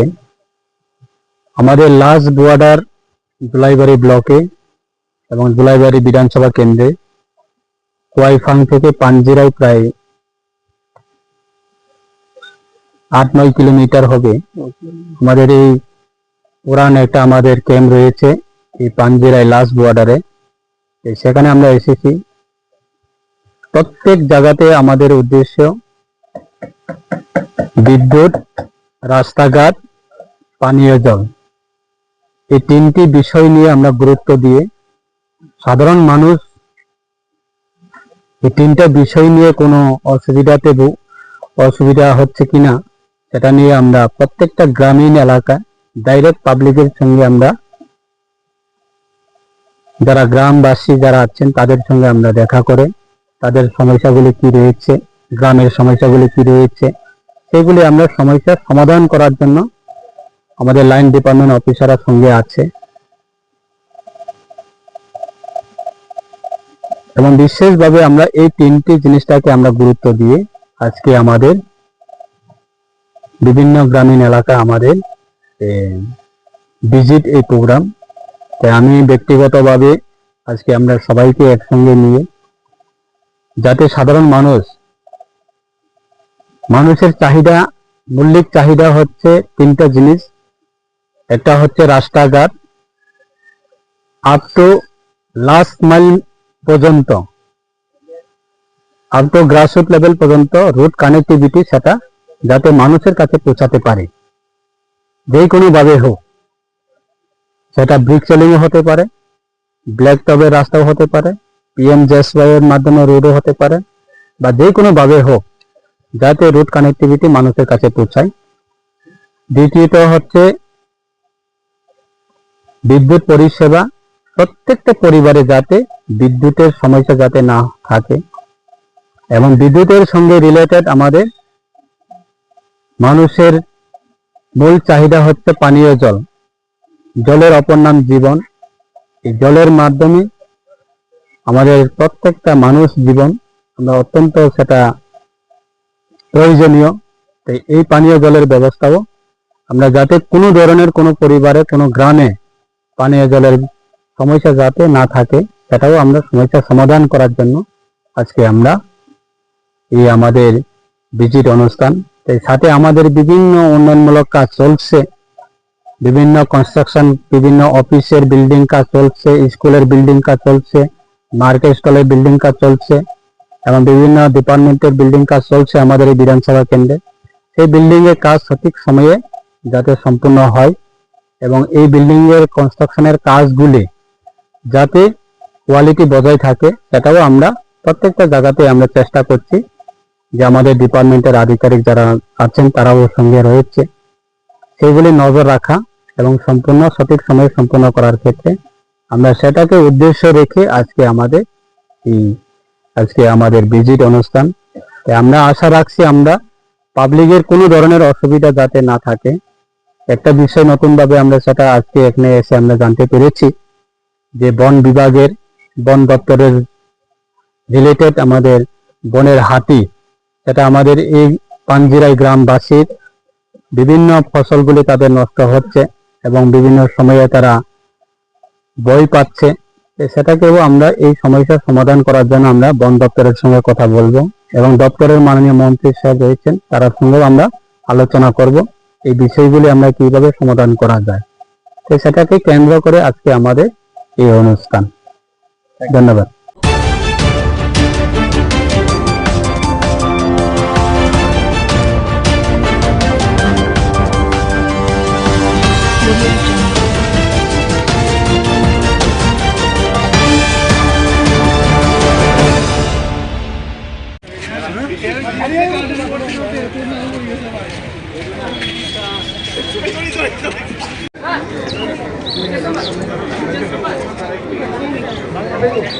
যাদের রেজিস্ট্রেশন হয়নি তারা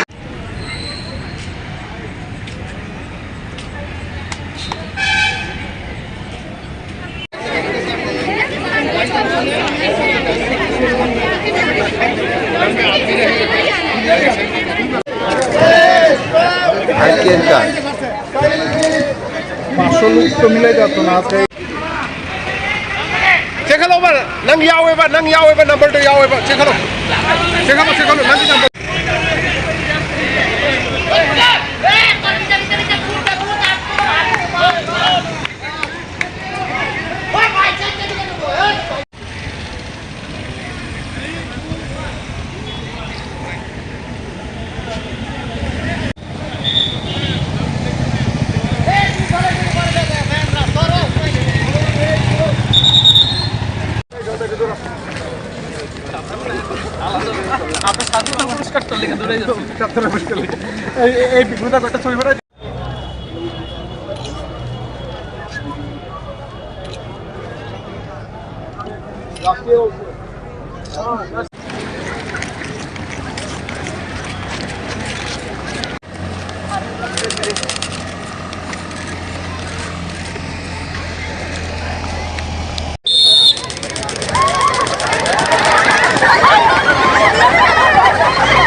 সবাই শান্ত হয়ে দাঁড়াও।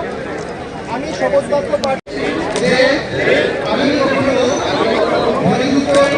দিদি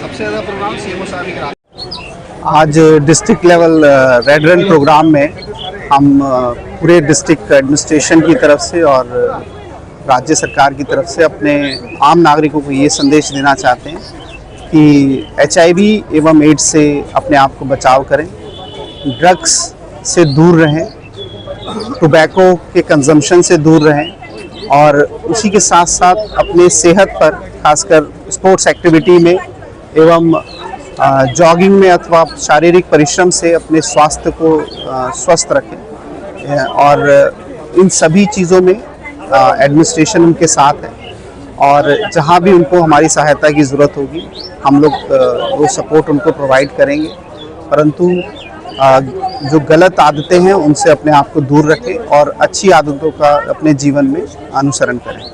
कौन कौन पार्टिसिपेट कर रहे हैं आज लगभग डिस्ट्रिक्ट एडमिनिस्ट्रेशन में सभी हैं, खासकर chief medical officer, traffic police, state district police dice की तरफ से, एजुकेशन की तरफ से लगभग 9 कॉलेजेस हैं और लगभग 8 स्कूल हैं।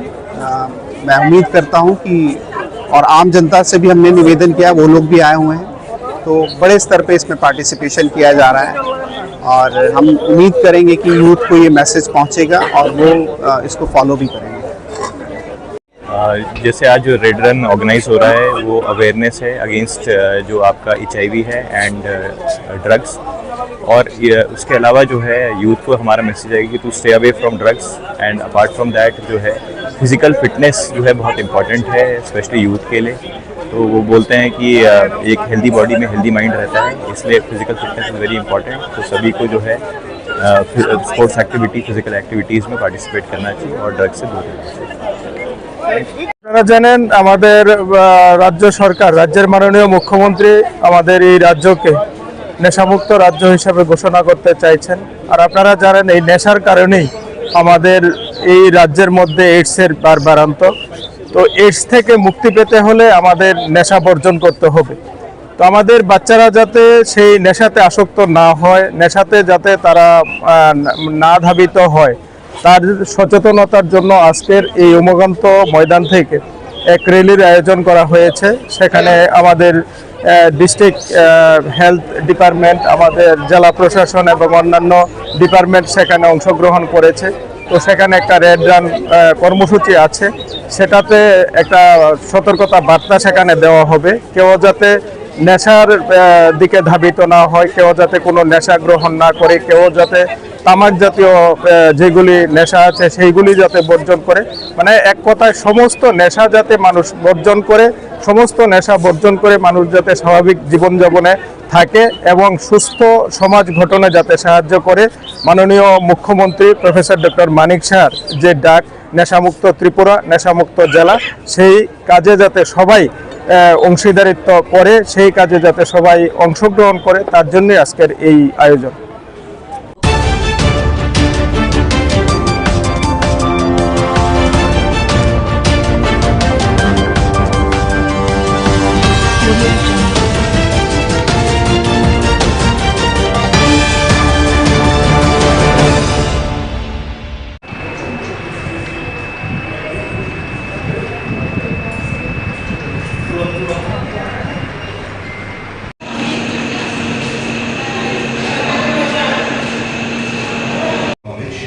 Purity and hope. To mark the auspicious beginning of this event, we now invite our dignitaries to light the ceremonial lamp.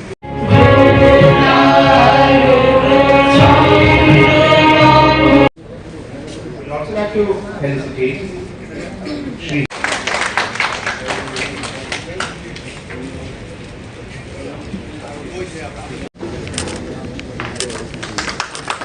যে আলোয় মানুষ জেগে ওঠে সেই আলোয় পথ চলে প্রেরণার স্রোতে।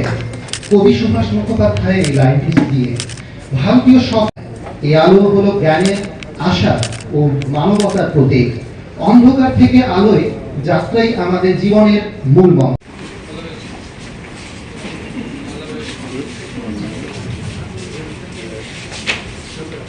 Now has the inaugural song presented by the talented members of the AGMC Student Council. Let us all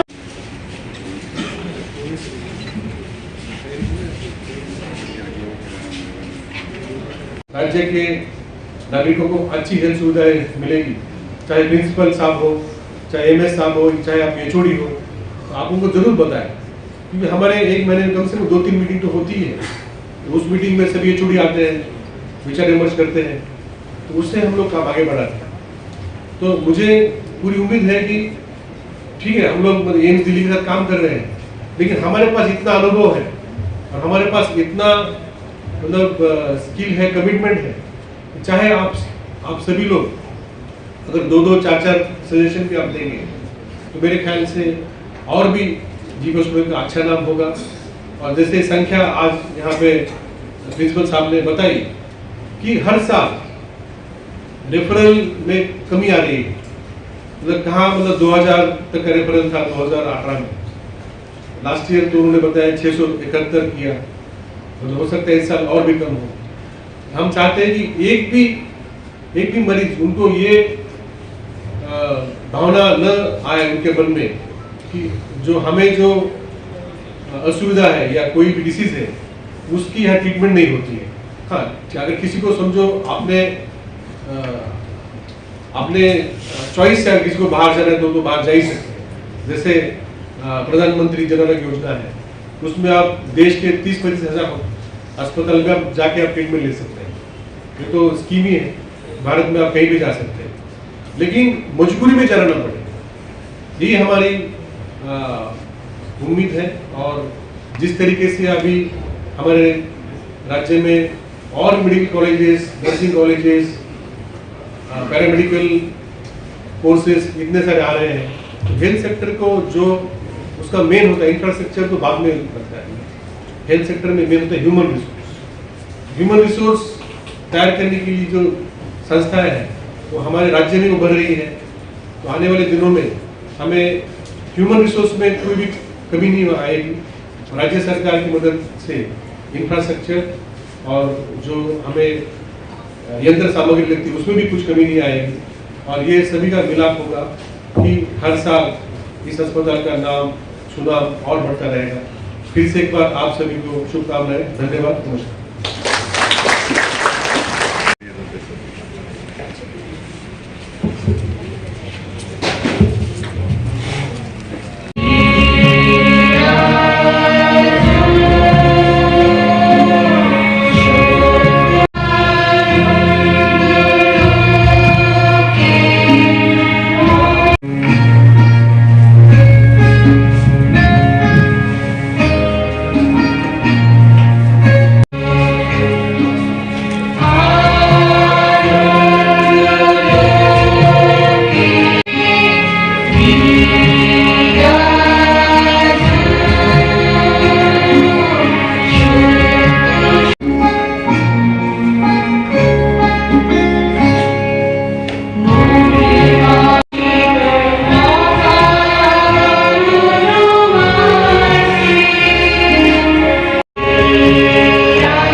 by the erstwhile King of Tripura, late Maharaja Kirit Vikram Kishore Dev Verma Bahadur. In recognition of his benevolence, the Kirit Vikram dear students. The GPP Hospital Agartala or the Govind Vallabh Kalyan Samiti के chairperson MLA Shrimati Meenarani Sarkar madam, यहाँ उपस्थित इस college के principal, director medical education, member secretary NHM, Tripura state blood transfusion council के doctor Vishnu Debbarma ji, यहाँ उपस्थित सभी HODs, students और स्टाफ मेंबर्स, मैं सबसे पहले आप सबको बधाई देता हूँ कि जो हमारे स्टेट का सर्वोच्च और एक प्रीमियर हॉस्पिटल का 65 साल पूरा हो गया।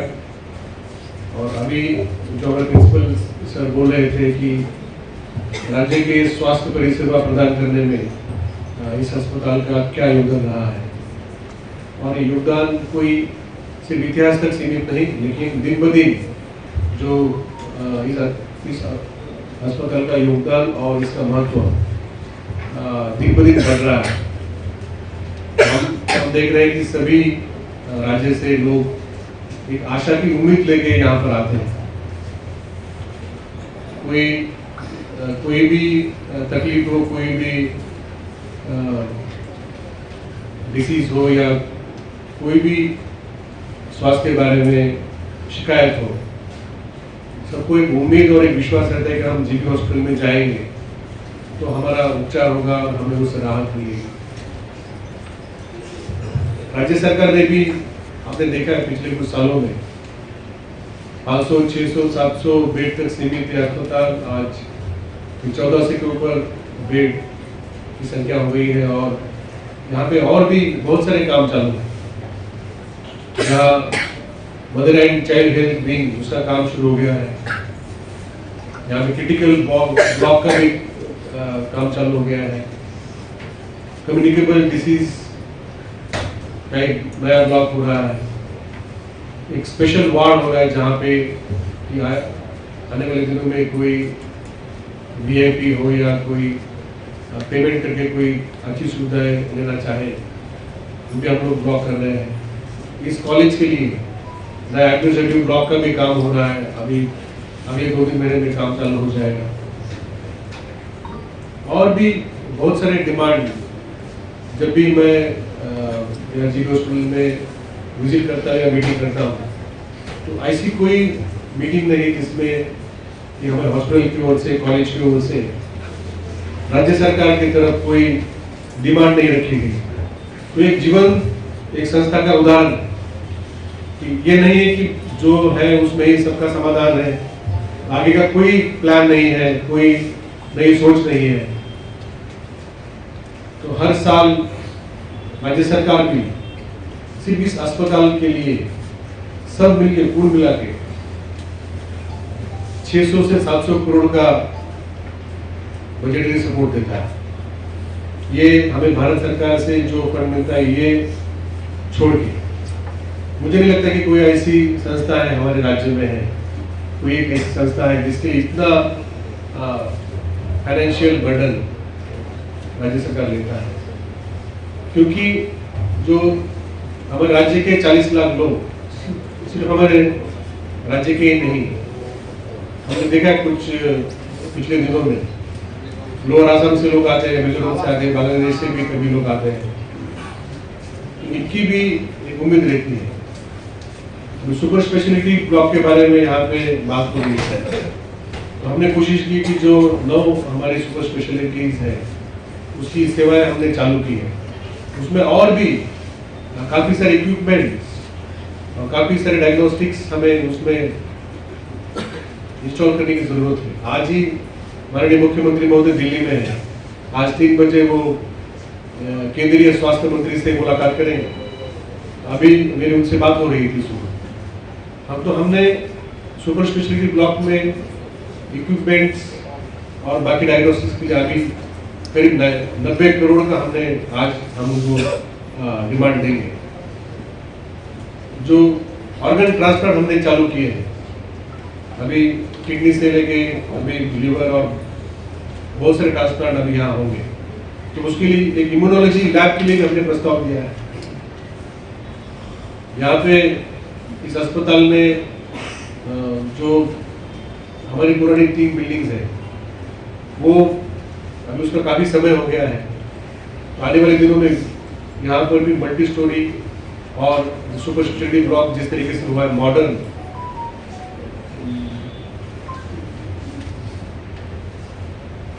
तीन बिल्डिंग वहाँ पे आएगी।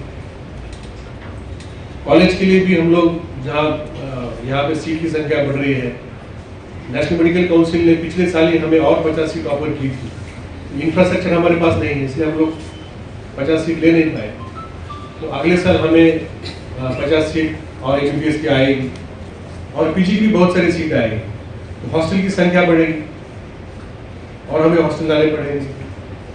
अभी पिछले 2 हफ्ते पहले, पूजा से जस्ट पहले, अर्बन फॉरेस्ट ट्री डिपार्टमेंट और हॉर्टिकल्चर डिपार्टमेंट ने यहाँ पे पूरी विजिट की है कैंपस की।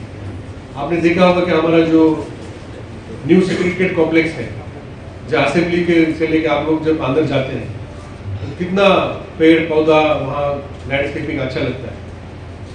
तो हमारा प्लान है कि जो हम जीबी हॉस्पिटल और एजीएमसी का जो कैंपस है ये आने वाले दिनों में उसी तरह से लगे जैसा हमारा न्यू सेक्रेटरीट और वो जो पूरा कैंपस है, वो भी काम हम लोग अभी चालू करेंगे। तो मतलब राज्य सरकार की ओर से कोई ऐसा कदम नहीं जो हमने उठाया नहीं। ये संस्था अच्छी तरीके से काम करे। रोगी कल्याण समिति की मीटिंग होती है, माननीय चेयरपर्सन मैडम और जो बाकी सब मेंबर्स भी उसमें होते हैं, जितने भी प्रस्ताव आते हैं तो हम कोशिश करते हैं कि उसी मीटिंग में स्टेट गवर्नमेंट को रेफर ना करते हुए यही कि हम लोग अप्रूव करें। कुछ समस्या हमारे पास थी, जैसे कि मेडिसिन डिपार्टमेंट में जो हमारे बेड की संख्या और जो यूनिट की संख्या कम थी, सर्जरी में भी कुछ इश्यूज थे। आज भी हमें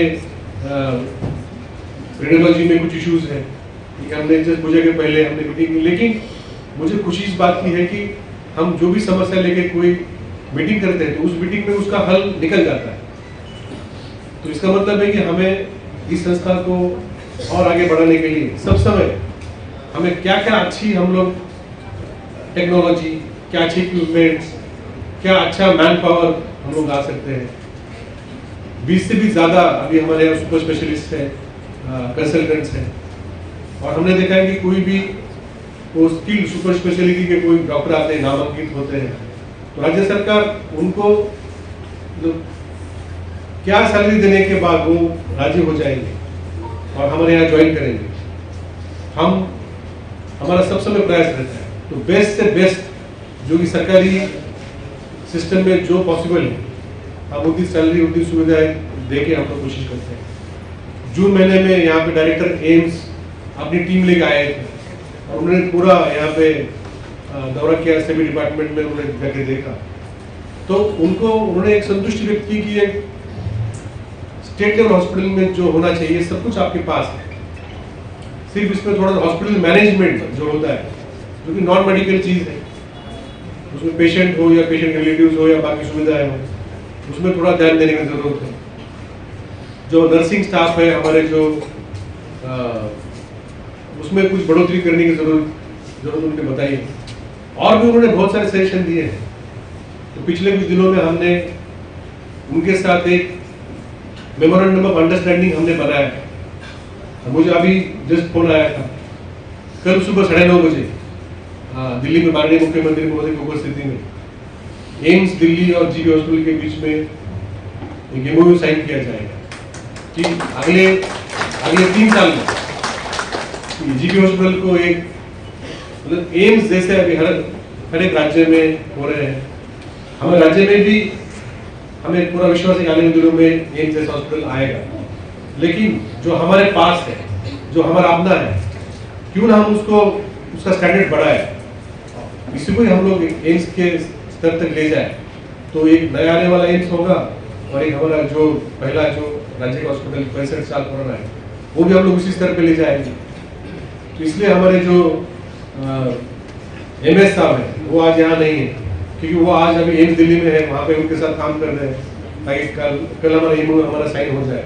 तो उसमें उन्होंने बहुत सारे अच्छे सजेशन दिए हैं कि कितने सारे डिप्लोमा, कितने सारे वोकेशनल कोर्सेज, कितने सारे मतलब PG प्रोग्राम, सुपर स्पेशलिटी के प्रोग्राम्स वो हमें हेल्प करना चाहते हैं।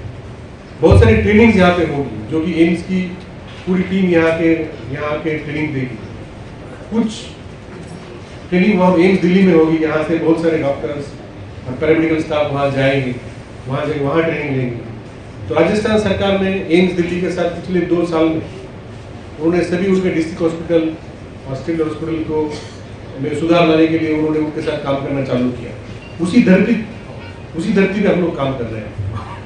तो मैं इस अवसर पे आप सभी को बहुत बहुत शुभकामनाएं देता हूँ। और সকল সম্মানীয় ব্যক্তিগণ, আমার সামনে যারা বসে আছেন, এই হসপিটালের ডাক্তার থেকে আরম্ভ করে আগরতলা সরকারি গভর্নমেন্ট কলেজের যারা শিক্ষক শিক্ষিকাগণ আছেন, ছাত্রছাত্রীগণ আছেন এবং অন্যান্য ডিপার্টমেন্টের যারা এখানে উপস্থিত, প্রত্যেককে আমি আমার হৃদয়ের অন্তঃস্থল থেকে জানাচ্ছি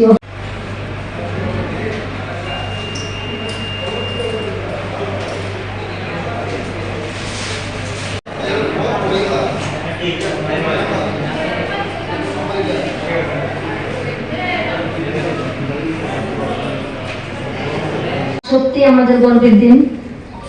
1961 সালে 14ই অক্টোবর আজকের এই দিনটিতে আমাদের জিবি হসপিটাল প্রতিষ্ঠিত হয়েছিল। সেই থেকে আমরা আজ পর্যন্ত দেখতে পাচ্ছি যে এত উন্নতি আমাদের জিবি হসপিটালে হচ্ছে। সেখানে সম্ভব হয়েছে আমাদের যারা এখানে সম্মানীয় ডাক্তারগণ আছেন, নার্সগণ আছেন এবং অন্যান্য ডিপার্টমেন্টের যারা আছেন প্রত্যেকের সহযোগিতা, সর্বোপরি আমাদের রাজ্য সরকার, আমাদের প্রান্তীয় মুখ্যমন্ত্রী ডক্টর মানিক সাহা মহোদয়ের অবশ্যই এখানে অনেকটা হাত আছে। তার জন্য আমরা আজকে এই জিবি হসপিটালের উত্তরোত্তর শ্রীবৃদ্ধি দেখতে পাচ্ছি।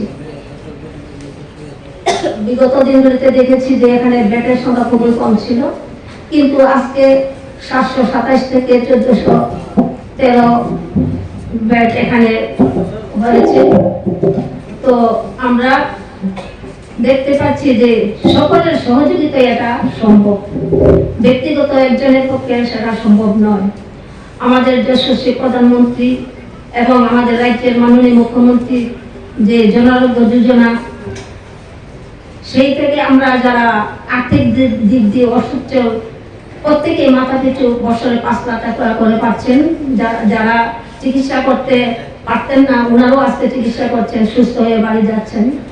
তো আমি চাইবো যে সবাই সহযোগিতায় এখানে যাতে আমরা ভালো ফল পেতে পারি আগামী দিন। তো আমি আমার ব্যক্তিগত জীবনে একটি কথা বলছি, আজ থেকে প্রায় 20-25 বছর আগে আমি প্রায় মৃতই অনেকে ধরে নিয়েছিল।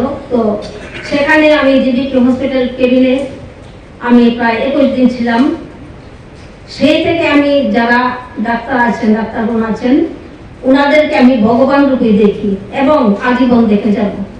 সেটা থেকে কেউ আমাকে কোনো দিক দিয়ে কোনো সময় আমাকে অন্য কথা বুঝিয়ে পারবেন না, কারণ আমি ব্যক্তিগত অভিজ্ঞতা থেকে বলছি। তো এখনো ডাক্তার তো মানুষ, ওনাদেরও পরিশ্রম, অক্লান্ত পরিশ্রম করতে হয়, একটা ব্রেনের কাজ আছে এখানে। তো মাঝে মধ্যে মানুষ মরণশীল, মানুষ মরবে, সেই থেকে অনেক সময় একটু ছোটখাটো ঝামেলা হয়, কিন্তু এটি হওয়া উচিত নয়। আগামী দিন যাতে এগুলি না হয় সেই দিকে আপনারাও খেয়াল রাখবেন, আমরা যারা আছি আমরাও খেয়াল রাখবো। তো আমি আজকের দিনটিতে এখানে উপস্থিত হতে পেরে আমি সত্যিই গর্বিত। আমাদের মাননীয় মুখ্যমন্ত্রী এখানে নেই, থাকলে উনি হয়তো আজকের এই পরিচালনাটাতে প্রধান উদ্ভূত হয়ে থাকতেন। তো আমি মরে গিয়েও বেঁচে ছিলাম আপনাদের জন্যই, এবং ভগবান আছেন, আমাদের যারা অভিভাবক আছেন তাদের আশীর্বাদ নিয়ে আজকে আপনাদের সঙ্গে 2-1টি কথা বলার সুযোগ পেয়েছি।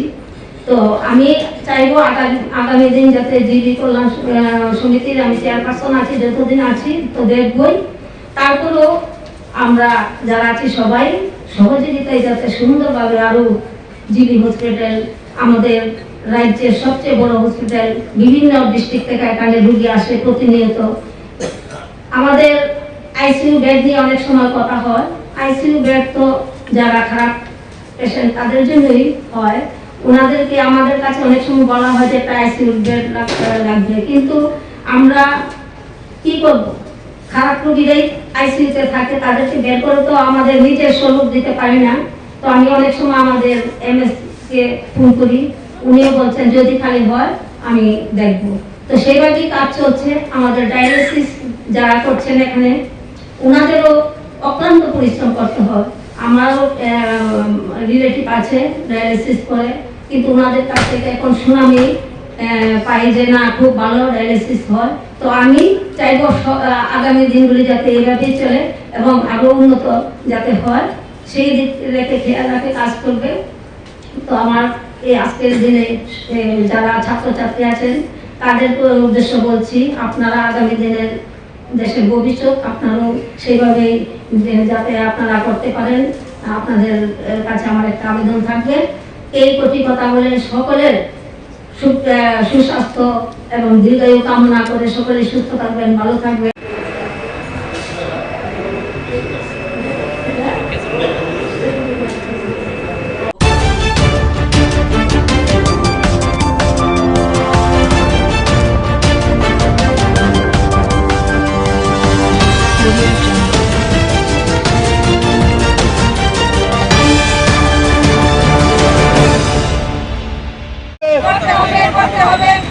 কর্মসংস্থানের দাবিতে দিকে দিকে গণ আন্দোলন করে তুলুন।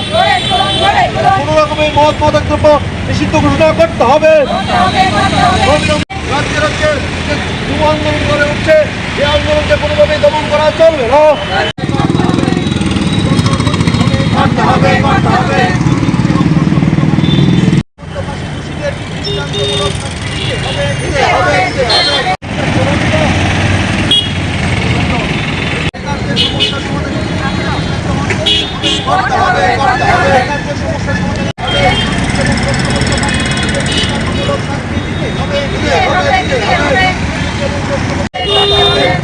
বন্ধ করতে হবে, করতে হবে, করতে হবে। দুর্নীতি বন্ধ করতে হবে, করতে হবে, করতে হবে। দুর্নীতি এবং তথ্যপত্র ফাঁসে যুক্ত ব্যক্তিদের দৃষ্টান্তমূলক শাস্তি দিতে হবে। তথ্যপত্র ফাঁসে যুক্ত হবে, করতে হবে। কর্মসংস্থানের ব্যবস্থা করতে হবে, করতে হবে, করতে হবে। বেকারদের কর্মসংস্থানের ব্যবস্থা করতে হবে। শূন্য পদ পূরণ করতে হবে, করতে হবে। শূন্য পদ করতে হবে, করতে হবে। দুর্নীতি বন্ধ করতে হবে, করতে হবে, করতে হবে।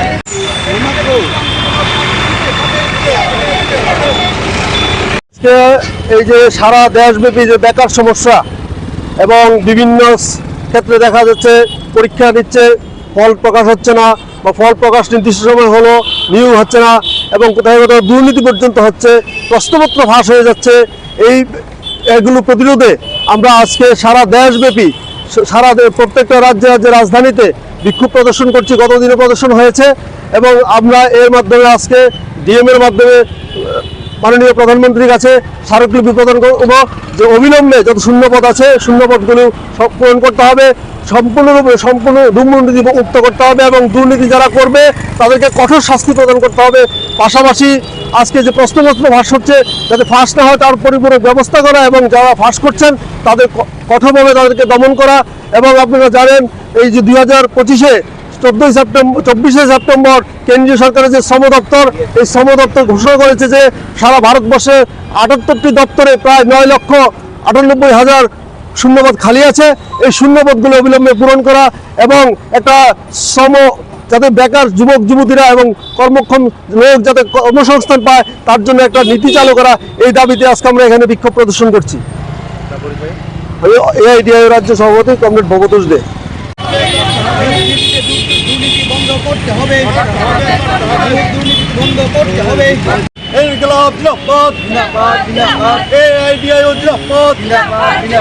অবিলম্বে সমস্ত শূন্যপদ পূরণ করতে হবে। কর্মসংস্থান নিয়ে বেকারদের সাথে কোনো রকমের খেলা চলবে না। প্রশ্নপত্র ফাঁসের বিরুদ্ধে উপযুক্ত ব্যবস্থা গ্রহণ করতে হবে। অবিলম্বে সমস্ত শূন্যপদ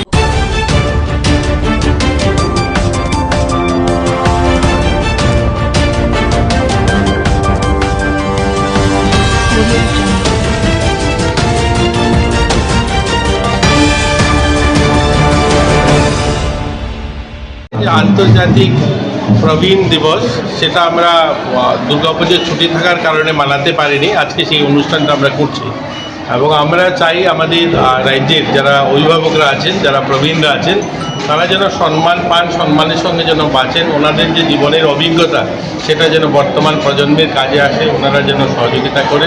এই নিয়ে আজকের কার্যক্রম এবং ওনাদেরকে সম্মান জানানো, ওনাদের যে প্রতিভা, ওনাদের যে জীবনের অভিজ্ঞতা সেটাকে আমাদের বর্তমান প্রজন্মের কাছে তুলে ধরা, এগুলি নিয়েই প্রতি বছরই এই অনুষ্ঠানটা করা হয়।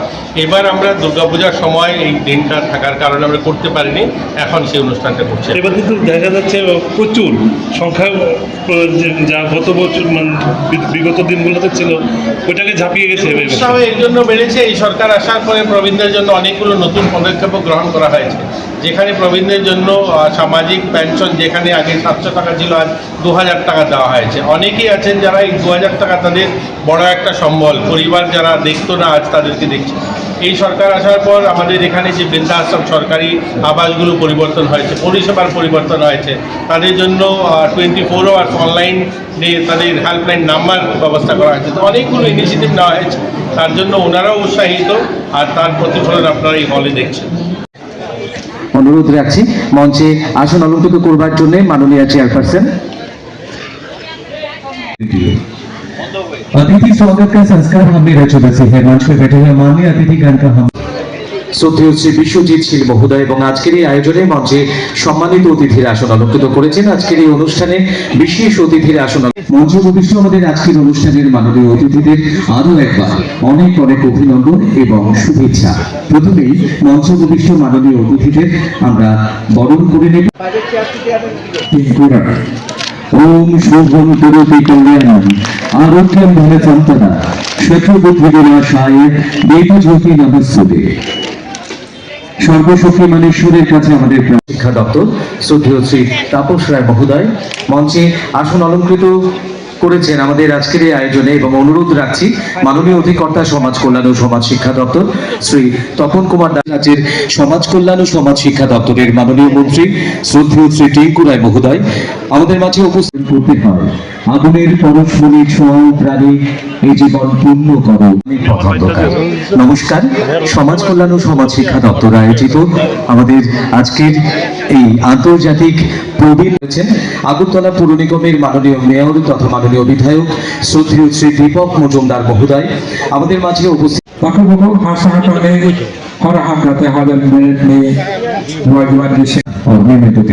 আপনাদের প্রত্যেকের কাছে অনুরোধ রাখবো করতালি দিয়ে মাননীয় বরণ করে নিলাম মাননীয় মন্ত্রী শ্রদ্ধেয় শ্রী টিঙ্কু রায় মহোদয়কে, মাননীয় মেয়র আগরতলা পুর নিগম। প্রত্যেকের কাছে আরো একবার অনুরোধ রাখবো সবাই মিলে প্লিজ হাতে হাত রেখে মাননীয় অতিথিদের সবাইকে অনেক অনেক অভিনন্দন এবং শুভেচ্ছা। আমরা অত্যন্ত আনন্দিত এবং গর্বিত ইতিমধ্যেই আমাদের মাঝে উপস্থিত হয়েছেন এবং আলোচনায় রয়েছেন বরুণ চাপার শিল্পীরা। প্রথমেই তারা বাংলা ভাষায় একটি সঙ্গীত পরিবেশন করবেন এবং এর পরপরই ককরোক ভাষায় আরো একটি আয়োজন observance of international day for older pensioners 2025 শীর্ষক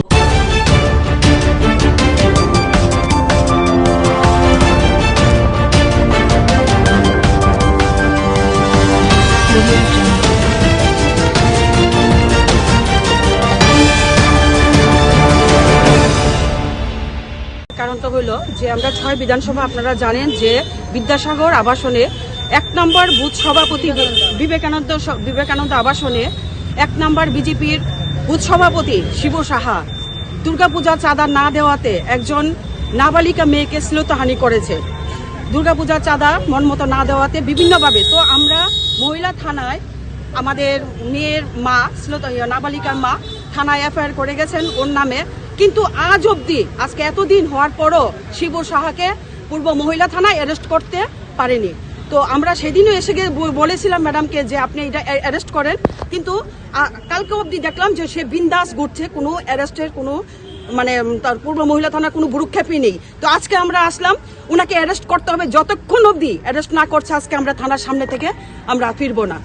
কি মনে হয় কি কারণে অ্যারেস্ট করা হচ্ছে? কি কারণে অ্যারেস্ট করা হয়নি এটা পূর্ব মহিলা থানার ওসি বলতে পারবেন, কিন্তু ঘটনা হচ্ছে আজকে ওনাকে আমার জবাব দিতেই হবে যে উনি কতক্ষণের মধ্যে অ্যারেস্ট করবে, না হলে আমরা পূর্ব মহিলা থানার সামনে থেকে আজকে যাব না। আমরা মেয়েটির মার একটা অভিযোগ যে শাসক দলের কর্মীরা নাকি ভয়ভিত্তি প্রদর্শন করছে, সেই বিষয়টা কিভাবে? হ্যাঁ, আমরা শুনেছি যে বাড়িতে গিয়ে ও 6 আগরতলার দিদি যিনি একজন মহিলা, সবচেয়ে ধিক্কার জানাই আমি উনাকে যে উনি কি করে উনি সাঙ্গ পাঙ্গ নিয়ে তারপরে উনাকে বলছেন এটা মীমাংসা করে নিতে। কারণ একটা নাবালিকা মেয়ের উপর যখন অত্যাচার হয় একটা মাই বুঝবে যন্ত্রণাটা কতটুকু। কারণ আমি জানি না উনার ভিতরে মনুষ্যত্ব জ্ঞান আছে কিনা, তো আমি এইটুকুই বলবো যে আমরা এটা বিচার চাই, বিচার করেই আমরা এখান থেকে আমরা আজকে যাব, কারণ এটা ন্যায্য বিচার আমাদের দিতেই হবে পূর্ব মহিলা থানা। এই বিষয়টা নিয়ে মহিলা কমিশনের সঙ্গে কোনো বিজেপি সরকার জবাব চাই, জবাব দাও, জবাব চাই, জবাব দাও। শিবু সাহা বুথ সভাপতিকে অ্যারেস্ট করা হলো না কেন? পূর্ব মহিলা থানার জবাব চাই, জবাব দাও, জবাব চাই, জবাব দাও। মহিলা কমিশনে কিন্তু মহিলা কমিশনের তরফে আমরা পাইনি, কিন্তু মহিলা কমিশনকে কি বলবো, উনি তো কুম্ভনিদ্রায় আছেন, উনি 6 মাস 2 মাস 6 মাস জাগ্রত হন। ওনার ঘরে কোনো মেয়ে এরকম হতো হয়তো না, কারণ উনি তো মুখ খুলছেন না, উনি কুম্ভনিদ্রা।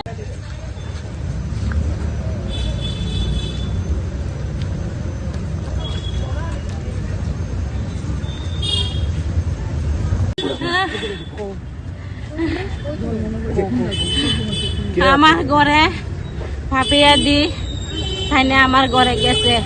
আমার যখন এই ঘটনা হয়েছিল তখন ঘটনা হওয়ার সাথে সাথে থাইনেরে ফোন করছি পরে থাইনে কোনো আইতে পারতো না। এবারে কাউন্সিলারে ফোন করছি, কাউন্সিলারে বলছে আমি উদুপুর আছি, আমি কোনো আইতে পারতাম না। তখন আমি বলছি দিদি আমি কি করতাম, আমার মেয়েটিরে এইভাবে ঘরও ঢুকিয়া এবার শিরতাহানি করছে, মেয়েটিরে মারধর করছে, দুধের স্তনের ভিতরে শিবু সাহা টিপ দেওয়া ধরছে, আমার কোনো উপায় ছিল না। আজকে আমি নিরুপায় ওয়া আইনের সাহায্য নিছি। আইনে 4-5 দিন পরে গেছে, অনেক দিন পরে গেছে। যখন ঘটনা হয়েছে তখন তাইনে ছিল না, অনেক দিন পরে গিয়া ক তুমি আরে কইতাছি কেসটা তুলো না। তখন আমি কইছি না আমি কিভাবে কেস তুলুম, আমার যখন হ্যাঁ পাপিয়া দিদি কইছে কেসটা তুললাম নেও, কইছে তুমি খার যুক্তি ইটা করতাছ, কই যাইতাছ, সব আমার দ্বারে খবর আছে। তখন আমি কইছি দেখেন আমার 5টা হাত, আমি 5টা হাতে আমি বাদ তুলাকে আমি কেউর যুক্তি শুনি না। আজকে মেয়ে ডেরেজের মারছে, আঘাতটা লাগছে আমার অন্তরে লাগছে, আমার মেয়ের অন্তরে লাগছে। আজকে 10 মাস 10 দিন বাচ্চারা আমি পেটে ধারণ করছি। এই প্রসবের যন্ত্রণা যখন মনে হয় তখন ওই ডাক্তারে কইছে মা হইতে গেলে একটু কষ্ট করতে লাগে। তখন আমার এই কথাটা মনে হয়েছে থাইনের তো জিভূত মনে হয়েছে না, যদি হইতো তাহলে থাইনে বেদনটা বুঝতো। আজকে একটা নারী হইয়া নারীর দুঃখ বুঝলো না, তাহলে একটা মহিলা হইয়া মহিলার দুঃখ বুঝলো না। আজকে আমার বাচ্চারি খানছে যে এটা কি করলো, তাইলে একটা তাইলে মায়ের পূজা করে, এই বুঝি মায়ের পূজা করে, মায়ের শ্রদ্ধা ভক্তি করে, এই বুঝি শ্রদ্ধা ভক্তি করে। তখন আমি কান্তাছি যে আমি বাচ্চাটি লই আমি একটা অমাবস্যা রাতের ভিতরে রয়েছি, কি অবস্থা আসলো আমি নিজেও কইতে পারি না।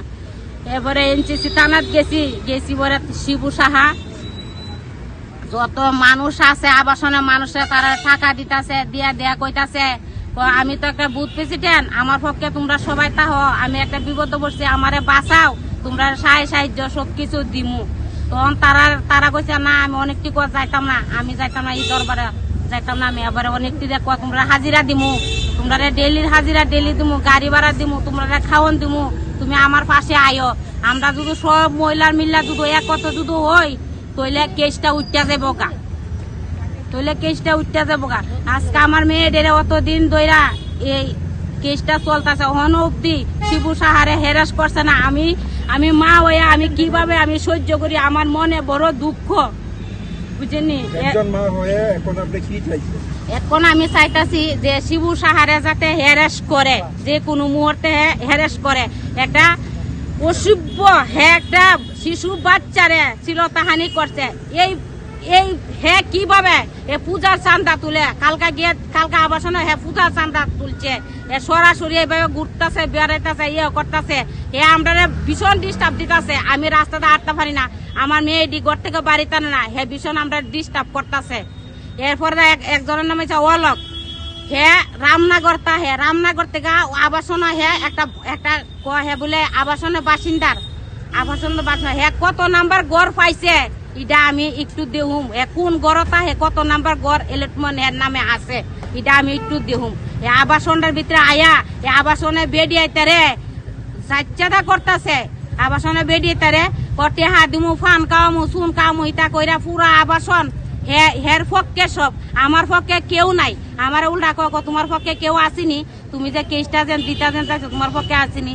একটা দিদি হইয়া বৈব্য সভ্যের লোক হইয়া তাইনে গিয়া গড় গিয়া কেসটা তোলা, তোমার পক্ষে কেউ আসেনি, তুমি উকিলের টেহা কেমনে দিবা, তোমার মেয়েদের বিয়া দিতার বানি, ইটি তো কেস বাইতে যাইব গা, মেয়েদের বিয়া দিতার বানি। এরপর আমার দমকানি শুরু করছে, আমি কেস তুলতাম। এরপরে আমি কইছি না আমি কেস তুলতাম না, আমার মেয়েদের এত বড় করছে, তখন আপনারা কইছি, তখন আপনারা আইছেন না, তখন আমি মা হইয়া কেমনে সহ্য করছি, তখন আপনারা আইছেন কেস তুলতেন। আমার পরিবার, আমি কইতেছি আমার পরিবারে যদি কিচ্ছু যদি হয় ইডার দায় যে পাপিয়া দিদি আমি সম্মানিত করি তাই রে, যে দিদি ইডার দায় দিদি থাকবো, আমার ফ্যামিলির যদি কিচ্ছু হয় রাস্তাঘাটে বা কিচ্ছু যদি হয় ইডার দায় তাই না থাকবো, আমি এতটুকু কইলাম।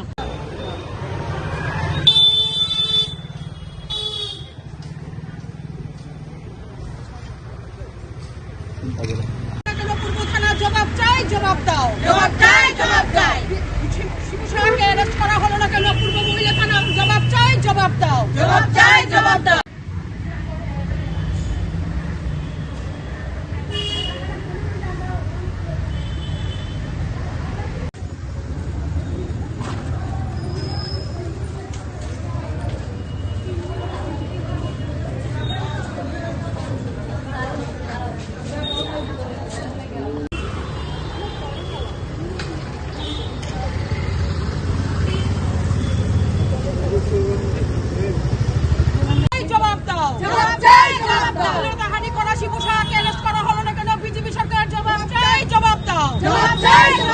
বিজেপি সরকার হায় হায় পূর্ব মহিলা থানা হায় হায় পূর্ব মহিলা থানা হায় হায়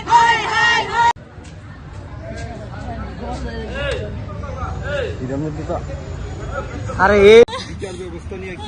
বিচার ব্যবস্থা তো একদম নারীদের উপর তো বিচার কল্যাণিত, নারীদের উপর তো কোনো এরকম ভাবে ওনাদের লোক দ্বারাই বিজেপি শাসক দলের লোক দ্বারাই আক্রান্ত হচ্ছে মহিলারা, তারপর নাবালিকা মেয়েরা, কিন্তু ওনাদের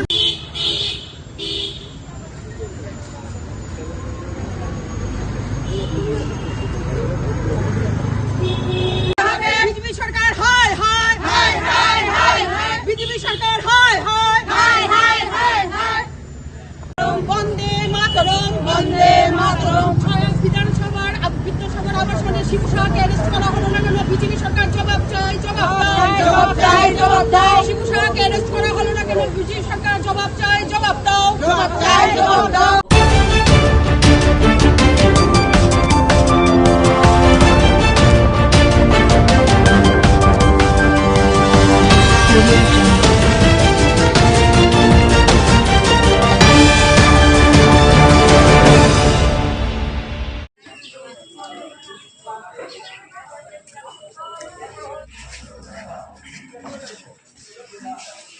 সম্মাননা স্মারক তুলে দেবেন শ্রী বিভা বসু গোস্বামী, অ্যাসিস্ট্যান্ট ডিরেক্টর মহোদয়কে, শ্রীমতী মিতালি দাস সেন মহোদয়াকে।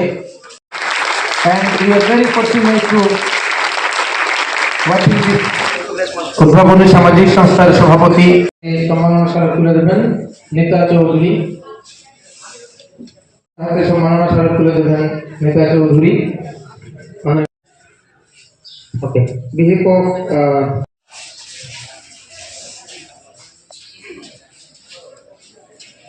টি শার্ট তুলে দেবেন অনারারি গেস্টদের হাতে, অনারেবল গেস্টদের হাতে। আরো একটি বিবিআই মাঠে শ্যামাপ্রসাদ মুখার্জির যে স্ট্যাচু আছে তো থাকবে, ছেলেরা চলে আসছে, তারপর মেয়েদের হবে।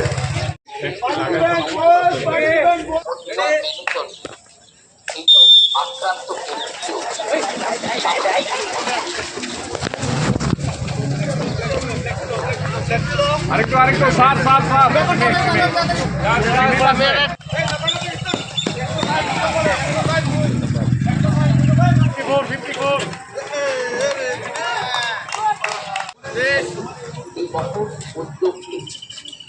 Tripura State AIDS Control Society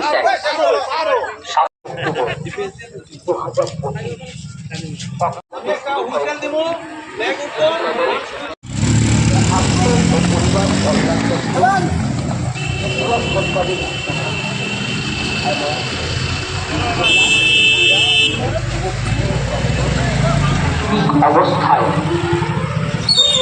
শনাক্ত করা যায়। এইচআইভি আক্রান্ত ব্যক্তিও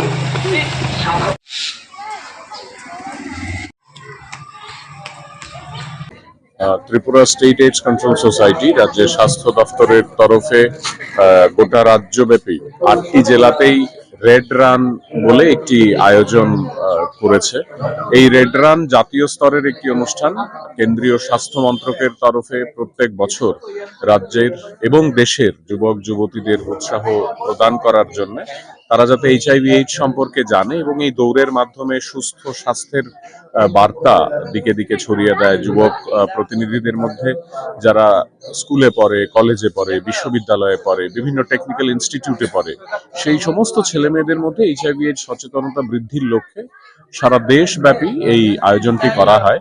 আজকে ত্রিপুরা রাজ্যের প্রত্যেকটি জেলাতে এই আয়োজন হচ্ছে এবং ত্রিপুরা থেকে যিনি মেল ক্যাটাগরি এবং ফিমেল ক্যাটাগরিতে চ্যাম্পিয়ন হবে, তারা রাজ্যকে প্রতিনিধিত্ব করার জন্য আগামী কিছুদিনের মধ্যেই অরুণাচল প্রদেশে জাতীয় স্তরের যে রেড রান প্রতিযোগিতাটি, সেখানে অংশগ্রহণ করবে এবং এর মূল উদ্দেশ্য হলো সাধারণ জনগণ তথা এই রাজ্যের যুবক প্রতিনিধিদের এইচআইভি এইডস সম্পর্কে সচেতন করা। আমি Subhrajit Bhattacharya, joint director IC, Tripura state AIDS control society. আজ আমরা এখানে সমবেত হয়েছি একটি বিশেষ উদ্দেশ্যে, রেড রিবন রান এর মাধ্যমে এইচআইভি ও এইডস সম্পর্কে সচেতনতা বৃদ্ধি করার জন্য। রেড রিবন বা লাল ফিতা হলো HIV আক্রান্ত ব্যক্তিদের প্রতি সংহতি ও ভালোবাসার প্রতি। এটা আমাদের মনে করিয়ে দেয় যে আমরা সবাই একসঙ্গে মিলে HIV ও AIDS এর বিরুদ্ধে লড়াই করতে পারি। রেড রিবন রান কেবল একটি দৌড় প্রতিযোগিতা নয়, এটি একটি সচেতনতা আন্দোলন। এই অনুষ্ঠানের মূল লক্ষ্য হলো সমাজে HIV সম্পর্কে সঠিক তথ্য ছড়িয়ে দেওয়া, কুসংস্কার দূর করা এবং মানুষকে নিরাপদ জীবন যাপনের বার্তা দেওয়া। প্রতি বছর অসংখ্য শিক্ষার্থী, স্বাস্থ্যকর্মী ও স্বেচ্ছাসেবক এই দৌড়ে অংশগ্রহণ করেন। তাদের প্রত্যেক পদক্ষেপের সঙ্গে যুক্ত থাকে একটি মহান বার্তা, HIV প্রতিরোধযোগ্য আর আক্রান্ত ব্যক্তিরা আমাদের ভালোবাসা এবং সমর্থনের যোগ্য। আমরা সবাই জানি অজ্ঞতা ও ভয় এই রোগের সবচেয়ে বড় শত্রু। তাই শিক্ষার মাধ্যমে, সচেতনতার মাধ্যমে এবং সহানুভূতির মাধ্যমে আমরা সমাজ থেকে এই কুসংস্কার দূর করতে পারি। স্বাস্থ্য সম্পদ আর সচেতনতায় সর্বশ্রেষ্ঠ প্রতিরোধ। চলুন আমরা প্রতিজ্ঞা করি, আমরা নিয়মিত সচেতনতা ছড়াবো, নিরাপদ জীবনযাপন অনুসরণ করব এবং HIV আক্রান্ত ব্যক্তিদের পাশে মানবিকভাবে দাঁড়াবো।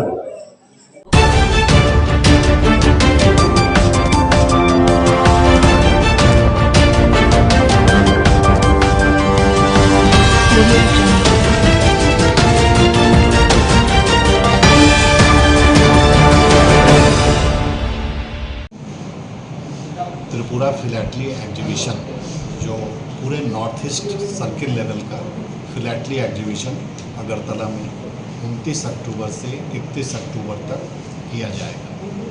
उसी की आज एक पृष्ठभूमि थी, उसके तैयारी का जायजा लिया जा रहा था। ये 29 तारीख को शुरू होगा और 31 तारीख तक चलेगा। त्रिदिवसीय है, जिसमें भिन्न भिन्न जगह के जो फिलैटलिस्ट हैं, जो स्टैम्प कलेक्टर्स हैं, स्टूडेंट्स हैं, वो सभी पार्टिसिपेट कर रहे हैं। ये कुल 130 फ्रेम का एग्जीबिशन हो रहा है, जिसमें लगभग 1800 एग्जिबिट्स, स्टैम्प कलेक्शन के एग्जिबिट्स डिस्प्ले किए जाएंगे। ये 2 कैटेगरी का होगा। एक इनवाइटी क्लास, जिसमें देश के विभिन्न हिस्सों के जो नामचीन फिलैटलिस्ट हैं वो अपना एग्जिबिट्स डिस्प्ले करेंगे। दूसरा कैटेगरी है कॉम्पिटिटिव क्लास, जिसमें त्रिपुरा के जितने फिलैटलिस्ट हैं, जो भी स्टूडेंट्स फिलैटलिक से रिलेटेड हैं, इंटरेस्टेड हैं, स्टैम्प कलेक्ट करते हैं, वो अपने एग्जिबिट्स को यहाँ पर प्रदर्शित करेंगे, जिस पर कंपटीशन होगा और उन्हें पुरस्कृत किया जाएगा। ये पुरस्कार स्टेट लेवल का होगा। साथ ही साथ स्कूल के बच्चों को फिलैटली में ज़्यादा से ज़्यादा इंटरेस्ट हो, क्योंकि ये क्रिएटिव आर्ट है, जिसके थ्रू वो देश दुनिया को, प्रकृति को, विज्ञान को, लिटरेचर को, साहित्य को, संस्कृति को समझते हैं। उन्हें प्रोत्साहित किया जाएगा कि वो फिलैटली को अपना एक विकल्प के रूप में चुनें, हॉबी के रूप में चुनें, जिससे कि उनका ज्ञान वर्धन भी होता है और भविष्य में वो अच्छे लेवल के फिलैटलिस्ट बन सकते हैं। इसलिए उनके बीच में स्टैम्प डिज़ाइन कंपटीशन, जैसे letter box painting competition, letter writing competition, post card painting competition, इस तरह के कंपटीशन आयोजित किए जा रहे हैं। क्विज कंपटीशन जो फिलैटली से रिलेटेड होगा, ये स्कूल के बच्चों के बीच में होगा। साथ ही साथ हमारे जो फिलैटलिस्ट हैं वो बच्चों को फिलैटली से रिलेटेड एक वर्कशॉप करेंगे, सेमिनार करेंगे, उन्हें नॉलेज देंगे कि कैसे स्टैम्प कलेक्ट किया जाता है, कैसे थीम बनाया जाता है और कैसे एग्जिबिट को डिस्प्ले किया जाता है, जिससे कि वो भविष्य में और भी अच्छे लेवल का फिलैटलिस्ट बन सके। उन्हें प्रोत्साहित किया जाएगा, स्कूल को भी, कि वो स्कूल के अंदर फिलैटली क्लब बनाएं। फिलैटली क्लब को बनाने के लिए बच्चों को प्रोत्साहित करें, उनका फिलैटली डिपॉजिट अकाउंट खुलवाएं। साथ ही साथ फिलैटली क्लब को आर्थिक मदद पोस्टल डिपार्टमेंट प्रोवाइड करेगी इनिशियली 10,000 रुपये के द्वारा, जिसमें उनके फिलैटली टेस्ट, उनको कुछ फिलैटली स्टैम्प दिया जाएगा जिससे कि वो स्कूल की प्रॉपर्टी हो जाएगी और बच्चे उससे प्रोत्साहित होते रहेंगे, इंस्पायर्ड होते रहेंगे। इसी सब से संबंधित एक यहाँ पर मीटिंग आज किया गया है। अगरतला और धर्मानगर दोनों कोस्टल डिवीज़न के अधिकारियों को बुला करके कैसे इस कार्यक्रम को और भी सफल बनाया जाए, पॉपुलर बनाया जाए और अच्छे से किया जाए। ये आपका नजरुल कला मंच जो है क्षेत्र, वहीं पर ये एग्जीबिशन आयोजित किया जाएगा। 3 दिवसीय आयोजन। सर स्पेशल गेस्ट कोई रहेगा क्या?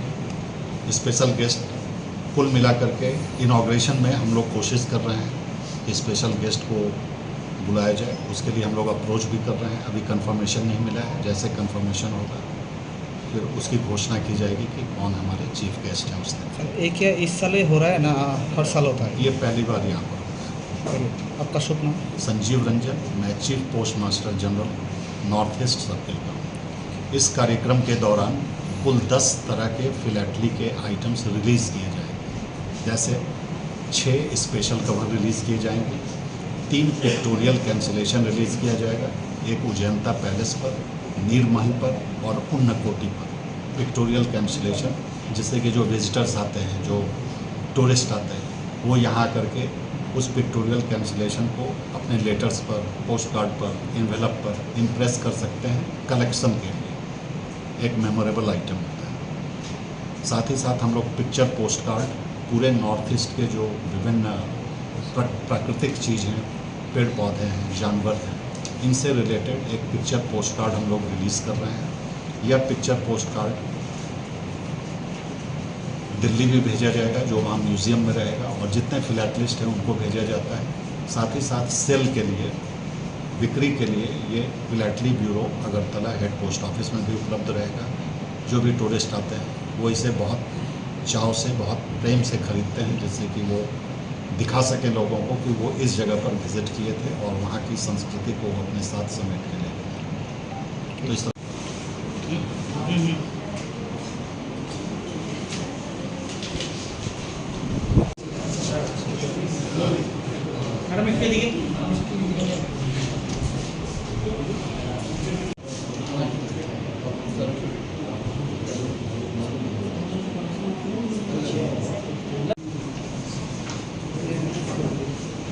ಇದೆಲ್ಲ ಹಾಡಲಿಕ್ಕೆ ಬೇಡ ಬೆಸ್ಟ್ ಬಿಟ್ಟು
ভোরবেলা গোপন খবরের ভিত্তিতে আমাদের থানা এলাকারই আরকে নগর স্থিত পঞ্চায়েত টিলায় বাহার মিয়ার বাড়িতে প্রচুর পরিমাণে ড্রাগস মজুদ আছে এমন সংবাদ আসে।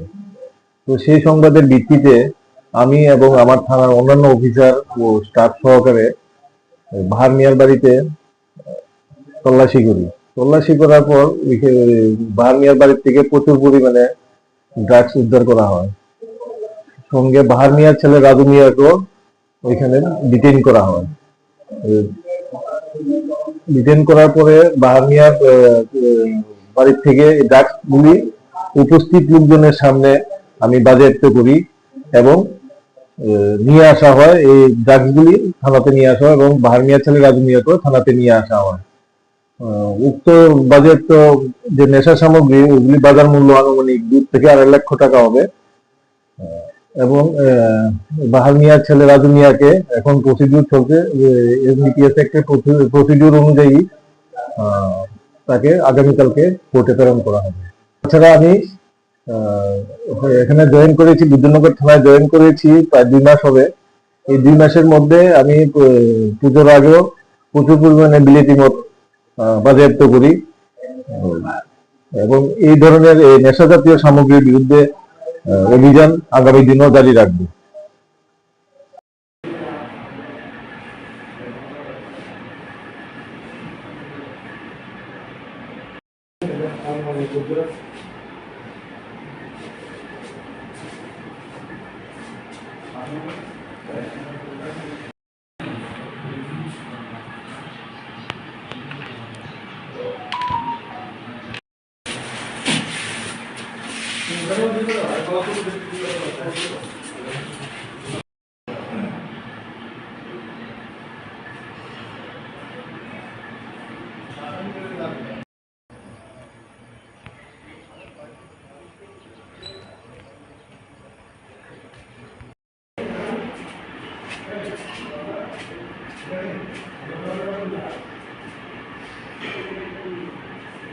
পুরোটাও সুন্দর উঠে আর কি স্যার, আর এমনি শুয়ে রাখলে ভালো লাগে।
ওই আবাসনের একজন আবাসিক নিতান্ত গরিব ঘরে যায় এবং 700 টাকা চাঁদা ধার্য করে। ওই পরিবার 700 টাকা চাঁদা দিতে অক্ষম হওয়াতে 250 টাকা উনি দেন, শিবু শাহ তাদের মানে সন্তুষ্ট না।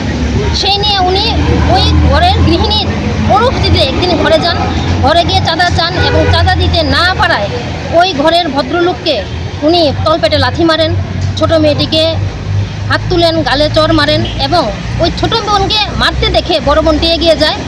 সেই সঙ্গে শিবু সাহা বড় বোনটিকেও হাত তোলে এবং তার বাঁদিকের স্তনে আক্রমণ করে এবং তাকে শ্লীলতাহানির চেষ্টা করে এবং কারোকে না জানানোর ভয় দেখায়। যদি ওকে জানানো হয় তাহলে ওদের ঘর থেকে বের হওয়া বন্ধ করে দেবে এবং তাদেরকে ধর্ষণ করার পর্যন্ত উনি ভয় দেখান। তো ওনার মেয়েটির মা, একজন তো মা, মেয়ে তো এরকম উনি সহ্য করতে পারেনি। সবাই হয়তো সহ্য করতে পারে কিন্তু উনি সহ্য করতে পারেননি। উনি ভেবেছেন আজকে যদি আমি সহ্য করি তাহলে কালকে আমার মেয়েটির ধর্ষণ হয়ে গেলে আমি প্রতিবাদ করতে পারবো না।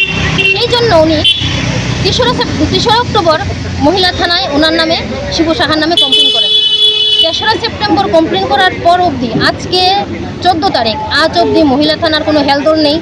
মহিলা কমিশন দিবানিদ্রায় ঘুমায়, উনি শুধু আড্ডা মারেন। মহিলা সংক্রান্ত নারী নির্যাতন দিন বেড়ে যাচ্ছে আগরতলায়, কিন্তু ওনার কোনো বক্তব্য নেই। উনি একজন নারী হয়ে নারী নির্যাতন উনি কীভাবে সহ্য করেন আমরা জানি না। আমরা মহিলা কংগ্রেস, আমরা নারী, আমরা মা, আমরা পারি, আমরা সব কিছু করতে পারি। তার জন্য আমরা ওই খবরটি পেয়ে এই মহিলার কাছে এগিয়ে আসি এবং ওনাকে বিচার পাওয়ার আমরা দাবি রাখি এবং ওনার পাশে থাকার আমরা অঙ্গীকারবদ্ধ হন। আপনারা তো মহিলা কমিশনে গিয়েছিলেন, কি বলেছিলেন? মহিলা কমিশনে ওনাকে আমরা পাইনি, ওনাকে আমরা প্রায়ই পাই না। আমরা খবর পাই যে উনি মহিলা কমিশনে থাকেন না। উনি নাকি পার্টি অফিসে গিয়ে একটু দেখা দেন, আড্ডা মারেন, তারপরে উনি দেশ ভ্রমণে, রাজ্য ভ্রমণে ব্যস্ত থাকেন। উনি সর্বকালীনই এরকম। তো মহিলা কমিশনার হিসেবে আমি ওনাকে ধিক্কার জানাই।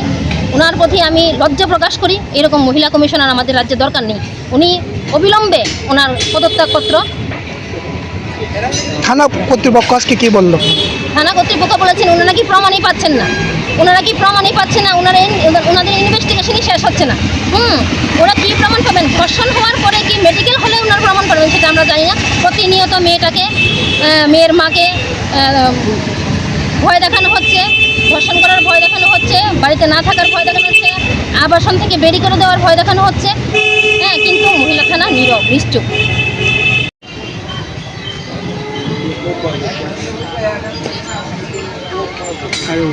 মনে মনে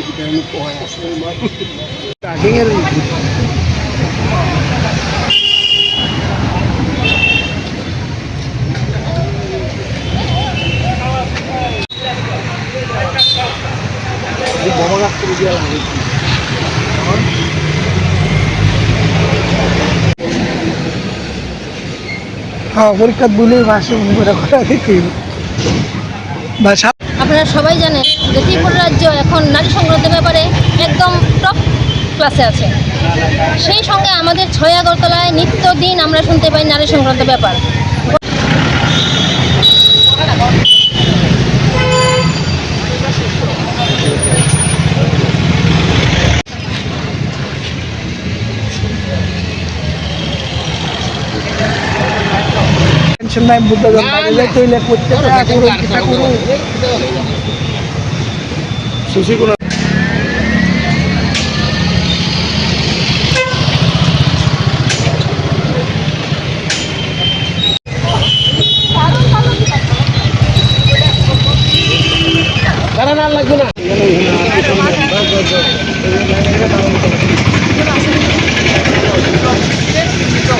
আরে ওইদিকে বয়ে রয়েছে সবাই।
আর কেস নাম্বারটা দিতে একটু পরে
গতকাল সকালে আমাদের কাছে একটা খবর আসে যে নেতাজিনগর কালী মন্দির থেকে মন্দির সামগ্রী মন্দিরের দরজা ভেঙে চুরি করে নিয়ে যায়। এই ঘটনার কমপ্লিট আমরা পাওয়ার পরে এসআই ইরেন্দ্র বর্মার নেতৃত্বে আমরা একটা টিম তৈরি করি। এই টিমে বিভিন্ন এলাকার সিসিটিভি, মন্দিরের আশপাশ এলাকার সিসিটিভি ফুটেজগুলি দেখে আইডেন্টিফাই করে একটা অটো গাড়িকে আইডেন্টিফাই করতে পারে। আমরা একটা অটো গাড়িকে আইডেন্টিফাই করতে পারে। পরবর্তী সময় গাড়িটিকে আমরা ট্রেস করি এবং গাড়িটিকে আমরা ড্রাইভার সহ আটক করি, যার নাম পিছন মিয়া। এবং তার ইন্টারোগেশনে পরবর্তী সময় আমরা জানতে পারছি যে পিছন মিয়ার সঙ্গে আরও কিছু লোক আছে, তারা মিলে এই চুরির ঘটনাটি সংঘটিত করেছে এবং তাদের কাছ থেকে আমরা এই পূজার সামগ্রী যেগুলি দেখছেন আপনারা, এগুলি আমরা সিজ করেছি এবং আজকে তাকে আমরা পুলিশ রিমান্ড চেয়ে আদালতে প্রেরণ করব। আমরা এই বিষয়ে আমরা একটা সুনির্দিষ্ট মামলা নিয়েছি, চুরির মামলা 108/25 আন্ডার সেকশন 331+4 305 ক্লজে 3/5 অফ বিএনএস। মামলাটা কে করেছে? মামলাটা করেছে মন্দিরের যে সেক্রেটারি আছে। আর কিছু মাল কি রয়েছে বাকি যেগুলো এখনো বন্ধ এরকম কিছু? আমরা আর কিছু মাল রয়েছে যেগুলি রূপার চেইন ছিল, এগুলি সোনার একটা চেইন এবং রূপার বোতল ছিল, এগুলি রয়েছে, এগুলি আমরা ইন্টারভিউশনে। আর এই চুর কতজন রয়েছে?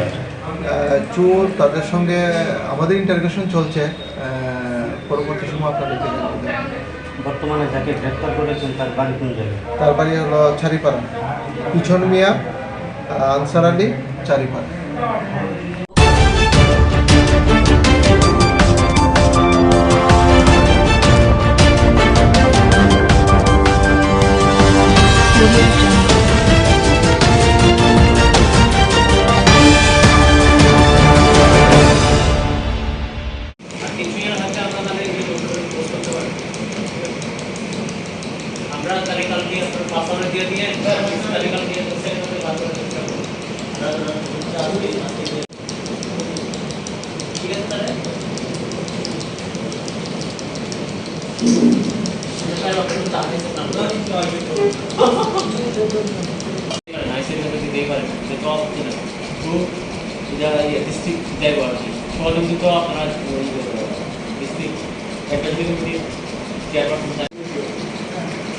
মোটামুটি সব পয়েন্টই আমরা আলোচনা করলাম।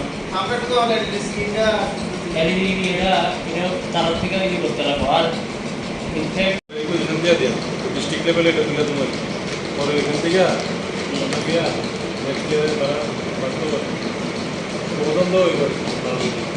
আজকে শান্তিরবাজার মহকুমা শাসকের অফিসে আমাদের মা মহেশ্বরী কালী মন্দিরে দীপাবলি উৎসব নিয়ে আমাদের এখানে ডিএম স্যারের অফিসে আমাদের মিটিং হয়েছে। এখানে আমরা বিভিন্ন লাইন ডিপার্টমেন্টের কাছ থেকে আমরা যাতে এই মেলাকে সুন্দরভাবে করতে পারি তার জন্য স্যার আমাদেরকে আশ্বস্ত করেছেন, ওনারা সর্বতভাবে আমাদেরকে সাহায্য করবেন। এছাড়াও আমাদের এবার মূল হচ্ছে আমাদের লোকাল ফর ভোকাল। আমরা চাইছি আমাদের যারা স্থানীয় যারা ব্যবসায়ী বা স্থানীয় যারা উদ্যোক্তা ওনারা যাতে ভালোভাবেই যাতে আমাদের মেলাতে এসে যাতে ওনাদের ওই যেটা ব্যবসা যেটা এটা যাতে ভালোভাবে করতে পারেন তার জন্য আমাদের মেলা কমিটি থেকে সিদ্ধান্ত নেওয়া হয়েছে যে আমাদের কোনো রকম দোকানে থেকে আমরা কোনো রকম স্টল ভাড়া বা ইলেকট্রিক বিল এই ধরনের কোনো কিছু আমরা রাখবো না, সম্পূর্ণ ফ্রিতে আমরা করে দেব। আর আমরা চাইবো যাতে আমাদের এখানে 2 দিন ব্যাপী যে আমাদের সাংস্কৃতিক অনুষ্ঠান হবে, তথ্য সংস্কৃতি দপ্তর থেকেও আমাদেরকে ওনারা আমাদের সর্বতভাবে আমাদের সঙ্গে সবসময় থাকেন, ওনারা সাহায্য করবেন। আমরা আমাদের রাজ্য এবং বহিরাজ্য থেকে আমরা বিভিন্ন সাংস্কৃতিক প্রোগ্রাম করার জন্য আমরা চেষ্টা করি। মেলাটা আমাদের পশ্চিম পিলাক পার্কিং জোনে হবে। আমরা রাজ্যবাসীকে বলতে চাই আপনারা প্রত্যেকে আমাদের এখানে আসুন। দীপাবলির যে উৎসব এটা আমাদের একটা বড় উৎসব হিন্দু ধর্মের। আমরা চাইবো যে আমাদের এই দীপাবলির উৎসবে আমরা সবাই আনন্দ করে যাতে মায়ের আশীর্বাদ নিয়ে যাতে প্রত্যেক মানুষ ত্রিপুরা রাজ্যের মানুষ যাতে আলোকিত হয় এটা আমরা বার্তা রাখবো।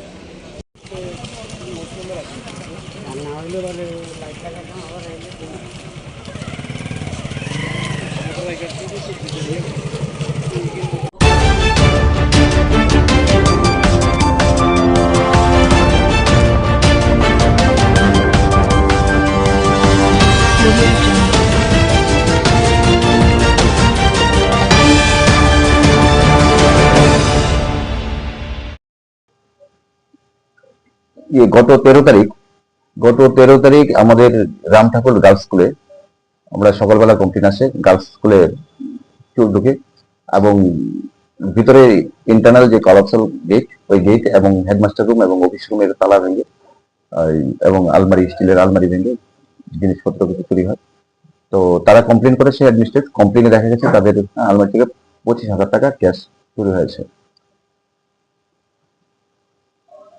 আমরা ঠিক তার আগের দিনও চোর আমাদের কাছে রিপোর্ট আসে, এই পার্থ লস্কর বাড়িতে একটা বিজয় সঙ্গে বনমালীপুর ওনার বাড়িতে চোর জানালা দিয়ে প্রবেশ করেছিল। এখানে চোর বিশেষ কোনো জিনিস চুরি করতে পারেনি, তবে ওনার ওয়ালেটটা মিসিং ছিল, ওয়ালেট হারিয়েছিল, কিছু টাকা ছিল ওয়ালেটে এই বিষয়ে। তো ওইখানে আমরা ভিডিও ফুটেজ পেয়েছি যে বনমালীপুর পার্থ লস্কর বাড়িতে ওনার ভিডিও ফুটেজ পেয়ে আমরা চ্যাট আইডেন্টিফাই করেছি, হ্যাঁ, যে চোরটা এটার নাম রাজীব। তারপর আমরা টোটালি তাকে আমাদের স্টাফ এবং আমরা টোটালি তাকে তল্লাশি করি খুঁজতে খুঁজতে। আমিও কালকে সারা রাত ওকে নাইট করেছি, কিন্তু ফাইনালি ওকে কালকে ভোর রাত্রেবেলা আমাদের দুর্গাজের তমাল চমনি হলো, হ্যাঁ, রাত্রে 3:30 নাগাদে আমাকে ওকে আমরা ধরতে পেরেছি।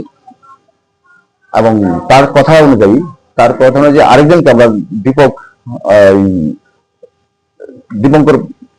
দীপঙ্কর বসাক, ওনাকেও আমরা অ্যারেস্ট করেছি।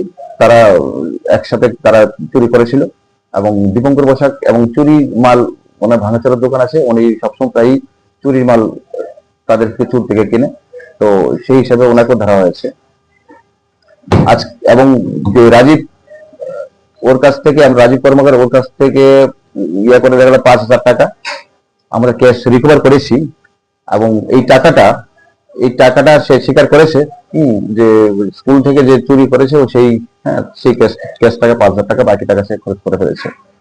এবং আমরা বাকি যারা আছে, হ্যাঁ, তাদেরকেও আমরা ইয়ে করে চেষ্টা করেছি, কিন্তু ওইখানে যে সিসি ক্যামেরাটা রামঠাকুর সিসি ক্যামেরায় যে ডিবি একটা চোর নিয়ে গেছিল তার স্কিল লেবার, তার জন্য এখান থেকে কোনো আমরা ভিডিও ফুটেজ পাইনি। তো হাওয়ার আমরা ওই টাইমিংটা দেখে আমরা দেখছি, হ্যাঁ, বাকি টোটালি চোরকে আমরা ইয়ে করবো। মাঝখানে চুরি অনেকটা কমে গেছে, লাস্ট 10-15 দিন আমার কাছে চুরি রিপোর্ট আসেনি, কিন্তু রিসেন্টলি এই দুটো ঘটনা, চোর প্রবেশের দুটো ঘটনা ঘটেছে, তো এর মধ্যে আমরা চোরকে রিকভারি করতে পেরেছি, হ্যাঁ। এবং আরো একটা দুটো ইয়ে আছে যে তাদের কাছে জিজ্ঞাসা করে বাকিগুলো আমরা ধরার চেষ্টা করবো। না, শুধু টাকা নিয়েছে, টাকা নিয়েছে তারা। হ্যাঁ, এখন আজকে আমরা দুজনকে পাঠাচ্ছি, দুজনকে কোর্টে ফরওয়ার্ড করা হচ্ছে। স্যার একটু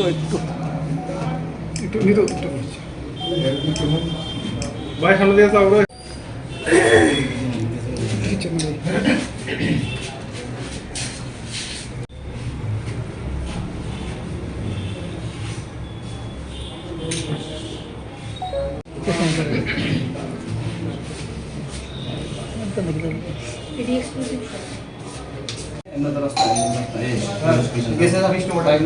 একজনের দিকে দেন, একজনের দিকে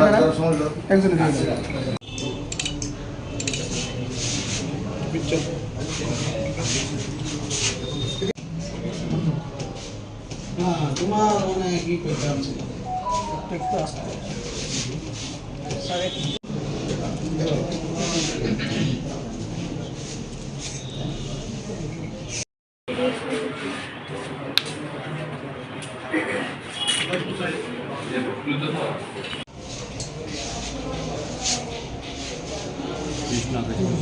আমি পিচ্ছাইতে আছি, আমার একটু জাল লেগে ত্রিপুরার বিভিন্ন স্কুলে অ্যাকচুয়ালি চুরি হচ্ছে রিপোর্ট পাচ্ছি।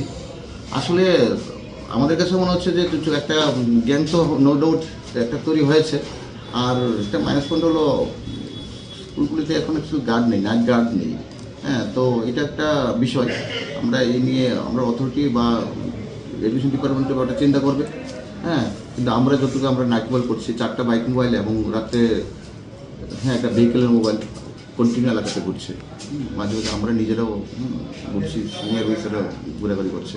আমরা ব্যাপারটাকে খুব সিরিয়াস করে নিচ্ছি, আশা করি আমরা এটা কন্ট্রোল করতে পারবো।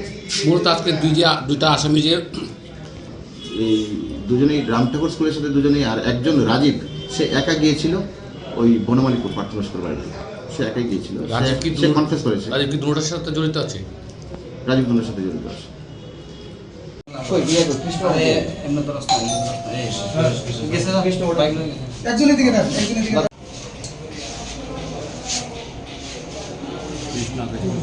আমি পিচ্ছাইতে আছি, আমার একটু জাল লেগে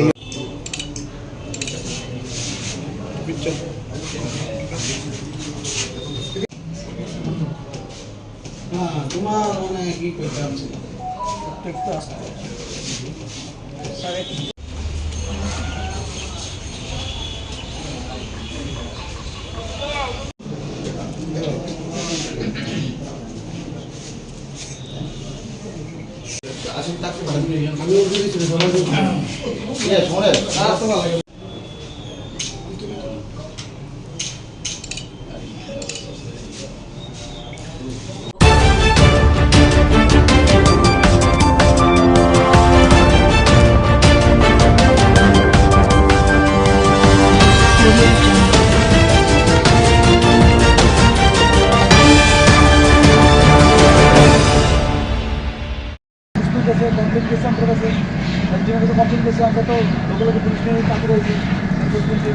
একটা অভিযোগ বিশালগড় আমবাগান এলাকায় দীর্ঘ 25 বছর ও তার অধিক অবৈধভাবে একটা পনিরের ফ্যাক্টরি খোলা হয়েছে, সেই বিষয়টা নিয়ে আপনারা কি বলবেন? হ্যাঁ, এটা অ্যাকচুয়ালি আমরা আজকে 2-3 দিন আগাতেই আমাদের কাছে একটা ইনফরমেশন এসেছিল যে আমবাগানে একটা পনিরের কারখানা আছে। সেই কারখানার মধ্যে মানে তারা দীর্ঘদিন ব্যবসা করছে, সেই তাদের কাগজপত্র বা তাদের যে কোয়ালিটি হাইজিনিক মেনটেন এইসব ব্যাপার নিয়ে। তো অ্যাকর্ডিংলি আমাদের কাছে নজরে আসার সঙ্গে সঙ্গে আমরা এনফোর্সমেন্ট টিমের সঙ্গে আমাদের বিভিন্ন আধিকারিকদের নিয়ে আমরা ওখানে যাই। গিয়ে যে তাদেরকে যে জিনিসটা দেখলাম, এখানে পনির এবং ছানা যেগুলো তারা তৈরি করছে একটা ছোট্ট একটা দোতলা ঘরের মধ্যে, যেটার মানে আউটসাইড এবং ইনসাইড খুবই আনহাইজিনিক, যেটা আমাদের একদম মানে পরিবেশের সঙ্গে বা আমরা যেটা দেখতে অভ্যস্ত না সেটাই আমরা দেখে আসলাম এই জায়গাতে। দীর্ঘ 25 বছর ওরা ব্যবসা করছে এখানে, কিন্তু উইদাউট কোনো মানে ভ্যালিড তাদের কাছে ডকুমেন্ট চাওয়াতে কোনো ডকুমেন্ট তাদের শো করতে পারেনি। যার জন্য আমরা প্রথমত ওদেরকে আজকে দেখে বলে আসলাম এবং ওনার কাগজপত্র যা যা আছে সবগুলো নিয়ে আমাদের অফিসে আসার জন্য আমরা তাদেরকে বললাম। যে মালিক হলো সে রাধা দত্ত, ওনার হাজব্যান্ড হচ্ছে গৌতম কর, উনি আগরতলা বাড়ি হাঁপানিয়া, কিন্তু ওই বিজনেসটা চালাচ্ছে রাধা দত্তই, কারণ গৌতম গড় এখন এক্সপায়ার্ড। তো সেই নিরিখে তিনি বিজনেস করছেন। আমরা দেখেছি যে যে উইং মেশিন আছে, সেই উইং মেশিনের কোনো কাগজপত্র তারা ঠিকভাবে শো করতে পারেনি, যার জন্য তাদেরকে কালকে ডাকানো হয়েছে। হয়তো তাদেরকে অ্যাজ পার মানে লিগ্যাল মেট্রোলজি অ্যাক্ট অনুযায়ী ওদেরকে অ্যাকশন নেওয়া হবে। পাশাপাশি আমরা এটাও বলে এসেছি কালকে আমাদের কাছে সমস্ত পেপার নিয়ে আসবে, তারপর ওদেরকে আমরা অ্যাকর্ডিংলি শোকজ করবো। শোকজ করার পরে যদি ওরা কাগজপত্র না দেখাতে পারে তাদের দোকান আমরা বন্ধ করে দেবো as per instruction of the authority. এই পনির খেয়ে অলরেডি বিশালগড় মহকুমা হাসপাতালে একজন অলরেডি এডমিট রয়েছে। হ্যাঁ, এই কোম্পানি বা এই মানে ফ্যাক্টরির বিরুদ্ধে কোনো মানে বৈধ কাগজ না থাকার সত্ত্বেও আপনার প্রশাসন কি ভূমিকা গ্রহণ করছে? আমরা প্রশাসন থেকে প্রতিনিয়ত এরকম যখনই কোনো কিছু এইসব কোনো আমাদের নোটিশে আসে আমরা সঙ্গে সঙ্গে তাদের কাগজপত্র চাই। কাগজপত্র না দেখাতে পারলে আমরা তাদেরকে আইনানুগ ব্যবস্থা নিই এবং আমরা সেই যদি কাগজ না দেখাতে আমরা অবশ্যই এরকম একটা সিরিয়াস অফেন্সের ক্ষেত্রে আমরা কোনো মতে তাদের করবো না, টলারেট করবো না, আমরা আমাদের আইনগত ব্যবস্থা নেব, তাদের রেস্ট্রিকশন নেব।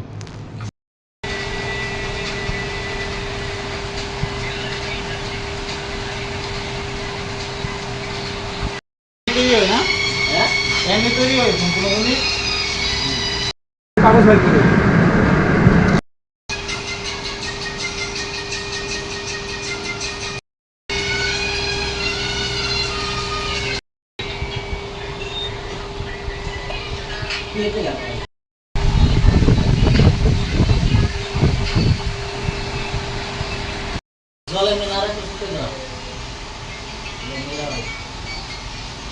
রামদত্ত কাউন্ট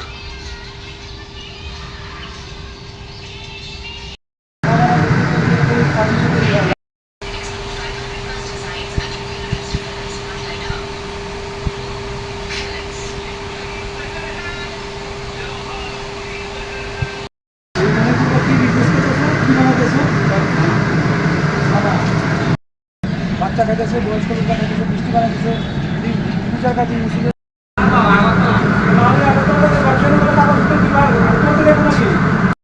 ফালাই দেবো, প্রথম একটা দেবো সম্পূর্ণ এই বিষয়টা ফাঁকা দেখছেন। এটা আমি ক্যামেরা দেখতেছি, এখন আমরা দেখতে পেলাম মানে মাসি ব্যান ব্যান করতে সব ক্যামেরা ঘুরাই দেওয়া তুমি ওই তো ফোন মাসি ব্যান। তুমি যখন ভাত খাইতে বউ সামনে মাসি আইনি মাছে আই কিন্তু এটা তো খাবার জিনিস বুঝো না খাবারের জিনিস আমরা ফাঁকা লাগায় রাখছি তো খাবার ফাঁকা লাগায় রাখছি ওই সাইডে ডামগুলো তো উদাম দামগুলো দাম রাখবো না কিভাবে রাখবো ডামগুলো ডাকনা দেওয়ার ব্যবস্থা নাই না এগুলো যে এমনি ডাকনা দিয়ে তাহলে জিনিসটা কাজও করবেন না এটা তো ওখানে উদাম রেখা দিছি তো না মাছি বইতাছে জিনিসটা বইতে মাছি যদি না রেখে কাজটা কিভাবে করা যায় জিনিসটা হইতে মাছি বইতাছে এবং কি মাছি ডিমও পারতে পারে এটা উদাম যদি না রেখে জিনিসটা কাজও করবেন না মাছি সরার কোনো ব্যবস্থা নাই মাছির ওষুধ দিব মাছির ওষুধটা যদি খাওয়াটার মধ্যে পরে এটা কি মাছির ওষুধ দিলে ভালো হইব না মাছি ডিম পারলে ভালো হইব মাছি খাওয়া মাছির ওষুধটা দেয় জিনিসটা যদি এটার মধ্যে পরে কি হইব মাছি খাওয়ার ভিতরে ডিম পারলে তখন মাছে আমরা ফাঁকা লাগাই রাখছি তো ডিম পারবো কি দেখেন ওদের তো মাছি বইতাছে কোন জায়গাটা ওই ধরনের বিশাল বড় কি নাম তোমার আমার নাম অভিজিৎ পোদ্দার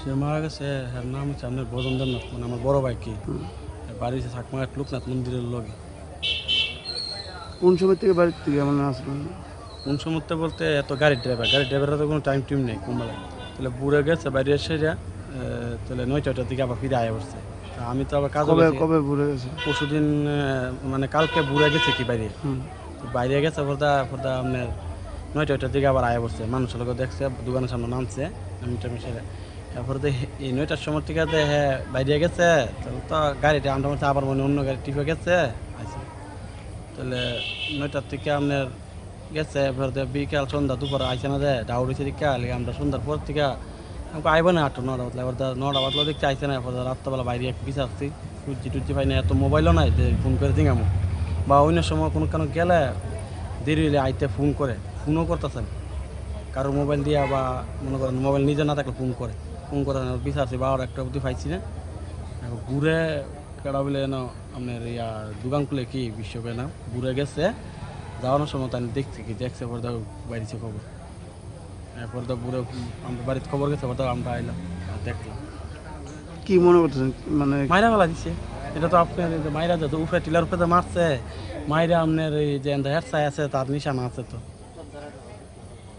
আপনার রাত্রি পুলিশ আইন টিম গেলে দেখতে পারবো আপনার কারো শত্রু তুমি আছেন শত্রু তো আমি বলতে নাই শত্রু তো আমি নাই কিন্তু মেয়েরাতে ভালাইছে দাগ আছে আমরা নেশা টেশা করি নেশা আগে করতো মিথ্যা কথা না নেশা আগে করতো কোনো নেশা টেশা করে না মটত খা মানে আগে নেশা বলতে কত খাইতো মানে করে কি জানে তাই ড্রাইভার নাম কি বদন দেবনাথ বয়স ধরেন না আপনি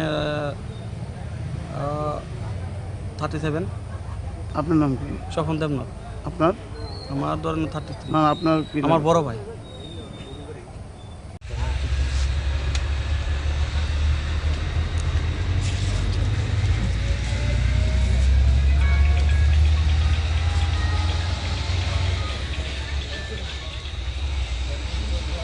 বড় রাস্তার পাশে ছোট একটা নালা টাইপ আছে ওখানে একটা বডি পাওয়া গেছে যার নাম ভজন দেবনাথ বাড়ি চাকমাঘাট লোকনাথ আশ্রম মন্দিরের কাছে তো এখন বডি আপাতত ফার্স্ট অবজারভেশন যেটা দেখা যাচ্ছে সেটা হচ্ছে বডির মুখের থেকে ওর ফেনা বেরিয়ে আছে এবং তার প্রিভিয়াস হিস্ট্রি সে আগে ডাগ এডিক্টেড ছিল পাশাপাশি ছিচকে চুরো ছিল এমন রেকর্ড আছে তো এখনও কিছু বোঝা যাচ্ছে না আমরা এফএসএল টিম কল করেছি পরে যেটা দেখা যায় সেটা কি হয় সেটা তদন্ত সাপেক্ষ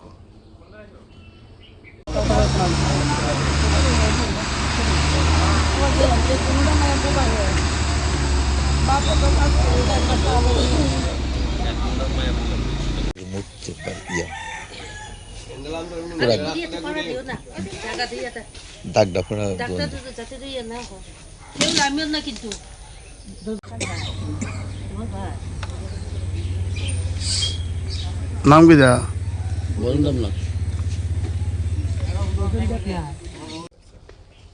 नहीं जैसे ये अपन ड्रग्स वाला बोल रहे हो बट जैसे आप ड्रग वाला बोल रहे हो ड्रग वाला तो निशान तो दिख रहा है हाँ निशान सर दो तीन चीजें होती है हाँ 2-3 चीज होता है वो ऐसे होता है मैं जैसे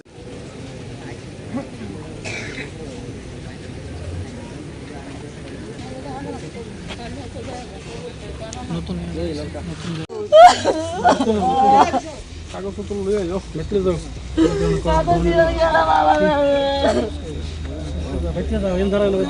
আপনি দিয়ে দেন গা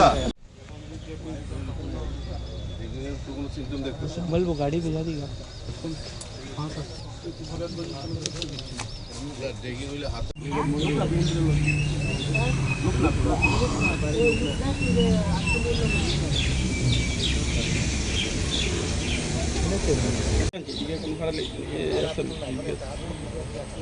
এমন জঙ্গল দেখছে কেটা জঙ্গল তো ধর আপনার ওই শোয়াইলা মানুষ তো জানা নেই কুত্তা খেকাইতে থাকে डाउट है मुझे तो बड़ा मुश्किल है सर इधर और उसका भाई है सर मैं तो इसको वही बोल रहा हूँ सर किसी ने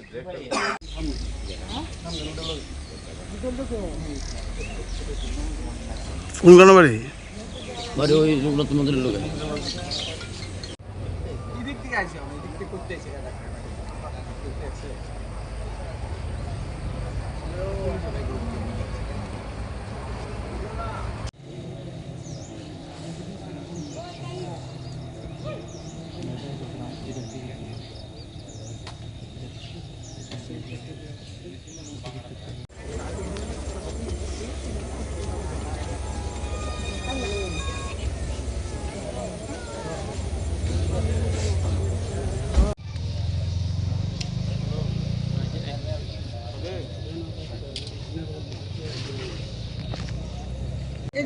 डिस्टर्ब करें ना आप लोग पूरा जाने वो मैडम का अपनी ये मेरे नहीं सुमित्रा मैडम का नीचे मत अरे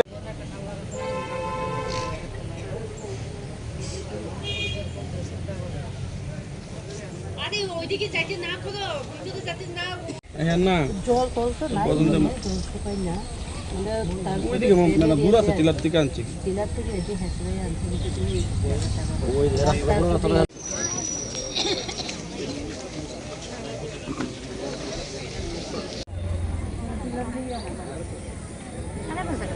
দেয়া হতে জানা দেও জানা কেন খবর পাও না কথা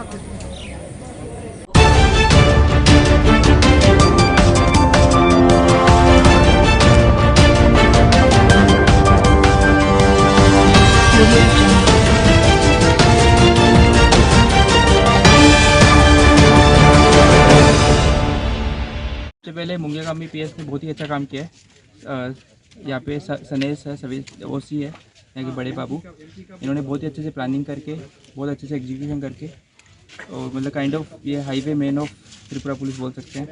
इन्होंने पूरा हाईवे नेशनल हाईवे को एकदम इनका एक पूरा टैक्टिक्स है, इन्होंने बहुत एक्सपीरियंस से चीज़ें सीखी है। उसका परिणाम है कि आज का जो रिज़ल्ट है वो है टोटल 580 kg ऑफ गांजा सस्पेक्टेड टू बी गांजा ड्राई गांजा मिला है। इसकी मार्केट वैल्यू अप्रोक्सीमेटली 1 करोड़ के अराउंड होगा और ये एक 2 व्हीकल से मिला है। ये थोड़ा चेजिंग करना पड़ा गाड़ी को और बाद में व्हीकल इंटरसेप्शन से हमने एक टाटा सफारी गाड़ी है और एक दूसरी गाड़ी है, इनको सीज किया। एक्यूज्ड भी हमें मिला है, अकॉर्डिंगली हम आगे इन्वेस्टिगेशन करेंगे इसका।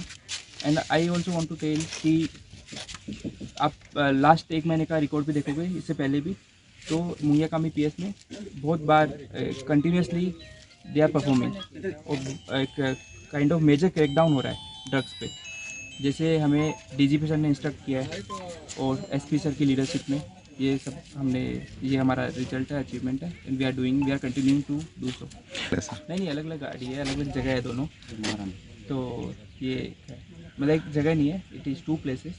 ये महारानीपुर है और दूसरा सनाई चंपाई। हाँ, ये थोड़ा एक ये मैं एक चीज़ बताना चाहता हूँ कि आजकल एकदम नए नए तरीके यूज करने लगे हैं। हमें नंबर प्लेट्स मिली है गाड़ी के अंदर, डिफरेंट नंबर है, एक कुछ आसाम के नंबर है, कुछ त्रिपुरा के नंबर है, तो उसमें चेंज करते होंगे प्रोबेबली। एक्चुअल जो उसका गाड़ी का नंबर है, अलॉटेड नंबर है, उसका एक सब्जेक्ट ऑफ इन्वेस्टिगेशन है। दूसरा इसके अलावा ये क्या करते हैं कि जैसे प्रेस का एक बना के कि प्रेस की गाड़ी है, वो भी एक नया चीज़ करा है, ड्यूटी टेलीकॉम लगा के, जिससे इनको फ्री पैसेज मिल जाए व्हीकल चेकिंग में रुकना नहीं पड़े। तो ये भी नई नई चीज़ें आ रही है। इसलिए मैं बोलूँगा त्रिपुरा वासियों से कि यदि कोई भी व्हीकल चेकिंग नाका पे कोई यदि चेक कर रहा है तो उनको कोऑपरेट करना चाहिए, क्योंकि एक पब्लिक इंटरेस्ट का मैटर है। कोई भी हो, चाहे से प्रेस हो, मीडिया हो, कोई भी हो, सबको एक कोऑर्डिनेटिंग और एक रहना चाहिए। Thank you.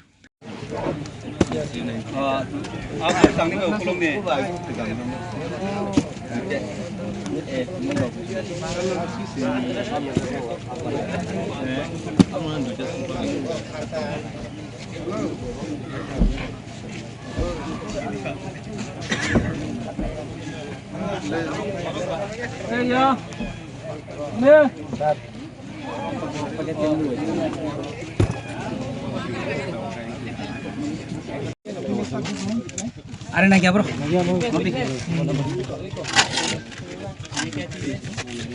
ये खुला नंबर प्लेट ठीक है दा घर नहीं घर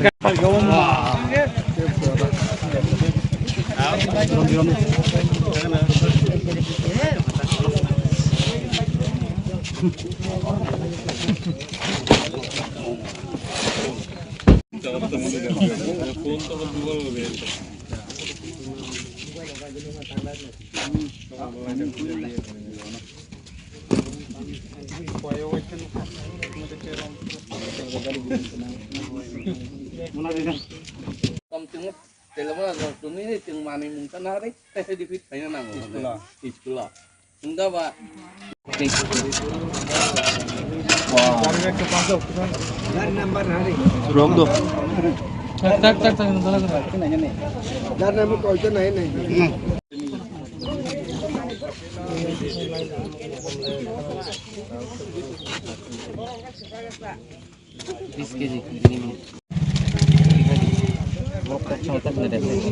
Deh hanya orang duitnya tambah.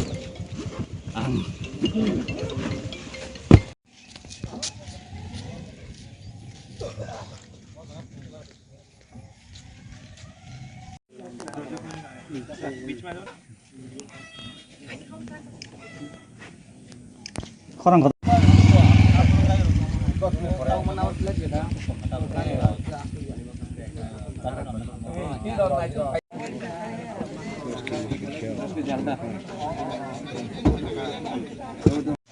wah, harus itu alak sih.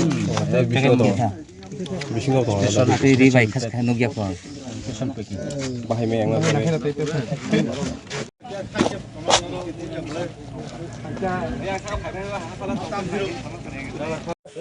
tầm nay đi đó cả ta mà này chỉ nó nào ngủ ta bà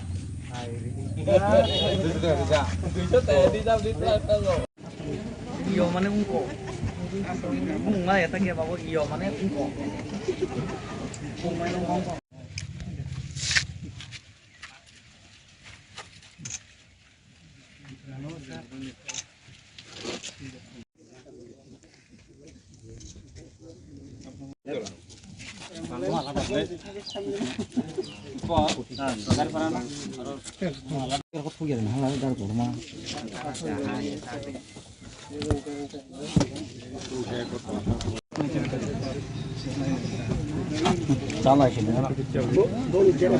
थोड़ा उनको बोलो ना लाइन से लगाते जाओ उसको जहाँ पे लगाना है जहाँ पे देखो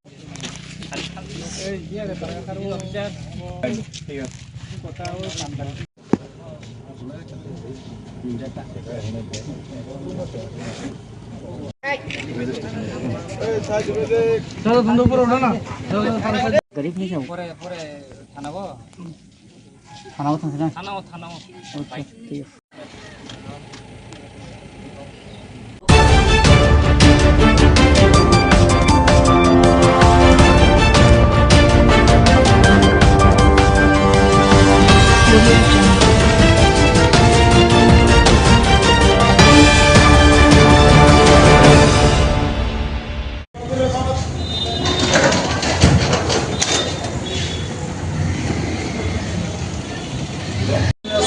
খবর আছে যে গোলাঘাটি বলে চন্দ্র রাস্তার মুখে একটা অ্যাক্সিডেন্ট খবর পাওয়ার সঙ্গে সঙ্গে আমরা গেলাম গিয়ে দেখলাম যে একটা অটো ইলেকট্রিক অটো এবং একটা বাইকের মুখোমুখি সংঘর্ষ হয়েছে। এখানে একজন বাইকার হয়ে নারায়ণ ভৌমিক তাদের গুরুতর অবস্থা কই নিয়েছেন আমরা বিশেষ করে সব জনের হসপিটালে নিয়ে এসেছি সিরিয়াস ইঞ্জুরি কেউ আছে জানেন লোকে টিকিট ছিল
আবার এখানে ফিরে আসতে হবে এখানে এসে এটা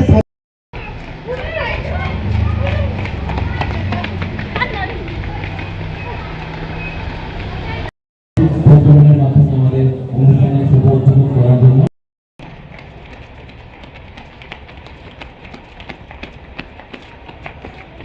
প্রশাসনিক আধিকারিক এবং বিভিন্ন সোশ্যাল অ্যাক্টিভিস্টরা আমাদের অনুষ্ঠানে উপস্থিত আছেন।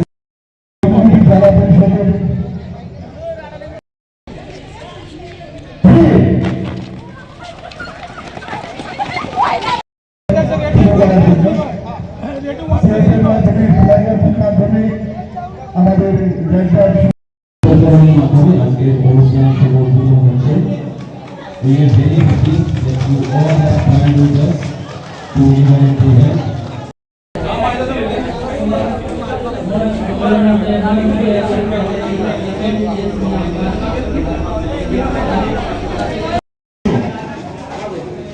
সেটা নিয়ে আলোচনা করেছেন। এইডস এবং এইচআইভি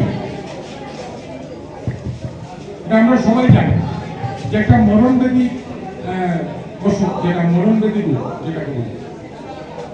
তার থেকে বাঁচার একমাত্র উপায় তার অ্যাওয়ারনেস। সেটা যদি আমরা সবাই জানি, এইডস আর এইচআইভি রক্ত সংঘর্ষ ছাড়া ছড়ায় না, এটা আমরা সবাই জানি। বিভিন্ন মাধ্যম আছে, 4-5টা, যারা ড্রাগস ইউজ করে, ড্রাগসের সিরিজ ইউজ করে, সিরিজের মাধ্যমে ড্রাগ যারা ইউজ করে, একটা সিরিজ দিয়ে অনেকে এটাকে ইউজ করে। যখন এর মধ্যে যদি কারো এইচআইভি থাকে তাহলে সে অন্যের শরীরে সেই এইচআইভি প্রবেশ করে। আমরা সেমিনে যাই, এখানে যদি আমরা সেভিং এর সময় একটু ব্লাড টাচ হয়, ওই লোকটা যদি এইচআইভি থাকে তাহলে পরবর্তী লোকটা ওই ব্লেড কিন্তু আর ইউজ করে এইচআইভি। অসুরক্ষিত যৌন সম্পর্ক এটার মাধ্যমে এইচআইভি হয়। গর্ভবতী মা যদি এইচআইভি সংক্রমিত হয়, সেই শিশু এইচআইভি শিশু জন্ম নেবে। এইচআইভি কোনোভাবে ওর সঙ্গে থাকা, ওর সঙ্গে খাওয়া, ওর সঙ্গে হ্যান্ডশেক করা, এইভাবে ছড়ায় না। এটা আমাদের সমাজে একটা ভুল বার্তাও আছে যে এইচআইভিদেরকে আমরা দূরে সরিয়ে রাখি, যাদের এইচআইভি আছে আমরা দূরে সরিয়ে রাখি। না, দূরে সরাবার প্রশ্ন নয়, ওদের রক্ত সংঘর্ষ ছাড়া এইচআইভি হবে। তো এইচআইভি হওয়ার পরেও সে যদি সঠিক চিকিৎসার মাধ্যমে চলে, তার জীবন সে কেটে যেতে পারবে। এইডস হবে না। এইচআইভির পরে স্টেজ এইডস হলে হয়েছে সেটা হচ্ছে মরণব্যাধি। এইচআইভি নিয়ে দীর্ঘ বছর বেঁচে থাকা যায়। তো এইচআইভি রোগীদের যারাই আমাদের সমাজে আছে, আমাদের ডিস্ট্রিক্টেও আছে, বিভিন্ন সময় এটা নিয়ে অ্যাওয়ারনেস প্রোগ্রাম করা হয়, ওদেরকে প্রোগ্রাম সামিল করা হয়। এটা ডিস্ট্রিক্ট আছে, ওদেরকে সরকারিভাবে সাহায্য করা হয়। এটা দেখানো করে আসে, সেটা যাতে ডিসকাউন্ট লাভ না করে সেটা যাতে কন্ট্রোল করা যায়, তার জন্য লেটস কন্ট্রোল, যেটা আমরা state level let's control society কাজ করে, আমাদের নিউজ পেপার কাজ করে, যুব সমাজ ও যুব বিষয়ক ক্রিয়া দপ্তর। এটা আমাদের অ্যাওয়ারনেসই একটা উপায়, মাধ্যম, যেটার মাধ্যমে আমরা সেটাকে কন্ট্রোল করতে পারি। এয়ারপোর্টের এখানে একটা পুলিশ ফাঁড়ি আছে, তিনমুখী একটা পুলিশ ফাঁড়ি আছে।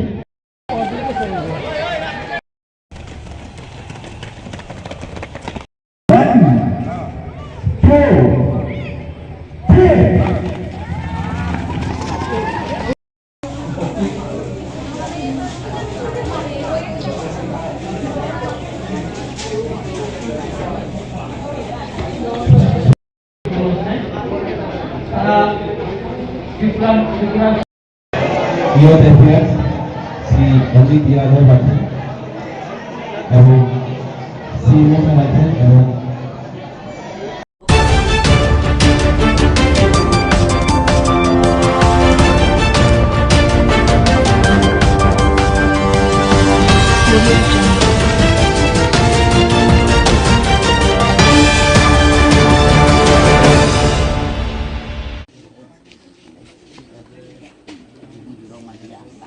아니 저 그래 연구 티 가자.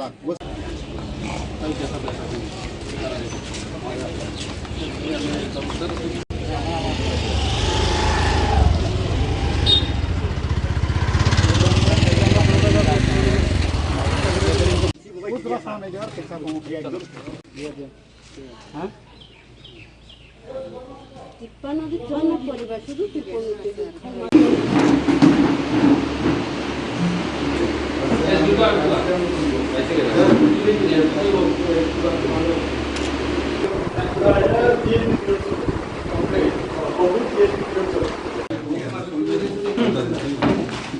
পর্ব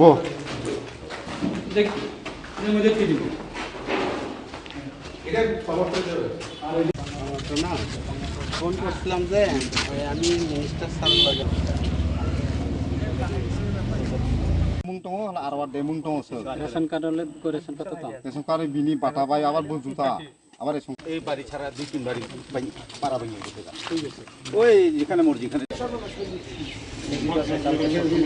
হ্যাঁ দুই তিন দিনের মধ্যে লাইন দিতে আছে নিজের যে কাঁচরা ফলাই নিজের জীবনের সামনে সকালে আমরা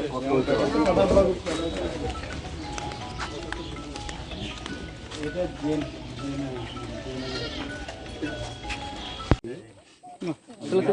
আমরা করেছি দুইবার আমরা লাস্টে কয়েকদিন আগে তো এই যে করে আমরা দুইবার করেছি এটার মধ্যে লে এটা ভালো ছবি হ্যাঁ জান হেদিকে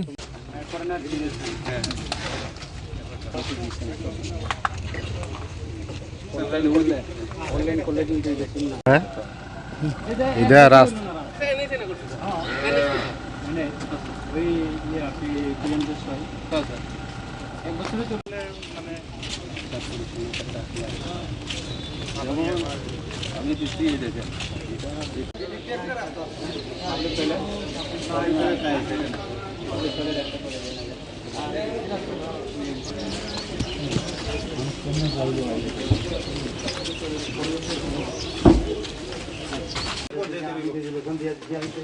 এখন আছে আরডি রাস্তা আছে এটারে আমি রাস্তা যদি সবাই কিছু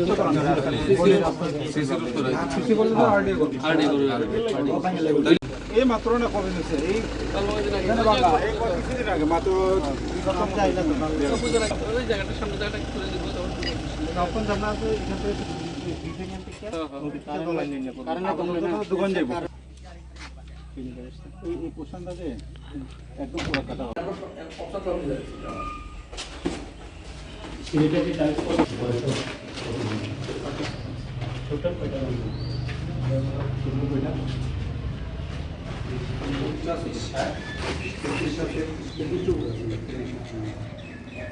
50 নিচে আছে আপনার স্কিমগুলো ক্লাসে ধরে ডিগ্রি দেখান ফাইনাল ডিপিআরটা দেখাই দাও কোন সাইডে তারা পারবেন তারা তো আবার কম করে দেবে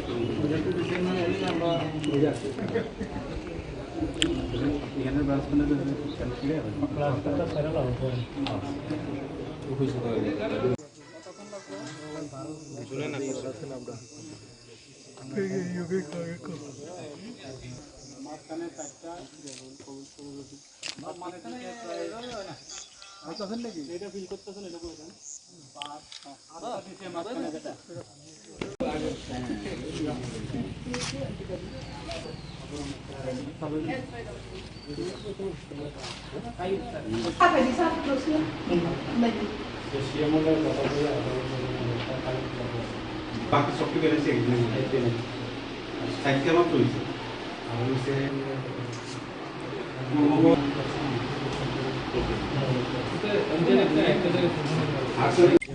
আশিস বাবু কই?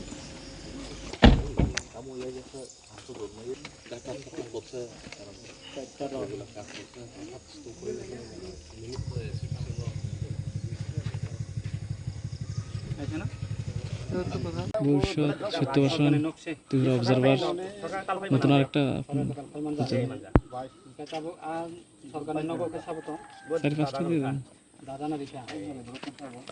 ওয়েবসাইট নাই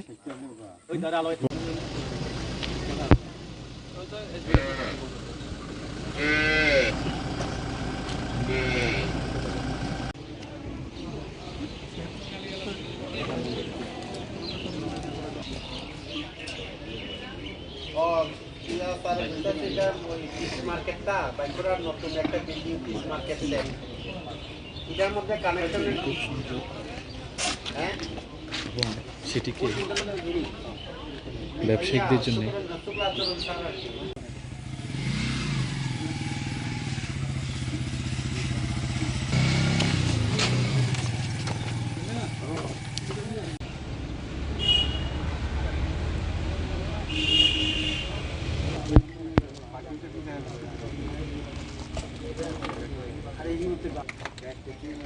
গাছটা একটু ডাল খাইতে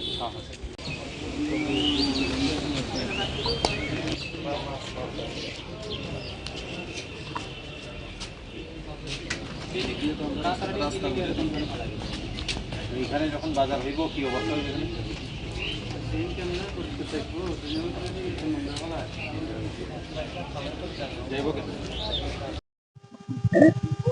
আমরা সকাল থেকে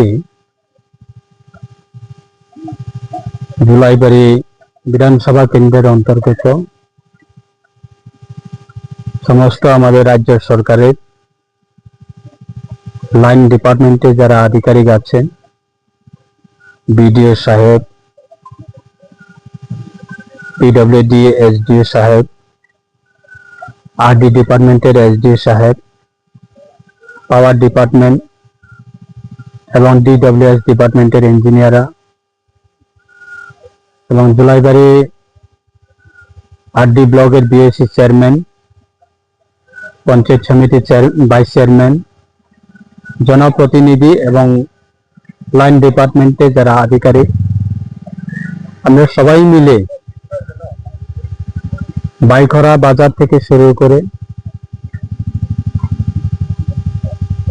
বিভিন্ন গ্রামীণ এলাকা,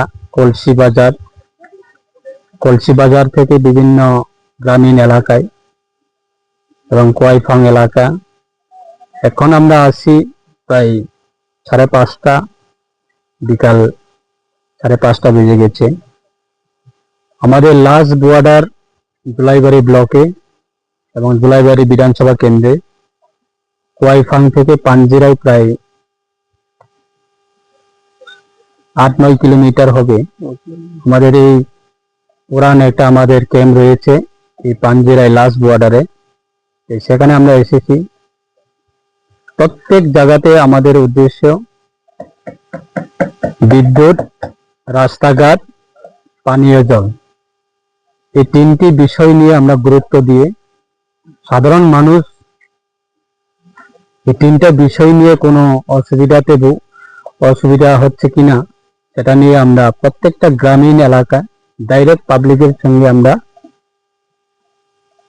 যারা গ্রামবাসী যারা আছেন তাদের সঙ্গে আমরা দেখা করে তাদের সমস্যাগুলি কি রয়েছে, গ্রামের সমস্যাগুলি কি রয়েছে, সেগুলি আমরা সমস্যার সমাধান করার জন্য আমাদের লাইন ডিপার্টমেন্ট অফিসাররা সঙ্গে আছে এবং বিশেষভাবে আমরা এই তিনটি জিনিসটাকে আমরা গুরুত্ব দিয়ে আজকে আমাদের বিভিন্ন গ্রামীণ এলাকা আমাদের ভিজিট এই প্রোগ্রাম। তাই আমি ব্যক্তিগতভাবে আজকে আমরা সবাইকে একসঙ্গে নিয়ে যাতে সাধারণ মানুষের চাহিদা, মৌলিক চাহিদা হচ্ছে তিনটা জিনিস। একটা হচ্ছে রাস্তাঘাট আপ টু লাস্ট মাইল পর্যন্ত, আপ টু গ্রাসরুট লেভেল পর্যন্ত রুট কানেক্টিভিটি, সেটা যাতে মানুষের কাছে পৌঁছাতে পারে যে কোনো ভাবে হোক। সেটা ব্রিক সেলিং হতে পারে, ব্ল্যাক টপের রাস্তাও হতে পারে, PMJSY এর মাধ্যমে রোডও হতে পারে, বা যে কোনো ভাবে হোক যাতে রুট কানেক্টিভিটি মানুষের কাছে পৌঁছায়। দ্বিতীয়ত হচ্ছে বিদ্যুৎ পরিষেবা, প্রত্যেকটা পরিবারে যাতে বিদ্যুতের সমস্যা যাতে না থাকে, এবং বিদ্যুতের সঙ্গে রিলেটেড আমাদের মানুষের মূল চাহিদা হচ্ছে পানীয় জল। জলের অপর নাম জীবন। এই জলের মাধ্যমে আমাদের প্রত্যেকটা মানুষ জীবন আমরা অত্যন্ত সেটা প্রয়োজনীয়। তাই এই পানীয় জলের ব্যবস্থাও আমরা যাতে কোনো ধরনের কোনো পরিবারে কোনো গ্রামে পানীয় জলের সমস্যা যাতে না থাকে, সেটাও আমরা সমস্যা সমাধান করার জন্য আজকে আমরা এই আমাদের ভিজিট অনুষ্ঠান। তাই সাথে আমাদের বিভিন্ন উন্নয়নমূলক কাজ চলছে, বিভিন্ন কনস্ট্রাকশন, বিভিন্ন অফিসের বিল্ডিং কাজ চলছে, স্কুলের বিল্ডিং কাজ চলছে, মার্কেট স্টলের বিল্ডিং কাজ চলছে, এবং বিভিন্ন ডিপার্টমেন্টের বিল্ডিং কাজ চলছে আমাদের এই বিধানসভা কেন্দ্রে। সেই বিল্ডিং এর কাজ সঠিক সময়ে যাতে সম্পূর্ণ হয় এবং এই বিল্ডিং এর কনস্ট্রাকশনের কাজগুলি যাতে কোয়ালিটি বজায় থাকে, সেটাও আমরা প্রত্যেকটা জায়গাতে আমরা চেষ্টা করছি যে আমাদের ডিপার্টমেন্টের আধিকারিক যারা আছেন তারাও সঙ্গে রয়েছে, সেইগুলি নজর রাখা এবং সম্পূর্ণ সঠিক সময়ে সম্পূর্ণ করার ক্ষেত্রে আমরা সেটাকে উদ্দেশ্য রেখে আজকে আমাদের ভিজিট অনুষ্ঠান। তাই আমরা আশা রাখছি আমরা পাবলিকের কোনো ধরনের অসুবিধা যাতে না থাকে। একটা বিষয় নতুনভাবে আমরা সেটা আজকে এখানে এসে আমরা জানতে পেরেছি যে বন বিভাগের, বন দপ্তরের রিলেটেড আমাদের বনের হাতি, সেটা আমাদের এই পাঞ্জিরাই গ্রামবাসীর বিভিন্ন ফসলগুলি তাদের নষ্ট হচ্ছে এবং বিভিন্ন সময়ে তারা ভয় পাচ্ছে। সেটাকেও আমরা এই সমস্যার সমাধান করার জন্য আমরা বন দপ্তরের সঙ্গে কথা বলবো এবং দপ্তরের মাননীয় মন্ত্রী সাহেব রয়েছেন তার সঙ্গেও আমরা আলোচনা করব এই বিষয়গুলি আমরা কিভাবে সমাধান করা যায়। তো সেটাকে কেন্দ্র করে আজকে আমাদের এই অনুষ্ঠান। ধন্যবাদ।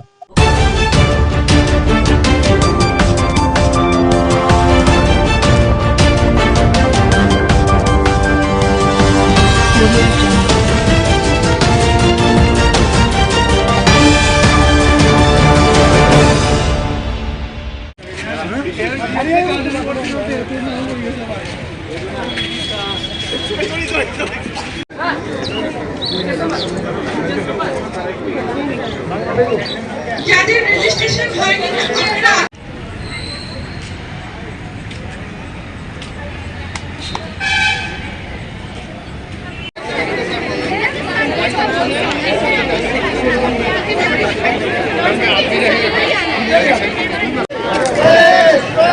আজকের কাজ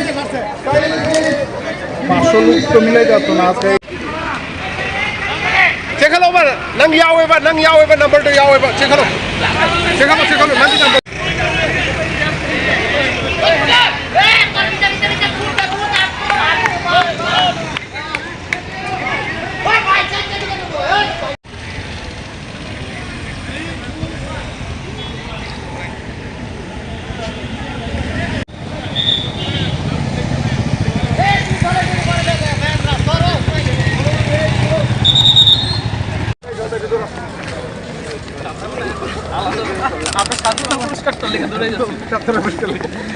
এই বিপুলটা একটা ছবি ফেরাই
সবাই শান্ত হয়ে দাঁড়াও।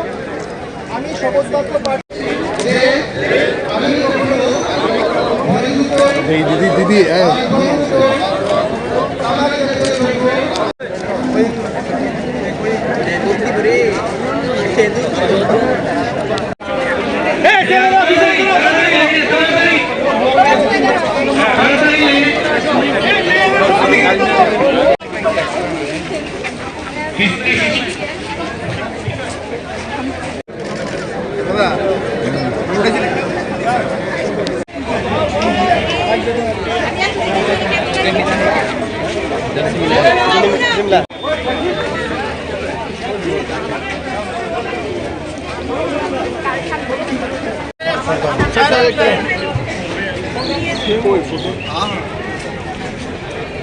सबसे ज्यादा प्रोग्राम सीएमओ साहब ही आज district level red run programme में हम पूरे डिस्ट्रिक्ट एडमिनिस्ट्रेशन की तरफ से और राज्य सरकार की तरफ से अपने आम नागरिकों को ये संदेश देना चाहते हैं कि HIV एवं एड्स से अपने आप को बचाव करें, ड्रग्स से दूर रहें, टोबैको के कंजम्पशन से दूर रहें और उसी के साथ साथ अपने सेहत पर खासकर स्पोर्ट्स एक्टिविटी में एवं जॉगिंग में अथवा शारीरिक परिश्रम से अपने स्वास्थ्य को स्वस्थ रखें और इन सभी चीज़ों में एडमिनिस्ट्रेशन उनके साथ है और जहाँ भी उनको हमारी सहायता की ज़रूरत होगी हम लोग वो सपोर्ट उनको प्रोवाइड करेंगे, परंतु जो गलत आदतें हैं उनसे अपने आप को दूर रखें और अच्छी आदतों का अपने जीवन में अनुसरण करें। कौन कौन पार्टिसिपेट कर रहे हैं आज लगभग डिस्ट्रिक्ट एडमिनिस्ट्रेशन में सभी हैं, खासकर chief medical officer, traffic police, state district police, dice की तरफ से, एजुकेशन की तरफ से लगभग 9 कॉलेजेस हैं और लगभग 8 स्कूल हैं। मैं उम्मीद करता हूं कि और आम जनता से भी हमने निवेदन किया, वो लोग भी आए हुए हैं, तो बड़े स्तर पे इसमें पार्टिसिपेशन किया जा रहा है और हम उम्मीद करेंगे कि यूथ को ये मैसेज पहुंचेगा और वो इसको फॉलो भी करेंगे। जैसे आज जो रेड रन ऑर्गेनाइज हो रहा है वो अवेयरनेस है अगेंस्ट